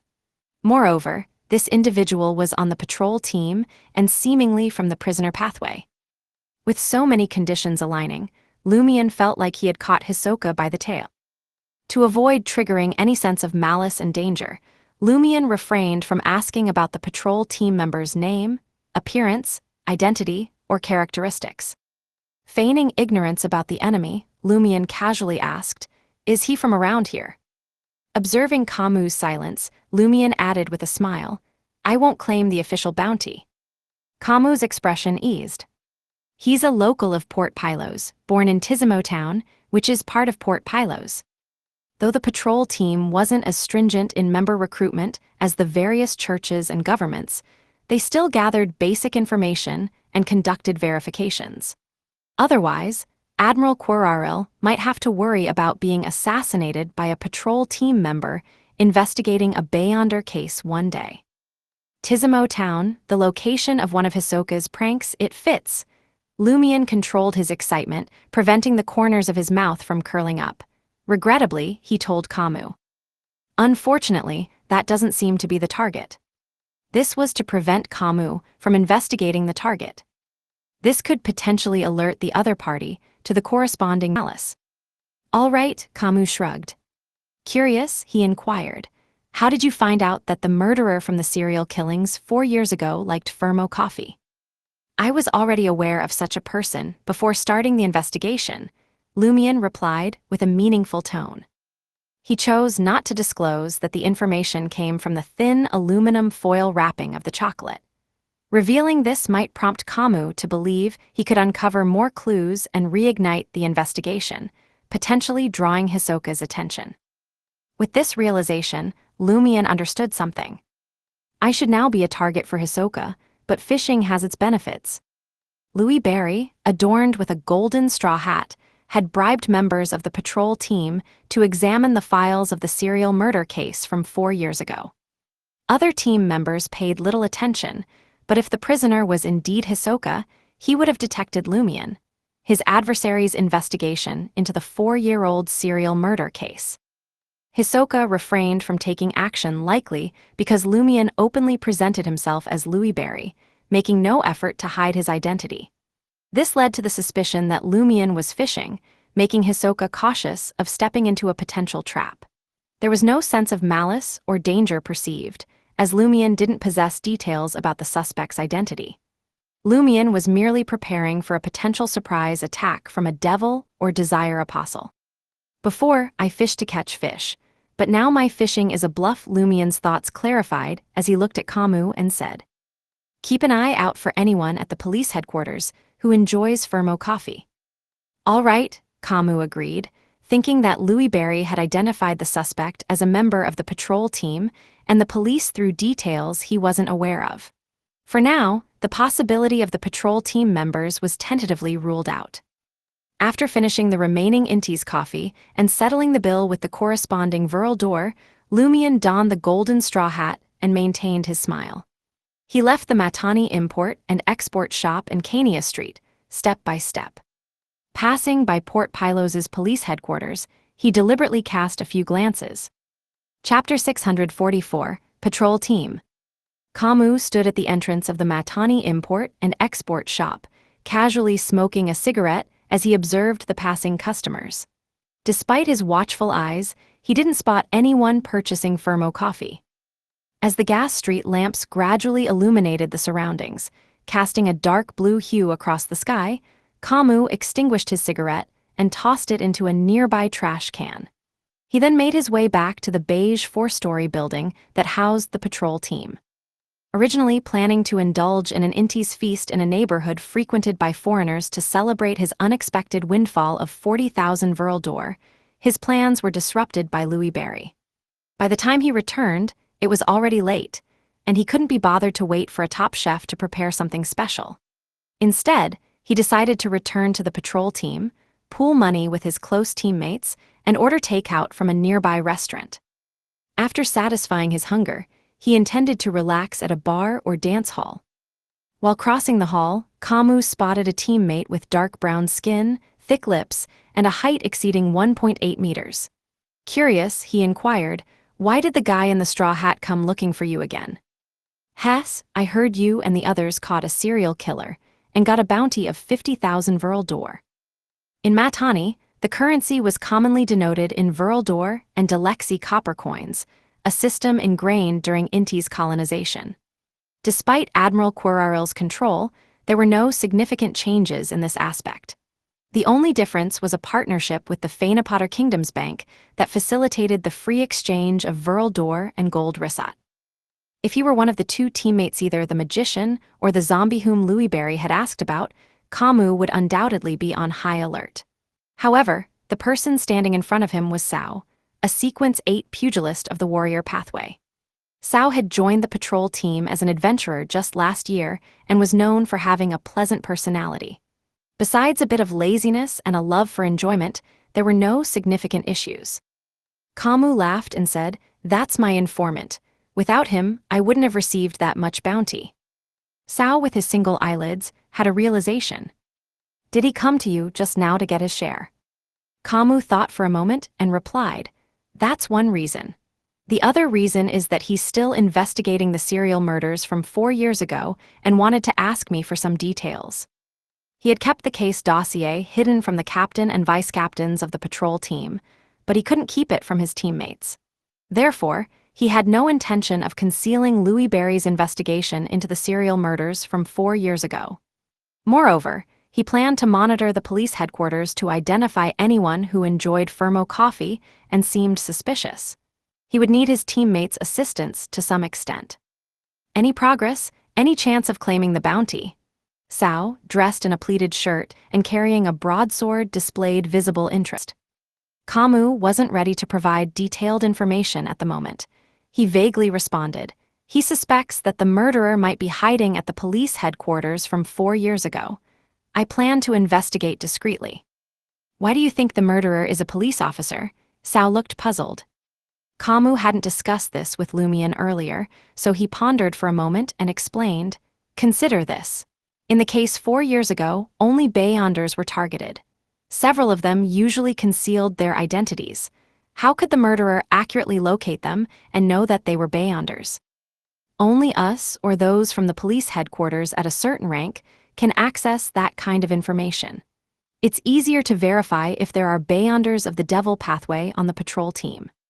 4 years ago, during their investigation, Vice Captain Riza had proposed this idea. However, he only suspected that the serial killer was hiding within the patrol team and hadn't considered the police headquarters or the Admiral Guard.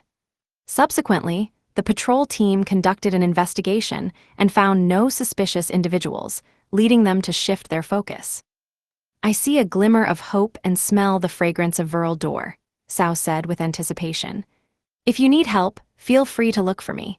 I heard that Kolobo and the others just followed you to the scene and each got 5,000 Viral Door." "No problem," Kamu readily agreed. Then he walked past Cao and along the corridor toward his office. At the door of his office, Kolobo poked his head out, observing the conversation between Kamu and Cao. Kolobo, about the same age as Kamu, in his mid-20s, had dark hair, azure eyes, and a slender figure. He held a pair of black sunglasses in his hand. He lowered his voice and said to Kamu, "Stay away from Cao for the time being." "Why?" Kamu asked, surprised.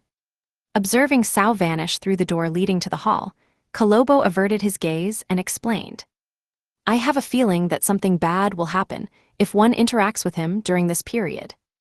"Then why didn't you warn him?" Kamu frowned in confusion. As a Sequence 8 robot of the monster pathway, Kolobo possessed formidable spiritual perception and could vaguely sense certain things. "I warned him, he thinks everything's fine, I even reported it to the captain." Kolobo shrugged. As he spoke, the thin Beyonder recalled something. "That adventurer, Louis Barry, is also dangerous. When I arrived at the scene this morning, I didn't dare to look directly at him. Occasionally, I would glance at him and see large amounts of blood, flames, and death. I didn't want to tell you at first. I felt that if I said it, fate would suffocate me. Phew, it actually seems okay to say it now. It seems I'm too sensitive." "That dangerous?" As expected of a great adventurer who received a bounty of 600,000 Viral Door at once. While Kamu, who knew about Louis Barry's deeds, wasn't overly shocked, this was the first time he had heard a monster like Kolobo describe someone in such a way. Kamu patted Kolobo's shoulder. "Thank you, I'll be careful." With that settled, he asked curiously, "Was Louis Barry the first person to give you such a feeling?" "No, there's another one." Kolobo shook his head. "Who is it?" Kamu was surprised. Kolobo's expression suddenly turned serious. "I can't say, I'll die if I say it, I'll die." With that, the thin Beyonder swiftly left Kamu's office. Upon returning to Hotel Orella, Lumian headed straight for the master bedroom. In the subterranean suite, even during the scorching season, a refreshing coolness lingered in the air. On the desk in the master bedroom, a neatly folded letter awaited Lumian. Madam Magician's response. Lumian picked up the letter and began reading. "Excellent, you have a good understanding of yourself. The Rose School of Thought and the Numinous Episcopate will be managed by dedicated personnel. No need for you to take unnecessary risks. Concentrate on dealing with Hisoka. If they request your help, you may cooperate. The Beyonder characteristics left behind by members of the Rose School of Thought, especially those of the Devil and Prisoner pathways, come with a certain level of troublesome corruption. It's advisable not to sell them or randomly seek out an artisan to craft items. If you need to, you can sell them to me or let me find an artisan. Keeping them in the traveler's bag is also fine. Compared to the Shadow Branch boxing gloves, Mr. Fool's seal, and the attention and influence of other items on you, they're as weak as an ordinary newborn baby. Relieved by this response, Lumion took a breath and activated the black mark on his right shoulder, vanishing from the room. After a while, he materialized atop a bell tower on Avenue du Boulevard in Trier. Gazing at the luxurious Champs-Élysées in the distance and the already lit lamps, Lumion couldn't hold back any longer. He needed to carefully consider the information he had just obtained from Kamu. With the Berserk Sea, the Phaenopotter Kingdom, and half of the Inti's Republic between them, Lumion could devise a plan to hunt Hisoka without worrying about the enemy sensing malice and danger. Perhaps only an angel could sense over such a distance. Though Lumion lacked specific information about his target or Hisoka's identity and had no concrete plan, caution was paramount when he had the ability to be cautious. Relying on his ascetic trait, he endured, putting aside thoughts of the corresponding matters. Only when far from Port Pylos and the southern continent did he carefully consider details, allowing his thoughts to run free. After an indeterminate amount of time, Lumion vanished from the bell tower. Clang, clang, clang. The pendulum clock struck 7 p.m. The next morning, upon entering the hall, Kamu spotted Louis Barry, adorned in a golden straw hat, seated on a sofa in the reception area. Why is he here again? Recalling Kolobo's warning, Kamu frowned and approached with concern. What can I do for you this time? He asked calmly, keeping his emotions in check. Lumion chuckled. I need some information, but it won't be from you. Find a reliable teammate who isn't privy to our discussion yesterday evening. Meet me at the Matani Import and Export Shop. I can offer 5,000 Vril d'Or for this. A peculiar request, 5,000 Vril d'Or. How generous, is he trying to avoid a devil's danger premonition? Kamu, an experienced official Beyonder, quickly made the connection. He refrained from overthinking and pondered for a moment before responding. Agreed. Heading into the office area, Lumion rose and departed, making his way to the Matani Import and Export Shop nearby. Soon, a man sat opposite Lumion, who was savoring his coffee. The man, with dark hair and a relatively thin build, was a member of the patrol team who had accompanied them to the scene yesterday. Today, he wore dark black sunglasses, giving him the appearance of a blind individual. I'm Kolobo. Kamu mentioned a chance to earn 5,000 Vril d'Or. The patrol team member introduced himself in fluent Intijan. Amused, Lumion observed Kolobo's demeanor. Taking out a pen and paper, he counted out 5,000 Vril d'Or notes and slid them over. Write down the prisoner pathway Beyonder's name and details from the patrol team. Ensure I don't catch sight of it. Fold it into a square after writing. Kolobo, almost as if blind, fumbled for the banknotes. He bent down and counted, nearly burying his head under the table. Why aren't you looking at me? Lumion asked with curiosity. Trembling, Kolobo replied, I fear I might truly go blind. Are you able to see something you shouldn't? From the monster pathway, Lumion pondered but refrained from probing further. Kolobo turned around and swiftly wrote down the corresponding information on the table behind him, folding the paper and passing it to Lumion. Without a second glance, Lumion promptly received the information and stowed it in his traveler's bag. After settling the bill for his coffee, he headed to the washroom. His figure vanished once more. Chapter 645, Gifts. After Louis Barry left the coffee area, Kolobo breathed a sigh of relief. He removed his sunglasses, retrieved the 5,000 Vril d'Or, and counted it again. His gut told him this deal would work out. That's the only reason he dared to risk coming to the Matani Import and Export Shop. Still, his whole body had been trembling with fear. He couldn't even keep his eyes open most of the time, and his hands were shaking so badly that he was surprised it was legible. Trouble always waits until it's ready to explode, he thought, clutching his sunglasses. He stood up and headed for the door. Something was wrong, he could feel it. His body tensed with some kind of danger sense he couldn't explain. His heart raced as he scanned the place professionally, trying to pinpoint the danger. Kolobo's footsteps changed, sometimes fast, sometimes slow. He'd zip off in one direction only to stop short a few paces later. Kolobo took in the morning sun, the quiet shop that had just opened its doors, and the handful of customers scattered about. Not a single pair of eyes seemed fixed on him, and there was no one lurking in the shadows, observing his every move. Yet, following his instincts, his feet carried him back to the coffee shop area. That's where he finally stopped, in front of the bathroom sign. 2 years as a Beyonder taught Kolobo the most important lesson: trust your gut. Without thinking, he yanked open the heavy wooden door and walked inside. The Matani import and export shop wasn't some back alley dive. This restroom was big. 3 urinals, 3 stalls, and gas lamps flickered on the clean tile. Kolobo headed to the sink to splash cold water on his face. Maybe that would shake this weird danger feeling that was creeping all over him. As he looked up, a face stared back at him in the mirror. But it wasn't his. The face was freakishly white. The guy looked late 20s, with light brown skin and eyes that flashed a dark, sickly green. He stared at Kolobo with dead, cold eyes.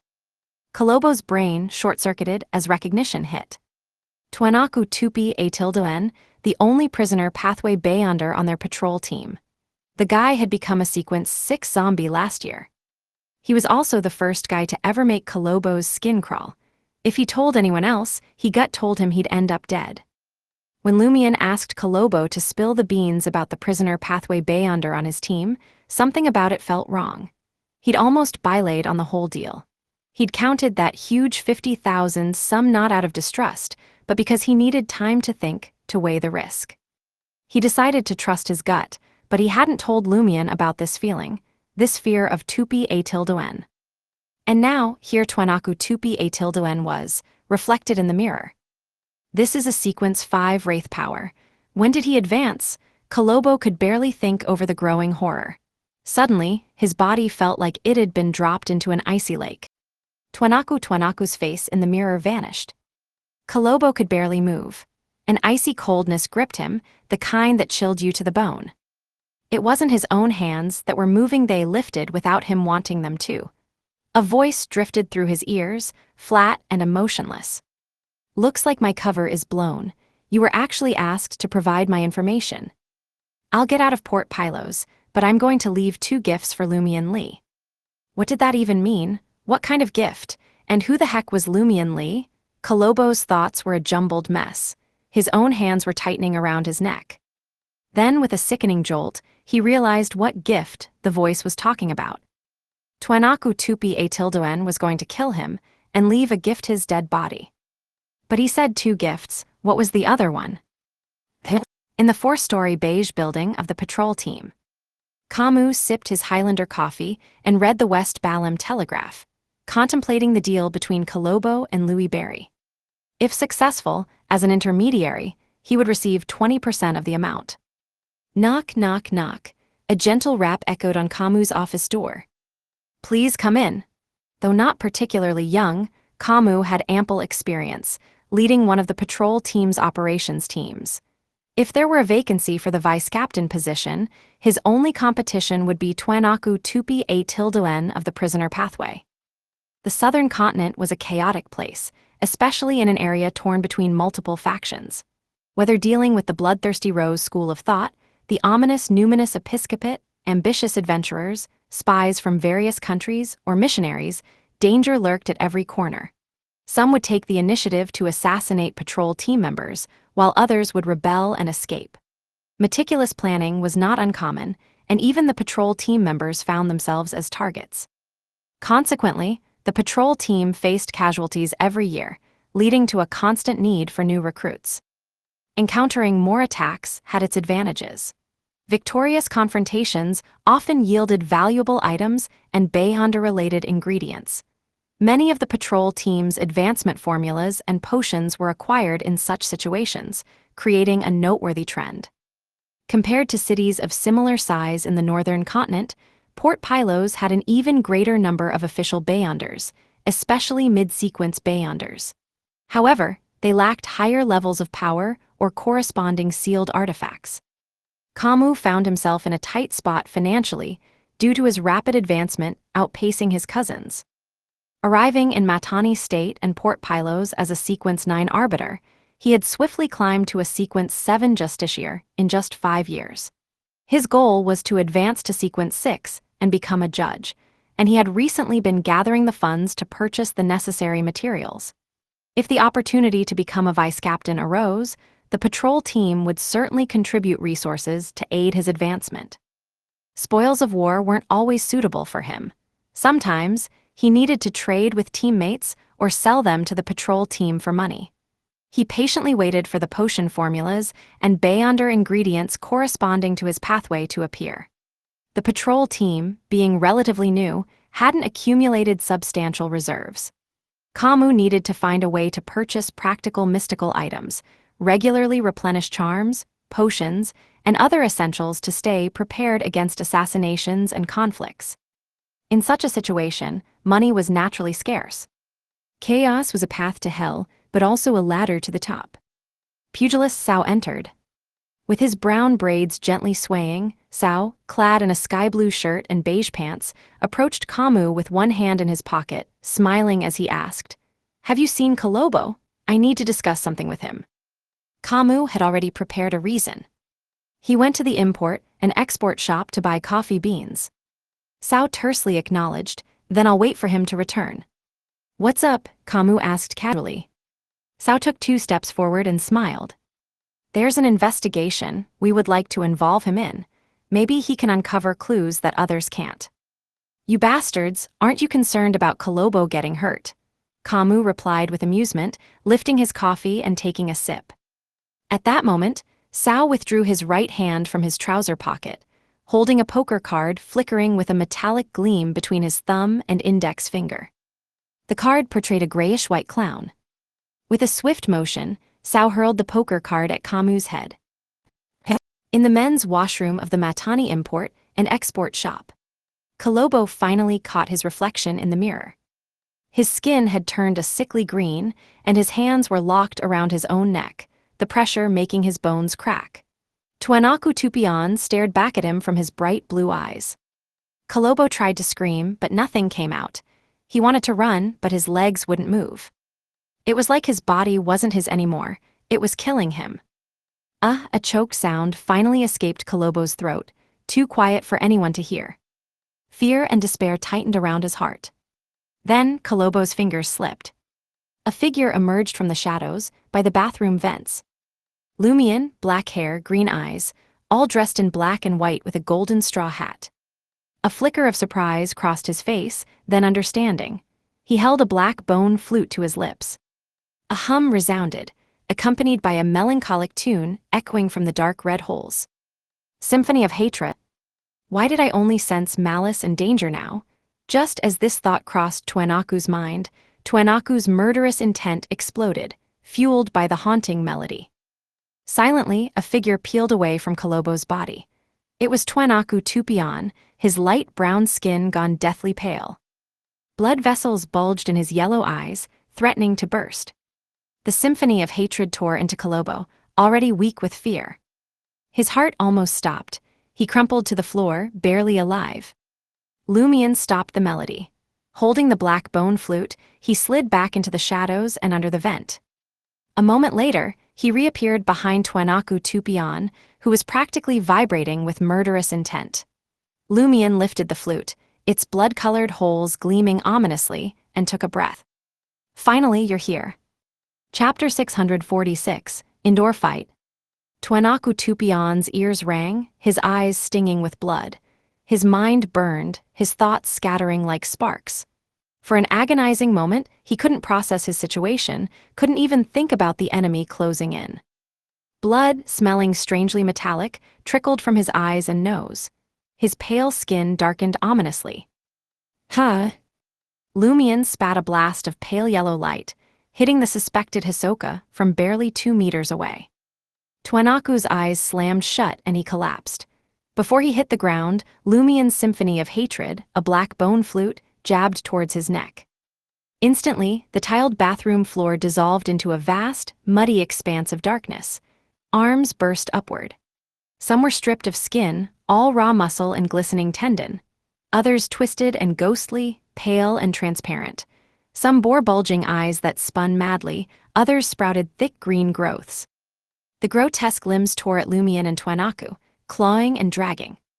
This was Twenaku's spell, a death-type enchantment once called Vengeful Wraith's Entanglement, meant to summon an undead horde to paralyze his targets. But as a mid-sequence Beyonder of the Devil pathway, his power twisted the spell into something new, the Fallen Abyss. He could alter a space in advance, allowing undead or fallen creatures to lurk beneath the surface. Anyone unfortunate enough to step inside would be grabbed by unseen arms and dragged into the muddy, pitch-black depths. The abyss would slow and weaken its victims, the icy touch of the undead stealing their strength with agonizing speed. If they were pulled all the way under, they'd be corrupted and lost. Twenaku had cast this spell in the bathroom before attacking Kolobo. He hadn't wanted any nosy employees or customers to stumble on the scene, but it turned out to be a lucky break. That's why he'd appeared in the mirror instead of right inside Kolobo's eyes. Lumion's attack with the Symphony of Hatred came to an abrupt halt. Countless arms wrapped around his ankles, calves, hips, and torso.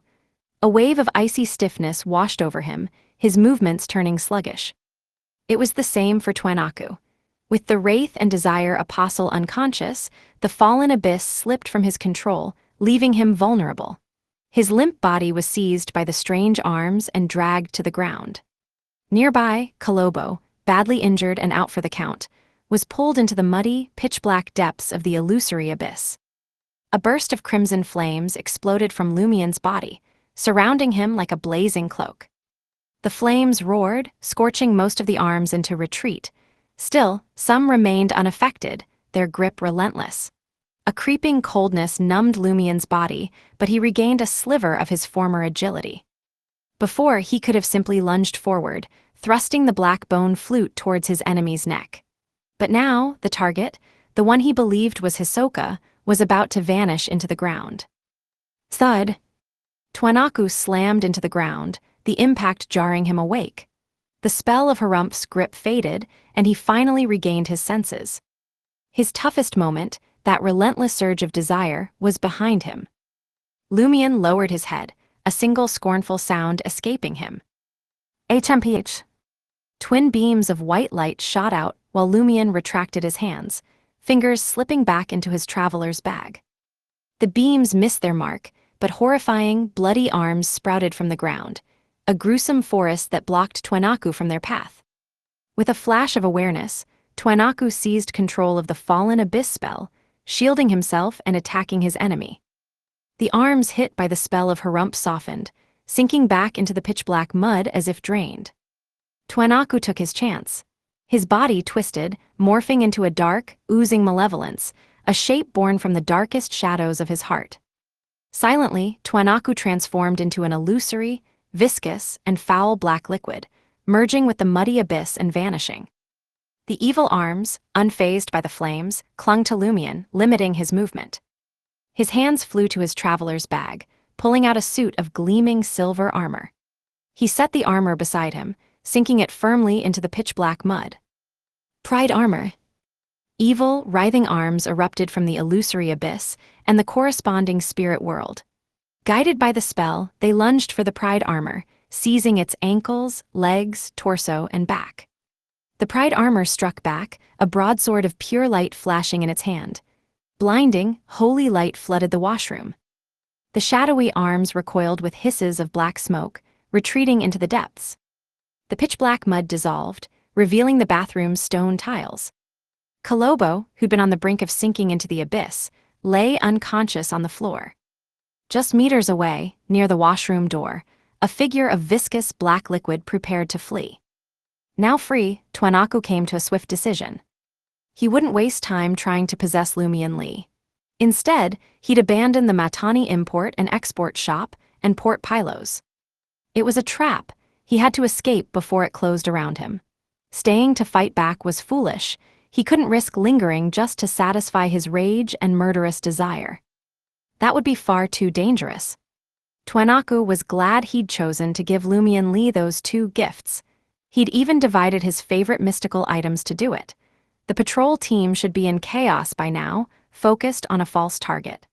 The distraction would give him his chance to escape. Before, Tuanaku hadn't been focused on killing Kamu.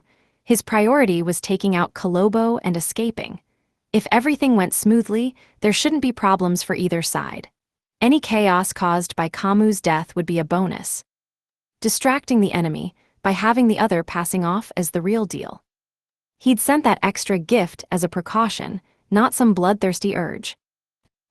In Kamu's office, nestled inside the patrol team's beige 4. Story building, a poker card shimmered with metallic light as it hurtled towards him. Coffee was the last thing on his mind. He dove behind his desk with a surge of adrenaline, planning to send the table flying back at Sao before blasting him with psychic piercing.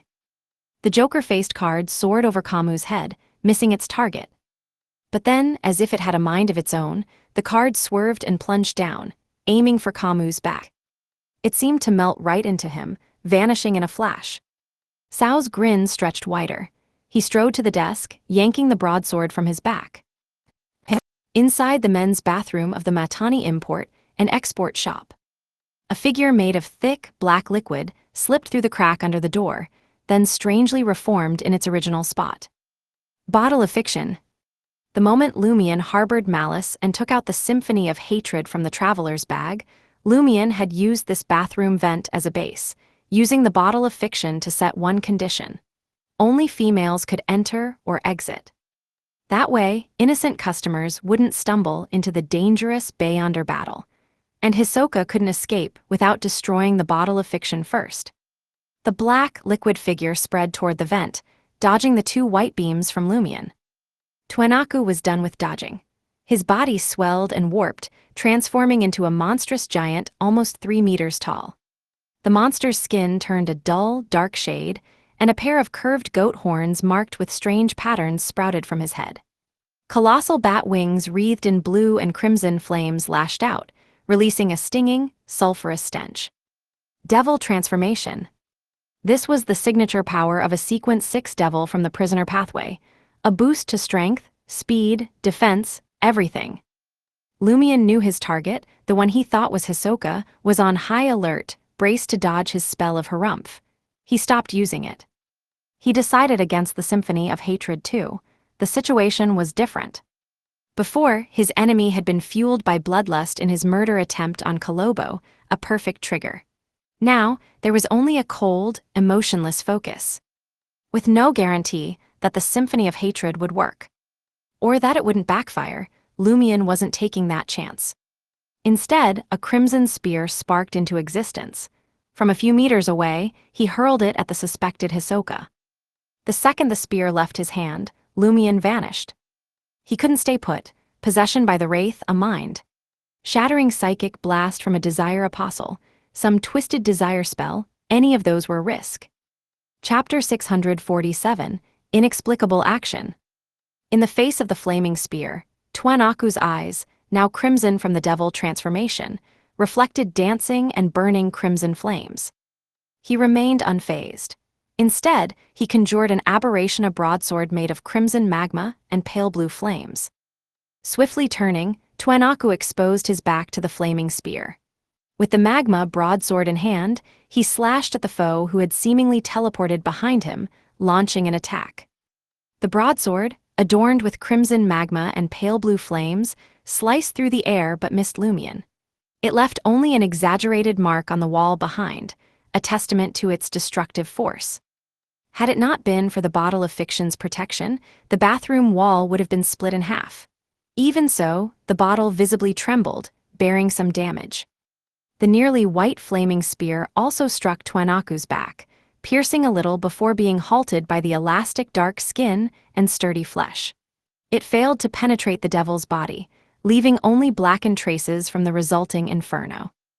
Devils, armored in thick and tough natural protection, were resistant to flames, poison, and curses to a certain extent. Twanaku, in his zombie state, possessed a steel-like body that could withstand bullets and cannonballs. Lumien's flaming spear and fireball attacks, as well as the Fire Raven's onslaught, posed little threat. Standing still, Twanaku could endure repeated attacks without suffering severe injuries. Additionally, his ability to transform into a wraith allowed him to evade explosions effortlessly. Hisoka Twanaku believed that without the support of the Tarot Club, the curly-haired Baboons Research Society, and powerful demigods, he could have tortured Lumien to death. Even with teleportation, spells rendering him temporarily unconscious, and mystical items, most of Lumien's attacks were ineffective against wraiths and Desire Apostle Beyonders. The psychic shock and Desire detonation further restrained him, leaving him vulnerable to the assaults of wraiths and undead creatures. Having missed his strike, Twanaku noticed Lumien's figure reappear in midair. As anticipated, Lumien had chosen to teleport behind and launch an attack. However, there was a notable change compared to previous encounters. Hovering near the ceiling and the vent, Lumien opened his mouth and emitted a harumph. The moment a pale yellow light shot out, Hisoka Twanaku's figure faded and vanished. In Lumien's pupils, a devilish figure materialized, dark skin, long goat horns, bat wings on its back, and no longer wielding the sword of lava. Swiftly, Twanaku transformed into a wraith, leaping into Lumien's eyes, deftly dodging the spell of Harumph's attack. Devil transformation didn't impede his wraith abilities. Lumien's face paled, a dark green hue tinting his features. His hands involuntarily rose, reaching for his neck, and his body plummeted to the ground. Prepared for such a situation, Lumien didn't resist. While he could still struggle, he didn't halt his hands or resist the wraith's control. Instead, he sank his consciousness into his right hand. The frenzied, bloody aura of superiority dissipated slightly, causing Twanaku to instinctively tremble. He subconsciously detached from Lumien's body and leaped onto the sink. Lumien activated the black mark on his right shoulder, vanishing before crashing to the ground. This time, he appeared behind the motionless silver-white full-body armor. Behind, the Pride armor spun around abruptly, raising the broadsword of light and slashing at Lumien in the not-too-small bathroom. Lumien employed Spirit World Traversal once more, vanishing from the silver armor's path. Within the mirror, Hisoka Twanaku was somewhat bewildered. Why did Lumien Lee provoke his sealed artifact and engage in combat with it? Am I not his enemy target? The negative effects of a sealed artifact. Though he didn't understand what was going on, Twanaku sensed danger instinctively. His danger premonition, along with a possible insight from Emperor Roselle, if something shows signs of abnormality, there must be an abnormal factor hidden. Such factors often signify danger. Without hesitation, Twanaku left the sink and leaped to the bathroom door in his colossal devil form. Conjuring a dozen or so light blue sulfur fireballs, he directed them at the wooden door in unison. Twanaku, who had shaken the bottle of fiction with his sword, knew that the current seal could be broken by brute force. There was no need to find the true exit or kill the enemy who had constructed the seal. For this reason, he chose to forego teaming up with the full-body armor to assail Lumien. He reckoned that any further delay, even if Lumien Lee were to fall on the spot, would lead to him being surrounded, facing a lethal blow with no chance of escaping alive. In such a scenario, killing Lumien Lee would render the effort meaningless. Certainly, Twanaku wasn't about to let Lumien off easily. Following the sulfur fireball assault, he clenched his fists and spoke a word in devil language filled with depravity and filth. Slow. This was a manifestation of the language of foulness, capable of stiffening and even halting the movements of targets within a 7 to 8 meter radius for approximately 2 seconds. Considering the bathroom size, this radius covered the entire area. Lumien's form reappeared. Once more, he teleported behind the Pride armor, conjuring a crimson fireball almost white in his hand. Influenced by the language of foulness, both Lumien and the Pride armor moved sluggishly. One slowly launched a fireball, while the other struggled to turn around, as if its joints had rusted. Rumble. The sulfur fireballs erupted against the bathroom door. A translucent, illusory membrane materialized on the bathroom's side. Like glass, it shattered inch by inch, leaving crisscrossing marks that teetered on the brink of collapse. The wooden door appeared charred and pieced together, reminiscent of a child's broken toy hastily glued back together. Observing this, Hisoka Twanaku grasped that another strike could completely shatter the seal. This time, he gathered 7 to 8 light blue sulfur fireballs. On the opposite end, Lumien's fireball finally collided with the Pride armor's back, assisted by the explosive waves. Amidst the rumbling and clanging, the silver armor stiffened. Lumien activated the black mark on his right shoulder once more and teleported away from his current location. Almost simultaneously, the Pride armor overcame the effects of slow with abnormal swiftness, swiftly turning around. However, it still couldn't lock onto its target. Twanaku felt a surge of amusement bubbling within him, but maintained an unusual vigilance. His only wish was that the relentless bombardment would shatter the seal completely, granting him an avenue for escape. In the next moment, the sulfur fireballs collided with the wooden door at the bathroom entrance.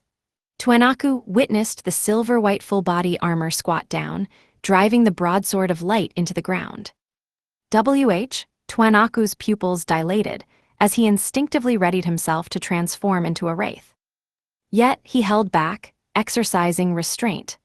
Aware of the potential consequences within the warrior pathway, he understood the risk of subjecting himself to even greater harm.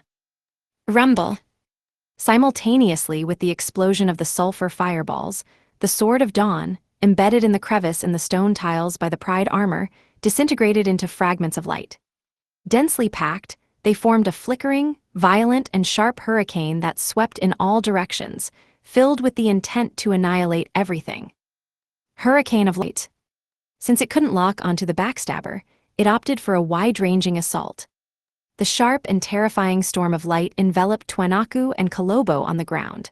Lumien materialized in front of the latter, crouched down, shielding vital points.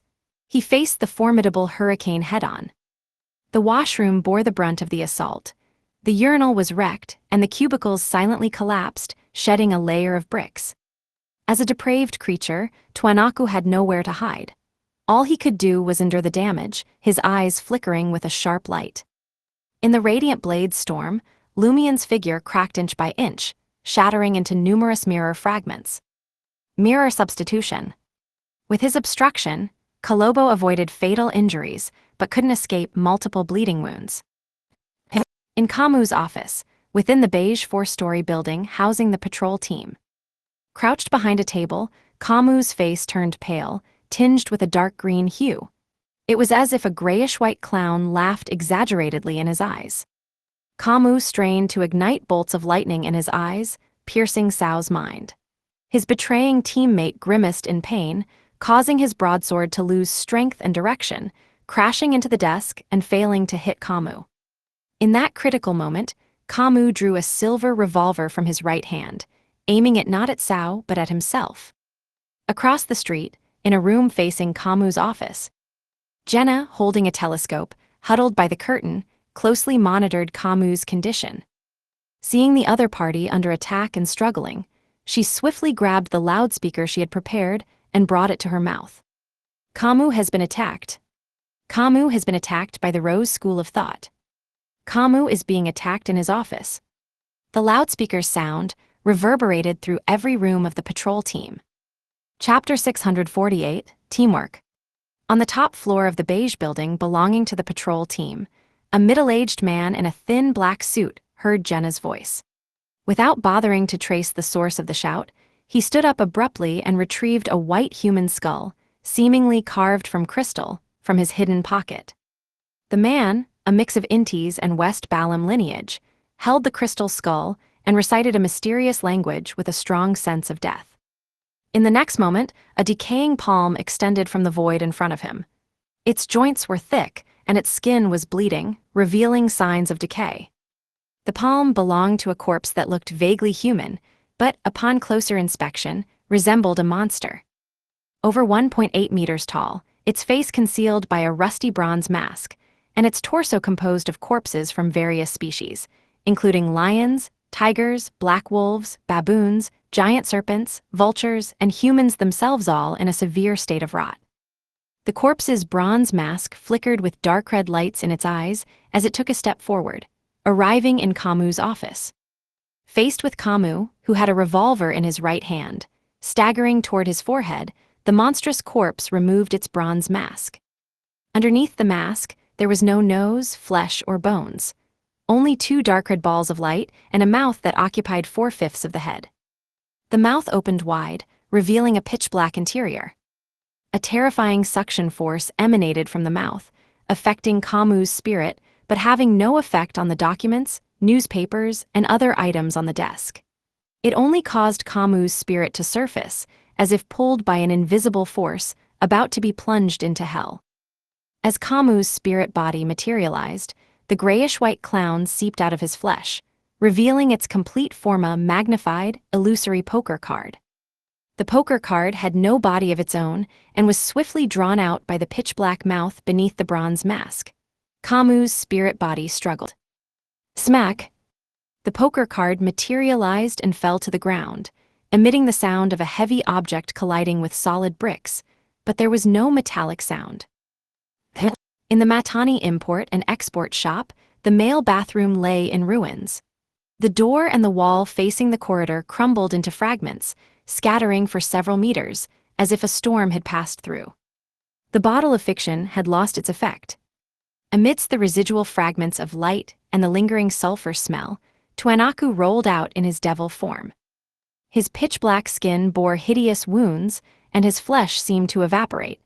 Half of the two curved goat horns on his head were gone, and viscous black liquid flowed from the cracks. The bat-like wings on his back were tattered and drooping. With Twanaku's formidable physical strength, the hurricane of light from the Pride armor shouldn't have caused such tragic and severe damage, but he was a devil. The hurricane of light possessed the unique ability to destroy evil creatures and undead beings. It was like Twanaku undergoing purification while being sliced by a fragmentary blade. What made it more potent was their collaboration. Purification weakened defense and inflicted harm on the evil creature's spirit and flesh, while the fragmentary blade utilized purification to weaken defense and cut through flesh. The more wounds and the deeper they were, the better the purification effect. Had Twanaku not resisted in his devil form and instead transformed into a wraith, he might have faced severe injury, teetering on the brink of death, or even elimination. The hurricane of light could vanquish wraiths and injure evil spirits. Despite being severely injured, Twanaku, still capable of combat, calmly suppressed his tyrannical and bloodthirsty emotions. Realizing he had escaped the seal, he prepared to transform into a wraith and escape through the surrounding mirrors. Just as he made this decision, a sudden sense of danger premonition struck him. The Malice came from behind, and in the shadows outside the bathroom, Franca, dressed in an assassin's suit, emerged, raising her left hand. On her left thumb, she wore an iron-colored ring with a thick band and a surface covered in small spikes ring of punishment. Franca's lake-blue eyes flickered with lightning, moving many times faster than the fastest bullets, shooting out silently with psychic piercing. Hidden blade. Why do I only sense her malice now? The severely injured Twanaku couldn't dodge in time and suddenly heard an illusory shattering sound. The shattering sound echoed from Twanaku's spirit body, and intense pain flooded his mind, compelling him to raise his hands to cover his head. Seizing the opportunity, Franca swiftly took out a mirror and reflected Twanaku in his devil form. Black flames ignited in her left palm as she smeared it across the mirror's surface. Demoness's curse. Black flames erupted from Twanaku's body, but nearly 2/3 were suppressed by his flesh and blood, leaving only a portion of the colossal devil's spirit body to be incinerated. Being a devil, immune to curses to a certain extent, helped Twanaku endure the demoness's curse better, given his already ravaged state from the hurricane of light. Finally free from the influence of psychic piercing, Twanaku, with his spirit body engulfed in black flames, transformed into a pitch-black, viscous liquid. These liquids seemed to originate from the darkest corners of the human heart, representing the most sinister and shadowy desires and emotions. Tuanaku abandoned wraith form, choosing Desire Apostle's Desire Incarnation because Demoness's black flames targeted the spirit body more. Before the pitch-black viscous liquid could fully elongate into a human figure, he fled into the nearby darkness, sensing a strong danger premonition in his heart. At the corridor's entrance, Anthony Reed, donned in military green attire, appeared in a blind spot. His eyes took on a faint golden hue, transforming into vertical pupils, psychological invisibility. Frenzy. Tuanaku's mind buzzed, instantly breaking free from his Desire Incarnation state. Bloodshot eyes and livor mortis appeared on his body, emitting sulfurous blood. He entered a frenzied state. Already grievously injured and subjected to psychic piercing and the Demoness's curse, he was on the verge of losing control. Rumble. Light blue sulfur fireballs pelted the surroundings, propelled by Tuanaku's wild instincts. Franca's form quickly shattered into mirror fragments, while Anthony's body sprouted grayish-white dragon scales. He leaped toward the wall for cover. Rumble. Using up Franca's mirror substitution, Lumion teleported behind the frenzied Tuanaku. Having already unleashed the accumulated spirituality and strength within him, Lumion's spirituality surged, no longer drained. Enduring the scorching sulfur flames and the blast's impact, Lumion focused on the oblivious, frenzied Tuanaku. He harumphed. Two beams of white light shot from his nose, hitting what appeared to be Hisoka. Tuanaku collapsed, and the signs of madness began to fade. Lumion didn't allow him to reach the ground. Extending his right hand, he grabbed Tuanaku by the shoulder and teleported him into the spirit world. In seconds, Lumion materialized at the edge of the primitive forest near Port Pylos. Even during this process, he let out a harumph. The pale yellow light emitted from his mouth knocked Tuanaku out again, preventing him from regaining consciousness. At that moment, a woman stood at the edge of the primitive forest. It was Hela, dressed like a black widow but not as distant as before. Observing Tuanaku, no longer in his colossal devil state but emitting a sulfuric scent, with dark patterns on his skin, Hela nodded at Lumion and said, "It should be Hisoka." Every time Hisoka participated in the curly-haired baboons' research society, he only disguised himself superficially. If Hisoka's true identity was targeted, Hela, who was responsible for providing the gathering venue and entrance method, could still recognize him. Ha, Lumion chuckled, and added a new spell of harumph to Hisoka. Hela seized his arm and chanted an incantation. The two of them, along with Hisoka, vanished like pencil drawings erased by an eraser. In the ancient and dilapidated palace of the nation of the Evernight. As Lumion emerged from his concealed state, he harumphed. Two beams of white light descended, and Hisoka remained unconscious. Hela's tone chilled as she remarked, "I'll let you enter the same dream." "Thank you." Lumion released Hisoka, reclining against a broken stone pillar. Moments later, his thoughts blurred until he heard Hela's voice. "It's done." Lumion snapped back, gazing into the interrogation room where Hisoka sat opposite. This member of the curly-haired baboons' research society, Tuanaku Tupion, bore light brown skin, a blend of northern and southern continent descent. His eyes gleamed flaxen, his hair dark. While not unattractive, his demeanor exuded indifference to life. At the sight, Lumion's lips curved into a smile. He had sought Hela's assistance primarily to craft an environment where he could safely unveil his plans after capturing Hisoka alive. Otherwise, restraining Hisoka's resistance would have posed a significant challenge. Communicating with him would have been impossible if he remained unconscious until his demise. Destroying Hisoka's frontal lobe would strip away frustration, pain, and resentment, making it difficult to fulfill the requirements of the Reaper ritual. Upon spotting Lumion, Hisoka suddenly struggled, but an invisible force held him back, preventing his transformation into a wraith. This was a dream controlled by Hela. Hisoka calmed down and gazed at Lumion, posing the greatest question on his mind. "How did you manage to evade my danger premonition?" Lumion's smile deepened. He looked down at Hisoka and said casually, "No need for a demon hunter's assistance. A sufficient distance and a hypnotist would do the trick. Chapter 649, Conspiracy Showcase. Sufficient distance and a hypnotist. Hisoka repeated Lumien's words as if he had realized something. Lumien stood in front of him, looking down, and questioned, "Do you think that, apart from demon hunters and higher-level Beyonders of the corresponding pathway, devils mainly get killed based on chance encounters in battles?" Hisoka regarded Lumien with indifference and remained silent. Lumien pulled up a chair and sat down, crossing his right foot over his left knee. Casually, he said, "I've read a mysticism book about devils. It's filled with numerous cases of hunting devils. It's clear that Beyonders of most pathways rely on chance encounters to kill specific devils.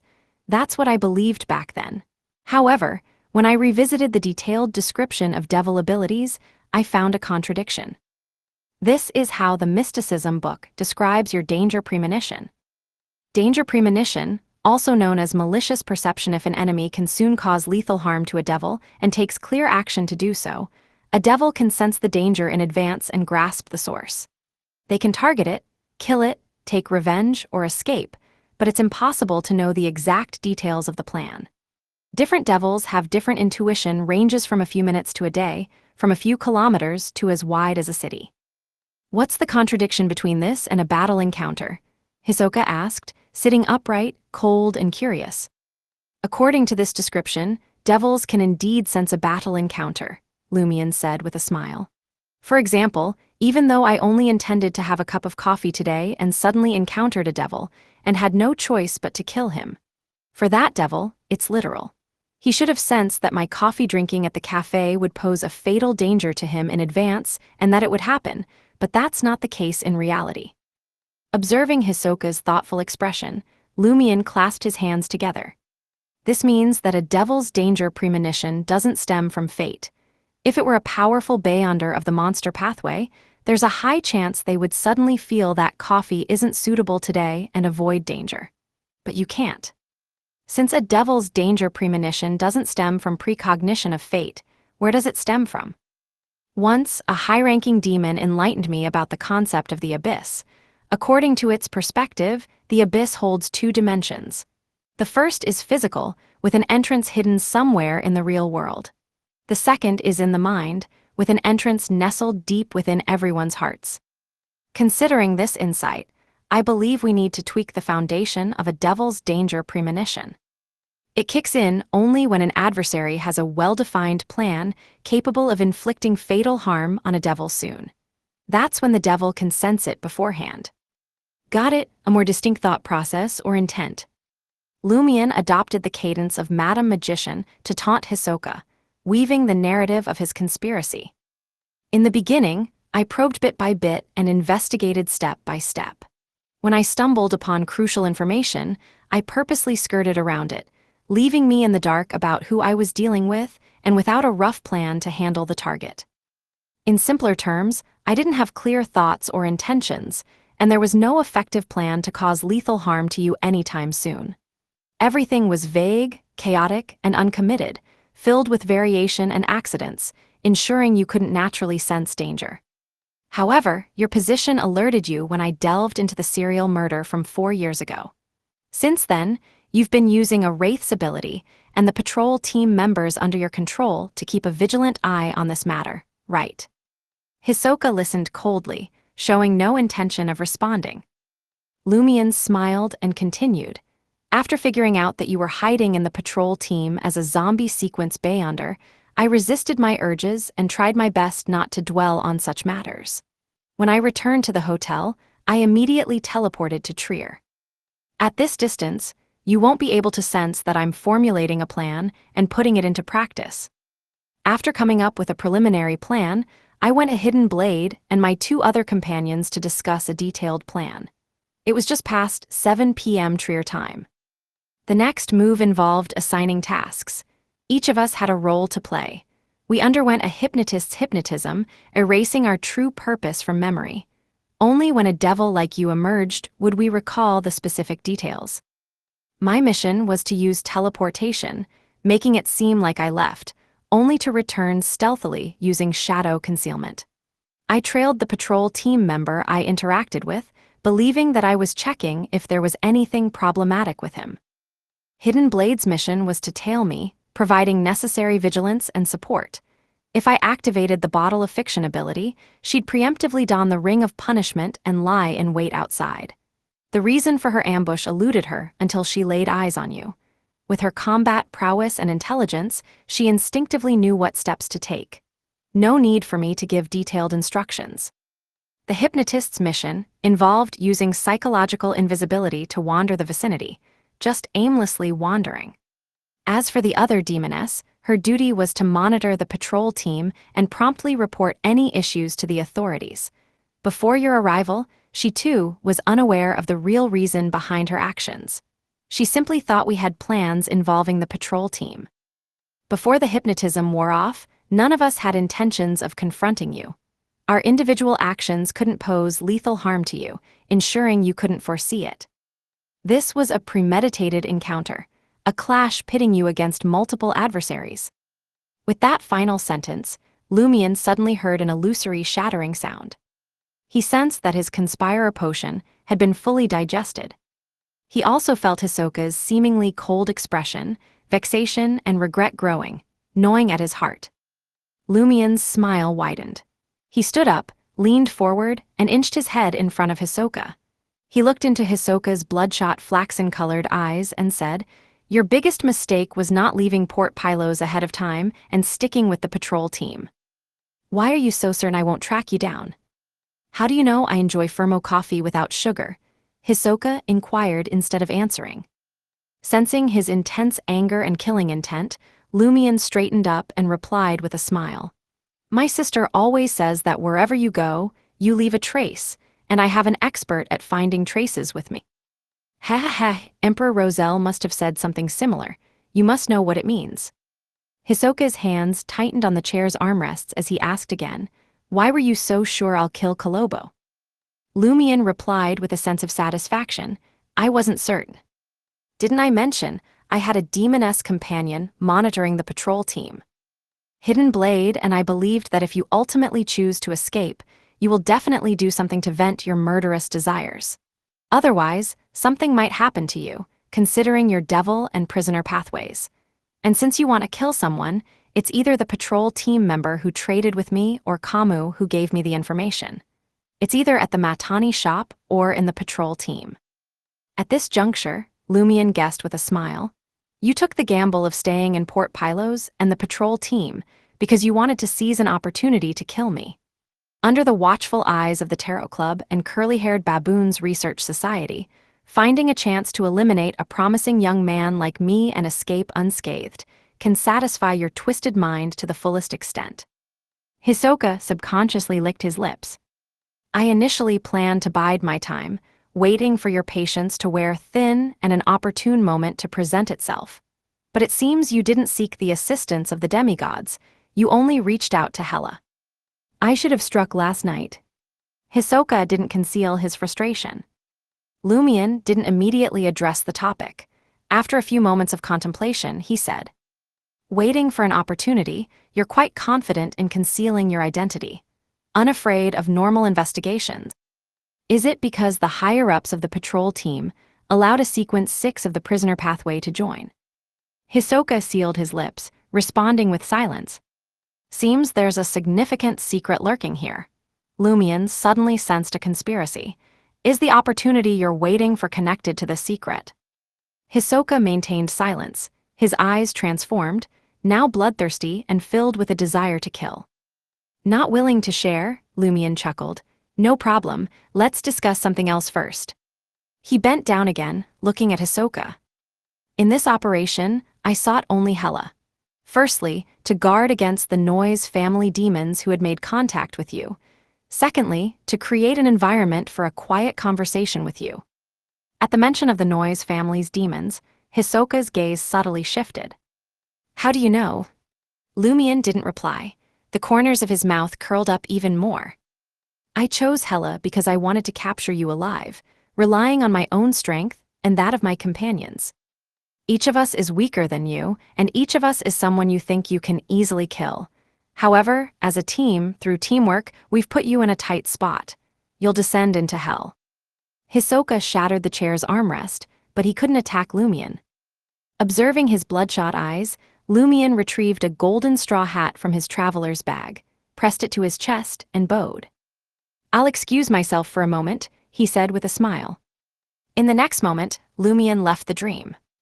Swiftly shifting his sitting position, he leaned against a broken stone pillar. From his traveler's bag, he retrieved Gardner Martin's Beyonder characteristic, teeth, blood, colorful bearded horned lizard's venom, hornbeam essential oil, and other items. He had genuinely sensed Hisoka's fear, anger, and frustration. Although it occurred in a dream, it was reflected in Hisoka's brain and body, real and intense. He was about to concoct the Reaper potion.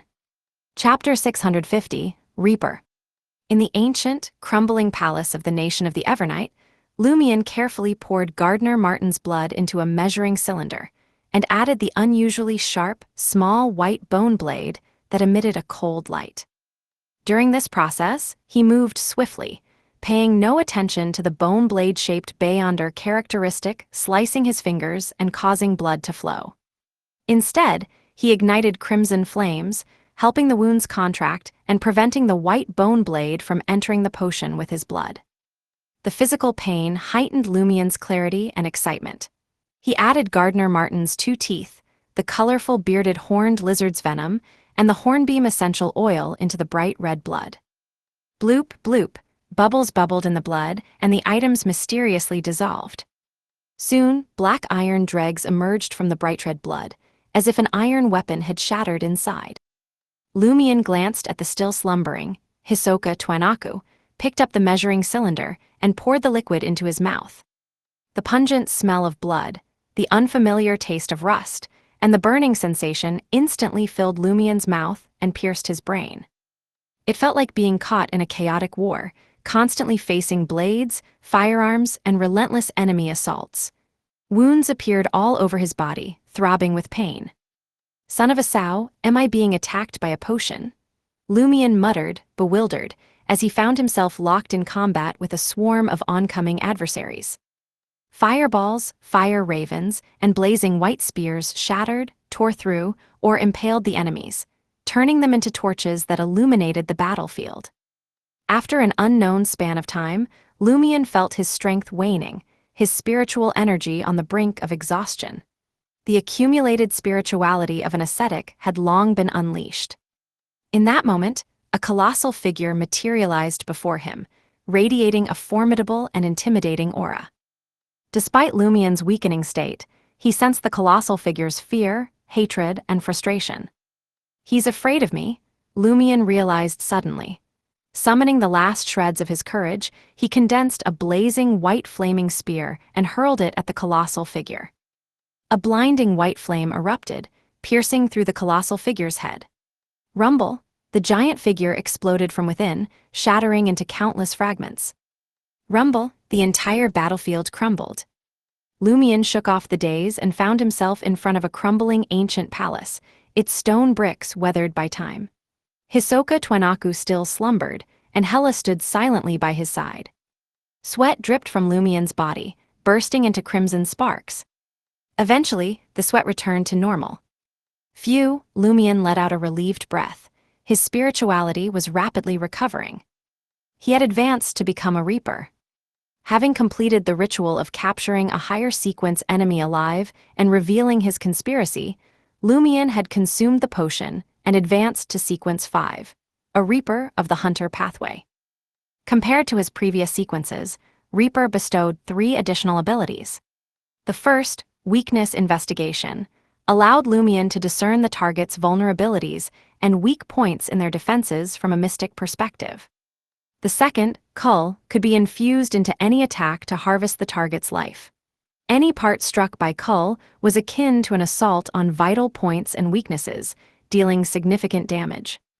If Cull hit a genuine weakness or vital point, it could deliver a fatal blow, making it challenging for the target to withstand 3 consecutive attacks. It could even inflict real damage on demigod-level creatures, provided they didn't block or successfully evade, and refrained from using mystic defenses. The third, Precision, enabled Lumion to precisely target a predetermined location and manipulate fireballs, fire ravens, and other spells that had left his body. He could split a colossal fireball into hundreds, striking different targets with precision, achieving effective area of effect damage. It was a far cry from a blanket explosion, being more efficient and effective. Both Cull and Precision demanded a substantial amount of spirituality, rivaling Lumion's current usage of teleportation. The exception was the combination of Precision and Fire Raven, as Fire Raven could allocate a bit of spirituality and was easily manipulated. Even with Precision, its consumption of spirituality wasn't significant. Lumion also felt a significant enhancement in his spirituality. His mind cleared, and his life force intensified. He could compress flames to a blazing white state in an incredibly short time, merging with flaming spears and swiftly covering dozens to hundreds of meters. Ignoring the spirituality consumption, he could travel using this method. While Lumion's strength, speed, and physique had improved, he was still not resilient enough to withstand a bullet with his body.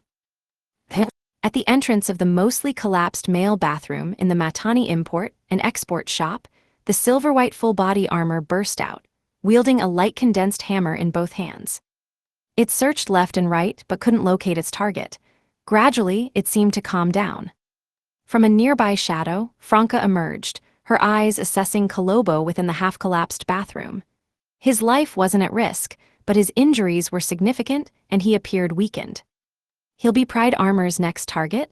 Franca thought quickly. Seizing the moment while Pride Armor was still on the lookout for the backstabber and hadn't chosen a new target, she swiftly approached. Franca grabbed the motionless silver full-body armor and deftly stowed it into her traveler's bag. "Meet up with Jenna," Franca called out to Anthony, positioned outside the corridor. In an instant, she melted into the shadows, disappearing from sight. Surveying his newfound abilities, Lumion felt a surge of delight. Is this Reaper? If I were to confront Hisoka now, breaking through his defenses wouldn't be a concern. My craving for combat and slaughter has intensified. Having adapted to the changes in his body, Lumion turned to Hela and expressed his gratitude. "Thank you." Hela, not seeing any cause for gratitude, sighed and commented, "Your team's teamwork is impressive." "Madame Hela, the ritual has succeeded, but I wish to enter Hisoka's dream again and inquire about something else," Lumion requested. Hela nodded in agreement. The ritual requires him to remain lucid. He might lie, but the questioning doesn't need him to be lucid. As she finished speaking, Lumion suddenly closed his eyes, slumping to the ground against a dilapidated stone pillar. The corners of his mouth remained curled up, and his expression gradually turned calm. In the dream's interrogation room, Lumion took a seat across from Hisoka and addressed the captive, whose malice and desire to kill were no longer concealed. "Thank you for your help, I've become a Reaper." Hisoka, leaning forward, seemed to forget that he could attack. "So what if you're a Reaper? In a duel, I'd still kill you easily. If you hadn't joined forces with Hidden Blade and relied on numbers, you would have been dead." No longer lucid, he's finally revealing his true thoughts in the dream. Lumion chuckled and responded, "If I can create an opportunity to fight with numbers, why should I face you one-on-one? My companions are also a part of my strength." Hisoka spoke with malice. "Do you truly trust that hypnotist? It's very dangerous to open up your body and mind to a hypnotist. Aren't you afraid that he'll take the opportunity to leave some hidden cues that will unknowingly bring you under his control?" Lumion gazed at Hisoka for a moment before breaking into a smile. "Perhaps that's why I defeated you. No wonder Mad Lady said you weren't pure enough. Firstly, I do trust him. We've been through life and death together. Secondly, I'm willing to take such a risk to kill all of you." Straightening up, Lumion locked eyes with Hisoka, enunciating each word. "Even if I plunge into the abyss, even if I descend into hell, I shall witness your tragic demise." Hisoka fell silent. Lumion eased back into his seat, composed himself, and casually inquired, "I learned from Devilogy that a devil requires a ritual to advance to Desire Apostle. It's best if it's a special serial killing ritual. However, other than the one 4 years ago, there's only been one in Port Pylos recently. Furthermore, I've already killed the murderer. How did you advance? With a boon, you couldn't have become a Desire Apostle 4 years ago, could you? Hisoka responded with a smile. Just because you don't know doesn't mean it didn't happen. Lumian's heart stirred. Was one of those two pranks to cover up your advancement ritual? Lumian ventured, drawing from the scattered information he had gleaned from the peripheral members of April Fools. They were like scattered pieces of a puzzle, each offering a fragment of the truth but lacking the full picture. The tales spoke of chaos unleashed, a disappearance of gold in the depths of Devise, and a clash between townsfolk and a primitive tribe in Tizimo Town, resulting in tragedy. Lumian suspected that Hisoka's advancement ritual had been shrouded within the chaos of Tizimo's prank. Hisoka's eyes sparkled with approval, his tone paternal. You're quite perceptive. Lumian seized the moment to shift the conversation. What's up with the Noise family's demon?